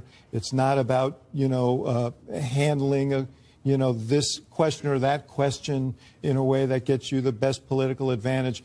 These are life and death, grave questions for people in this country and around the world. This is a big responsibility. And if there is a Republican Senate and a Republican House and a Republican president, the question is, how will they work together? Because some of these senators will have ridden in on Donald Trump's coattails, which they never expected to do. We've got a quick update on Wisconsin. I want to go to Wolf and John for that. All right. Thanks very much, John. We're taking a very close look at Wisconsin right now. 85% of the vote is in, and Donald Trump continues to maintain his lead of about 90,000 votes over Hillary Clinton, 15% of the vote outstanding. 90,000 votes, and we've been saying, and the Clinton campaign is telling us they expect a big basket of those votes to come from here in Milwaukee. Now, this is what we have right now, 87%. We've been stuck there for some time. We're waiting for the feed to come in here, but on the Secretary of State's website, they have updated the numbers in Wisconsin. Forgive me for coming across. I'm left-handed. One of the perils of being left-handed on a night like this, but here are the latest numbers. You see Clinton at 214 right there. The new numbers are 235. 247, and Donald Trump is at 117,450, and this is 99.58% of the vote. She made up a very tiny. This is what, if you look at the map here, this is now 117,000 vote difference in Milwaukee. If you look at it there, she didn't make up that many votes. We were looking for a huge basket of votes out of here for her to make it up. When you come back out and add that into the state total, it is nowhere near what she needed. Nowhere, and that's at 99.5% now. It's not even close. It'll make up some of that gap, but nowhere near. So the question then is, are there other Democratic votes out there somewhere? Got to turn the telestrator off to bring this out. The last place we're looking is Dane County is the last big one. We're at 82%, but it's not. It doesn't strike me as a big enough population center. We're still going to wait to count these as you look, but we'll wait till we get the official update to feed into the wall. We're still at 87%, but this is 99.58% in Milwaukee. And you simply do not, you know, the question was, could she have this giant leap in the math out of Milwaukee County, in the spread out of Milwaukee County to make a big difference? And these numbers simply aren't enough to do that. Basically the same ratio as before. Right. Not much difference. Not much difference at all. Her ratio actually goes down a little bit to 62.5%. The main point is the math here, and it's just not enough. She makes up, in the vote count, she gains a little bit, but when you bring it out and you try to add it into that, We'll see what happens in Madison. That's a liberal Democratic stronghold in Wisconsin. Let's take a look at Michigan. Move over to Michigan. Still at 77% here, and it's a close race. And we're in the same calculation we've been in before. Again, when you talk to the Clinton War Room, they tell us, you know, just relax. We're going to see some votes come out of here. We're still at 85%, so there's still more votes to come out of Detroit, Wayne County and Detroit, and she does have a huge lead there, obviously. So if it's a big chunk of votes, it'll affect the math. We've been waiting a long time. Not unusual that it comes in late. And this is close. This one is closer than the race in Wisconsin. 57,000 votes. Right, closer than. So you look over here. Is it doable? Okay, you know, but let's see them. And you're starting to see Ingham County now is up to 94%. Again, she'll get some more votes out of that. But you're looking at these leads for Donald Trump. they're relatively small, but they have been persistent and they have held. And the Wisconsin news, that Milwaukee news, to me is, we'll watch and see if the rest of this comes in. I'm just going to look 84%, but it's nowhere near the population center of Milwaukee. So you see these Democratic areas where you still have some votes, but can they swing it enough to change that? That's almost a 4-point race or a 3-point race. I don't see it at the moment. We'll see when the rest of these votes come in, but you don't see the math there in the state of Wisconsin as you go through. So we've done Michigan, we've done Wisconsin. What about Pennsylvania? So I was just going to touch New Hampshire, which has been rocketing back and forth, 47.5 to 47.4. One thing, I was just in touch with some Republicans up here. I just want to show you Derry, New Hampshire. It's out. We have no votes there. This was a very big area for Mitt Romney 4 years ago. The Trump people are telling me they expect to get a big run-up of the vote here. You move down here to Salem, New Hampshire. These are the two big population centers left. Again, relatively small towns in New Hampshire, but 2.5% of the state population there was a big Romney area. 2% of the state population here, also a big Romney area. The Trump people are very confident they're going to do very well in those two counties in New Hampshire. And so their expectation is that they can hold on. She's in the slight lead now. The Trump expectation is they can come back. We'll see if that turns out to be true. But again, another seesaw. Got a lead of about 25 votes. It's not very much. 25. This is what we're going through in New Hampshire right now. And here we are again back here. And you start looking at this right now. And another incredibly close state. The challenge becomes... She's losing by about 50,000 votes. 50,000 votes. With 96% of the vote. 96%. You look at a giant state like Pennsylvania, you think, that's just a pretty small lead. But you start looking, what's left? And we're at 100% here in a place she's winning. We're at 100% here in a place she's winning, but by nowhere near the margin she needed to win, which has been a consistent story throughout the night. Let's come out here. We're at 100% here in a place she's winning, but again, by a very narrow margin. And so you keep asking, are there Democratic votes out there? Allegheny County was not this high the last time we checked. Yes, she's winning by a healthy margin there, but there's nothing left, or not much left to count. And so you keep looking. You're looking at this map, and you're saying, are there any here in the population centers? 93%, Lehigh County. She's winning, but not by a lot. There's some math there, enough to make up that lead. We'll watch Bucks County here in the suburbs. This is more populous. There are some votes here, but look how close it is. So, as the rest of the results comes in, if the margins stay the same, 99% is in Montgomery County, 95% in Chester County. Let's move closer in toward the city. Delaware County is up to 98%. The city of Philadelphia is up to 98%. Wolf, if you're looking at this map and you're thinking, where can I squeeze some more Democratic votes to make that up? My answer is, I don't know. I don't see it. Anderson, it's really a remarkable development, historic development, what's unfolding right now. It's not over yet. We're watching every state, every electoral vote. Without a doubt, probably one of the most momentous nights in American political history, certainly modern American political history. I mean, first of all, Corey Lewandowski is joining us. Congratulations on what has been just an extraordinary night, whatever the end result is. To you, has anything surprised you tonight? Because all along you were saying there's a hidden vote that the polls aren't showing, that the whole notion of big data, Hillary Clinton's huge, highly expensive operation a la Jeb Bush, getting out the vote, that's the old model. Donald Trump is the new model, and it certainly seemed to work tonight. Well, what we're not talking about is how many offices Donald Trump has in the state of Florida. I guess it's not relevant anymore. What we are talking about is, why did the electorate do what they did tonight? And I think what we have said from day one is that Donald Trump represents a fundamental change to Washington, D.C. And for 30 years, elected officials, both Republicans and Democrats, have made promises they haven't kept. They have brought us into a greater deficit where we've got almost $21 trillion in debt. We're leaving our country in a worse shape than our parents left it for us for the first time in the history of our country. And what people have said was, we don't want that anymore. We don't want people who make promises that have, the most extensive credentials ever to serve as the President of the United States.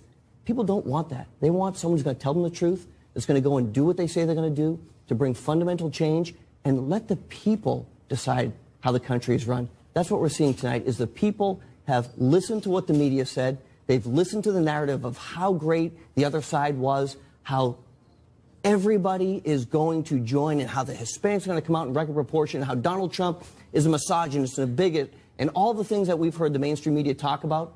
And they've stepped back and said, you don't understand. We are tired of Washington, D.C. We're tired of broken promises. We're tired of people going there and forgetting about us. And we want wholesale and fundamental change. That's what's taking place. Well, Jeffrey, I mean, it also looks like he will have a Republican House, a Republican Senate. I mean, the potential for him to affect his policies is great. But there are, of course, real divisions within the Republican Party. Right. I mean, some of the, you know, and they will, and some of them will. They're going to start to have to use his name. Right. I mean, yes, they are. I'm looking for that. Much more likely tomorrow, I think. You know, right, I'm sure. One of the things I remember attending as a White House staff meeting is the National Governors Association's meetings, and I think they're in February, and they come to the White House for a meeting and a glittery dinner. I'm just waiting to see Governor Kasich greet President Trump. Well, I mean, the meeting, there's a traditional meeting between, it would be between, on Thursday. Right, on Thursday between President Obama and the President-elect. Right. I mean, to be a fly on the wall during that meeting. Exactly. Well, I mean, change is at hand here. And I keep going back to Reagan for a purpose, because he was the last president, certainly on the Republican side, to bring that kind of change and face that kind of resistance, not only as he sought the nomination and ran for election, but once he got there. I guess one of the questions, obviously, is how capable, I mean, a lot of promises are made during an election. Donald Trump has talked about things as a negotiation, and that, you know, some of the conservative criticism of him early on was that, you know, that too much is up for negotiation with him. Negotiation or compromise can be a dirty word in Washington. I mean, the wall, reversing Obamacare, the Supreme Court, how much can he actually do, and as quickly as he said? Well, remember at one point, Paul Ryan met with Donald Trump and came out basically saying, or his aides basically said, you know, what Donald Trump said, just help me get elected, and then we'll use your agenda. Okay, we will use your agenda. I think Paul Ryan is going to hold him to that. And I think that I've just heard from a Republican who said that there could be a populist conservative governing coalition if they can all get on the same page. And I think the fact, again, as we were saying before, that Donald Trump had coattails, that he brought in some of these Republicans into Congress who are very worried about their jobs, that they now owe him something. Right. Look, and that they will. The question is, what do they do to the Obama legacy? What do they do with Obamacare? What do they do about the premium increases, which Donald Trump has spoken about? What do they do about trade? Do they withdraw from the TPP right away? What do they do about the wall? You know, these are things that Republicans have disagreed on. Well, I mean, I think there's a couple of ways to think about it. If you're kind of looking for now, what happens now? How do you think about this? I think if you're a progressive, there are three areas where you might try to figure out something positive. First of all, the fact that now Trump is going to own health care. He's going to own health care for at least 20 million people. And the Republicans can't just sort of, you know, stand back and let the bad parts of Obamacare go on unchecked just because they want to, you know, stick it on Obama. The Republicans are now going to have to really step up and do something. That could wind up being a positive. We just don't know. Secondly, he made a bunch of promises about urban investment and urban renewal and empowerment, et cetera.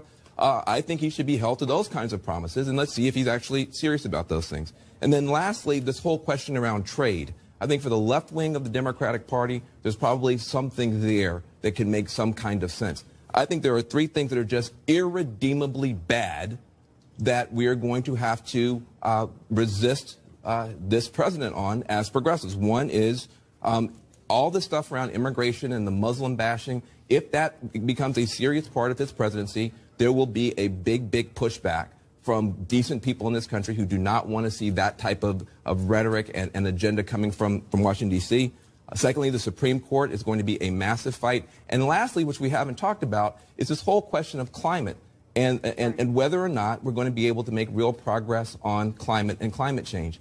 The last thing I want to say, because I don't know if I get a chance to talk again, there are people around the world who are watching this. They are appalled, they are shocked, they are surprised. The markets are showing it, and there's some people who are laughing, and some of them are in the Kremlin. This is not just the first election in which you had a woman running and a business person running. This is the first election in which an enemy power deliberately and explicitly interfered in our election and got away with it. And they interfered in our election in a one-sided way. They didn't hack Democrats. They didn't hack Republicans. They hacked Democrats. And we're going to have to figure out now, what is our relationship to Russia going forward? And if Russia got away with it this time, What if the Chinese do it to the Republicans next time? We are now living in a completely different context from a national security point of view. That needs to be talked about. Jeffrey, assuming Donald Trump becomes the president, do you think, and I mean, he's already talked about him, there's been some talk about who would be his attorney general, who would be his secretary of state. Do you see him reaching out to kind of a diverse group of Republicans or whomever to kind of form a cabinet? Where do you see? Yes. I mean, again, the model for me, which was instantly clear to me as I got to know him, is his own company. I mean, he has a lot of people there, a lot of very different people who are very talented in A, B, or C areas that he brings in to accomplish tasks. That's what he will do. I mean, he's an executive. He has an executive's mind. I have no doubt whatsoever. Now, will he, as any president should, having won an election, want to steer the country in the direction that he promised he would steer it? Sure. Will he try to find people who will do that in these individual cabinet departments? And, the age-old problem in Washington is presidents appoint people to run departments, and then they wind up doing it the reverse. They wind up representing the department to the president instead of representing the president and the people to the department. But yes, I'm sure he will do this. Paul? Yeah, that may well be, but I would point out, first off, the election's not over.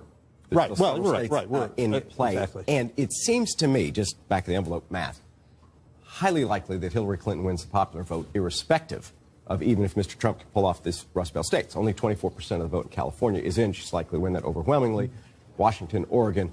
So you could very well be in a situation where we know, no matter who wins, that this country is deeply, deeply divided. And that has been the case for many years. But we had, when Bill Clinton was sworn in, it was on the book of the prophet Isaiah, and thou shalt be called healer of the breach. Then the next president had 2 terms. He said, I want to be a uniter, not a divider. Then the next president had 2 terms, and he said, there are no red states, no blue states, there are only the United States. And yet still, despite 24 years of 3 very different presidents, all talking about that divide and trying to address it, it is deeper and more painful than ever. And yes, he'll have this on trade, we'll have this about Russia, but more fundamentally, the pain here is so spectacular that it's going to take a real miracle. We've got another projection from Wolf. All right, we do have another major projection right now.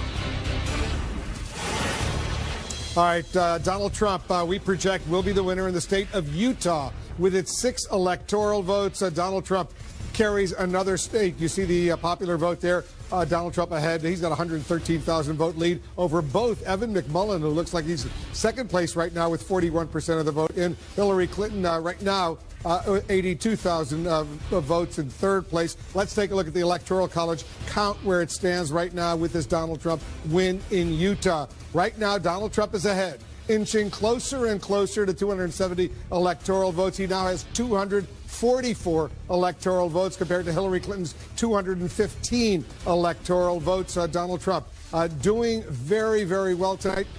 It's 270, though. That's the magic number. Let's take a look in a key race alert at the numbers coming in right now. Remaining states. We'll start with Michigan right now. 80% of the vote is now in. Trump has an impressive lead of 77,000 plus votes over Hillary Clinton. There are 16 electoral votes in Michigan. Trump ahead. In Wisconsin, 87% of the vote is in. Similarly, he has an impressive 84,000 vote lead over Hillary Clinton. 10 electoral votes at stake in Wisconsin. In Arizona, Trump again leading. 60,000 vote lead over Hillary Clinton with 65% of the vote in. Arizona has 11 electoral votes. In Pennsylvania, look at this, 97% of the vote is in. Trump is ahead by almost 51,000 votes over Hillary Clinton. There are 20 electoral votes at stake in Pennsylvania. Trump doing very well in Pennsylvania right now. Let's take a look at some more states where we have not made projections. In New Hampshire, Hillary Clinton is ahead, but by only 700 votes over Donald Trump with 85% of the vote in. 4 electoral votes in New Hampshire. In Maine, 81% of the vote is in. Hillary Clinton has a lead of almost 17,000 votes over Donald Trump in the state of Maine. Finally, take a look at this in Minnesota. 84% of the vote is in. Hillary Clinton has a pretty good 71,000 vote lead over Donald Trump. 84% of the vote in. Minnesota has 10 electoral votes. Let's go over to Jake and Dana. The numbers clearly right now, Jake, are in Donald Trump's favor. Absolutely. Hillary Clinton needs to win Michigan. She needs to win New Hampshire. She needs to win Pennsylvania. Right now, she's only ahead in one of those states with almost all of the vote in. It's really stunning. And Van has been talking about some of the dimensions of this race, some of the social dimensions that have people who supported Hillary Clinton very upset this evening. But let's take a moment and talk about the outsider nature of the campaign that Donald Trump waged and looks like he might win, having to do with how dissatisfied the American people are with Washington, D.C., with institutions that they think are failing them. Institutions, whether it is the Justice Department and the government of Washington, D.C., whether they're political or career individuals, and how they are not serving the purposes of the American people. That's one. And then a second one I think is very significant, and we haven't really talked about it at all, and that is the role of the United States in the world. You could make the argument that Donald Trump is somebody who has talked about how he thinks that we have been involved in too many entanglements in other countries, and Hillary Clinton has been defending that sort of thing. It's one of the reasons why a lot of veterans anecdotally supported Donald Trump, in addition to the fact that many of them are just conservative Republicans, and that is they agree with the idea that we shouldn't be involved in too many countries overseas. We should be focused more on the United States. There are a lot of policy dimensions to this. Van's touching on some of the social dimensions to this, but there are a lot of policy dimensions to this. And then, of course, there's trade and the idea that the trade deals that might be very, very lucrative to corporations and to Wall Street have not been as lucrative and successful for people in Ohio, for people in Michigan, for people in Pennsylvania, the states that today are really rising up and saying, not so fast, Washington, D.C. And Dan, I know you're in touch with the folks in the Trump campaign. What are you hearing? Well, a little bit of news that I'm told that Donald Trump and his campaign did prepare 2 speeches, as we were told earlier by our Clinton team, that Hillary Clinton did, a victory speech and a concession speech, and he is preparing and hoping to give that victory speech. So what will be in it? I'm told that he will be gracious, that he will to speak to what Van was talking about before, and also Michael and others about the tone of these speeches being so important. We'll talk about coming together. We'll reach out to those who didn't vote for him. So that is the tone that I'm told he will set in this speech, and we'll see what specific words he uses and, you know, how specific he gets, whether he says specifically Hillary Clinton's voters, please understand, I know you didn't support me, but come my way. But the overall tone is going to be that, and the other is gratitude. That's what the victor... Victory speech. Yes. But that's what the victors usually say. They reach out. They try to be gracious. They encourage the losing presidential candidate to be gracious as well. It's true. This is anything but a usual campaign and campaign season, right down to the speeches. So it is, I think, noteworthy to hear, particularly given how incredibly divisive this has been, that if he does get that magic 270 tonight, if those Rust Belt states go his way, not to mention Pennsylvania, that is the theme and the tone and the tenor I'm told he will set. And what's impressive, very impressive, not only is ahead in the Electoral College map, but popular vote. He is ahead in the popular vote. I think about 54 million Americans have voted for him, maybe 1 million more than voted for Hillary Clinton nationwide. That is so impressive right now. It's big, but as you note, it's right now. We still have yet to see what happens in California and some of the western states. But just to touch on what Dan has said in terms of the speech, whoever wins this evening, there is a huge responsibility for that man or that woman to reach out not only to the people who voted for his or her opponent, but to the people who don't like him or her. If Donald Trump wins, I think there is going to be, in addition to his celebration and the victory lap that he has every right to take, there are people who were really bothered by things like when he made fun of that disabled reporter. And he really has an obligation, especially if he wants to be a successful president. And I know he wants to be a successful anything that he tries to do. He wants to succeed at. There is an opportunity now for the country to heal, for the country to come together, whether Hillary Clinton wins or Donald Trump wins. And I really hope that the victor does actually take that opportunity to try to unite the country after this extremely brutal election. The onus is also on the person who doesn't win. Absolutely. To do that. Absolutely. And you know, we remember in 2008, John McCain's concession speech was probably one of the best speeches he ever gave in his life because it was so gracious in telling the people who supported him to please support the next president.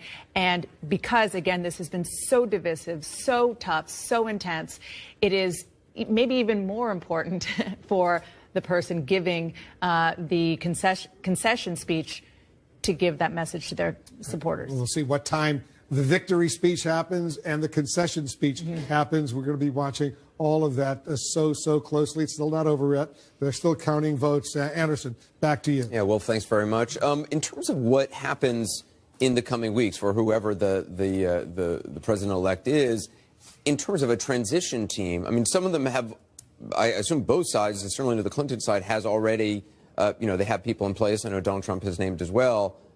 What is the process for that? Well, Chris Christie is running the transition That's a problem. for Donald Trump, Yeah. and that's a problem. And he also hasn't been particularly visible of late with Donald Trump because of the whole Bridgegate trial, et cetera.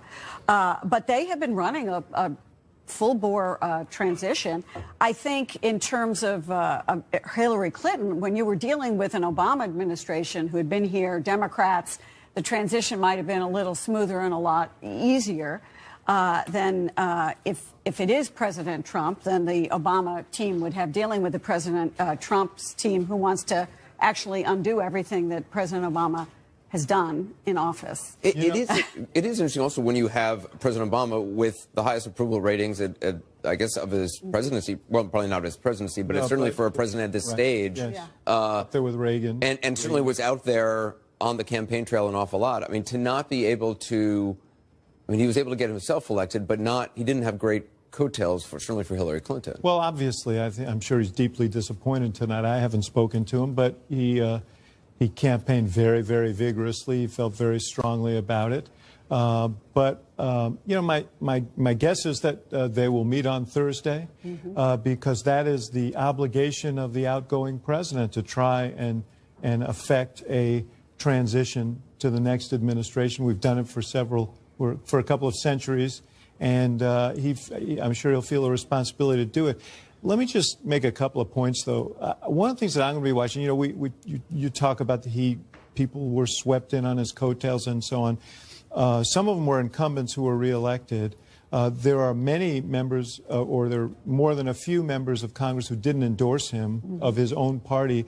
Paul Ryan separated himself from Donald Trump and excoriated him in very, very sharp terms several times. They don't have the same agendas in many ways. The notion of, I'll be interested to see. I can't think of a time when you had a president who was so at odds with so much of his own base, because ultimately he ran against the Washington establishment, and Mitch McConnell and Paul Ryan and some of those guys, they're part of the Washington establishment. But now they're going to have to deal with them, and they're going to have to figure out what part of the Trump agenda works with what they want to do. I mean, as Donald Trump always says, he's a negotiator, even if he has to negotiate. I just add to the list of, we're in uncharted territory. Yeah. We seem to be assuming we're going to hear an acceptance speech from Donald Trump, perhaps, if this goes the way it's. You know what all the caveats are. Here's what I'm trying to say. You can put on that list trying to calm down the market because the Dow futures are down 800. I don't know what it is he says tonight or tomorrow, but he needs to the point of who will he surround himself with, make sure that he can instill some confidence in Wall Street sooner than later. Yeah, and it'll also be interesting to see what Obama says, right? I mean, they have this meeting on Thursday or so. Obama has been very vocal that he didn't think that Donald Trump was qualified to be president. He didn't have the temperament. Donald Trump, if he becomes president, is a complete and utter repudiation of Obama. I mean, he ran as the anti-Obama. And if you look at all the things that the transition team has been saying, their goal is to undo Obama's legacy. It is paradoxical because, as Anderson pointed out, the president's approval rating is quite high. But let me just say this. Part of what the president and others criticized Donald Trump for was suggesting that he might not accept the result of the election. I don't think you can do that and then not accept the result of the election. And I think there'll be people, and Van can speak to it, who are going to be in a resistant mood about this because they'll say Donald Trump didn't give Barack Obama a chance, so why should we give Donald Trump a chance? And the answer to that is we only have one president at a time, and you have to try and make it work. We're going to have more with our panel, a lot more. Still looking, counting the votes, looking at the numbers state by state. We'll be right back.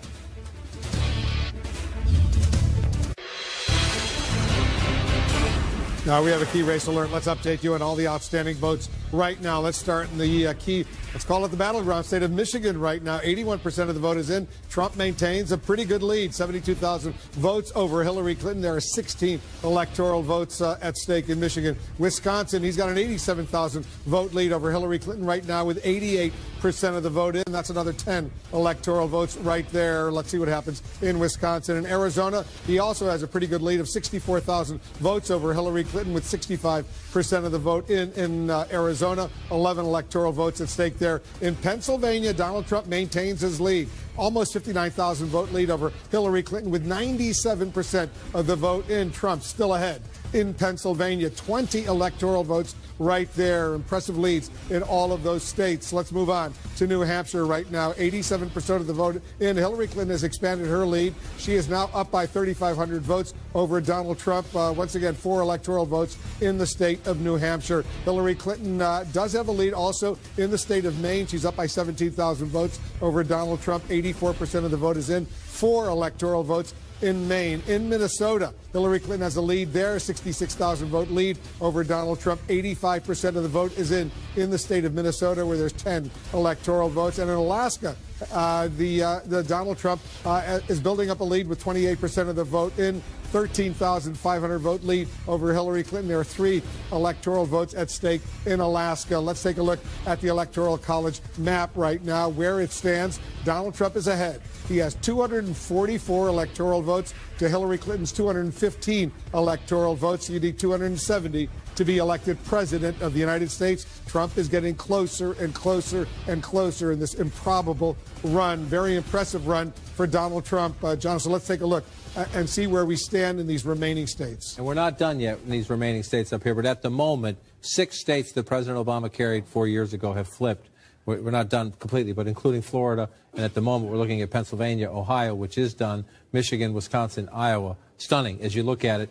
So let's go back and look and see the ones we're still waiting on. 88% now of the vote, 49 to 46 here. This has been steady, and we did this by hand a short time ago. Now it has fed in. 99% in the vote now in Milwaukee. This is where the Democrats were telling us earlier, just wait, we're going to get a lot of votes out of Milwaukee. They did get more votes, but nowhere near enough to close the statewide gap. You pull out of the thing, you're still at 49 to 46, and you see the margin there. So let's look around at the blue areas. Are there places where we can get more Democratic votes? Well, we're 100% here. See, 100% is in. We're 100% here.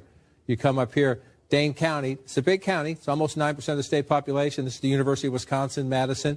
We can expect that the votes still out here are going to go lopsided for Secretary Clinton. The question is, are there that many out there? Because it's the only place left where you have a large population center, relatively, Democratic area with the votes still out. And I'm very skeptical that there are anywhere near enough votes there to make that up. So you look at some other blue areas. We're at 91% here again. We're not talking about a lot of votes here. It's a smaller area of the state. You pull out, let's come over here to Eau Claire. We're at 87% here. But again, it's 1.7% of the state population. So this is what's happening in the Clinton War Room. They are desperately going county by county and calling their people and saying, is there anything missing? What's missing? So every now and then a number comes in and then you see it drop. They realize they've missed something. But if you look at this right now, we're going to count them to the end. But this has been, it's a relatively small lead, but it has been a steady, we call it a stubborn lead, in the sense that as more of the votes come in, it's holding up in the state of Wisconsin.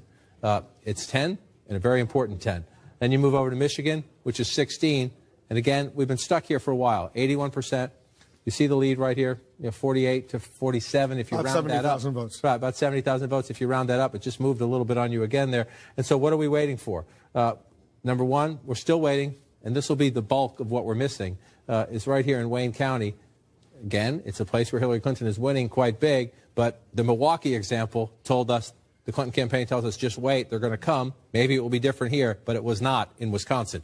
We waited, Milwaukee came in, it gave them a boost, but nowhere near what they needed. They need a miracle here out of Wayne County to make up some big numbers, translate when you get back out here. And you look through the state. Earlier in the night, this was red. Marquette was red most of the night. Hillary Clinton came back, but we're at 100% now, and so there's no votes to be made up there. And so you're looking in the middle part of the state. Well, if you're trying to find areas, Genesee County, this is Flint.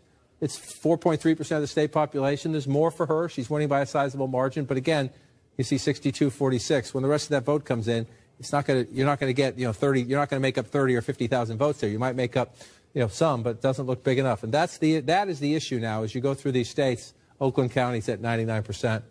You pop down. We're still waiting most of all on this Wayne County vote. Again, mathematically impossible? No. You're starting to look here and here, and the word improbable, unlikely, comes into your head. But we'll count them. We'll keep counting them. We've seen strange shifts before. This one switched late. Pennsylvania was coming in blue most of the night. It switched late. It is still a one-point race. It's very close. Inside the Trump campaign, they think they have this. They've been checking around with their people. They think it's done. And you ask the Democrats where the vote's going to come from. There's a little bit left here. There's a little bit left here. Not much. Yeah, you're mostly in. This is the biggest, basket of Democratic votes of all. There's a little bit left there. But you look at this again. We'll wait. We'll keep counting. We want to be cautious about this. But again, it's a small lead. 60,000 vote lead. 60,000 in a giant state like Pennsylvania. That's normally, not a huge lead. But again, it has been steady and stubborn and persistent. Pittsburgh's still open? Now, Allegheny, last time I checked, it was mostly in at 98%. So again, this is an area where it's 10% of the state population. She held the lead there, but the numbers, one of the issues, even in places where she's performing by percentage, the turnout, you see issues with turnout. That was why the Democrats were saying wait on Milwaukee. Her percentages were about what a Democrat needs to do there, but the numbers weren't. It's not just your percentage. You got to turn people out, and that's a problem, especially when you have in places like this. We talked about this earlier. 50% for Hillary Clinton to 47% for Donald Trump. Well, you're not going to win. You're not going to win in a state that has so much conservative territory. These are smaller, less populated areas, but the Democrats just in the fewer counties in Pennsylvania that are blue, the Democrats know the challenge. Not only win, but win big and run it up and do well in the suburbs. And she's just underperforming across. One that has come back, you look to the Northeast, New Hampshire has come back. Let's go back up here to 2016. But look at that. I mean, we're talking about 4,000 votes there, a little less than that. Yeah. A little less than that as you look at this right now. We're going to watch this come in. I mentioned earlier that the Trump people were very confident that when these votes came in down here, they would get more of them. We're still waiting on Derry.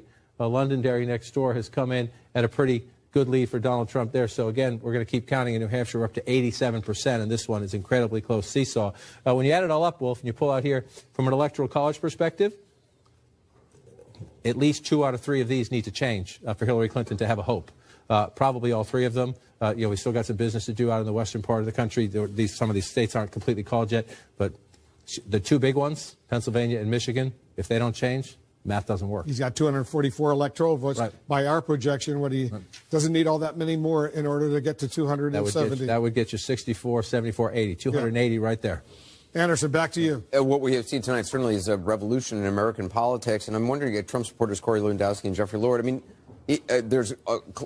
we used to talk a lot about the autopsy of the Republican Party done in 2012. There's certainly going to be one done among a lot of Democrats and probably even among some Republicans. But what does this mean? Jake Tapper made the point earlier about, the polls were all wrong. What does this mean for the whole polling industry? What does this mean for how elections are run in the future? Or is Donald Trump such a unique candidate because of the force of his personality that it's... I'd say, and Corey probably knows infinitely more about this than I do, but, politics is about people. It's about human beings. And one of the things I think we have a problem with in the political world is that everybody is so obsessed with data, and there are human faces behind these things, and they don't listen. They don't pay attention. I mean, I've told you before about my, being at home in Pennsylvania and beginning to pick up the Donald Trump thing, even before Donald Trump announced for president, because of the way people were talking about issues that had nothing to do with Donald Trump at that point. That's what this is about altogether.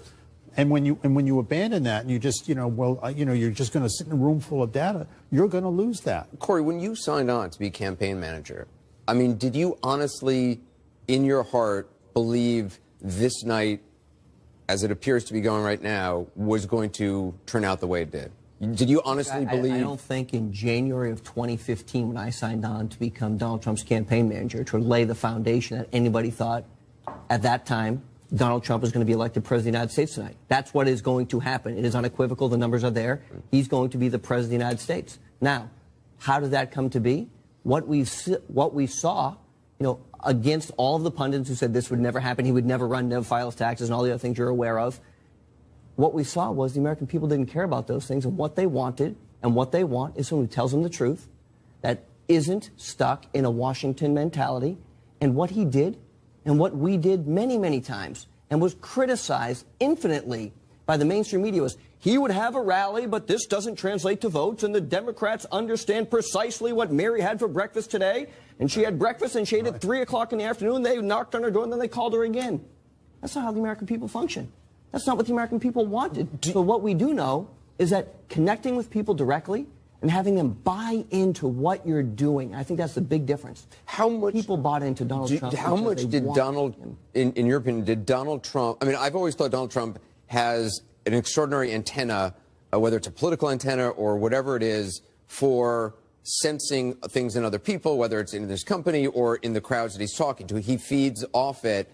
How much did Donald Trump, when he came down that escalator, do you think had in his mind what the mood of the electorate was? Or how much do you think was that he sensed once he started going out, meeting crowds of people, talking to people, that he learned from them? Look, I think, and the Washington Post has reported this, Bob Costa has said it, he is the greatest raw political talent of a lifetime.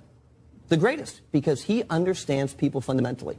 And what you have in Donald Trump and what the blue collar sees in Donald Trump is Donald Trump is worth billions of dollars, has created an amazing company, employed tens of thousands of people. But you know what he does? He stops at McDonald's and eats there. And you know what he does? He walks a construction site and he talks to everybody with respect and dignity and doesn't think anybody is better than anybody else. And I've seen it firsthand on so many occasions. And when you go with him to a construction site, and I witnessed it here in Washington when he was building the old post office, he would stop and talk to every person there working and ask them, oh, is this the right way? And he would notice small things, taking pride in everything that he does at his properties, giving pride back to the people who are doing the work, making sure that they understand that he appreciates it. The American people see that, and it was real, and it is real, and that's what the American people respect. I know Van and Paul. Three things. First of all, let's just try to be clinical about it. When there is a revolution in media, when there's a new media form, a new master usually comes along and shocks everybody. Radio with FDR. People totally wrote FDR off, and then he understood radio better than everybody else, and he broke through. JFK, totally written off, but he understood television better than everybody else, and he broke through. Obama, totally written off, but he understood the internet, that you could raise money, small donation dollars, viral videos, and he was able to break through. Donald Trump understands social media and reality television better than anybody else. And that's the era that we're in. And so things that you do in social media, like being outrageous, insulting people, doesn't get you fewer followers on social media. It gets you more. The idea of being the villain actually is the star in a reality TV show. And he kind of understood that. So he kind of played up the villain kind of thing. I was saying all along, as you guys will remember, that this guy was a major threat. I used to call him Trumpzilla. And every Democrat told me I was wrong. When Brexit came out, I did a Facebook video, and it was called Freak the F Out, because I said this could happen here. Every Democrat told me that I was wrong. Part of it is understanding the media environment. The other part is understanding, I said over and over again, quoting Lord of the Rings, where will the hammer fall? And I said the hammer will fall in the Rust Belt. And people said, no way, it's going to be blue forever. There is a problem with the Democratic establishment not understanding the media environment that we're in, not understanding where the pain is in the country, and taking a lot of stuff for granted. So you guys were able to take advantage of that. That said, it's not as rosy as you say. Paul, just want to get you in, and then we got to go to break. Well, we have to understand the political environment as well, right? Donald Trump did. He gave voice to this spectacular anger. But at the same time, 69 out of 99 state legislative chambers are controlled by the Republicans, the highest since 1920. 34 of 51 governors, the third highest since the Second World War.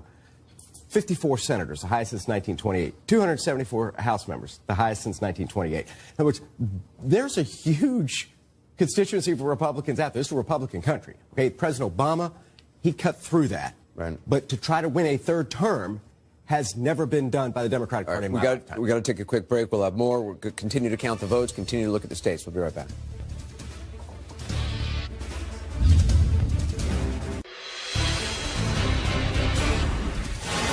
We have another projection right now. CNN now projects that Donald Trump will win the state of Alaska. Alaska has 3 electoral votes. Donald Trump will carry Alaska. Another win for Donald Trump. Let's take a look at the Electoral College map. With this win, these 3 electoral votes, Donald Trump has moved closer and closer to this magic number of 270 needed to win the White House. He now has 247 votes. Hillary Clinton has 215 votes. He is getting closer and closer to that number of 270. Let's do a key race alert right now.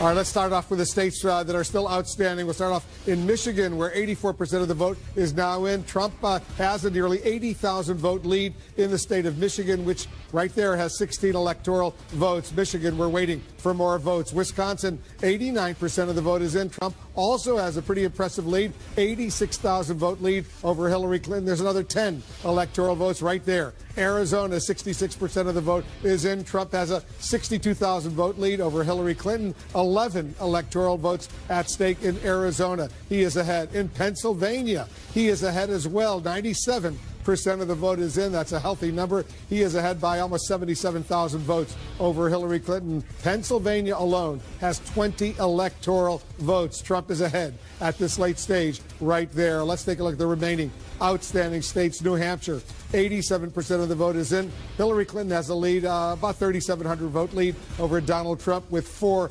electoral votes at stake in New Hampshire. In Maine, another 4 electoral votes at stake there. Hillary Clinton is up there as well. She has an 18,000 vote lead over Donald Trump. 86% of the vote is in. And in Minnesota, Hillary Clinton is ahead by almost 57,000 votes over Donald Trump. 87% of the vote is in the state of Minnesota right there. So you see Donald Trump is doing well. Once again, let's take a look at the electoral map. You can see 270 needed to win, 247 for Trump, 215 for Hillary Clinton. You see those yellow states, 1, 2, 3, 4, 5, 6, 7 states remaining outstanding. Jake, Donald Trump in the biggest of those states right now is ahead.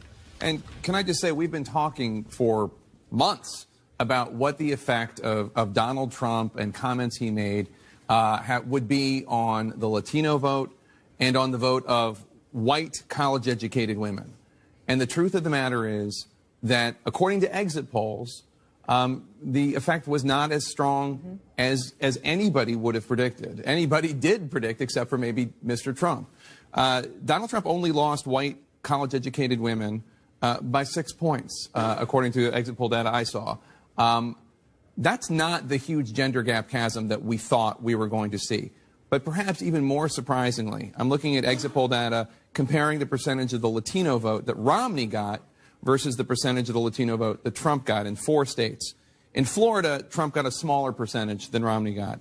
But in Nevada, in New Mexico, and in North Carolina, Donald Trump did better with Latino voters than Mitt Romney did. I mean, tell me who had that on their bingo card. Yeah, nobody. Nobody. But that speaks to sort of taking it up to 10,000 feet here.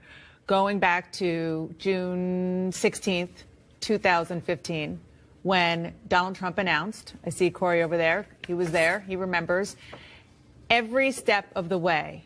He announced, nobody thought he really meant it. He wasn't going to give his financial records. He did. I remember vividly a top aide to one of the early frontrunners on the Republican primary contenders saying, "Why are you guys talking about Donald Trump? There's no way he will ever be Republican nominee."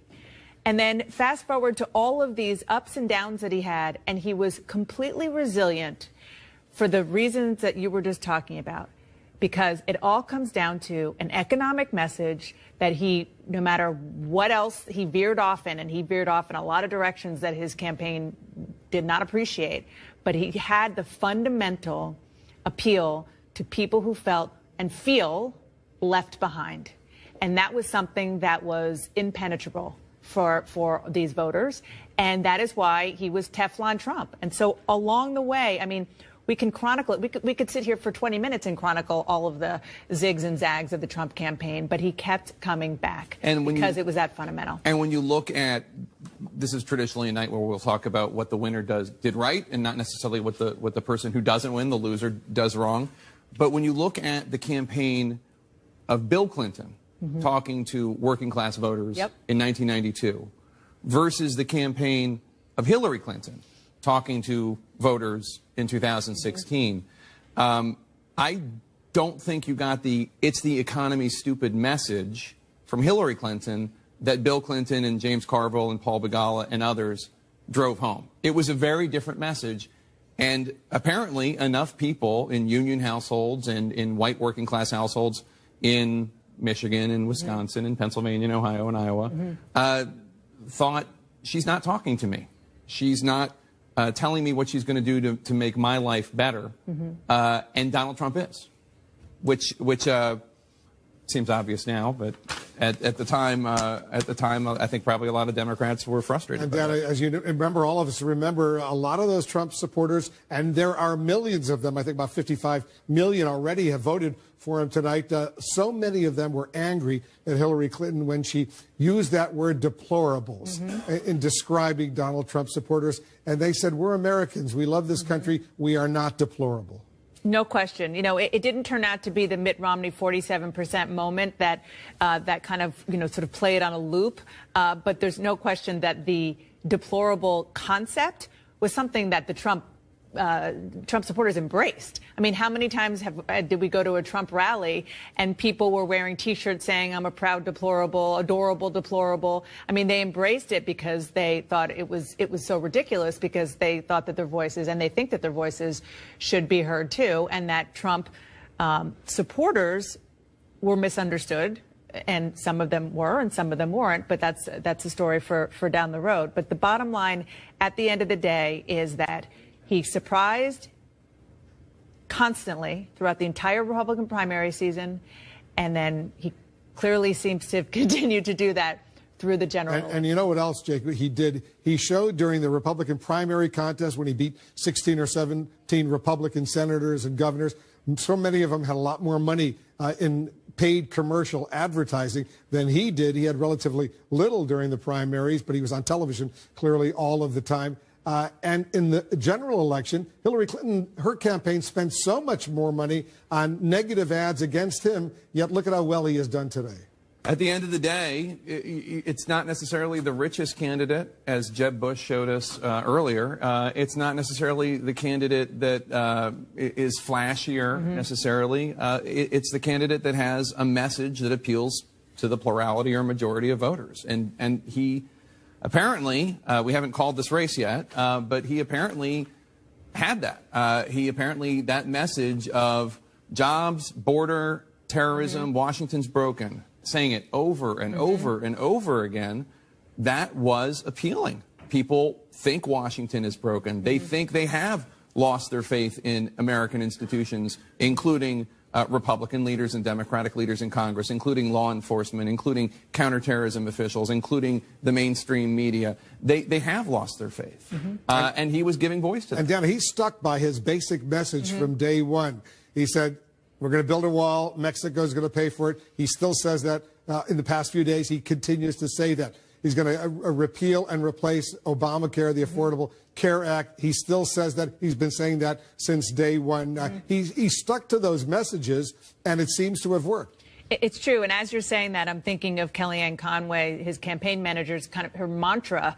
She said it to me, and she said it to both of you as well in interviews, which is her sort of diplomatic way of saying that she didn't think that Donald Trump did well when he hurt himself by getting distracted by other issues, but he did the best when he was talking about the issues. On that note, let me just tell you what she said in the "Told You So" tweet, kind of very well constructed from Kellyanne Conway.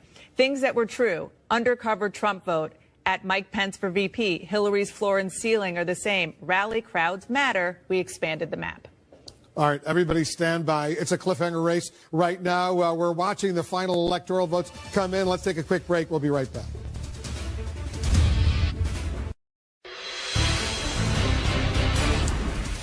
Let's update you now with a key race alert. Let's take a look at the remaining states where there are votes outstanding. In Michigan right now, 16 electoral votes, 85% of the vote is in. Donald Trump maintains a lead, more than 70,000 vote lead. You just saw it increase right there over Hillary Clinton. Michigan, Donald Trump is ahead. Wisconsin, he's ahead even more impressively. He's got an 85,000 vote lead over Hillary Clinton. 90% of the vote is in Wisconsin. 10 electoral votes at stake in that state. In Pennsylvania, Donald Trump is ahead with 97% of the vote in. He's ahead by almost 75,000 votes over Hillary Clinton. 20 electoral votes at stake in Pennsylvania. In Arizona, he's ahead as well. 11 electoral votes in Arizona. He's ahead by more than 67,000 votes in the state of Arizona over Hillary Clinton. Donald Trump doing well in all of those states. We're watching them very, very closely. There are more states we're watching. In New Hampshire right now, Hillary Clinton has expanded her lead. She's got a lead of almost 3,500 votes over Donald Trump right now with 87% of the vote in. 4 electoral votes in New Hampshire. Hillary Clinton on top. She's also on top in the state of Maine. Another 4 electoral votes. She's up by almost 20,000 votes over Donald Trump. 88% of the vote is in Maine. In Minnesota, she's up by 44,000 votes. 40,000 votes, if you see right there, just changed. 88% of the vote is in. Hillary Clinton is leading Donald Trump in Minnesota with 10 electoral votes. Let's take a look at the Electoral College map right now. It's all important. Donald Trump has 247 Electoral College votes. Hillary Clinton has 215. You need 270. He's inching closer and closer to that. You see 247. You need 270. Let's go over to Jeff Zeleny right now. He's joining us from Clinton headquarters over there at the Javits Center in Manhattan. I still see a crowd behind you. What are you hearing over there, Jeff? Wolf, there is still a crowd behind me here at the Javits Center. As you can see, there's a little bit more activity right now, and they have turned off the election coverage really for the last several hours. This crowd here has been watching our coverage and others. Really a somber mood here. But I am told that campaign chairman John Podesta is on his way here to the Javits Center from the Peninsula Hotel where he has been with the Clintons. He is on his way here, Wolf, and he's going to be giving some type of an announcement, a message. I am told Secretary Clinton is not going to be coming here, at least not now at this moment. The Clinton campaign is still watching this handful of states that remain out there, Wolf, but I can tell you, optimism among all Democrats here, supporters here, has essentially faded. Top advisors across the board, top donors, top strategists, all are recognizing that Hillary Clinton is not likely to be the next president. So John Podesta is coming here to make some kind of a statement. We do not know exactly what that will be, but we will bring that to you when he does it. Well, it's approaching 2 a.m. Here on the East Coast. Jeff Zeleny, thanks very much. Let's go over to John King.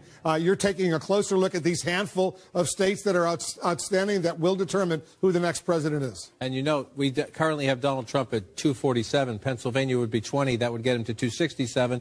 And so you're looking at the math right here, and you're trying to find, with 97% of the vote in, is there some way for Secretary Clinton to make that up? And I'll tell you, Wolf, this is just, you know, you want to give everybody the benefit of the doubt, and you keep going through here, 100% of the votes counted. You move out here to Allegheny County, 98% of the vote is counted. You're looking for places where, is it possible there could be some miracle comeback, or there's some big pile of votes that we yet to count? You know, this is more populated out here, the suburbs of Philadelphia, but that's, you know, 99%. 98% in Bucks County. Look how close it is. So even if you make up a little bit with what's left, and a lot of times you get to 99% and you don't get to 100 till the next day if there's just one precinct out or one issue somewhere. And so you're looking at that, and I just can't find them. I mean, I've been looking for hours trying to find more votes to see, is there any math out there? And if you go through the Trump vote in these counties, they're most of them at 100%. You might find a couple as you go through. There's one or two we found at 98 earlier when I was going through, but they're all coming in at 100% now. So you assume most of the Trump vote is counted, but guess what? So is most of the Clinton vote. And so you're looking at Pennsylvania. 75,000 votes. It's a lot of votes to overcome at this very late stage. Exactly, especially where the places you're looking where votes are out. Yes, they're Democratic areas, but like as I said when I was in the suburbs here earlier, 99%. she's winning big, but there's not that many votes left. Over here, she's not winning by as much. It's very close here in Bucks County. So if there are more votes come in, they're likely to be relatively evenly split, if they keep with the trend of the night. When you get to 99%, it's hard to see something come in late that's going to defy what you've been seeing for the rest of the night. Happens sometimes, but it's less likely to happen. So you're looking at Pennsylvania. If you're the Clinton War Room, again, they're calling all their people all around the state, and they're not there to be found. That doesn't mean maybe they're fine. Doesn't look good for her there. Let's take a look at Michigan. You come to Michigan here, you're in the same boat here, except we have more votes out. 14% of the vote yet to be counted. But again, you've got a pretty healthy lead there. Modest lead, but a healthy lead, and it's been stubborn and persistent. So let's just start. Earlier tonight, I told you if this was going to happen, the most likely source of it was here, Detroit, Wayne County. Well, we're up to 96% now in Wayne County. Yes, a very big, healthy lead for Hillary Clinton when it comes to the percentages, but no more votes. Oakland County, no more votes.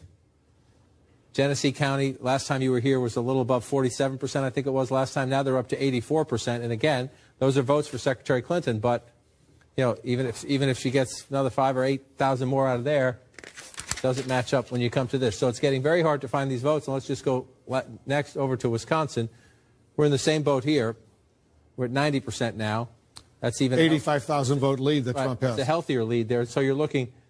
Milwaukee's now up to 99%. This would have been your biggest chance to get votes, and we went from 87 to 99, and she made up a tiny bit, but not enough. The Clinton campaign has been telling us throughout the night, watch Dane County. Now, there are still 16% of the vote out here. It is conceivable when you get that, 16% of the precinct, so you could get a giant stack of votes, and she's winning this one overwhelmingly. So if you're looking at this map, you're thinking, okay, there it is, but you're placing a giant bet on one county, essentially, because when you go through the rest of this, most of it's in.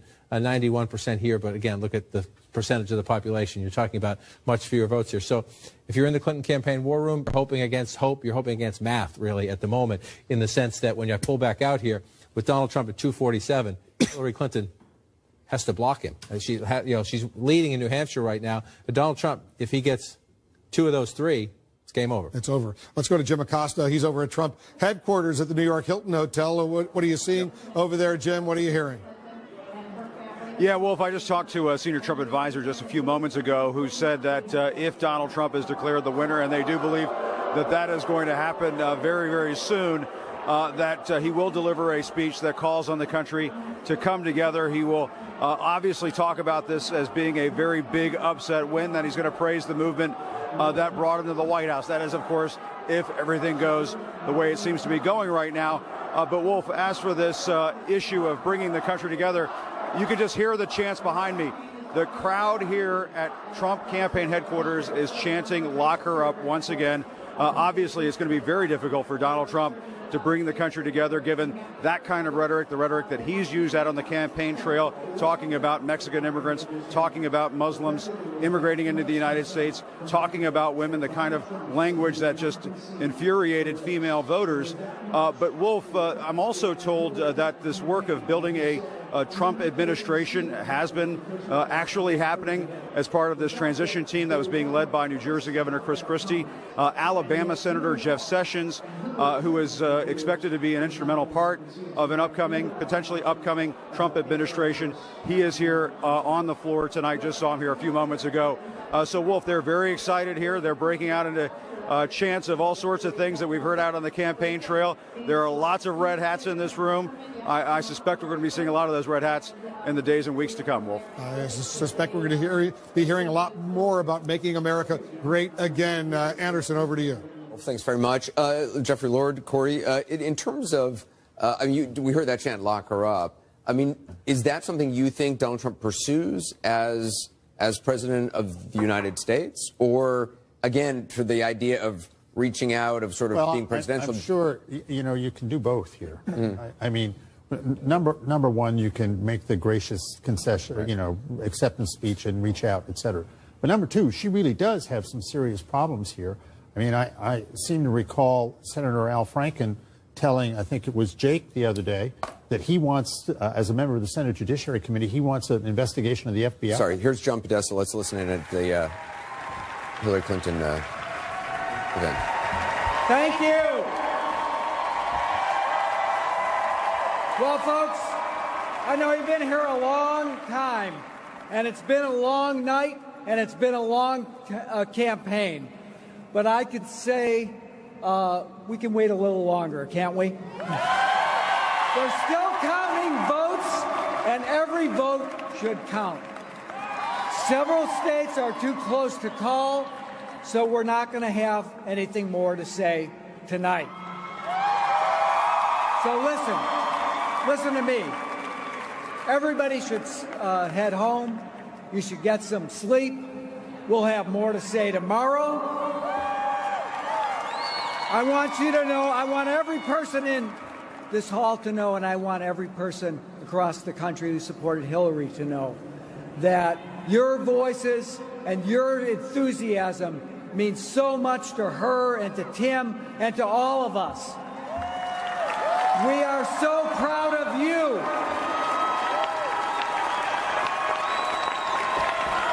And we are so proud of her. She's done an amazing job, and she is not done yet. So thank you for being with her. She has always been with you. I have to say this tonight. Good night. We will be back. We'll have more to say. Let's get those votes counted, and let's bring this home. Thank you so much for all of you have done. You are in all of our hearts. Thank you. John Podesta speaking to a group of Hillary Clinton supporters at what was, in the opinion of many of the people in that room, supposed to be a victory party for Hillary Clinton. Certainly does not to be turning out that way. Does it surprise you that we're not going to be hearing from Hillary Clinton tonight? Yeah, I'm not sure. I can see wanting to wait and see what happens. I don't know what her state of mind is right now, and they don't know how long it'll be before. Do you think Donald Trump still comes out if it starts to get called by networks? I suspect if the media organizations call it, that he may speak tonight. I would ask the Secretary of State and the Attorney General. Supreme Court Justice, if you didn't see the interview, thank you very much. Do you think Trump would come out? First and foremost, Hillary Clinton is going to lose tonight. She should call Donald Trump immediately and say, you've run a great race, thank you very much. Secondly, she owes it to the American people to make a speech. If this was Donald Trump sending out the chairman of his campaign saying, we're not going to address this tonight because all the votes aren't counted. It's, 2 o'clock in the morning on the East Coast. We have 99.9% of these ballots counted. We're waiting for a small fraction in Pennsylvania, a small fraction in Wisconsin, which will not materially change the outcome of this election. I think this is, exactly to Van's point, not bringing the country together. This is saying you will hear something moving forward, but it won't be from us. And look, John Podesta could have just emailed everyone yesterday, and we would have got this from WikiLeaks, as opposed to just coming out tonight and doing this. This is absurd. I don't think Van thinks you were making exactly his point. This is so egregious that if this was Donald Trump, the hypocrisy would be so outrageous that, you know what someone in this panel would call him? The George Costanza of this election. That's what he would be called right now. Corey. You won. So where is the conciliatory note to say, I want my people to support one president? Where's that message? It's got to start with you, man. No, it has to start with the president who ran. It has to start with Hillary Clinton, who ran. Look, I didn't run for president. John Podesta didn't run for president. See, this is the fear. Here it is. You see it. You won. Say it again. I didn't hear you. You won. That's right. And Hillary Clinton should say that to the American people and say, support Donald Trump because he's one president. This is it. Let me finish. I'm not done. I'm not done. Look, it's 2 o'clock in the morning. She'll talk in the morning. Will she? Let him finish. Corey, you're being a horrible person right now. Let me finish. If this was Donald Trump, the hypocrisy would be so outrageous right now. Yeah, I want every parent at home. At 2 o'clock in the morning. I want every parent at home who's up right now, who's trying to figure out. Yeah, who are up right now trying to figure out how are we going to get through this. Right? Where's the grace going to come from? Where's the understanding? Where's the empathy going to come from? It's going to have to come from ordinary people. Tomorrow at work, when we go and look at people who we don't agree with, this can't be the interaction. It's going to have to be ordinary people reaching out to each other. I'm going to say one more thing before I let a smarter person talk about smarter things. When they were beating up on Melania Trump this past week, I stuck up for her because I thought it was inhuman and disgusting for somebody who never signed up to be a political wife to go out there and do her best and actually ask for the bullying to stop and then be bullied herself. Because you got to treat people like human beings. Tonight, Hillary Clinton's a human being. I think we give her a break, let her come out tomorrow and do a good job. And I'm telling you what, if we can't begin to treat each other in a more human way, this thing is going to go from bad to horrible. Hold on. Ron is just joining us. Yeah, to bring up Melania Trump, who I happen to know and respect immensely, I heard so many people sit on this network. Not me. And criticize, not you, you're right. So many people criticized her for saying that her priority was going to be anti-bullying because of what her husband has said on Twitter. Criticized her. Multiple people, all the time. And tonight, to say that one of two people who's going to be elected president of the United States is not going to come out and say we should unite behind the person who is the... No, excuse me. You had your chance. It's not my turn. You're saying the same thing 4 times in a row. No, what Van is saying is we have to get the respect from the people at home to come out and support Donald Trump. No. They put their faith in Hillary Clinton. And she received tens of millions of votes today and won a series of states. And she's the leader of the Democratic Party. And for her not to walk... Is it too late? Yeah. You're saying she should definitely come out and say support Donald Trump? I think, look, as we've just seen, this is an election that has deeply, deeply divided the country. I mean, the polling, we'll probably get the polling overnight, but the polling going in was that 90% of Clinton voters were strongly unfavorable to Trump. 90% of Trump voters were strongly unfavorable to Clinton. It is still entirely possible that Hillary Clinton will win the popular vote, given the West Coast states of California, Washington, and Oregon, and Donald Trump will win the presidency by dominating in the Rust Belt. But the divisions in the country, the urban, non-urban, he won working-class white voters, non-college white voters, by more than Ronald Reagan did. But the gap between the way they voted and the way the college-educated white voters was the biggest ever. So there are a lot of divides that are left after this election, and it is going, I agree, I think Hillary Clinton, if she is, and it looks like a very kind of thin, road, if she is the loser, she has to make a gesture to reach out. And I think what Donald Trump does as well, you've got to recognize that we are in a very unique situation where essentially half the country is not only disappointed, they are frightened by the outcome either way, and that is just under half the country, and that is a big development going forward. Do you know how many times we heard, will Donald Trump concede this race? Will he call into question? Right. You know what we're seeing tonight? We're seeing Hillary Clinton, who refuses to concede. She has lost this election. Whether it has been called or not, the race is over. And we heard for weeks that Donald Trump will call into question the legitimacy of this election. He will not concede. What will his people do? Will there be an outrage? Where is the outrage tonight that Hillary Clinton refuses to call and concede the election? The race is over. I mean, this is such a basic thing to do. And Van, to your point, and you certainly don't remember this, I do, in one of Nixon's losing races, either for president or governor of California, he did exactly some version of this and waited until the next day and wouldn't do it. And you know what they said? He's got no class. I remember this vividly. And here we are, and Hillary Clinton does this, and everybody says, oh, well, maybe she's tired.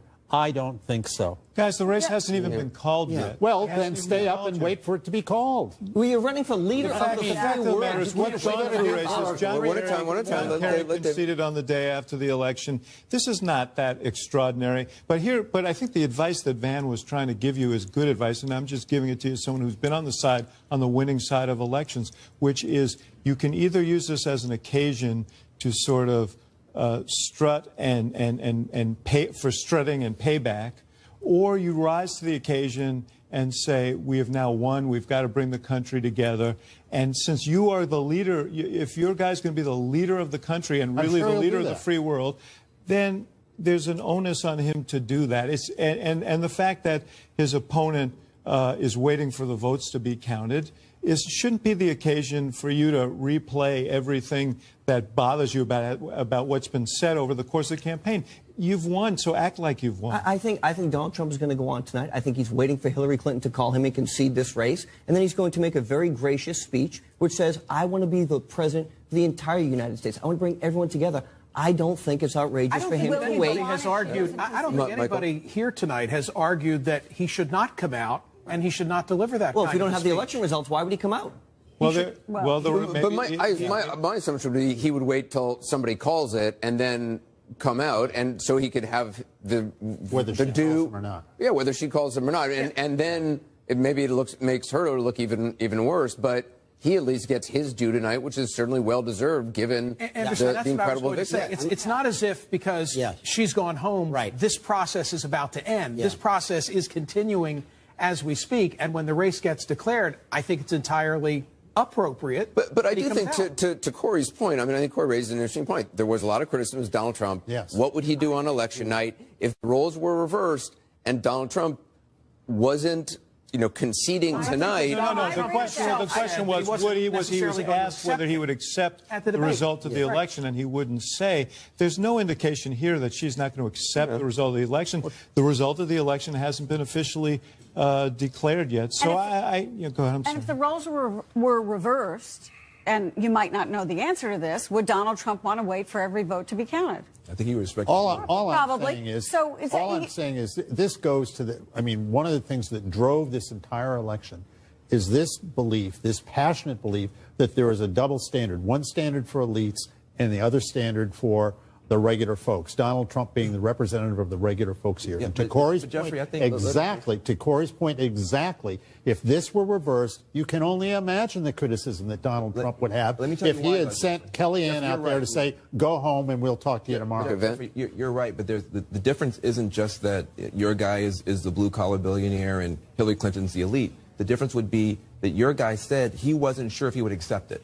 And she has never said that. And so that's why, you are correct. If Donald Trump were being hesitant, it would trigger those old memories. But she didn't go down the road your guy went down, and that's why she would be treating but the fact is that even if Donald Trump hadn't come out, as Gloria, I think, was pointing out, Hillary Clinton would have come out. I mean, he can still come out and say, I've won once that verdict is kind of, reached by the networks, by all of us. Why is it so much about the timing? I understand it. But it's also about what they say, and that's, I think, was your point. And I think Hillary Clinton needs to be gracious about the stunning victory that Donald Trump has had. Number one, he won, and he reset the map. He blew it up.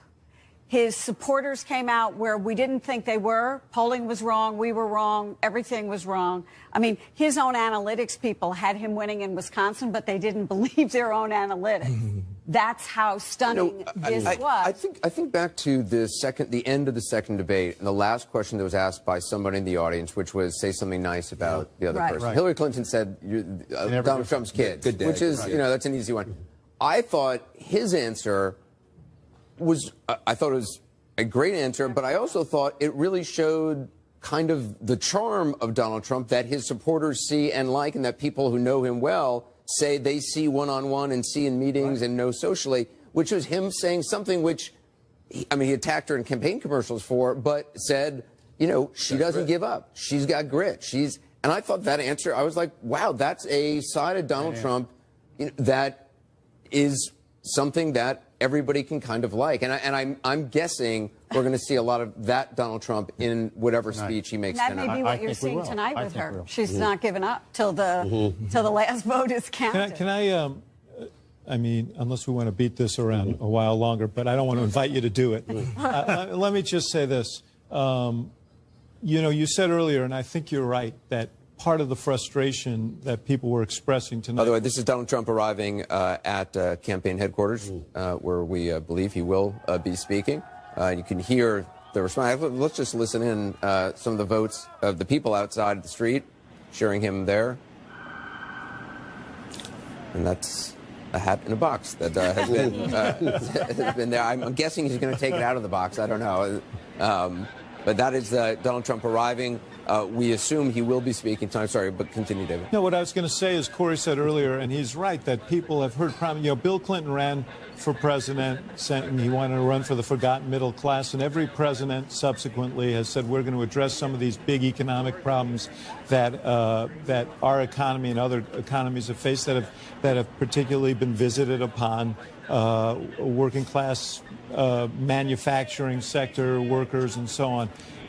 Donald Trump ran for. You said Donald Trump ran for office, speaking the truth. He's going to have to now carry through on those things. That's going to be very difficult. And if he doesn't, he's going to have the same reaction visited on him that other politicians. We just saw Chris Christie. We also saw former Mayor Rudy Giuliani, Donald Trump's entourage, his supporters, his family heading. We haven't seen haven't gotten a glimpse of the candidate himself, but we anticipate seeing him shortly. There's a lot of folks waiting.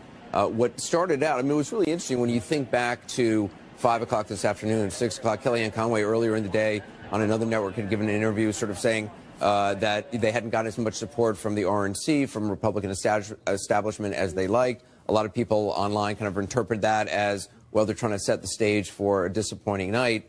That is certainly not, whatever the mood might have been internally early on, it is certainly Anderson, it's completely beyond changed. that. There was a story that broke many moons ago, the afternoon yesterday, that said that John Kasich had scheduled a speech Thursday afternoon in Washington, and that the purpose was to reclaim the direction of the Republican Party. I assume he won't be delivering at least that speech on Thursday. I mean, he didn't need the RNC. He didn't need Kasich. He didn't need any of those folks who abandoned him in some ways, the Bush family. You saw Paul Ryan sort of flip-flop on him, seeming to, back him, then saying he wouldn't, but then ultimately endorsing him. You wonder what happens to Paul Ryan. You wonder what happens to that whole class of folks who thought they were going to be the future of the Republican Party. Because they are all still here. I mean, that's the thing. I mean, this was an incredible uprising by, in particular, one segment of the population. There's a couple numbers. Hillary Clinton's vote among non-college whites compared to Barack Obama, down 13 in Michigan, 8 in Pennsylvania, 10 in Wisconsin, 12 in New Hampshire, 6 in Florida, 5 in Ohio. Nationally, only 28%, less than Walter Mondale got against Ronald Reagan. He had a bigger margin among non-college whites than Reagan did against Mondale. But that included an agenda that a lot of those people you just mentioned really are not part of on any point. Right. Backing away from trade, very restrictive on immigration, no cuts in entitlements, an infrastructure program twice as big, he said, as Hillary Clinton's. I asked Paul Ryan about that at a forum we did a couple weeks ago. He said, that's not in the Better Way program. I mean, so and there is Tom Donahue and the Chamber of Commerce. I mean, there are many aspects of the Trump agenda that are fine, that overlap with what Republicans want to do. Repeal Obamacare, cut regulation, cut taxes. But there's a whole other half, and maybe the more important half in terms of building the coalition that won, that really collides with a lot of the existing interests in the party, and how that shakes out. I asked a Republican senator this summer at the convention, how many Republican senators would go along with Donald Trump if he wants to withdraw from NAFTA? And he said less than 5. But yet, that is an important part of what happened in Michigan and Wisconsin and Pennsylvania. How does that play out? You're going to see the Better Get Out of the Way program now. Right. Yeah, there you go. I think that's going to change, because a lot of these guys owe their reelection now to Donald Trump. When you think about it, he got, what, 1 newspaper endorsement? Is that right? He had a terrible video that came out. He divided the Republican Party, and there was this uprising, as you put it, a revolution of the people, no matter what all of these things were, because there were people who feel disenfranchised, and they wanted to change election, and he gave them change. So Congress, if he has control of both houses, and it looks like he might, if he has control of both houses, the message is going to be to incumbents that the voters wanted change. That's right. That's right. I was going to say, it's not just the Republicans. I will ensure you Donald Trump won in Democrat House districts across this country tonight. Right. And what that means for those incumbents is we better listen if we have a president who has set an agenda and won in a district where they weren't supposed to win. Exactly so as Donald Trump is going and talking about what his agenda is for the American people, you won't just see Republicans as part of that. He will build a broad coalition, as he always does when he tries to get something done. And he will go to those Democrats, and he will say, this is what happened in Michigan, this is what happened in Pennsylvania, this is what happened in Ohio, and if you want to get reelected, and you don't want me campaigning against you in those districts where I won overwhelmingly, he won't have to do that. Let's get our agenda done. I'm going to tell you right now, for the left wing of our party, if he wants to do something on trade, he won't have to threaten anybody, because you got the left wing of the Democratic Party is closer to him than on trade. I know you've been trying to get in. I want to talk after you. Well, all I'm trying to say here is I think that the period after Reagan left office until tonight, the Republican establishment came back into their own, and they took control of this party. And from my perspective, as nice as so many of these people are on a personal level, they steered the party off the tracks. They could not understand for the life of them why they couldn't get Mitt Romney elected. I mean, they assured everybody, well, he's the guy. This is what's going to happen. He'll win. Ditto John McCain. I mean, this was their mentality here. And they have finally been stopped in their tracks by Donald Trump, who is going to rewrite this whole script here. Because they So what happens to all those people that you named? How is he going to deal with John McCain and these others? The same way Ronald Reagan dealt with it. That you mount the political troops to get their support, or you go around them. Jeffrey, will it matter in terms of his leverage if he doesn't win the popular vote? If he loses the national popular vote? The President of the United States is the President of the United States. But in terms of claiming the mandate and influencing people who may not want to vote for him. George W. Bush suffered. Had those, lost the popular vote. Right. He was a pretty powerful president. Let me make a criticism. A lot of polarization. Let me make a criticism of the Democrats, though, because you're criticizing your party. Let me just make a few observations. People are saying, what happened with the Latino vote? You start talking to people. There was not actually a big investment. A lot of the Latino organizations, you talked to Voto Latino and other groups, they felt like there actually was not a big enough investment in them. You can find complaints, going back several months saying, listen, we have people who want to sign up, who want to be registered to vote. Some of those efforts actually ran out of money before they ran out of voters because there was an assumption that the Latino community was going to be able to kind of self-organize and do stuff. You're going to go back, you're going to see that there are certain parts of this coalition that are going to have a lot to say about feeling taken for granted, not invested in properly, etc. And I think that those are the kinds of things that we're going to have to go back and talk about. So do you think it was a failure of organization or a failure of the candidate? I think that for this Latino surge that materialized but only barely could have been much bigger if there had been money from the very beginning saying we're going to have to invest and build real capacity in the Latino community. You're going to go back and look and talk to people on the ground in Nevada, in Colorado, in Florida, and the great online organizers like Voto Latino. Ask them how much money they got.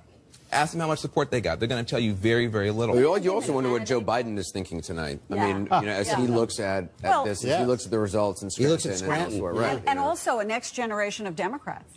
What are they thinking tonight? Maybe, Van, you can talk about is that. There a next generation? Is there a next generation of Democrats? Because everybody was party identification and affiliation is at an all-time low in the modern era. I think so many individuals voted today without any regard for their identification by party. Instead, it was a vote that they were making along class lines, along income lines. There's one star. There's one star who hasn't been talked about tonight who is going to be talked about a lot. And her name is Kamala Harris. She just became the senator from, I would imagine, or she hasn't been declared. She will be declared the senator. I don't know. I'm sorry. I'm not trying to get in no trouble, but I bet that she will get declared the senator. She might be declared. She might get declared the senator from California. She is sharp as a whip. She is smart as a tack. She is an amazing force on her own. And she's going to wind up being a big deal. The question, Ron, the question for you is, do you think that this is, given as disruptive a force as as Donald Trump has been, is there an opportunity for a realignment? Is there an independent or third-party candidate? I don't know, but we've been heading. Look, Trump accelerated the trends that we had. I mean, I wrote today. I thought that the nightmare scenario for Clinton was that Trump batters down her defenses in the Rust Belt before they have advanced far enough in the Sun Belt to replace those losses. Right. I mean, so basically they were caught in between. They didn't get far enough there wasn't like a counter mobilization enough among minority voters, although the Latino thing will be disputed about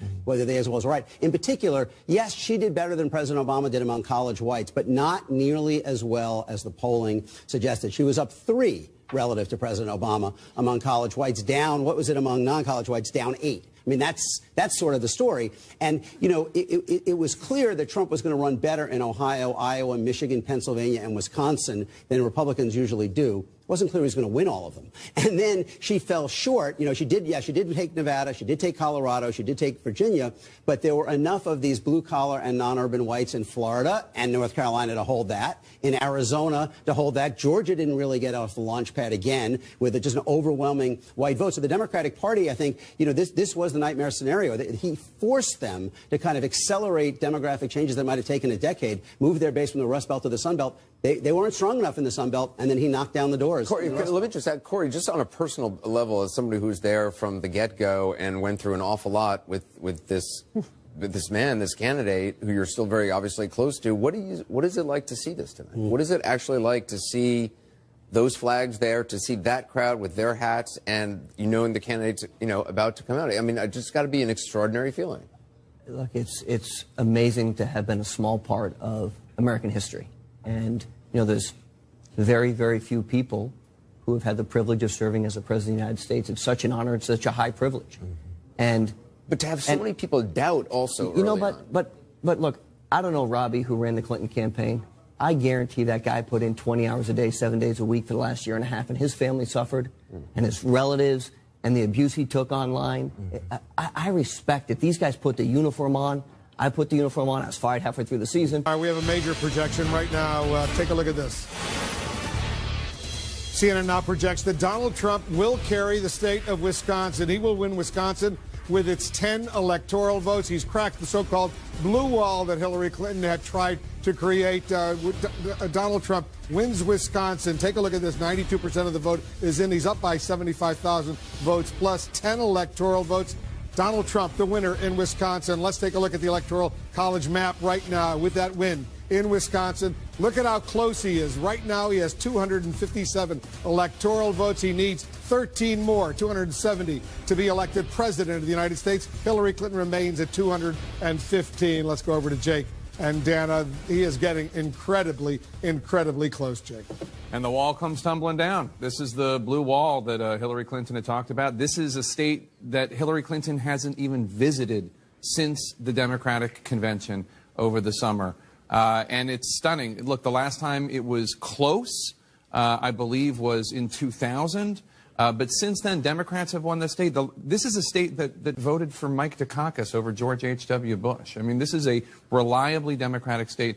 It is amazing to me, and this is not an original observation, but the idea that the Clinton campaign could see white working class voters going to Trump in places like Iowa and Ohio and not see that Wisconsin was also potentially in jeopardy. That's remarkable. I mean, this is truly the beginning of the end for Hillary Clinton's campaign. The Clinton campaign simply took Wisconsin for granted. No question. And let's take a second to look at where we are now with CNN projecting Wisconsin for Donald Trump. Two more states that we're going to be watching to see when we can project: Michigan and Pennsylvania. Donald Trump just needs one of those to clear that 270 mark to formally be the president-elect of the United States. Lewandowski is right. There was a lot of talk over the last month and a question at a presidential debate just for Donald Trump, not for Hillary Clinton, about whether or not he would accept the results of this election. And the idea that we are being told by one of the campaigns they're not going to have a comment when we are just one state projection away from there being a president-elect declared by the media is remarkable. And I agree with those who are saying, if the tables were turned, if it were reversed, there would be a lot of outcry by people in the media and others about Donald Trump's behavior. I recognize that these are difficult moments for individuals. I don't mean to make light of that or belittle that at all. But this is also a moment for the entire nation, for the entire United States.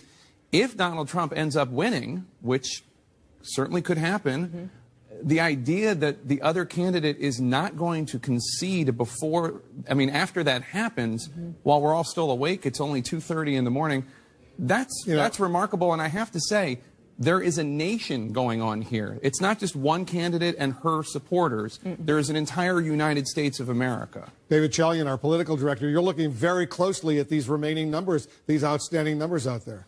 Yeah, I mean, it's just, when you look across the board of why this blue wall seems to be teetering on a complete collapse here, you can see it in the trade issue. You can see it at the anger and dissatisfaction with government. You can see it on the white working class. This all came together in that region of the country where his message resonated and his voter profile showed up.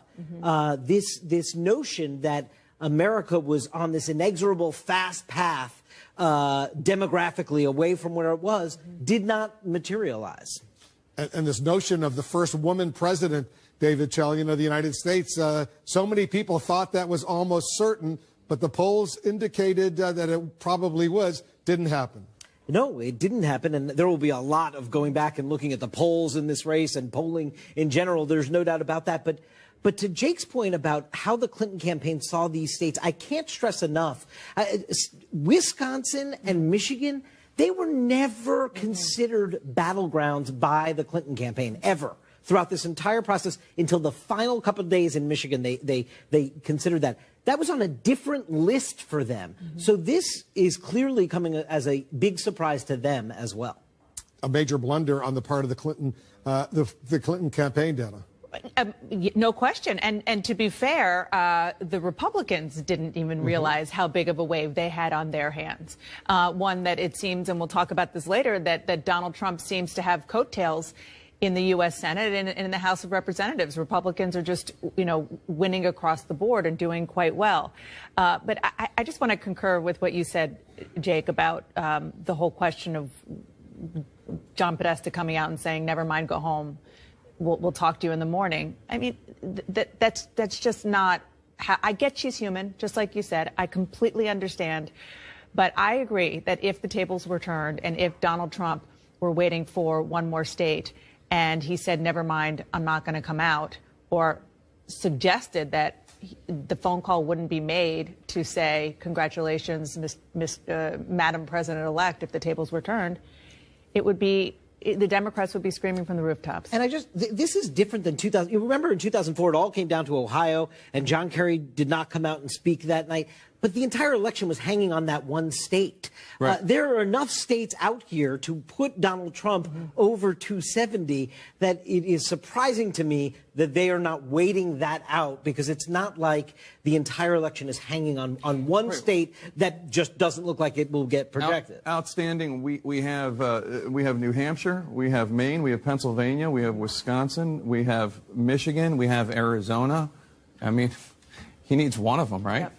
I mean, not including New Hampshire, which is only 4 electoral votes. But, I mean, he needs one of those bigger states. I mean, this thing's almost... And he's leading in several of them. This thing's almost done. Yeah, I want to go to Sarah Murray over at Trump headquarters, the New York Hilton Hotel in New York. I take it the Trump and his entourage, they are there, and they're going to be... Donald Trump will be speaking fairly soon. Is that right? That's right, they are here. We are expecting Donald Trump to speak fairly soon, although I have to tell you, Wolf, for aides who have been in this room, this race has been over for a while. They have been here celebrating. They have restocked the bar for Donald Trump supporters, who are not going anywhere, by the way. They just continue to cheer, continue to wait for Donald Trump and Mike Pence to show up. And, of course, we know his plan going into this was to deliver a victory speech, to be gracious, to talk about bringing the country together. It'll be interesting to see if that tone changes at all in the wake of the fact that Hillary Clinton is not conceding. And speaking to some of Donald Trump's aides and seeing what they're putting out there on social media, they do seem surprised that we're not going to be hearing from his Democratic rival tonight. But there actually are a number of Donald Trump supporters that are right by a curtain to my left. We have heard them cheering over and over again, and they are just waiting to make their entrance. So should be any moment now, Wolf. I'm sure Donald Trump will be speaking fairly soon, Sarah. Sarah Murray is over there at Trump headquarters in New York City, over at the Hilton Hotel there in the huge ballroom. Jake, this is the moment that Donald Trump predicted would happen. A lot of the strategy he used in defeating 16 or 17 Republican candidates, senators, congressmen, certainly governors, worked. Crooked Hillary. He used to call his opponents in the Republican primary by a name as well. That seemed to have resonated with a lot of folks. It worked, and I don't know how much of Donald Trump's success is because of that behavior or despite that behavior, and I'm sure that there will be many studies and lots of research and data about this.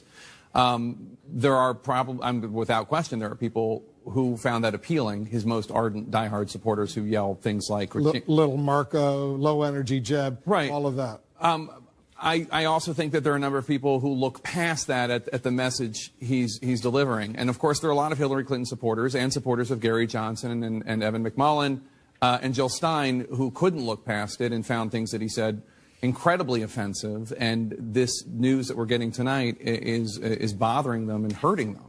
Yeah. I guess we'll see whether Donald Trump as president, as opposed to a candidate, how he's going to behave and whether or not he's still going to use that kind of language. Let's go over to John King at the Magic Well. John, it's almost over, I think it's fair to say. Well, and to the point that everyone was making earlier about the 2004 comparison. That was one state, the state of Ohio, and we did, I think it was 11-something the next morning when that election was finally called. If you're looking at this right now, to the point, and there are a lot of Democrats, Wolf. My inbox is filled with a lot of Democrats asking the very question they were just asking. These Democrats are doing it privately in email, private email saying, how dare she essentially leave with so much still in play. But if you look at this again, let's go Pennsylvania, 97%. Hold on one second. I want to go back to Dana right now. Dana, what are you learning? Wolf, I have a little bit of information, but I just want to be sure that I have it right before I report it to you. So go back and talk to John, and we'll get back to you. So just go through this. As you go through these, again, you go through the outstanding states. Wisconsin, you see the lead. You're looking for to try to find the Democratic votes, and the math's just not there. And that, again, if it was one state, you'd say, okay, they're going to be extra careful about one last state. You come back to Michigan, it's very hard for the math. And I just want to pop this up, Wolf. It is not inconceivable that Donald Trump catches up in Minnesota. Minnesota, the one state Walter Mondale won in the Reagan sweep. Now, it's the math is hard still. It's a close race there, but this is a sweep. Dana, you wanted to be precise, so go ahead. That's right. CNN can report that Hillary Clinton has called Donald Trump to concede the race. She has called Donald Trump to say that she will not be president, and I'm not sure the exact words, but probably to congratulate President-elect Donald Trump. So that has happened in the last few moments. President-elect Donald Trump, if Hillary Clinton has conceded, that is dramatic. That is a dramatic development, Dana. And to hear the words President-elect, we haven't yet projected that, but Hillary Clinton, what you're saying, has now made a formal telephone call to Donald Trump to concede. Is that right? That's correct. I'm talking to a source who was there for it and telling me that conversation did happen. Our Sam Feist is also hearing from a different source that conversation did happen. So Hillary Clinton has made it very clear to her opponent that she believes that he will be the next president of the United States and not her. And you're also hearing she is still not going to speak tonight. Donald Trump, momentarily, we assume he will be speaking, addressing that very enthusiastic crowd there, but she won't. We don't have any indication that the plans that John Podesta, her campaign chairman, announced publicly are going to change, but it's pretty clear that phone call gave a green light to Donald Trump to make his speech. So if her aides, Jake, are telling her it's over, and she makes that phone call to Donald Trump congratulating him on winning the presidency, they've given up at this point, and Hillary Clinton has done what she thinks is the right thing. Well, they can look at the map and see the facts and the math. And the fact is that, as John King has been saying now for some time, if you look at Pennsylvania, there just are not the votes there for Hillary Clinton. It's impossible to think that she's going to win that state. And if Donald Trump wins that state, that's the enchilada. That's the whole ballgame. It's at a moment that we want to make another major projection right now. And CNN projects that Donald Trump will win the state of Arizona with its 11 electoral votes. Donald Trump wins Arizona. 68% of the vote is in. He's got a nearly 80,000 vote lead. Donald Trump will carry Arizona. So let's take a look at the electoral map right now. You see Donald Trump. He has 268 electoral votes. Needs 2 more to become president of the United States, president-elect of the United States. She has 215. Take a look at that, 268 electoral votes, 268 votes for Donald Trump. Jim Acosta, you're over there at Donald Trump headquarters of the New York Hilton Hotel in New York. They're pretty excited right now. Wolf, it certainly feels like a victory party now. They are just jubilant here at Trump campaign headquarters. I just talked to a Trump campaign official a few moments ago and asked whether or not Donald Trump will address what John Podesta said over at the Javits Center here in Midtown Manhattan on an everyday basis. They are shocked. They themselves cannot believe the upset that we're all witnessing, which is obviously one of the most stunning political upsets in recent American history.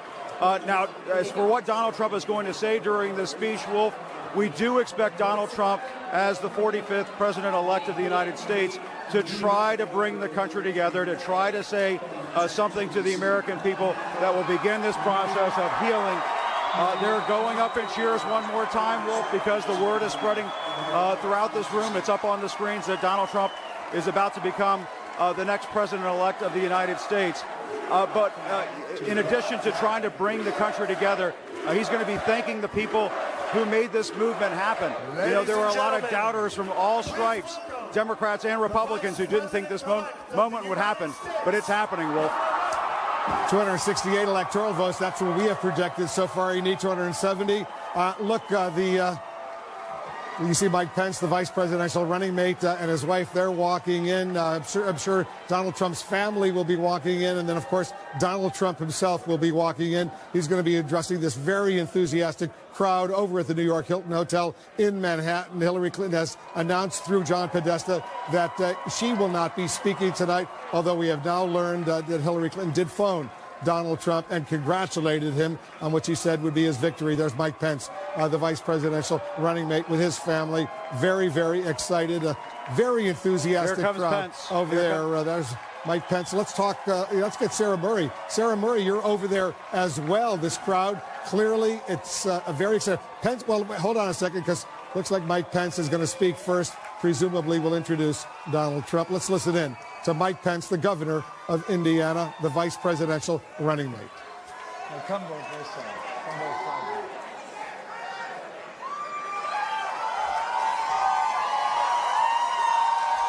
This is a historic night.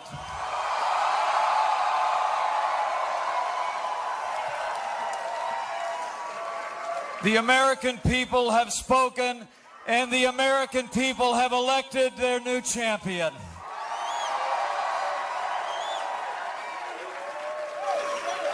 America has elected a new president, and it's almost hard for me to express the honor that I and my family feel that we will have the privilege to serve as your vice president of the United States of America.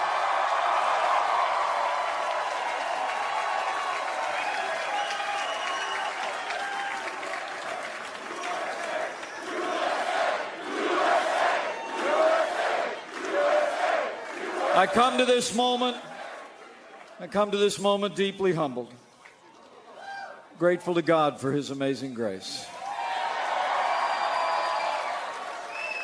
Grateful to my family, my wonderful wife Karen, our son Michael and his fiancée Sarah, our daughter Audrey, far away, and our daughter Charlotte. I could not be here without them. And I'm deeply grateful to the American people for placing their confidence in this team and giving us this opportunity to serve. And I'm mostly grateful to our president-elect, whose leadership and vision will make America great again.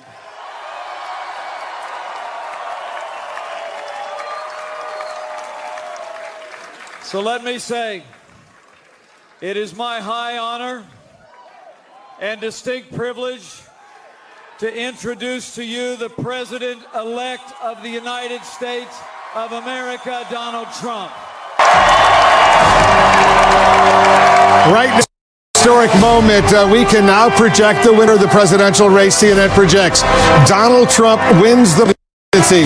The business tycoon and TV personality capping his improbable political journey with an astounding upset victory. Donald J. Trump will become the 45th president of the United States, defeating Hillary Clinton in a campaign unlike anything we've seen in our lifetime. Donald Trump wins the presidency of the United States. He is now going to be President-elect Donald Trump. He's walking up right now. You see him right there. He's going to be speaking momentarily. He's got his wife there. History has been made. Jake, this is a moment a lot of people are going to remember.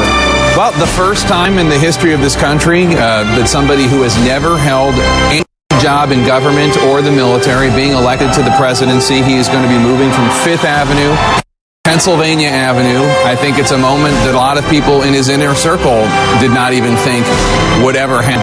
But it was a decisive win. There are still outstanding states that we haven't even called yet.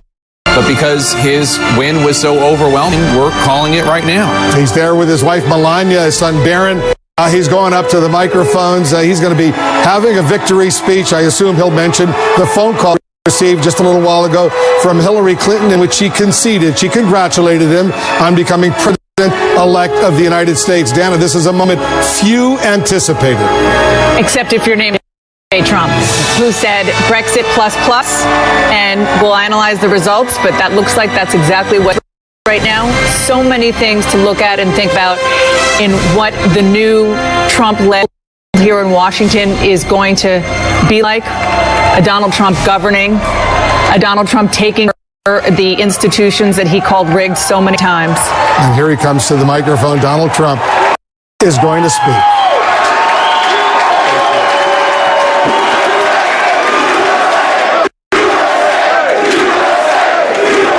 Thank you. Thank you very much, everybody.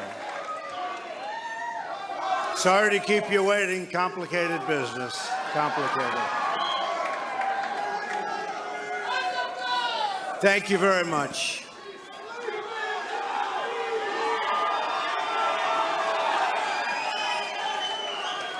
I've just received a call from Secretary Clinton.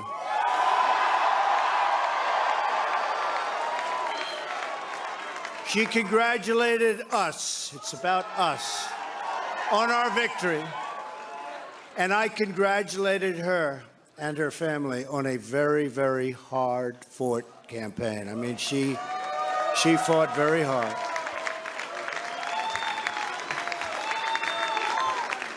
Hillary has worked very long and very hard over a long period of time, and we owe her a major debt of gratitude for her service to our country. I mean that very sincerely. Now it's time for America to bind the wounds of division. Have to get together. To all Republicans and Democrats and independents across this nation, I say it is time for us to come together as one united people. It's time. I pledge to every citizen of our land that I will be president for all Americans, and this is so important to me.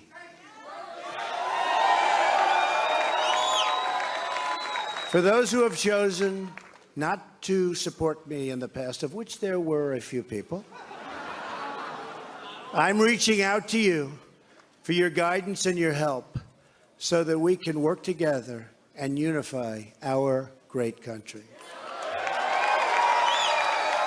As I've said from the beginning, ours was not a campaign, but rather an incredible and great movement made up of millions of hardworking men and women who love their country and want a better, brighter future for themselves and for their family.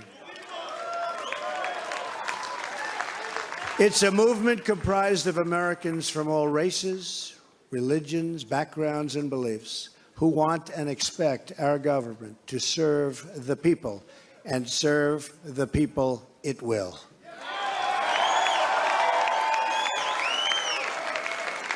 Working together, we will begin the urgent task of rebuilding our nation and renewing the American dream. I've spent my entire life in business looking at the untapped potential in projects and in people all over the world. That is now what I want to do for our country. Tremendous potential. I've gotten to know our country so well. Tremendous potential. It's going to be a beautiful thing. Every single American will have the opportunity to realize his or her fullest potential. The forgotten men and women of our country will be forgotten no longer.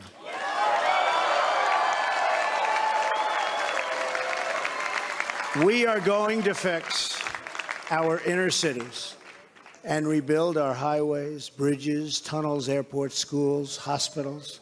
We're going to rebuild our infrastructure, which will become, by the way, second to none. And we will put millions of our people to work as we rebuild it. We will also finally take care of our great veterans. We've been so loyal, and I've gotten to know so many over this 18-month journey.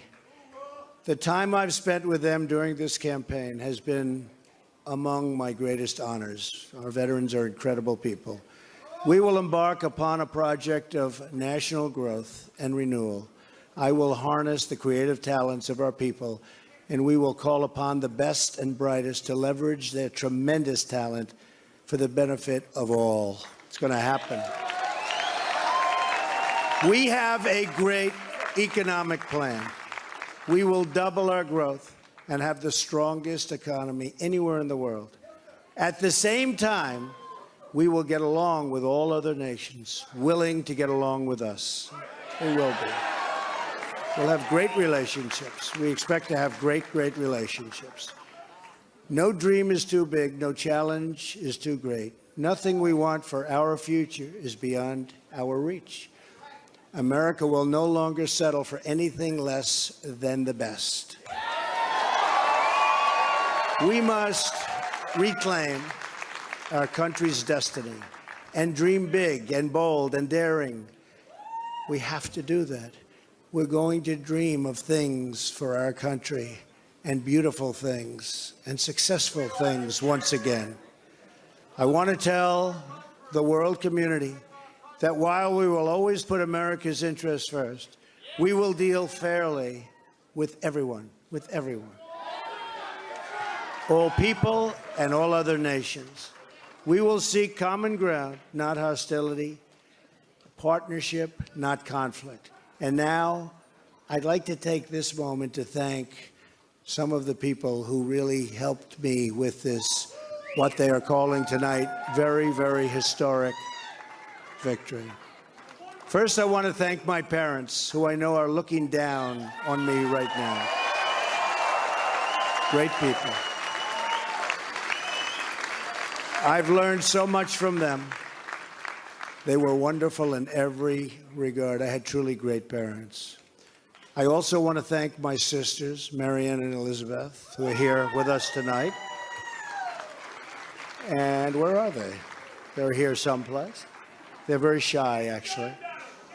And my brother Robert, my great friend. Where is Robert? Where is Robert? My brother Robert. And they should all be on this stage, but that's okay. They are great. And also my late brother, Fred, great guy, fantastic guy. Fantastic family. I was very lucky. Great brothers, sisters, great, unbelievable parents. To Melania and Don.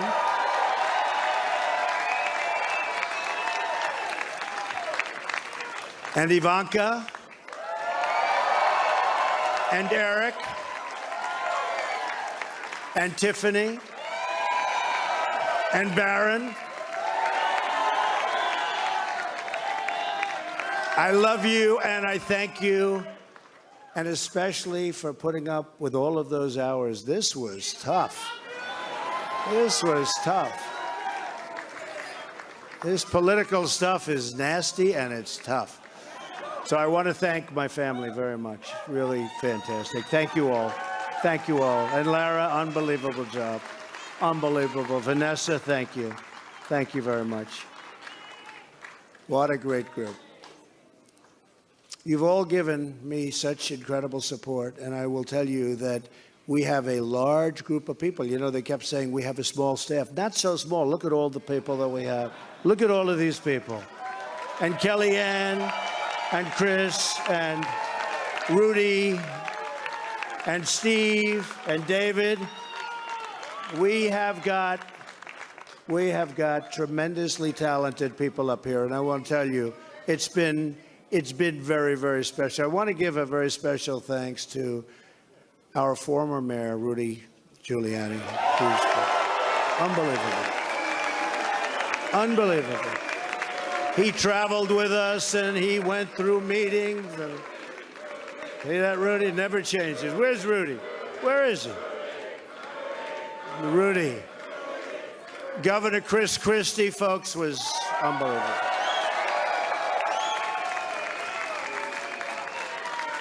Thank you, Chris. The first man, first senator, first major politician, and let me tell you, he is highly respected in Washington because he's as smart as you get. Senator Jeff Sessions. Where's Jeff?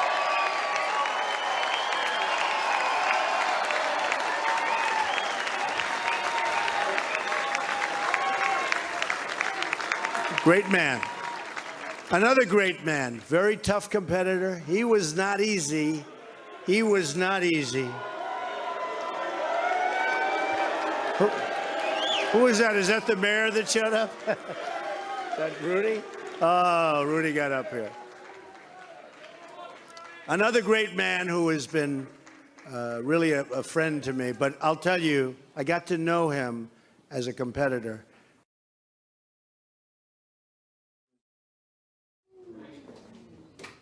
Dr. Ben Carson. Where's Ben? Where is Ben?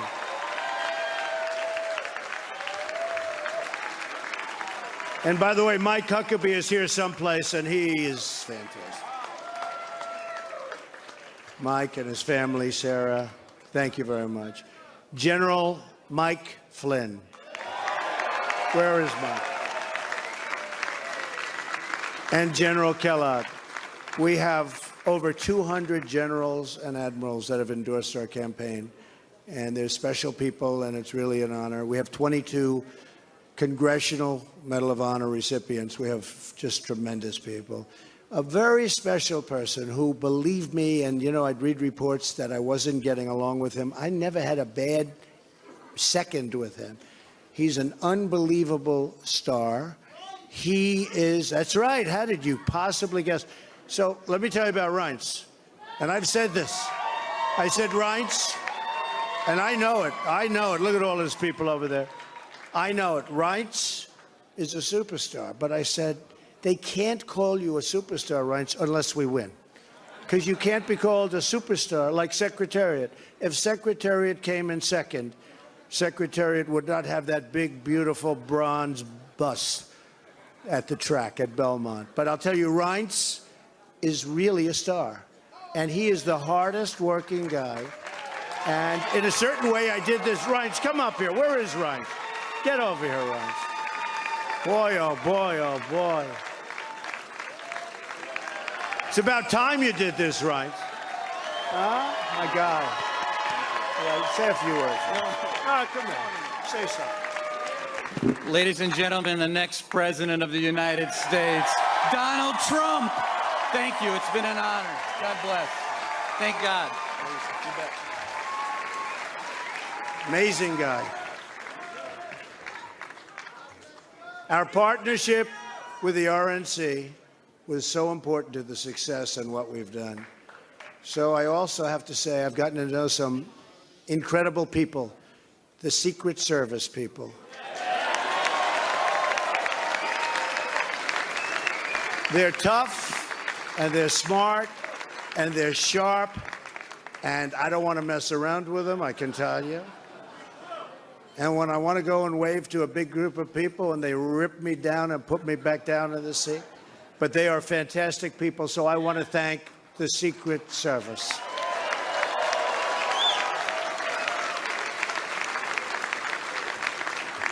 And law enforcement in New York City, they're here tonight. These are spectacular people, sometimes underappreciated, unfortunately, but we appreciate them. We know what they go through. So it's been what they call a historic event. But to be really historic, we have to do a great job. And I promise you that I will not let you down. We will do a great job. We will do a great job. I look very much forward to being your president. And hopefully at the end of 2 years or 3 years or 4 years, or maybe even 8 years, you will say, so many of you work so hard for us, but you will say that you will say that that was something that you really were very proud to do. And I can thank you very much. And I can only say that while the campaign is over, our work on this movement is now really just beginning. We're going to get to work immediately for the American people. And we're going to be doing a job that hopefully you'll be so proud of your president. You'll be so proud. Again, it's my honor. It was an amazing evening. It's been an amazing 2-year period. And I love this country. Thank you. Thank you very much. Thank you to Mike Pence. Thank you, everybody. Thank you. Congratulations, Mr. President. Congratulations.